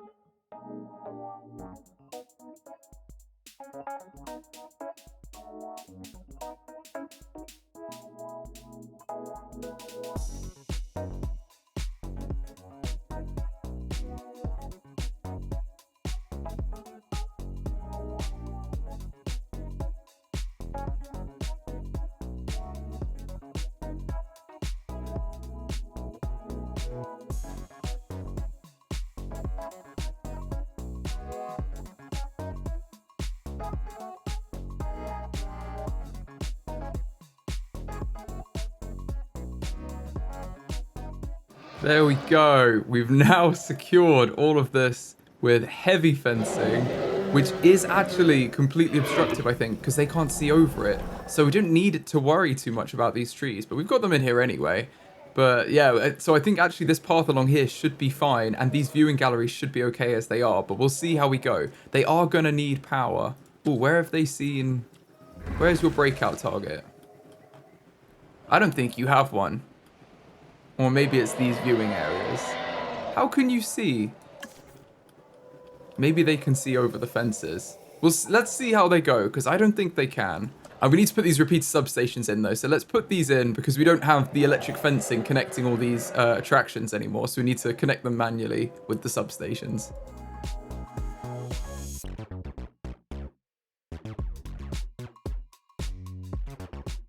There we go. That's all connected up. This should work. I think this will stop them from breaking out. But that could be famous last words. We've had a dinosaur die. Oh no, Spring has died. Bless them. Let's remove them from the park. We also need to refuel our ranger station. What are our other ones looking like? Oh, they're really bad on health. Okay, okay. Firstly, I think it's because we haven't put in the advanced scanners. So let's decrease the time it takes to scan dinosaurs by 90%, and that should help out with this team here trying to do the T-Rex. Look at that ranger car. Oh my goodness. They've like ripped the whole bumper off and everything. Bless. Okay, well, they'll repair at the base. That's okay. That's okay. We do need a name for this as well. And my favorite suggestion for this was to be the Roland Tembo ranger facility, and this guy is the head of the InGen Hunter team in Jurassic World. So let's have this be the Roland Tembo Ranger Center. I think we call them Ranger Centers elsewhere. Yeah, Ranger Center. Oh, so it'd just be the Tembo Ranger Center. We don't do first names here apparently, it's just your last name. So Tembo Ranger Center. I like that. It still looks like they've got the breakout targets. They may be able to see over. We may have to sort this out and move the path away. I want to see what happens. Because I would say that that is completely obscured. I don't think they're tall enough to see over, but maybe they look through these little gaps here and they're like, I see people. Okay, yeah, that was a big hit. They've broken that for sure. Okay, okay. Ranger Team 6. Please come fix this. I don't even think I opened the shelters, did I? I did. I closed them. I did. Everyone back inside. Back inside. Right, let's get in our chopper again.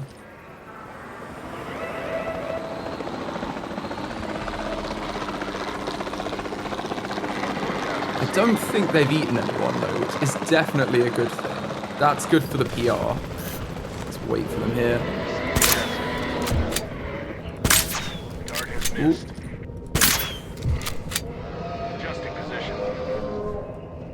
I think they need 3. I must have missed before. Okay, got them. Not decorations, transport. Let's move them back in. And we can open the close the shelters, let everyone out. We need to put another one in elsewhere. Although if we're going to redo this area, maybe we do that now. The other thing I do want to do is to have a look at the next dinosaurs to get. And we definitely need some flying reptiles. So let's have a look at these. Now, in Jurassic World, they had the Pteranodon, which we've already unlocked, and the Dimorphodon, which I think we've also unlocked. No, we haven't. Okay, so let's unlock the Dimorphodon here. It looks like we can do it with just one of our scientists here, so that looks good. And I think everyone else needs to rest up. Everyone else is absolutely exhausted. Let's rest everyone else up. And then we can start getting them in. We do need this fence to be fixed. I think I signed the ranger team to that, though. Where are they? Are they over here? Repair the gate, please. Please, come on, do your job.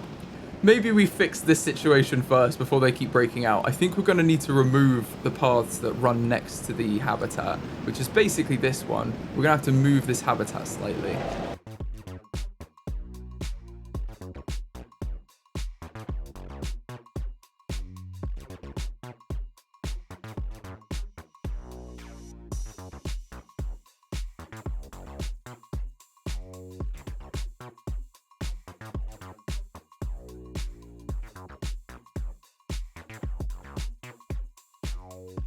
Okay, hopefully that'll build in before they break out. I think we've got them both in there. I'm going to click M to look at the map. Yeah, the other one's up here. Okay, so Houdini's up there and Malcolm's down here. Malcolm doesn't want to break out. I think Houdini's the one that keeps trying it on. So we can have this fence like this. I think this is too far for them to see here. And then the path can just curve round down here, how we might have had it otherwise. So let's go main thoroughfare. And curve it to kind of follow the lagoon down here. That's going to be the angle of the path. And then we should be able to have some viewing in here. We just need to have it be remote. And we can put in some trees to block their view of everything.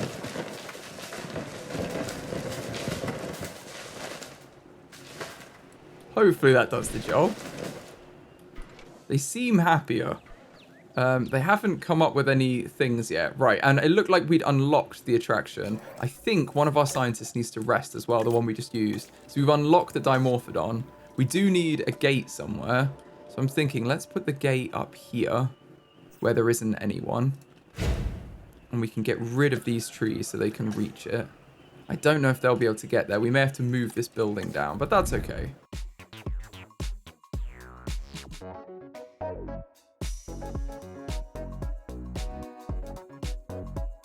I believe that will let them access everything okay. And it's kind of around the back of house as well. So I think that's better. I think it's better. Now, we should have our new attractions. So let's go attractions, log viewing gallery. Let's put this in. Now, this will give them a couple of different viewing points. So let's put a nice big log in maybe here. Maybe up against the water there. We can move this feeder to be in front of it on this side. In fact, I'm going to smooth out this terrain a little bit because it's a bit crazy.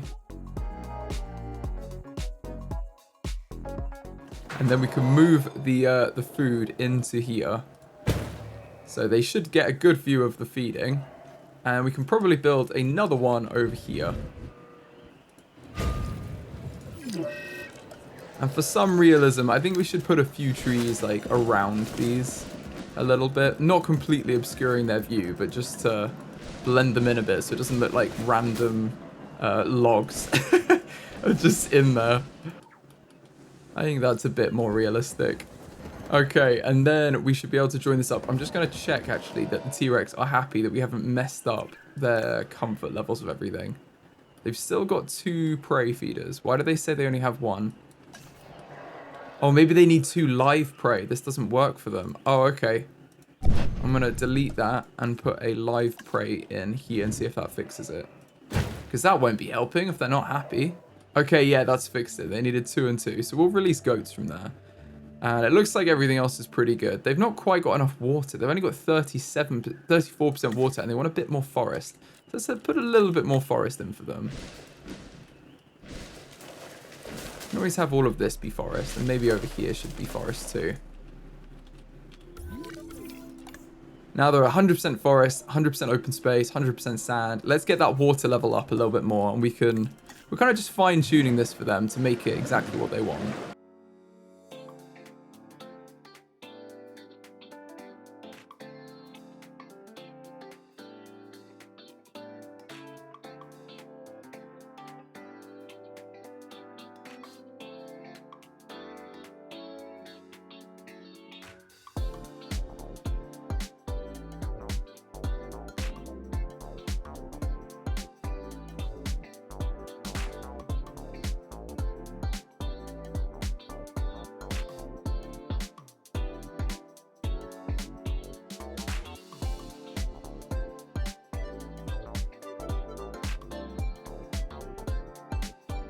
Okay, we've now reached 100% for everything. They wanted way more water than I realized. I'm just gonna kind of smooth out some of their terrain.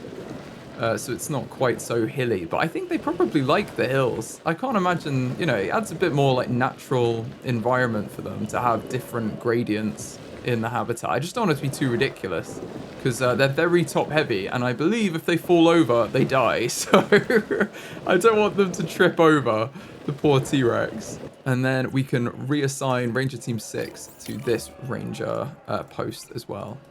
I think we've got these in basically the right places. Yeah, this one could maybe be adjusted slightly, but it's pretty good. We kind of want this one over here, like there. Just don't want it to eat into their water too much and cause us to lose our 100% water. No, they still get like 100% exactly what they want, and they're not breaking out. This is a massive success as far as I'm concerned. So we do need to connect up these tunnels. Let's complete the connection. So let's add an entrance as well. We're going to need to add this probably over here. Have a nice remote viewing entrance. And we could connect this all up for the lagoon as well. Seeing as it's the same kind of thing, we could just do a bit of a tour between them because they're all over here. So maybe we should put this right here. And then we can add a connection to this one. And then a connection... Oh, I thought we could connect more than one of these. Okay, we can't. Right, in that case, let's remove this connection.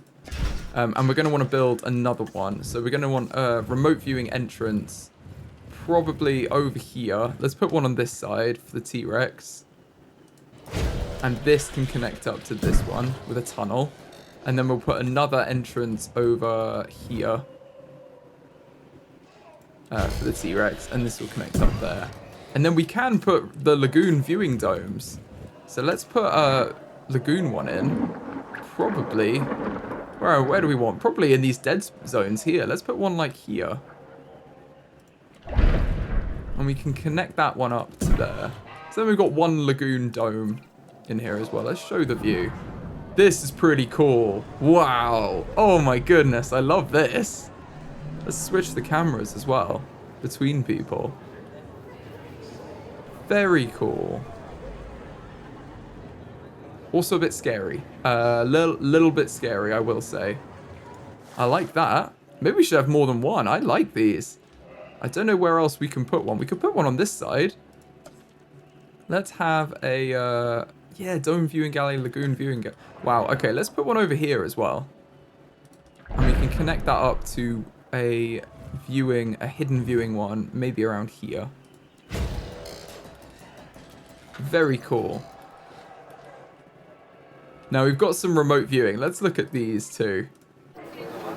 Oh, I don't want to be on this side. I want to be on the other side. There they are. Look at them. It's pretty cool. So we've got this one, and then we've got one over here doing the same thing on this side. And you can see, you can have a really good view of the feeding there with the goats that appear right on cue. And then the other side, we've got a nice view of the lake. I think this has fixed this habitat a bit for us. Now, the next habitat we need, if we go enclosures, we're going to need an aviary dome. And we've got all of this space to add one in. So I think we have a massive aviary. Let's put one in. I'm trying to look where the circles are going to be. I want these to kind of get as many in as possible without impeding on anyone's habitat too much. Let's have it like this, because then we should be able to get them in here and here.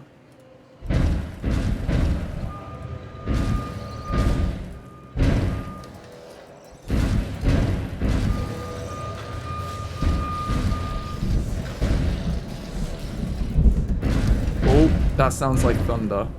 Okay, that's not good. Okay, wait. I need more time. Put the emergency shelters in. Right, we need an emergency shelter over here immediately. And then we need to open all the shelters. This is not good. We should probably also get some toilets in, because I never put these in. Oh, they're fine. Oh, there's one right there. Okay, cool. And then we do need the attractions for these. I don't know if we've unlocked these. I don't think we have. So let's go to research before we deal with our storm. Attractions. Is it attractions or is it... No, I think it is attractions. Oh, we need to have one operational hatchery to unlock it. So it must be here. Aviary hatchery. Wow, that storm is loud. Okay, let's put the hatchery over here. And redo this here. This path. Okay, big storm, big storm. What has been damaged? But that's not good. Okay, I'm going to set our teams to repair what they can. It's just a hurricane, I think. How have you found a breakout target? I don't think you have. I put these trees in here. This is a massive aviary now. It looks like we can close the shelters because everything's fine now. And it would be good if we can join up these paths, actually. I think I'm going to delete these paths. And have one that comes past the monorail here. And connects up. Like that. And then I think they just join on to these paths here. I don't mind seeing things like a hatchery. It's obviously a staff building. You just don't go in it, don't you? You know, it's got a different path. That's not a problem for me as like a guest at the park. So this aviary hatchery is going to need a team as well. I think the same one that does the lagoon hatchery should just do the aviary as well. Oh no, not them. They're doing raptors. Right, Ranger Team 4 does the lagoon. Let's have them do the aviary. Oh, and it does look like they are still trying to break out, but I think they're okay. They're not too bad. Do we have enough emergency shelters and everything? We don't really. Let's have another one here. And then we can probably connect up the monorail. We could do with another monorail track. We go on guests. Yeah, I think they need a monorail over here somewhere. This is actually a pretty good place for one. Let's move everything slightly.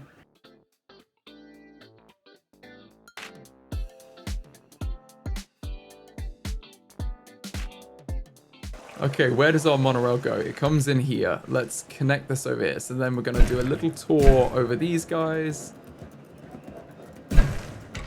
And, oh, we're obstructed by the viewing platform.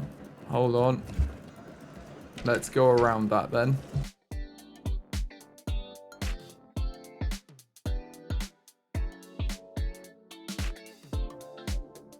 There we go, that connects up. It's a bit of a tight turnaround here, but I think that's okay. And then we should be able to get our aviary attractions. I think we can research them now, or do we just unlock them? It looks like we can research them. So let's do that. Our attractions, aviary viewing gallery, that's what we want. Let's get everyone on this again. It's 4, sure, let's get all 4 of these on it. Make it a bit quicker. And then we can put some attractions in so they can see inside the aviary as well. But we also need to get some fossils. So as soon as we've done this, we can put our attractions in and then we can get some fossils to actually get some animals in there. Get some dinosaurs in there. Right, let's transport Ducky out. And then we've got 2 illnesses. Oh no, that's a proper disease. Can we treat this? We can't. We need to research it, it looks like. Diseases. That's gene modifications. Nope, that's gene modifications again. Medicine. Hyper, what was it? I don't know about that. It's one of these. What does it say on the disease? Let's go find out. Okay. Unmet needs. Oh, we'll go to the right part of our habitat. I'm going to have to start blocking that off. It's because we've got all their needs met, but they're just, they're walking away from them. So sure, have more forest around here. And we'll move the tall, we'll add more tall leaf in around you as well.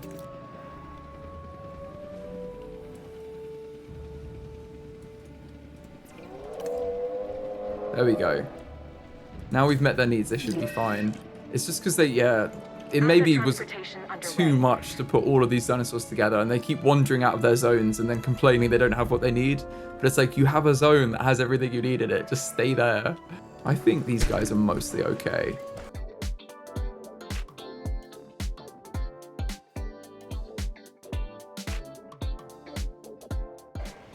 There we go. Okay, let's get our mobile vet unit out. I think they've hurt themselves trying to break out. That's the only problem we're going to run into is they'll start spraining themselves and things like that. But right now, let's let our monorail track build in, and which has now completed the loop. And we can get our avian viewing galleries in. Okay, they are unlocked. We've also had a dead dinosaur. So Himalaya has died of old age. Let's transport them out. And 2 injuries. We've got a sprain over here. They do just get sprains as well. It's not just from trying to break out. Look, it's our Lux one. There you go. I think they get it from fighting with each other as well. Like for dominance and stuff. So, like natural fighting, not that we've done something wrong fighting. Right, let's get our expedition map up and go get some fossils. Now, which ones do you want to have in? Let's get our... If we could filter... I think they're piscivores. I think they eat fish. Got lots of Pteranodon over here, so let's get the Pteranodon. Send out our expedition scientists for it, and hopefully they'll be back soon. I love this this aviary though. It's massive. Look at this. It's absolutely huge. And it looks like we have some Velociraptor eggs we left in here. So let's actually incubate these. Completely forgot about that. Let's get our welfare scientists incubating both of these. We've selected them and everything. Can start that off and release them very soon too. Whoa, we just had a fence broken. Where is that? Oh no, it's our T-Rex. It's our T-Rex. They're outside. Oh no. Okay, open the shelters. Open the shelters. Okay, capture team, capture team. No, I want to drive you. I feel like our guest may have, may be in trouble with this one. That's a pretty gaping hole. We have to move our path to be further away from them. They're not in a highly dense... Oh no, they are now. They're in a highly populated area. Oh dear. Oh dear, oh dear, oh dear.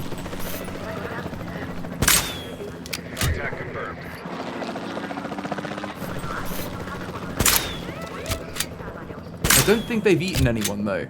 Not yet. Oh, I think no. Okay, I think they may have stepped on someone, but they didn't eat them. So, you know, good boy, Malcolm. Okay, Malcolm got quite far that time. Let's put him over here. Let's come up with a solution for this. We're going to have to move this path. I think we just need to adjust how close it runs to the viewing galleries, but that's okay.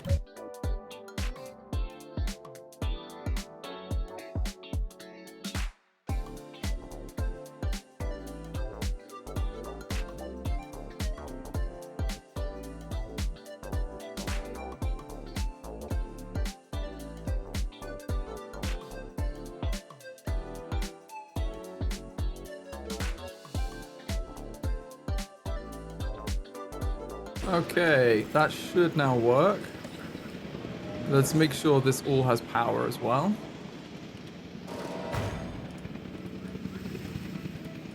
I believe that should work now. Okay, and our teams have come back. Let's release these raptors. More raptors in the park. Because, you know, we're having problems. So why wouldn't we add more dangerous dinosaurs to it? Very cool. Sounds like we need to open our shelter again, or close them. I always say the wrong one. We need to close our shelters, force our guests out. There we go. And then we can also release the second batch of raptors.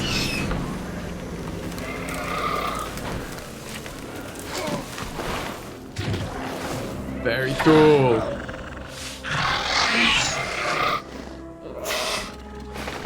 Loads of the blue one.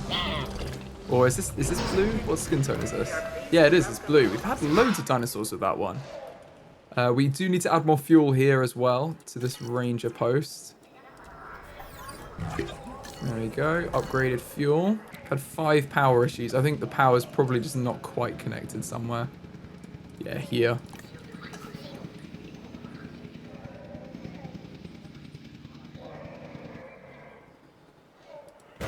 There we go. Should be fine. That'll connect both of them. Now, I think that is a bit better, but I don't believe it has fixed the whole problem. I'm not sure. No, it looks like the red zone still touches the path here. So occasionally we're going to have breakouts over here, which isn't ideal. But you know, it's a dinosaur park, so it happens. It happens. Right. Where are we? We've got our fossils back. Let's have a look at them. Pteranodon. We don't even have enough to do, so let's go again and get some more Pteranodon fossils.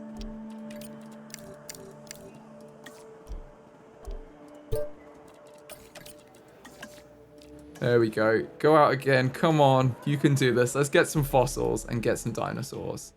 This power just needs to be moved to connect to both of them. I think that's the problem.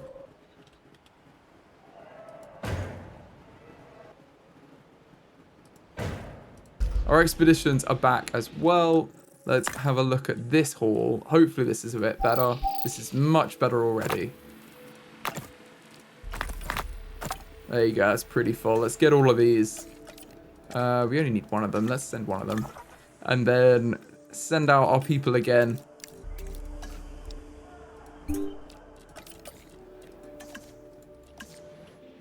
We will get through these fossils in no time. There we go. Expedition back. Let's have a look at the hall. Loads of fossils to sell. Wow, okay. Lots to sell. Don't want this one. We want Pteranodon. Okay, that's not so bad. We've still got quite a lot. Wait, how much do we have? If we had this one as well, it'd be 31. So 26 to 31 is 5. So we've got another 10%. So, ooh, wow, we're actually getting quite close. We are getting there. It's probably one more expedition and we'll have them all. Are they anywhere other than here? Because that may be the last one. I think it is. I think it's the last dig site. We're just going to probably have loads of the Elasmosaurus come through, which is going to be really annoying. But, you know, it's fine. It is what it is. I hope, fingers crossed, this is our last dig to get the Pteranodon. Okay, they're back. Let's have a look at fossils. Loads of the ones we don't want. Yeah, I thought so. Well, let's get them and then clear out some of these. And we'll have to go again to do the same one. We will get there eventually. Oh, and they're exhausted. Okay, let's rest up our scientists. And then hopefully they can go for a final dig after that. We're still getting the shelter announcement. So I'm going to open all the shelters. Yeah, and then everyone should run in. And then when they've all gone in, I'm going to close them. Oh, it looks like we might have a feeding here. You're very close, Njord. Do you want a little sharky? Do you want a shark? No? Oh, okay, okay. Yeah, no. I know, I'm stupid. They was like so unimpressed. Where's our other one? Oh, over here, Poseidon. Fair enough, I thought he got out somehow. Okay, and now let's close them. Ah, there we go, silence. Right, I'm gonna do this set of fossils to get rid of them.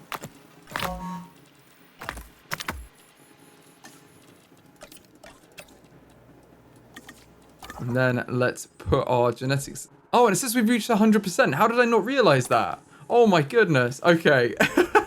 We've got 100% of the Pteranodon fossils. So let's get them synthesized. Yes, cool, 100%. We've got the default. Let's put everything on random skin patterns and colors. What is their problem? Oh, humble is not good. We do not want them to have high environmental needs. Being weak isn't so much of a problem. But I would rather they didn't have negative traits. So if we've done that for them, maybe we could make them social. Groups of their own species or tolerant. Maybe we should make them tolerant because they are going to be together with another species. Let's do that. And then assign a scientist to it. We can have... Ooh, our logistics specialist can probably do this. Yeah, we'll do one with them. While our other one does the fossils. And then in future, they can synthesize the other batches. Oh, we needed to make sure we added this in as well. Oh no, we wanted to guarantee egg success. It's done now. We'll have to see what we get. I always forget that bit. But you want to guarantee the success. I'm going to put it in here. and we don't really need additional bays. Always good to have the upgrades. You guys also said that the T-Rex are a minimum group size of 2. And they are kind of dangerous, but I do, in the name of ethics, and the whole point of the park was to have, you know, make it as good for them as possible. I do think we should get some more T-Rex. So maybe when we've done these Pteranodons, we should get another couple of T-Rex in there, just to boost their group numbers.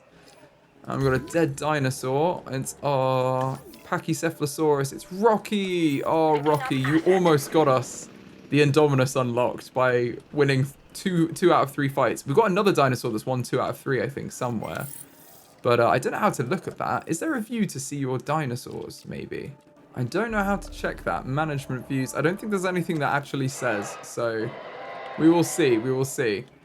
We've finished our fossils, though. So let's finish up this batch of pterodons. And then we can look at incubating them and maybe synthesizing a few more. Okay, we've got the synthesis. Select the eggs. We only got 1. But it is tolerant. So let's grab that one. And sure, let's incubate them on their own. We might as well just put both of them on it. It's way quicker because they've also got that fast incubation of 50%. So it's definitely going to help. Let's have them on there. And then let's synthesize some more with our genetic scientists, which would be way quicker. Half the time to synthesize some more. And I've still forgotten to put on the upgrade. No! Why do I keep doing this? Okay, well, I will remember when we finish those. You can't add them when you're synthesizing.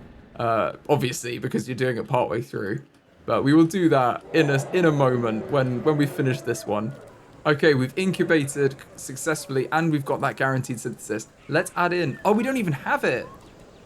Oh, right. You need to get them for the aviary, for the lagoon and the aviary separately or something. Let's have a look. So, dinosaur creation. Yeah, we need these. Wow, okay. We might as well research these. Although we do want our welfare scientists for this batch. I'll tell you what, we've got 3 eggs here. These are probably very good ones. In fact, seeing as they're all the same pattern, let's just get the 2 good ones and incubate them. And we can release this one on its own. I don't know what group sizes they live in though. So I'm tempted to wait until we've got all of them and then release them together. I think that's probably better for them. And we do need to add something interesting on the inside. I'm not even sure we have the right feeder for them. They need piscivores, which we haven't unlocked. Let's have a look at the requirements for that. Oh, we need 9 welfare, so we need one of our welfare scientists. Well, they'll be free in a second as soon as we've incubated this batch. There we go, we've incubated them. Let's get their food ready, because that's an important part of looking after a dinosaur. These 2 look well placed to do it. And then we probably can release them because their food will be done very soon. Here they come, our first avian dinosaurs. Wow. The more I've studied these They're animals, amazing, the aren't they? more I've noticed that there's a fine line between fascination and fear. Prehistoric flying reptiles like the archetypal Pteranodon have captivated my imagination since I was young. I love the Yet there's animations of them something flying about around. these creatures that makes me feel somewhat cagey, shall we say? Okay. So let's release the other one. And hopefully that will meet their group size. Looks like they had a minimum population of at least 3. 3? Are they? Yes, minimum population of 3. Now they need fish and they need rocks. Because at the minute they have nowhere to perch. So the fish is on its way. They'll be there very soon. I think what we're going to do is we're going to... Oh, who's got the common cold? Oh no, it's the same. Why don't you just move over to the other side? Okay, I'm not going to keep going and editing their terrain. We will maybe move them into separate enclosures, seeing as they can't sort themselves out, it seems. Or we'll just leave them, and we know that, like, ethically, they're completely taken care of. They just need to be in the right area. This seems massive as well for space, for these guys. Yeah, you've got a huge amount of space. Look all that area, they're just mapping it out right now. So we've got 3 pterodons in here that are just kind of flapping around. Look at them. But they are missing fish, so they are not going to be happy. It seems like their comfort level is actually kind of just enough that they're not going to break out, but we do not want to push them. This is an ethical park. We want to give them the best habitat we can. So what I'm going to do is I'm going to terrain edit this whole section to make it whatever they want. And I don't know what they want. Do they want sand? No, they want rock and fish, basically. So I'm going to go into the environment tab, and that has got everything here that we need, basically, including the newly unlocked piscivore feeder, which is the fish feeder. So let's go through, give them some of what they want in here.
Okay, so we built quite a lot in here.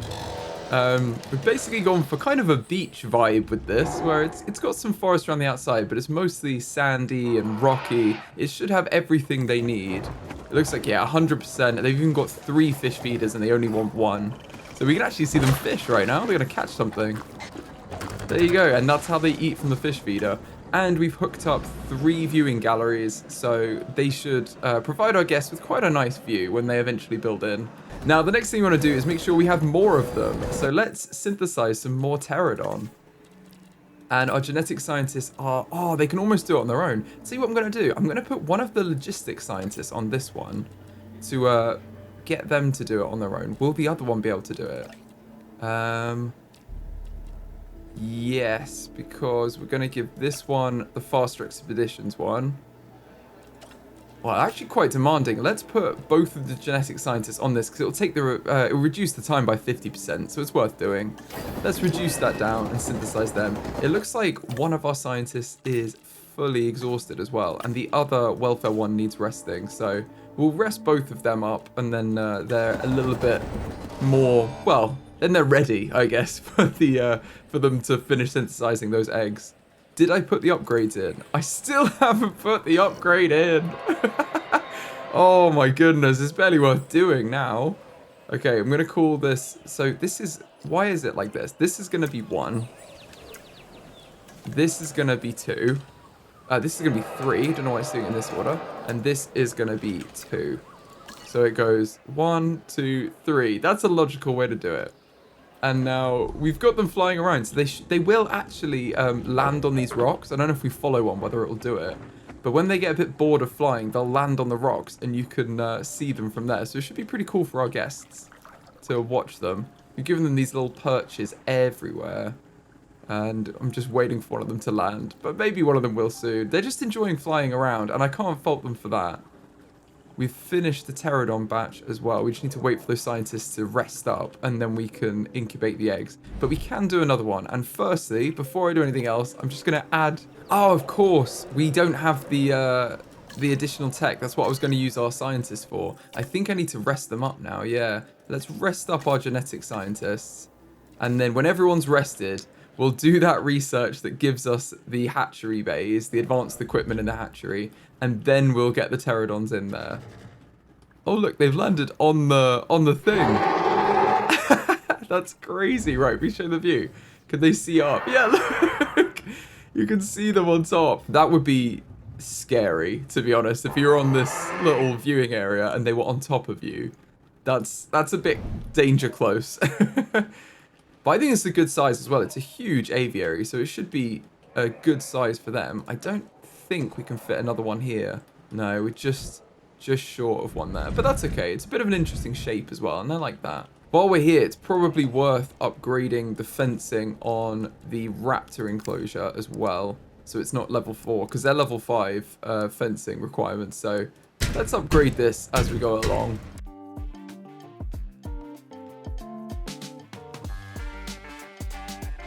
Oh no. Oh dear. Okay, well that's surely not good. Okay, so I didn't think about the fact that obviously they can just run out when I replace the fencing, and I've been doing 2 tiers of fencing so this exact thing doesn't happen. So what I'm going to do is I'm going to open all the emergency shelters, and we're going to jump in the chopper. Oh dear, oh dear, oh dear. I've just released raptors into the park. Now where are they?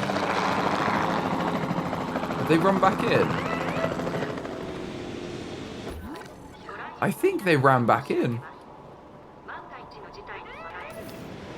Yeah, I think they did. Okay, well, we need these fences to build in still. They are slowly doing that. I think it's probably better if we build over here where the raptors aren't. That's probably the wise thing to do. Not to just build where they are and they'll just run out immediately. It seems like our scientists are rested as well, though, so let's quickly do this research while we sort out this situation we have here. It's going to be in dinosaur creation. We want the aviary upgrades 1. Okay, they're expensive, but it's definitely worth it. We can have a welfare and a logistics specialist. We can't even get there, wow. Okay, we need all 3 of these scientists on it. Will the 4th scientist help? Yes, massively. Okay, let's put all of them on it. 2 million. Wow. Okay, and we do need our capture team. Because they've decided to walk out.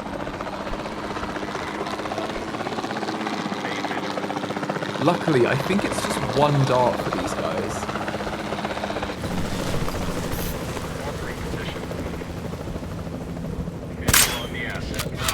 Oh, they're fighting. Oh, okay. Well, that'll keep them busy, I guess. Oh no, they're not fighting. Run back in.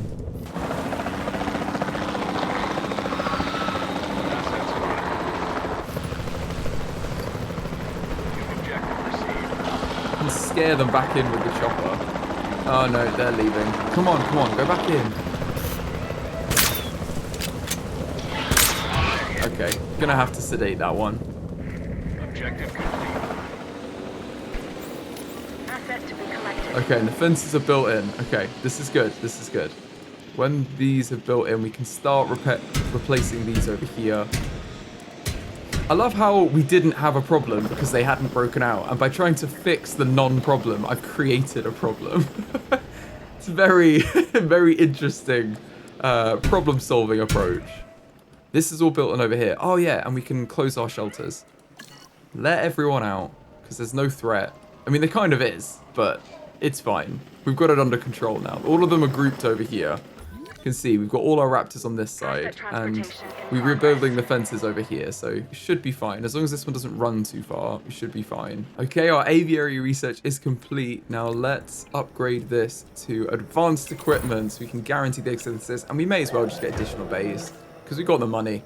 Now, let's incubate these. This one's tolerant, social intolerant, and they've all got different skin patterns. Love it. Okay, let's get all of them. Let's put both of our welfare scientists on it. We might as well. And we'll synthesize... Wait, what group size do these guys live in? Minimum population 3. Okay, so we've got 6. I don't know what size they actually want. Where are they? Can we spot one in here?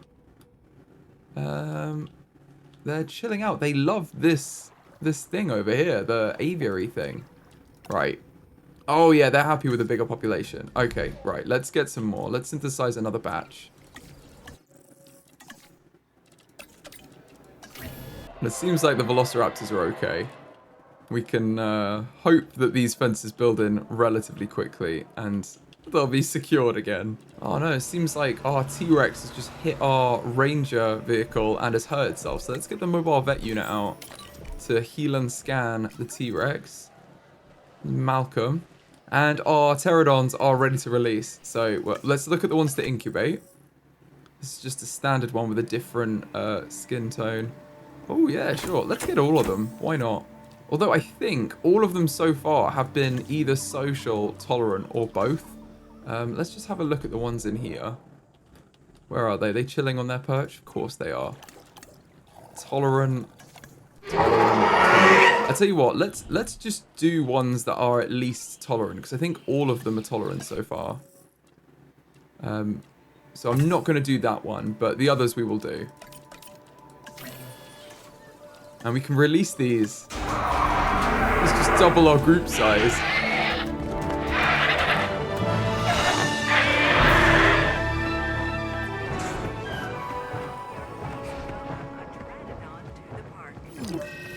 Group size 6. Okay, yeah, maybe 7, 8 is probably a good size. It's getting into the middle of that for them. I think that's good. Especially because we're going to have more in here as well. I don't want to put too many dinosaurs in when it's, like, it's a certain size enclosure. I don't want them to get crowded or anything. That would not be ideal in the ethical Jurassic World. Okay, can we upgrade these fences? Not very easily. I think we're just going to have to do it slowly, like one at a time, so that we don't run into massive problems. But it should work after that, because it is level 5. So it should deter them from leaving, or they I think it means that they're not strong enough to break out. Or I can't remember. I don't know whether it's that they have to be the same strength, or they have to be like weaker than that strength to be able to break out. Like if you've got a strength 4 dinosaur, do you need a strength 4 fence, or do you need a strength 5 fence to mean that it can't break out? I would assume the same. Like that's what I'm assuming. And we're getting there. I think this is the last fence bit, yeah. And then we've done all of it. Oh, no, that's all the same up here. Awesome, okay. This is the last fence panel. And the whole fence is level 5, because the gates are level 5 anyway, so there's not a weak point when you do upgrade to level 5. But that should be everything. Awesome! Look, our raptors are finally being penned in properly. The only problem is you can't now look through and see them through the fence as you're walking. But I think that's that's something I'd be willing to give up for my safety. Okay, let's release the final 2 pteranodons into this habitat. Oh, I like that skin tone. That's interesting. Got a massive variety in this. Mangrove. Gambia River Basin. That's cool. Then Death Valley. Oh, we've got 2 Death Valleys. The mountains. I'm not going to try and pronounce that one. I like that one too, the white one. That's interesting. Oh, this purple is cool. And I think we're back to the start. Oh no, there's another red one, and then Svalbard Black. You can see as well how they perch on the rocks, which is really cool. I'm a big fan. Have they got enough feeders as well? They still only need 1 between them, so 3 is plenty for them. That's awesome. I like that. Cool. Oh no, we've had a dinosaur die. Oh, it's winter. It's died of old age. Let's remove them. We've still got that Stegosaurus up here that's in the wrong area. We could just divide it off. We'll see how we go. If we keep having this problem, I'll just take like here off the habitat or something and give this for Stegosaurus and this for the Pachycephalosaurus and Apatosaurus. I just don't want to have to divide it like that. It seems a bit silly when they can all live together. So we'll see how we go. Where are our big beasties in the lagoon as well? Where have they gone? Is there one here? Commencing asset transit. What's that? Oh no, I think it's a light. Oh, I think that's kelp. It's probably not them. We need the sun. Yeah, where's? It's suddenly getting light now. Where are our Mosasaurus? Oh, they're on the edges. That's why we can't see them. They're hiding down here. There they are. Just living their best lives. Chilling out. And the other one over here. Swimming through some kelp. I think these underwater lagoon things are so cool as well. I'm so glad we put these in. I wonder if we've got them for the other habitats. I think we do. If we go attractions... Yes, we've got the lagoon viewing dome, but we've got a dome viewing gallery as well. So you can put them out here. This seems a bit more dangerous because it feels like the Velociraptors can climb it. But it might be cool elsewhere. I suppose we've got our tour, don't we? We've already got a Gyrosphere Tour going through these habitats. That's probably enough, like, disturbing them. And the T-Rex, we've got the log ones. So they're somewhat hidden. If we switch view. Yeah, see, you can see the T-Rex over there. And to be honest, that would be close enough for me. I mean, I'd really want to see them, but if they walked right towards the log, that would scare me a bit. So now these guys are pretty chilled in here, let's learn a little bit more about the pteranodons. The Pteranodon is one of the largest pterosaurs to have ever existed and had a wingspan that stretched up to 7 meters, as well as weighing around 25 kilos and measuring around 2 meters in height. It's easily recognizable thanks to the crest on the top of its skull, which it used for display purposes. Although its diet consisted largely of fish, Pteranodon didn't have teeth, chewing its prey with its beak, which sounds very painful. In fact, its name translates to wing toothless. With over 1,200 known specimens, Pteranodon is one of the most well-known genera of flying reptiles. The first remains were found in 1870 by American paleontologist Othniel Charles Marsh in Kansas, where he unearthed numerous wing bones from the Smoky Hill chalk member. Initially, the find was classified as Pterodactylus, but the 1876 excavation of a skull with no teeth confirmed that it was a new genus. Pteranodon lived around 80 to 85 million years ago during the late Cretaceous period and is native to North America, particularly around the western interior seaway. It lived alongside its relative Nyctosaurus and the toothed bird Ichthyornis, and built their nest high up to avoid predators. And I think it's probably about time we send out our expeditions to get the Dimorphodon, which is the other aviary reptile we're gonna have. Avian reptile, that's it. So let's have a look on here. Where are they? I believe they must be over here. Dimorphodon, the UK. Is that the only one?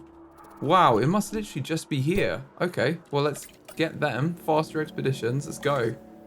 Because we've just unlocked them in the research in flying reptiles. We want the Dimorphodon. They're the other flying reptile that's in Jurassic World. So it's going to complete our aviary by having both of them. It's cool as well that, like, our monorail, you can see into the aviary. If you were there, you could see it and be like, oh, I want to go to that later. I can, you know, the aviary looks awesome. And they've got the fossils back. So let's go have a look at what we've got. Wow, loads. Buried treasure. Best haul so far. Okay, fossils, fossils, fossils, fossils. And lots of Dimorphodon. Not great ones though, but lots of them.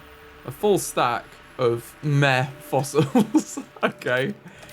That'll get us, we don't actually need both of them, we just need one. That'll get us to 98%. Wow, okay, well let's just go again and we'll get the last two. That is crazy. Okay, that's not bad at all. So in a very short period of time, we will have both of these done and we can finish off getting the fossils analysed and get some Dimorphodon. Okay, those fossils are extracted and our other expedition has come back. So let's finish it off. The last 2%. We've got loads of fungi fossils as well. And we might as well finish off these to clear the stack so we don't have any fossils in the way. Let's just select the level 10 one. And then we can rest up our logistics scientist that's a bit sleepy. I think these are probably fine. It was just they'd done a bit more than the other one. And in 1 minute, we will have our Dimorphodon fossils all analysed. That's awesome. Oh no. That's not a good sound. Storm warning. Okay, let's open the shelters. I am very nervous about this. The T-Rex is already roaring. Okay, what is it going to be? Hurricane or tornado? Please be hurricane. Because I don't think... If we get a tornado over here, that's going to be really bad. And all of them are going to break out. Something's been damaged. Oh no. Oh no. It's a tornado, but at least it's on that side. Okay, okay. Let's jump into a Ranger Jeep and see what we can do.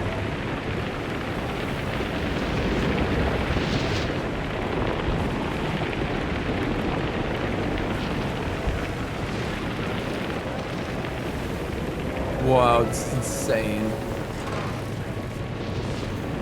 Okay, okay.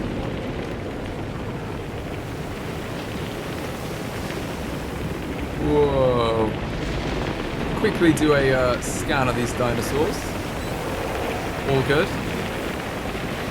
Now let's fix the broken fences by driving towards the tornado. That'll be a good idea.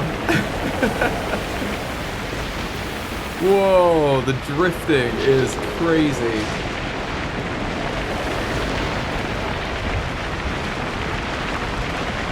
My goodness.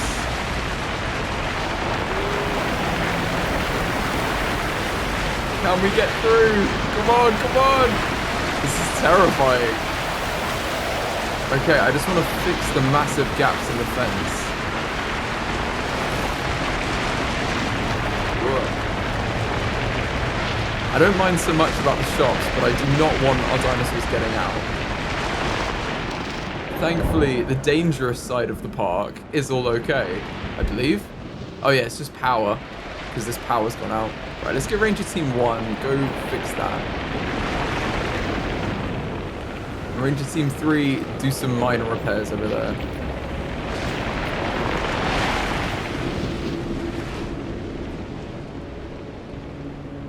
Okay, Ranger Team 5, let's go. Whoa, where's the tornado? Oh, maybe it was on top of us. Okay, let's fix this. We want to repair this fence. Whoa, but we want to drive through.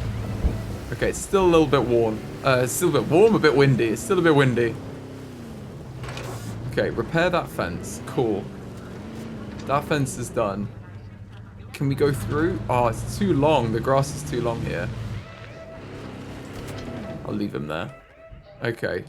We need... Oh my goodness. There's a lot to fix. Have a little drive around though. Examine our park from here. And it's definitely not safe to let the guests out yet.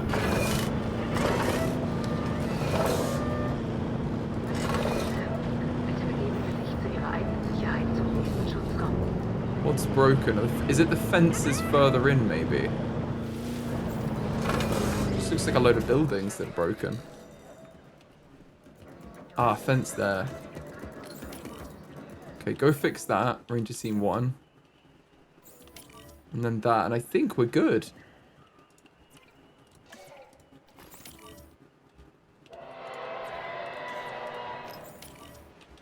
Oh no. There's a break here. That's not good. Okay, we want these guys. Where's the nearest Ranger Team? Where's the nearest Ranger Team? Maybe it's this one right now. Let's go, let's go, let's go. Through the gap, thank you. Okay, and out the other side over here. Hello, raptors. I do not want our flying guys to get out.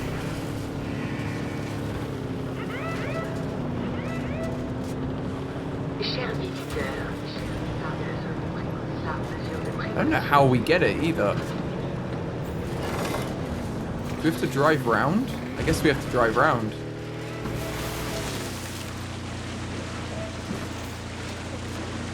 At least this Jeep can go in water, that's what I'll say.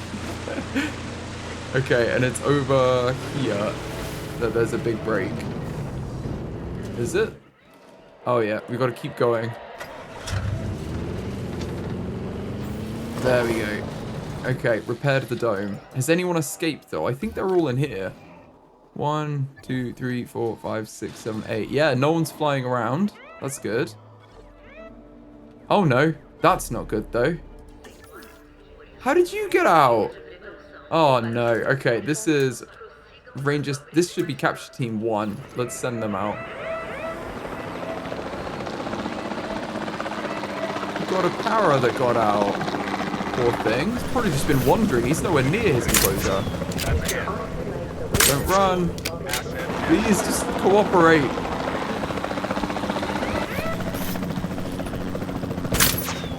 There we go. Now let's transport them back to their habitat over here.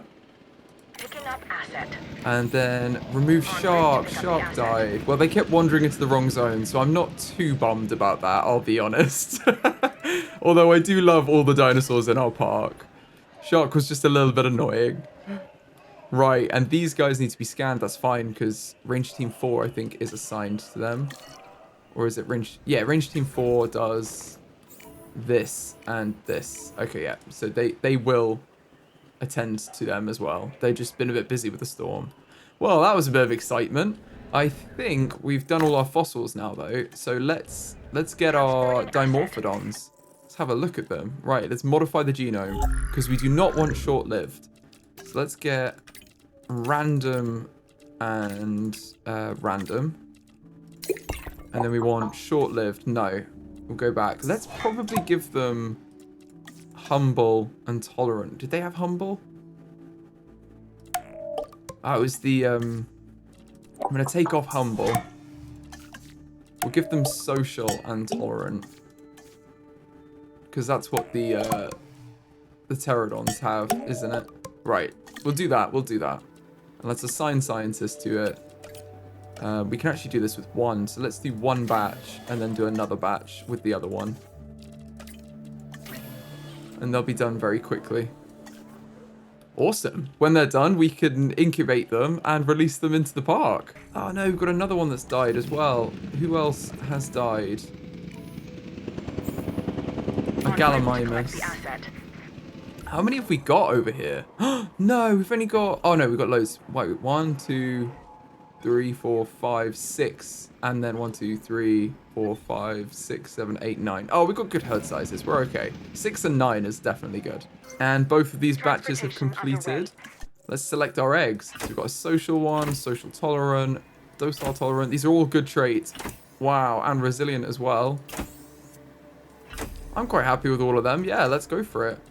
Let's give one of our scientists do that. I didn't check their minimum size, but I'm assuming it's probably quite big. So it's 3.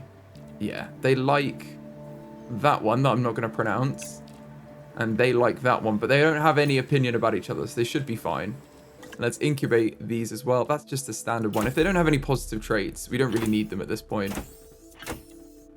So I'll leave those. We'll do these 4. Oh, we need someone else. Okay, let's put the logistics specialist on it too. And then they could both be done at around the same time and released, which is awesome. This vehicle is forever going to be under threat because of the T-Rex. Oh, Houdini is the alpha. And they are not happy. Look at their dominance stat. That is crazy. Wow. It must be amazing to see from here as well. Look at them. That would be a crazy view. So cool. Oh no, he's gonna roar. Is he? He can smell us. Very cool. What are these people talking? What are you all talking about? I can't see you. Oh, is he gonna eat a goat? Oh, you didn't catch it. Go on, go on. You can do it. You can do it, Houdini. There he goes. He's got the goat. And the guests saw everything. That's awesome. Okay, one of our batches is ready to release. Let's release them. Look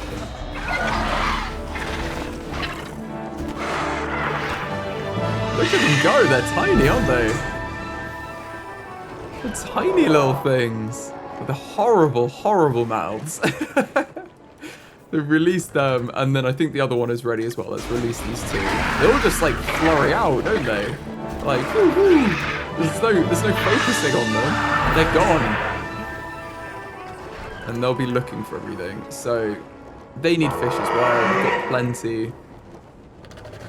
And it seems like they're cool. The cohabitation isn't too much for them either, so that's good. Let's just check our pteranodons as well. Oh, they require a status check. I'm gonna get Ranger Team 4 to just do it. Where are they? Let's do it manually. By the aviary somewhere. Nope. They're over here by the... Oh, they're restocking the marine feeder there. I didn't realize they had to go to those. I thought they did it all from like the... Whoa. Okay. Somehow that person wasn't hit at all.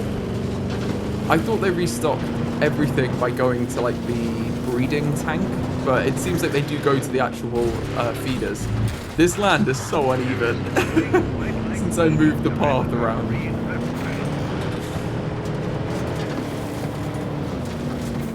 But I know they do their status checks through the breeding tank. I don't know what it's called, the hatchery, that's it. And the hatchery for the aviary is right here. So let's pilot a drone. And then scan a Pteranodon. These are cool as well, the drones. So this is how they get inside the aviaries. And they have underwater ones as well for the lagoon that we've never actually tried out. Maybe we should have a look at them as well. But firstly, let's have a look at our Pteranodon. Their cohabitation is fine as well. So I think they're all good. They're at 100%. What are our Dimorphodons at?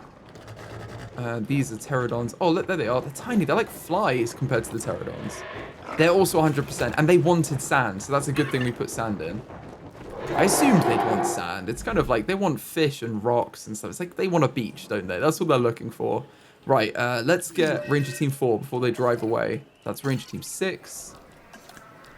I want 4. Where did you go? How are you over here already?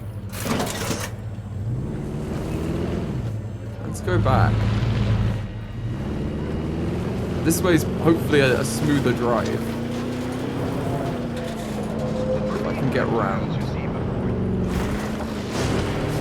Yeah, I've gone the really difficult way. I don't know why. Right, let's drive this way.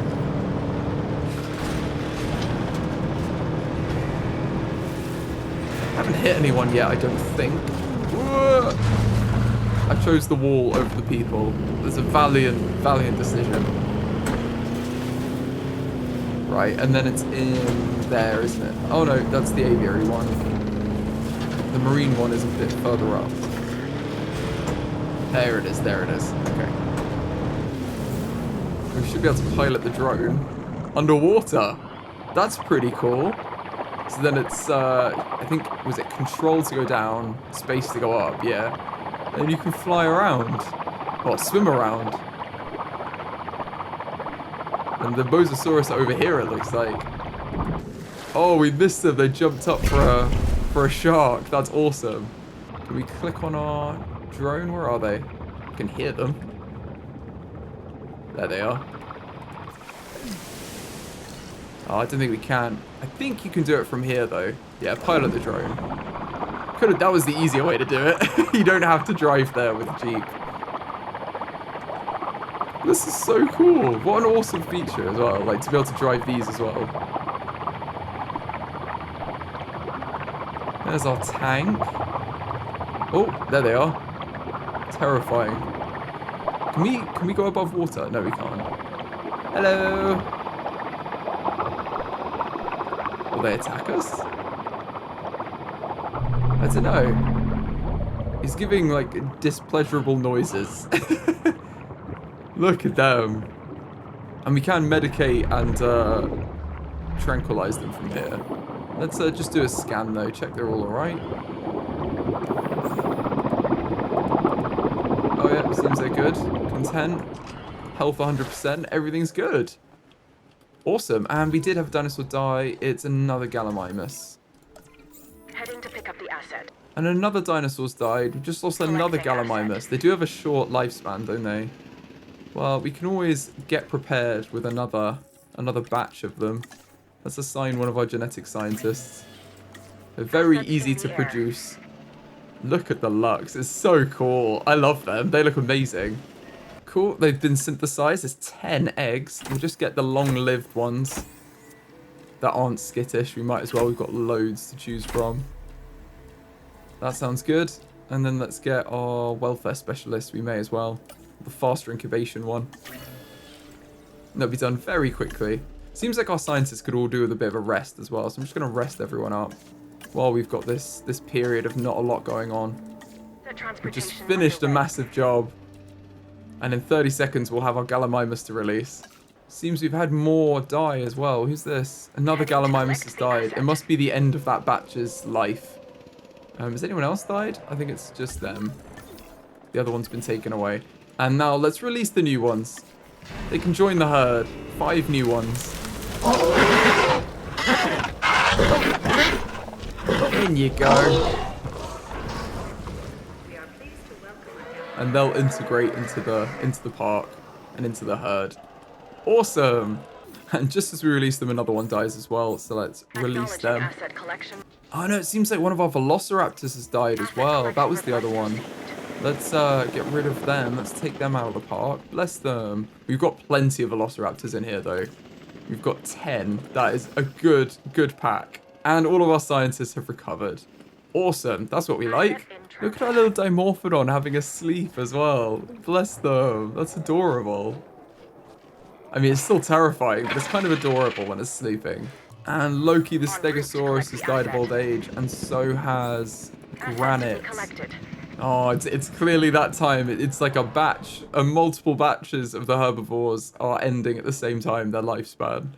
Poor things. It looks like the sun is rising over our park, and I think now we've got the Dimorphodon in here, let's learn a little bit about them. The pterosaur Dimorphodon is notable for the size of its head, which is much bigger than found in similar pterosaurs such as Pterodactylus. Its name translates to two-formed tooth, in reference to the 2 sets of teeth that it has. Dimorphodon is one of the smaller species of pterosaur, measuring only around 1 meter in height and with a wingspan of 1.5 meters, as well as weighing only a few kilograms. The genus of Dimorphodon was discovered in 1828 by paleontologist and fossil collector Mary Anning in Dorset on the south coast of the United Kingdom. It was initially classified as a new species of Pterodactylus, but in 1858, 30 years after Anning's initial discovery, it was officially classified as a new genus, Dimorphodon. Dimorphodon lived during the early Jurassic period, around 190 to 200 million years ago. It lived along the coasts of Europe and was a piscivore, roaming nearby forests to hunt for insects and small animals, although it may have also fed on carrion when it couldn't find any prey. All of our flappy dinosaurs seem to be enjoying themselves in this aviary. It's huge as well. It's absolutely enormous aviary. And it looks like, unfortunately, we've had 3 dinosaurs pass away. We've got, I think it's our Gallimimus mainly. Yeah, Gallimimus. And Summer is a Parasaurolophus, but mostly Gallimimus passing away. How many have we got of each? 1, 2, 3, 4, 5. 5, 6 is still a good herd size for the Parasaurolophus. And I think with the new Gallimimus we just put in, 1, 2, 3, 4, 5, 6, 7, 8 Gallimimus is also fine. Like, we don't really need the herd to be bigger than that. It just gives them more space, doesn't it? How they are. So, the last dinosaur we want to get in this park is obviously the Indominous Rex. And we've kind of developed all of the land. So, the idea is to put it in with the raptors. And these guys should get on fine. But the main problem we're facing is that we need 3 dinosaurs with, well, 1 dinosaur with 3 fights won to get the Gigantosaurus. And you guys probably already know, I just hate this, like, locking mechanism with fights. Because fights won in Jurassic World, Jurassic Park. It wasn't about breeding, like, a dinosaur fighting park. It's just very odd to lock it behind that game mechanic. But it is what it is. They've got a dinosaur with at least 3 fights won. Our dinosaurs have only had 2. And we've had, I think, 2 or 3 dinosaurs with that. And seen as the only other technology we want to get along this is the Indominus Rex, I think we just change the sandbox settings like we had to do in our other season and mean that we unlock all the research, so we unlock this. Because everything else we have, other than we need the Gigantosaurus genome. So I think if we get the Gigantosaurus genome to 100% instead of 25, we've already got the T-Rex and the Velociraptor to 100%. Then we should be allowed to get the Indominus Rex. So I'm going to change the sandbox settings now and it'll unlock all of this, but we know we need to get Gigantosaurus first and then we're allowed the Indominus Rex. So if we go to the sandbox settings, in the gameplay there is research. I'm going to turn this off and then apply. And yes, it will go into effect immediately. Now we should have unlocked all of the research, well, because it's not displaying, so we have everything unlocked. Now, we do need to get the Gigantosaurus, so let's filter by carnivore and try and find them. Where do we think they are? I'm thinking, I assumed they'd be in North America, but perhaps they're not. Ceratosaurus is there. Maybe South America? Yeah, South America. There's one there. Are there anywhere else? It may just be that one place. Yeah, it looks like it's just that one place. Okay, that's fine. Well, let's go here and see what we get. Send both of our expedition scientists out, our logistics ones. I'm going to rest up the other scientist that is exhausted. And these guys will be back very soon with some fossils.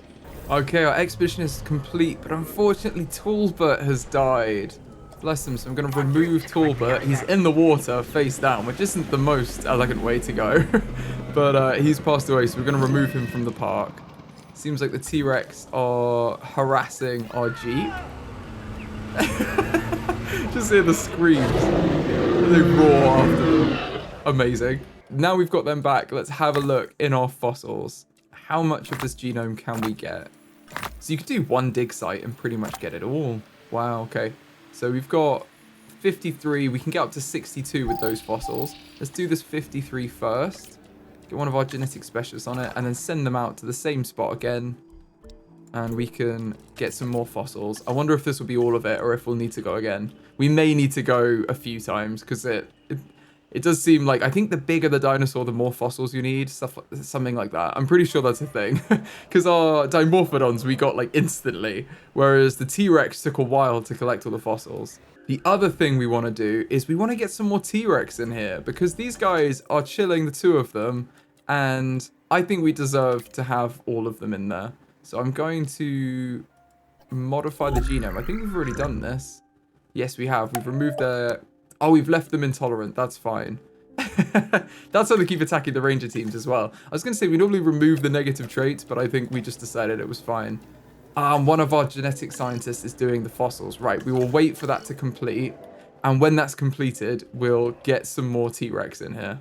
Okay, our fossil extraction is complete, which should free up both of our genetic specialists. So they can start synthesizing a T-Rex. And if they're done, I think that means that we... Oh, it's not worth doing on its own, actually. Yeah, we've got a slot free. And we've used the genetic specialist for this. So we can't do it anyway. So let's wait for this stuff to complete. Oh, no. Another one. Gummy. Well, Shark had died as well, hadn't they? So Gummy and Shark are both dead. Bless them. Our expedition is now complete. And look at these guys swimming in tandem. That's awesome. Just following each other. Can you imagine what that view would be like? That's amazing. Oh, are they going to go for the fishy? Or are they socializing underwater? Oh, I think they might be socializing. And we missed it. I think they rubbed against each other. That's cute that they do that. Amazing. Anyway, our expedition is back. Let's see what they got. So we've already got one here. Let's sell the extra fossils. This seems like most of it, to be honest. Okay, so that's plus 24. We may be there. All right, let's have a look. We can't do it yet.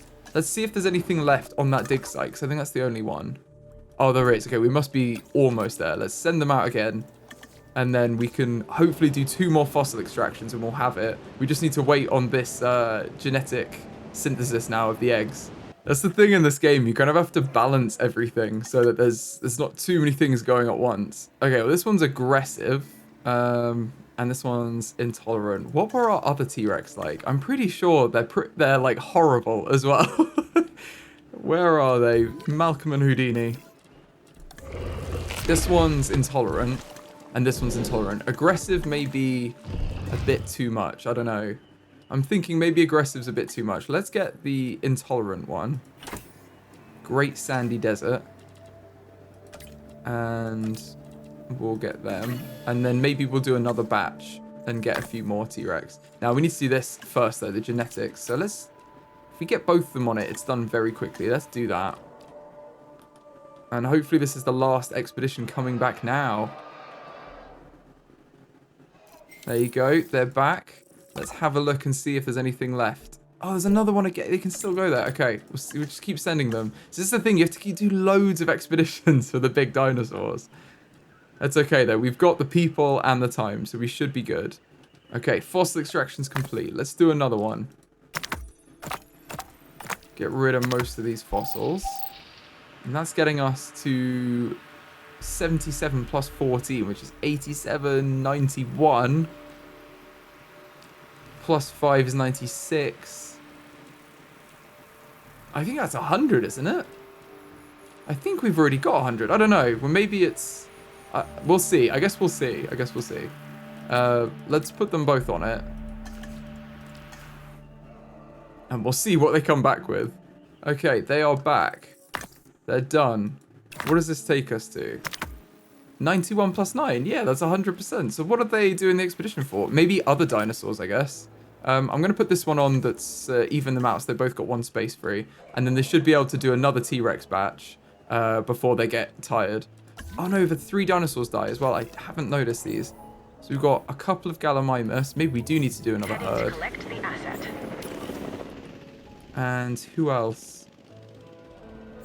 Oh, Potato, another Apatosaurus. I think we need to do another Apatosaurus and another Gallimimus batch, and maybe even a Parasaurolophus, just to boost our numbers again. We want to make sure we've got good herd sizes in here. Look at these guys, our armored herbivores, chilling out. We've got the Triceratops and the Ankylosaurus in here. So, not habitat you want to get lost in. These guys seem happy though. Just chilling, going through. Oh, it's not our favourite woman that we always end up with. I love like the music inside and the voiceover. Protrusive facial horns. Yeah, it is. These adornments are not just for display purposes. The brow horns in particular can inflict considerable damage to any dinosaur that dares to provoke it. Or any human if they're driving in a Jeep too close by, I think. Okay, they're about to come back. So let's see what they actually got from that fossil, like, expedition. Oh, it's 1. Oh, it got us to 99. That's so mean. Okay, so it was 99, and now we need to use one of the scientists. Well, we might as well use them both and rest them both up. I think our logistics scientists need a rest as well. And our... yeah, that's the other one. Everyone's super busy now. And now these guys have completed this genome. So we have the Gigantosaurus genome done. I think now we're allowed to get the Indominus. I'm going to rest up our 2 genetic scientists because they're maxed out now. But I think the next stage is to get the Indominus once everyone's rested and we've got these T-Rex eggs incubated. Okay, everyone's rested up. We've got our T-Rex here. Let's synthesize another T-Rex. Let's assign our scientists to make these T-Rex. We're going to use both of our genetic scientists. And that will hopefully incubate us a couple of T-Rex eggs. We can release these. But before we do that, I just want to send out our scientists on the expedition for the Indominous Rex. So let's filter by carnivore. Where are you, Indominous Rex? It's one of those where it's like, I think we actually should just have it because it's not something you find in the wild, is it? It's a hybrid. Let's check one of our hatcheries and see. Do we just... because yeah, we've got the Scorpius Rex 100%. I think we have the Indominus Rex. There it is. I was looking at it the whole time and I couldn't see it. Okay, well, we'll modify the genome as well. Should we just leave it as the base one from the film, which is the white? I think we should. Just leave everything standard for this one. I'm assuming as well that it's a group size of 1. Minimum population 1. I imagine it's a group size of 1 as well, though. And then sickly, let's fix that. And intolerant is actually probably fine. Oh no, groups containing other species. No, we want to make them much more tolerant. It's social we don't really care about. And then I think probably let's just make them long-lived. Give them 100% chance of long-lived? Yeah, why not? And then that's it. It's just going to be a long-living Indominus Rex. Now, when we have done the other T-Rex, we can synthesize that. We want to do it in the right habitat, though. And for now, let's release these T-Rex we've already done, or this single T-Rex we have done.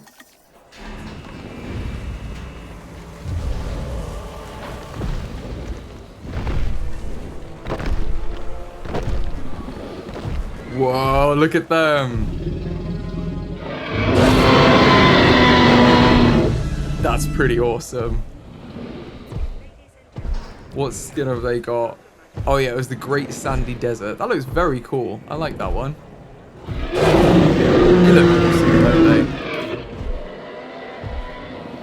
still got 2 feeders, so they should be good. And they've already found a ranger team to attack. Amazing. Run. No. You better drive. You're being chased by 2 T-Rex. Just get out of there. Look, here's a little trick. If you shoot a flare, they don't attack you as much. There you go. You're welcome. They're not that smart. And we've completed the synthesis of these eggs. Let's have a look at them. We've got an intelligent, intolerant one with the 1993 skins. That's really cool. It's like the original film, I think, isn't it? And then we've got intelligent, intolerant, and humble from run. Yeah, go on. They're humble as well. So let's get both of these. Start that off with our welfare scientists. And we can then look at our Indominus over here. So let's synthesize dinosaur. We want an Indominus Rex. 1.7 million for that. I just realized we're gonna need to use some of our we're gonna need to use some of our other scientists as well. It's so demanding. Okay, so if we've got our logistics specialist on this as well, they've got a bit of genetic skill. We can now do this. That is taking a lot of the team to do. Half of all of our scientists are required to synthesize the egg. I think it's just 1, isn't it? Yeah, batch size 1. Yeah. Goodness. I'm gonna also refuel this base, and I don't really like how it looks. We did all this because of the Rangers team not finding its destination, but that seems to be the game, not how we've done it. So I'm just gonna replace this whole area with some forest, and we'll leave like a reasonable, you know, that's a reasonable zone for them to get to the gate there, but it just looks a bit odd when you look at it from the sky. And everywhere else we can just have as much forest as possible. It looks like everywhere else we've managed to put in forest everywhere. So it's nice and thick. There's no boring empty space for our guests to look at. And remember, they've got their little park, which no one seems to be using. I mean, no one even seems to be in the park. Oh, no, they are. I was going to say our shelters aren't open, are they? No, they're not. We should probably check what the coverage is of emergency shelters, because I can't imagine it's good.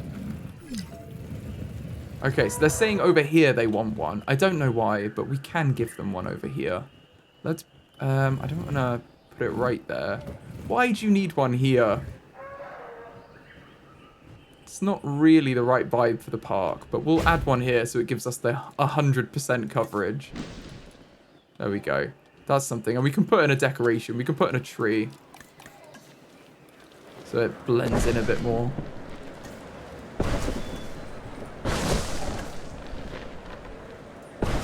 There we go. That seems good. Nice and integrated. And we should probably put some trees over here as well, because it doesn't look as normal. Oh no, 2 of our Stegosaurus have died. Let's remove them. We need to check the numbers of Stegosaurus too. I think we're running low. Yeah, we've only got 2 Stegosaurus. That is not good. Okay, so we do need some more Stegosaurus. Let's add them into the park. We're going to get 2 Stegosaurus. Well, we're going to get another herd of Stegosaurus. We're going to need both of our genetic scientists for this, but it will be done quickly. And then when they're done, I think we get the other dinosaurs we're lacking, like the Apatosaurus, the Gallimimus, and the Parasaurolophus too. It looks like our incubation of the T-Rex is done also, which is awesome. So we can release them. So should we do that now? And then we've got 5 T-Rex in this habitat, which I think is enough.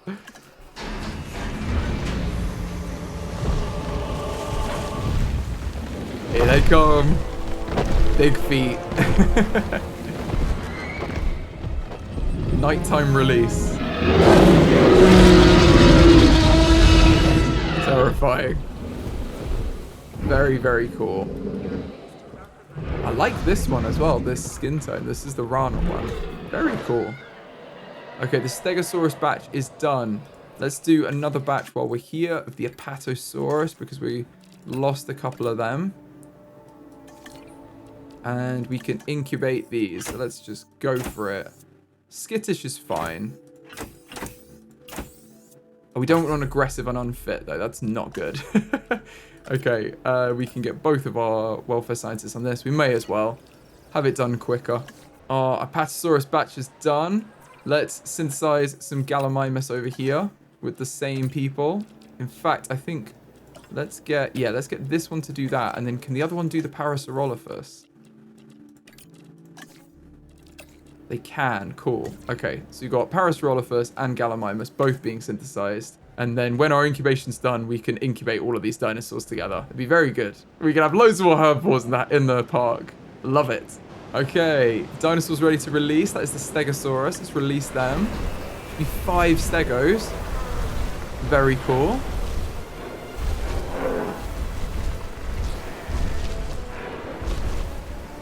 Look at them. Adorable. I love it. Looks like the same pattern as Gummy Shark as well. And now they're done. Let's maybe get some Gallimimus in there. We've got some long-lived Gallimimus. Loads of different skin patterns, which we like. I think we'll just go for all of them. Let's just get 10. We need 10. That's our... Oh, we need 3. Our logistics specialist can do this. Oh, yeah. Let's have them do that. They're so easy to incubate. And what about the Parasaurolophus? We've got another Lux one. It said Lux 2. I don't know whether there was a Lux 1 before. Maybe there's a couple of Lux skins. We've not had them. Let's get one of these on it. We may as well. It looks like some of our scientists are exhausted. It's our genetic ones, isn't it? Let's rest them up so they're ready. There we go, everyone's rested. We've just had a dinosaur that's died. It's a Gallimimus. I realized these ones are Lux 2. I think it might be just the Parasaurolophus. Lux 1 is Lux 2? I don't know. But let's release some Gallimimus and replenish that herd. The name Gallimimus means chicken mimic. Chicken mimic, there you go. Here they are. And then we can release our Parasaurolophus as well. And there's the Lux one. You can see straight away.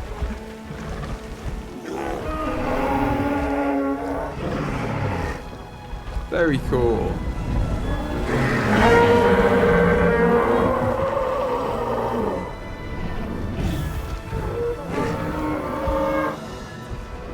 Love it. Cool. They're going to go explore and join the herd. And then let's get our Apatosaurus incubated. We've got 2 good ones there. We go with this one. And then they're both available for one more job before they're exhausted. And we can have them both work on the Indominus, which sounds like a plan to me. There we go. Our Apatosaurus are ready to release. Let's see what they look like. Oh, dead dinosaur. Okay. There we go. They're so majestic, aren't they? Beautiful dinosaurs. With the monorail behind as well. It's adorable. It's a nice little screenshot you can get there of both of them. This game is so beautiful, isn't it? I always think that. So well done. And who died? One of our Ankylosaurus. Let's transport them out. Is that Bumpy checking up on them? Oh no. No, it's okay. They're gone. They're gone. Don't worry. Now, our final dinosaur that we want to release into this park is the Indominus. This is an aggressive one. That's not ideal, that they dislike and threaten all other species. We don't actually want that. So I think we may have to do another batch to get another one. I didn't think they were going to be aggressive. Yeah, I think that was just an unlikely thing to happen. And I guess we've got to go again with another batch. And we're going to discard all of these eggs. Seeing as it's, you know, seeing as we're going for ethics in this one, I don't think it'd be ethical to release that into the habitat with all of the Velociraptors. Going to refuel these guys as well and fill up their food. Because if they went in and then it ate a Velociraptor, that wouldn't exactly be ethical, would it? The idea is that they can live together harmoniously, which is, you know, doesn't involve eating each other. Okay, the new batch is done. Let's have a look at this egg. This one is also aggressive. Are we sure that they're not all aggressive? Because it doesn't look like they are. If you go to modify genome, I thought aggression was one of the traits. Maybe it's not. Are they all aggressive? Well, I tell you what. We will incubate one more. And we'll see what they're like, and then we'll choose from the two, because it seems like if we get 3 in a row, that must be that all of them are aggressive. And it's fine. They can still live with Velociraptors. Had a couple of more dinosaurs died, but we have replaced their numbers already, so we're okay. Okay, this one is synthesized. Let's have a look. So this is the one we've looked at. I think this is the new one. This one is aggressive as well. Yeah. Got intelligent and aggressive and long-lived, both of them. So I think we just need to go with it. Okay. We'll discard this one and we'll use the new one. Let's breed it. Let's incubate it, sorry, not breed it. Incubate. Thankfully, our team can do this. In fact, if we whack a genetic scientist on it, it's going to reduce the time a lot. So I'm going to do that as well. Have 3 of them incubate the egg. And we'll have an Indominous Rex very soon. That's exciting. Okay, the time has come. The Indominous Rex has been incubated. Let's release them into the park.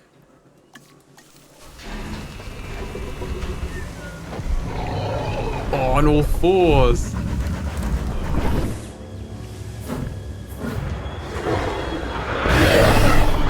That's a terrifying dino.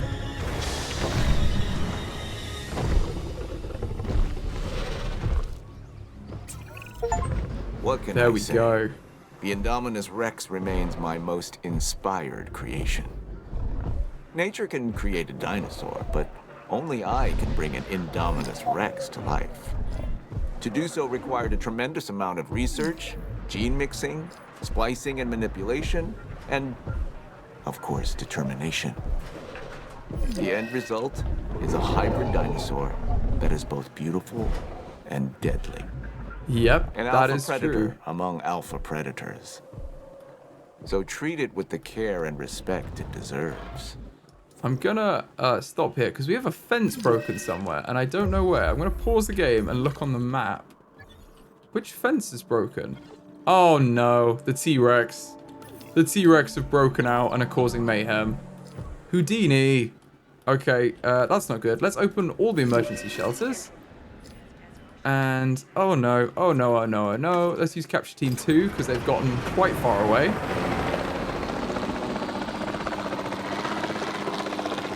And then we can have a bit more of a look at our Indominus when all of our guests aren't in, like, mortal peril.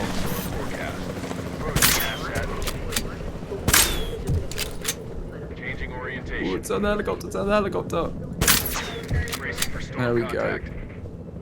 Should be good. They're down. Let's get the next one. Where was Houdini? I think he was over here. Oh, we still haven't broken... Was that Houdini there? Yeah, okay, he's gone back in. Let's get Ranger Team 6 to fix the fence. Because that's not good. Yeah, I think that's the only one that broke out. So let's transport him back in. Malcolm. It's always those two. Absolute troublemakers. The new ones are fine. They've just settled in. But Houdini and Malcolm are like constantly on one to try and get out. Right, where is the Jeep? I did request the Jeep come fix this. There it is. Okay, I'm going to open the emergency shelters. Or close them. Let everyone out. I'm going to let everyone out of the emergency shelters. And we've got a dinosaur with an ailment. So let's add a task. Who is... Oh, it's one of these, isn't it? Yeah, Houdini, that's your own fault. You hurt yourself breaking out of your enclosure. That's kind of on you. Asset transportation Now, in progress. where is our Indominus? Oh, no. The intelligence sign, I imagine. Over here. Not ominous at all. I want to check. Are they okay together? He's only got 1 of 5 prey. They need 5 prey. Is that right? And I don't know whether this orange symbol means that their comfort is bad. Why is their comfort bad? Oh, they've turned into 1 pack. Okay, they have formed a pack, but they don't have enough prey now. So we need to... Basically, I think we're going to have to get rid of this carnivore feeder. And we're going to have to put loads of prey in.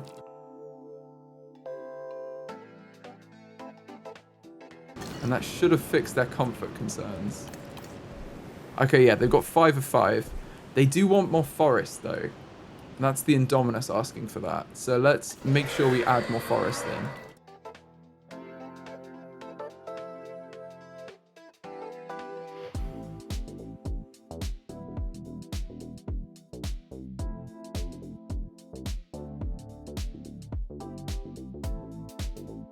Oh no, we've got a storm approaching. Okay, I think they're fine. I'm going to open all the shelters because they're about to be very not fine soon. Because their comfort's going to go way down. But they should be 100% comfort now. They are. And they've got enough space, which is good. And they like their pack. So they've all formed a pack, which is really cute. The storm warning level has been raised. Oh no. Please don't break out. Please don't break out. Please don't break out. Oh no.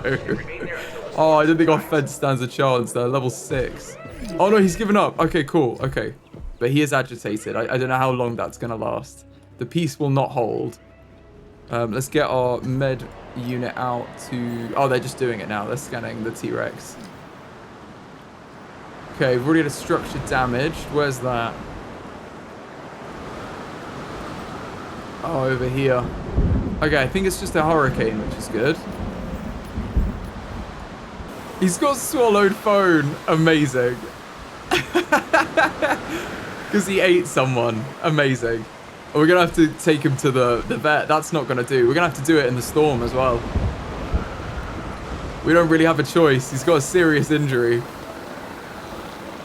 Okay. Well, this isn't scary. You need a flare, my guys. Okay, okay. Stay still. Thank you. All right, that should knock him out. Oh, no, he's a big one. I don't know if Houdini needs more than the other one. Because it does feel like he takes 4 every time and Malcolm only takes 3. I don't know whether he had like strong or something as a trait that means he needs more tranquilizer. Okay, come on. We're going to get you now. Oh, he likes to run away.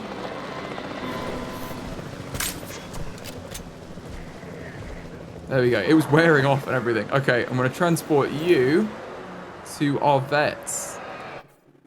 And then all of our welfare scientists are busy. Okay, well, that's not good. We can still transport him. We can't do the actual treatment until our vets have rested up. I'm going to rest up all of our vets, honestly, because we might as well. And then 2 injuries. Who else is injured? Oh, that requires repair. No, I think it's just 1. Oh, no. Well, this is going to get very bad. Okay, Ranger Team 3. Let's go. I think we can go around the outside. I'm pretty sure there's space. I am doubting that now, though. Come on, come on, come on. This is very much a shortcut. Okay, no, we can't. Okay, I'm going to get a different Jeep. Let's go Ranger Team 4. And it's right there as well. No, Ranger Team 4. I need you. We need to fix the aviary. It's got holes in the roof. And all of them are going to break out.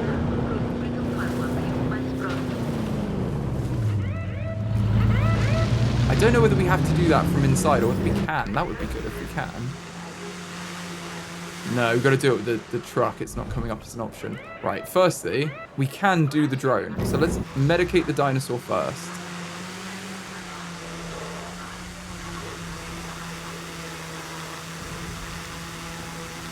They haven't realized that there's a hole in the roof yet. How? That was pretty cool. They've had a sprain. Okay, they're healed. Now let's just assign our ranger team to do it. Okay, come back.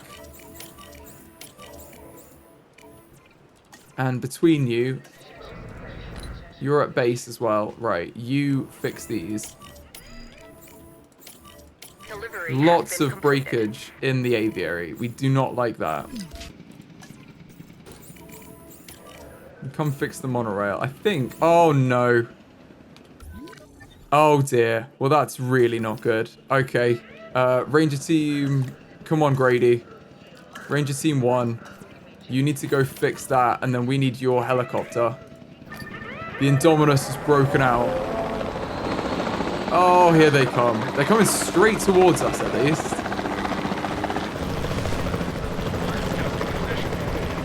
Why do you do this? Why do you have to eat everyone? Why can't you just be friendly? don't want him to eat any of our other dinosaurs either. Good thing I left the shelters open, isn't it? Right, go back in here. None of the Velociraptors broke out, I don't think. One of the goats did, but they just saw their chance at freedom. They were like, I'm taking it. We have another goat escapee, just like the previous park as well. When we did the Ethical Jurassic Park, we also had a goat escape. And I think it's just a running thing now. Let's assign our scientists. This poor T-Rex has a phone inside it because it was eating people and needs to be treated. So that doesn't take long, this one. I assume they just need to surgically remove the phone before it causes any problems for the dinosaur. And they are stuck. I think I might just need to destroy this vehicle because I got it stuck in the map. That is kind of on me. I was playing with fire there. I might have to back it out myself.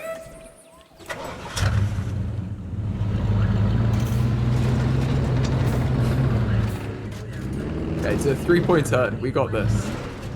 Or a 5-point turn. Now I'm really getting stuck. Okay, come on. I didn't want to reverse out the whole way. Okay, there we go. We turned around. Let's get them out. And then the AI can handle it.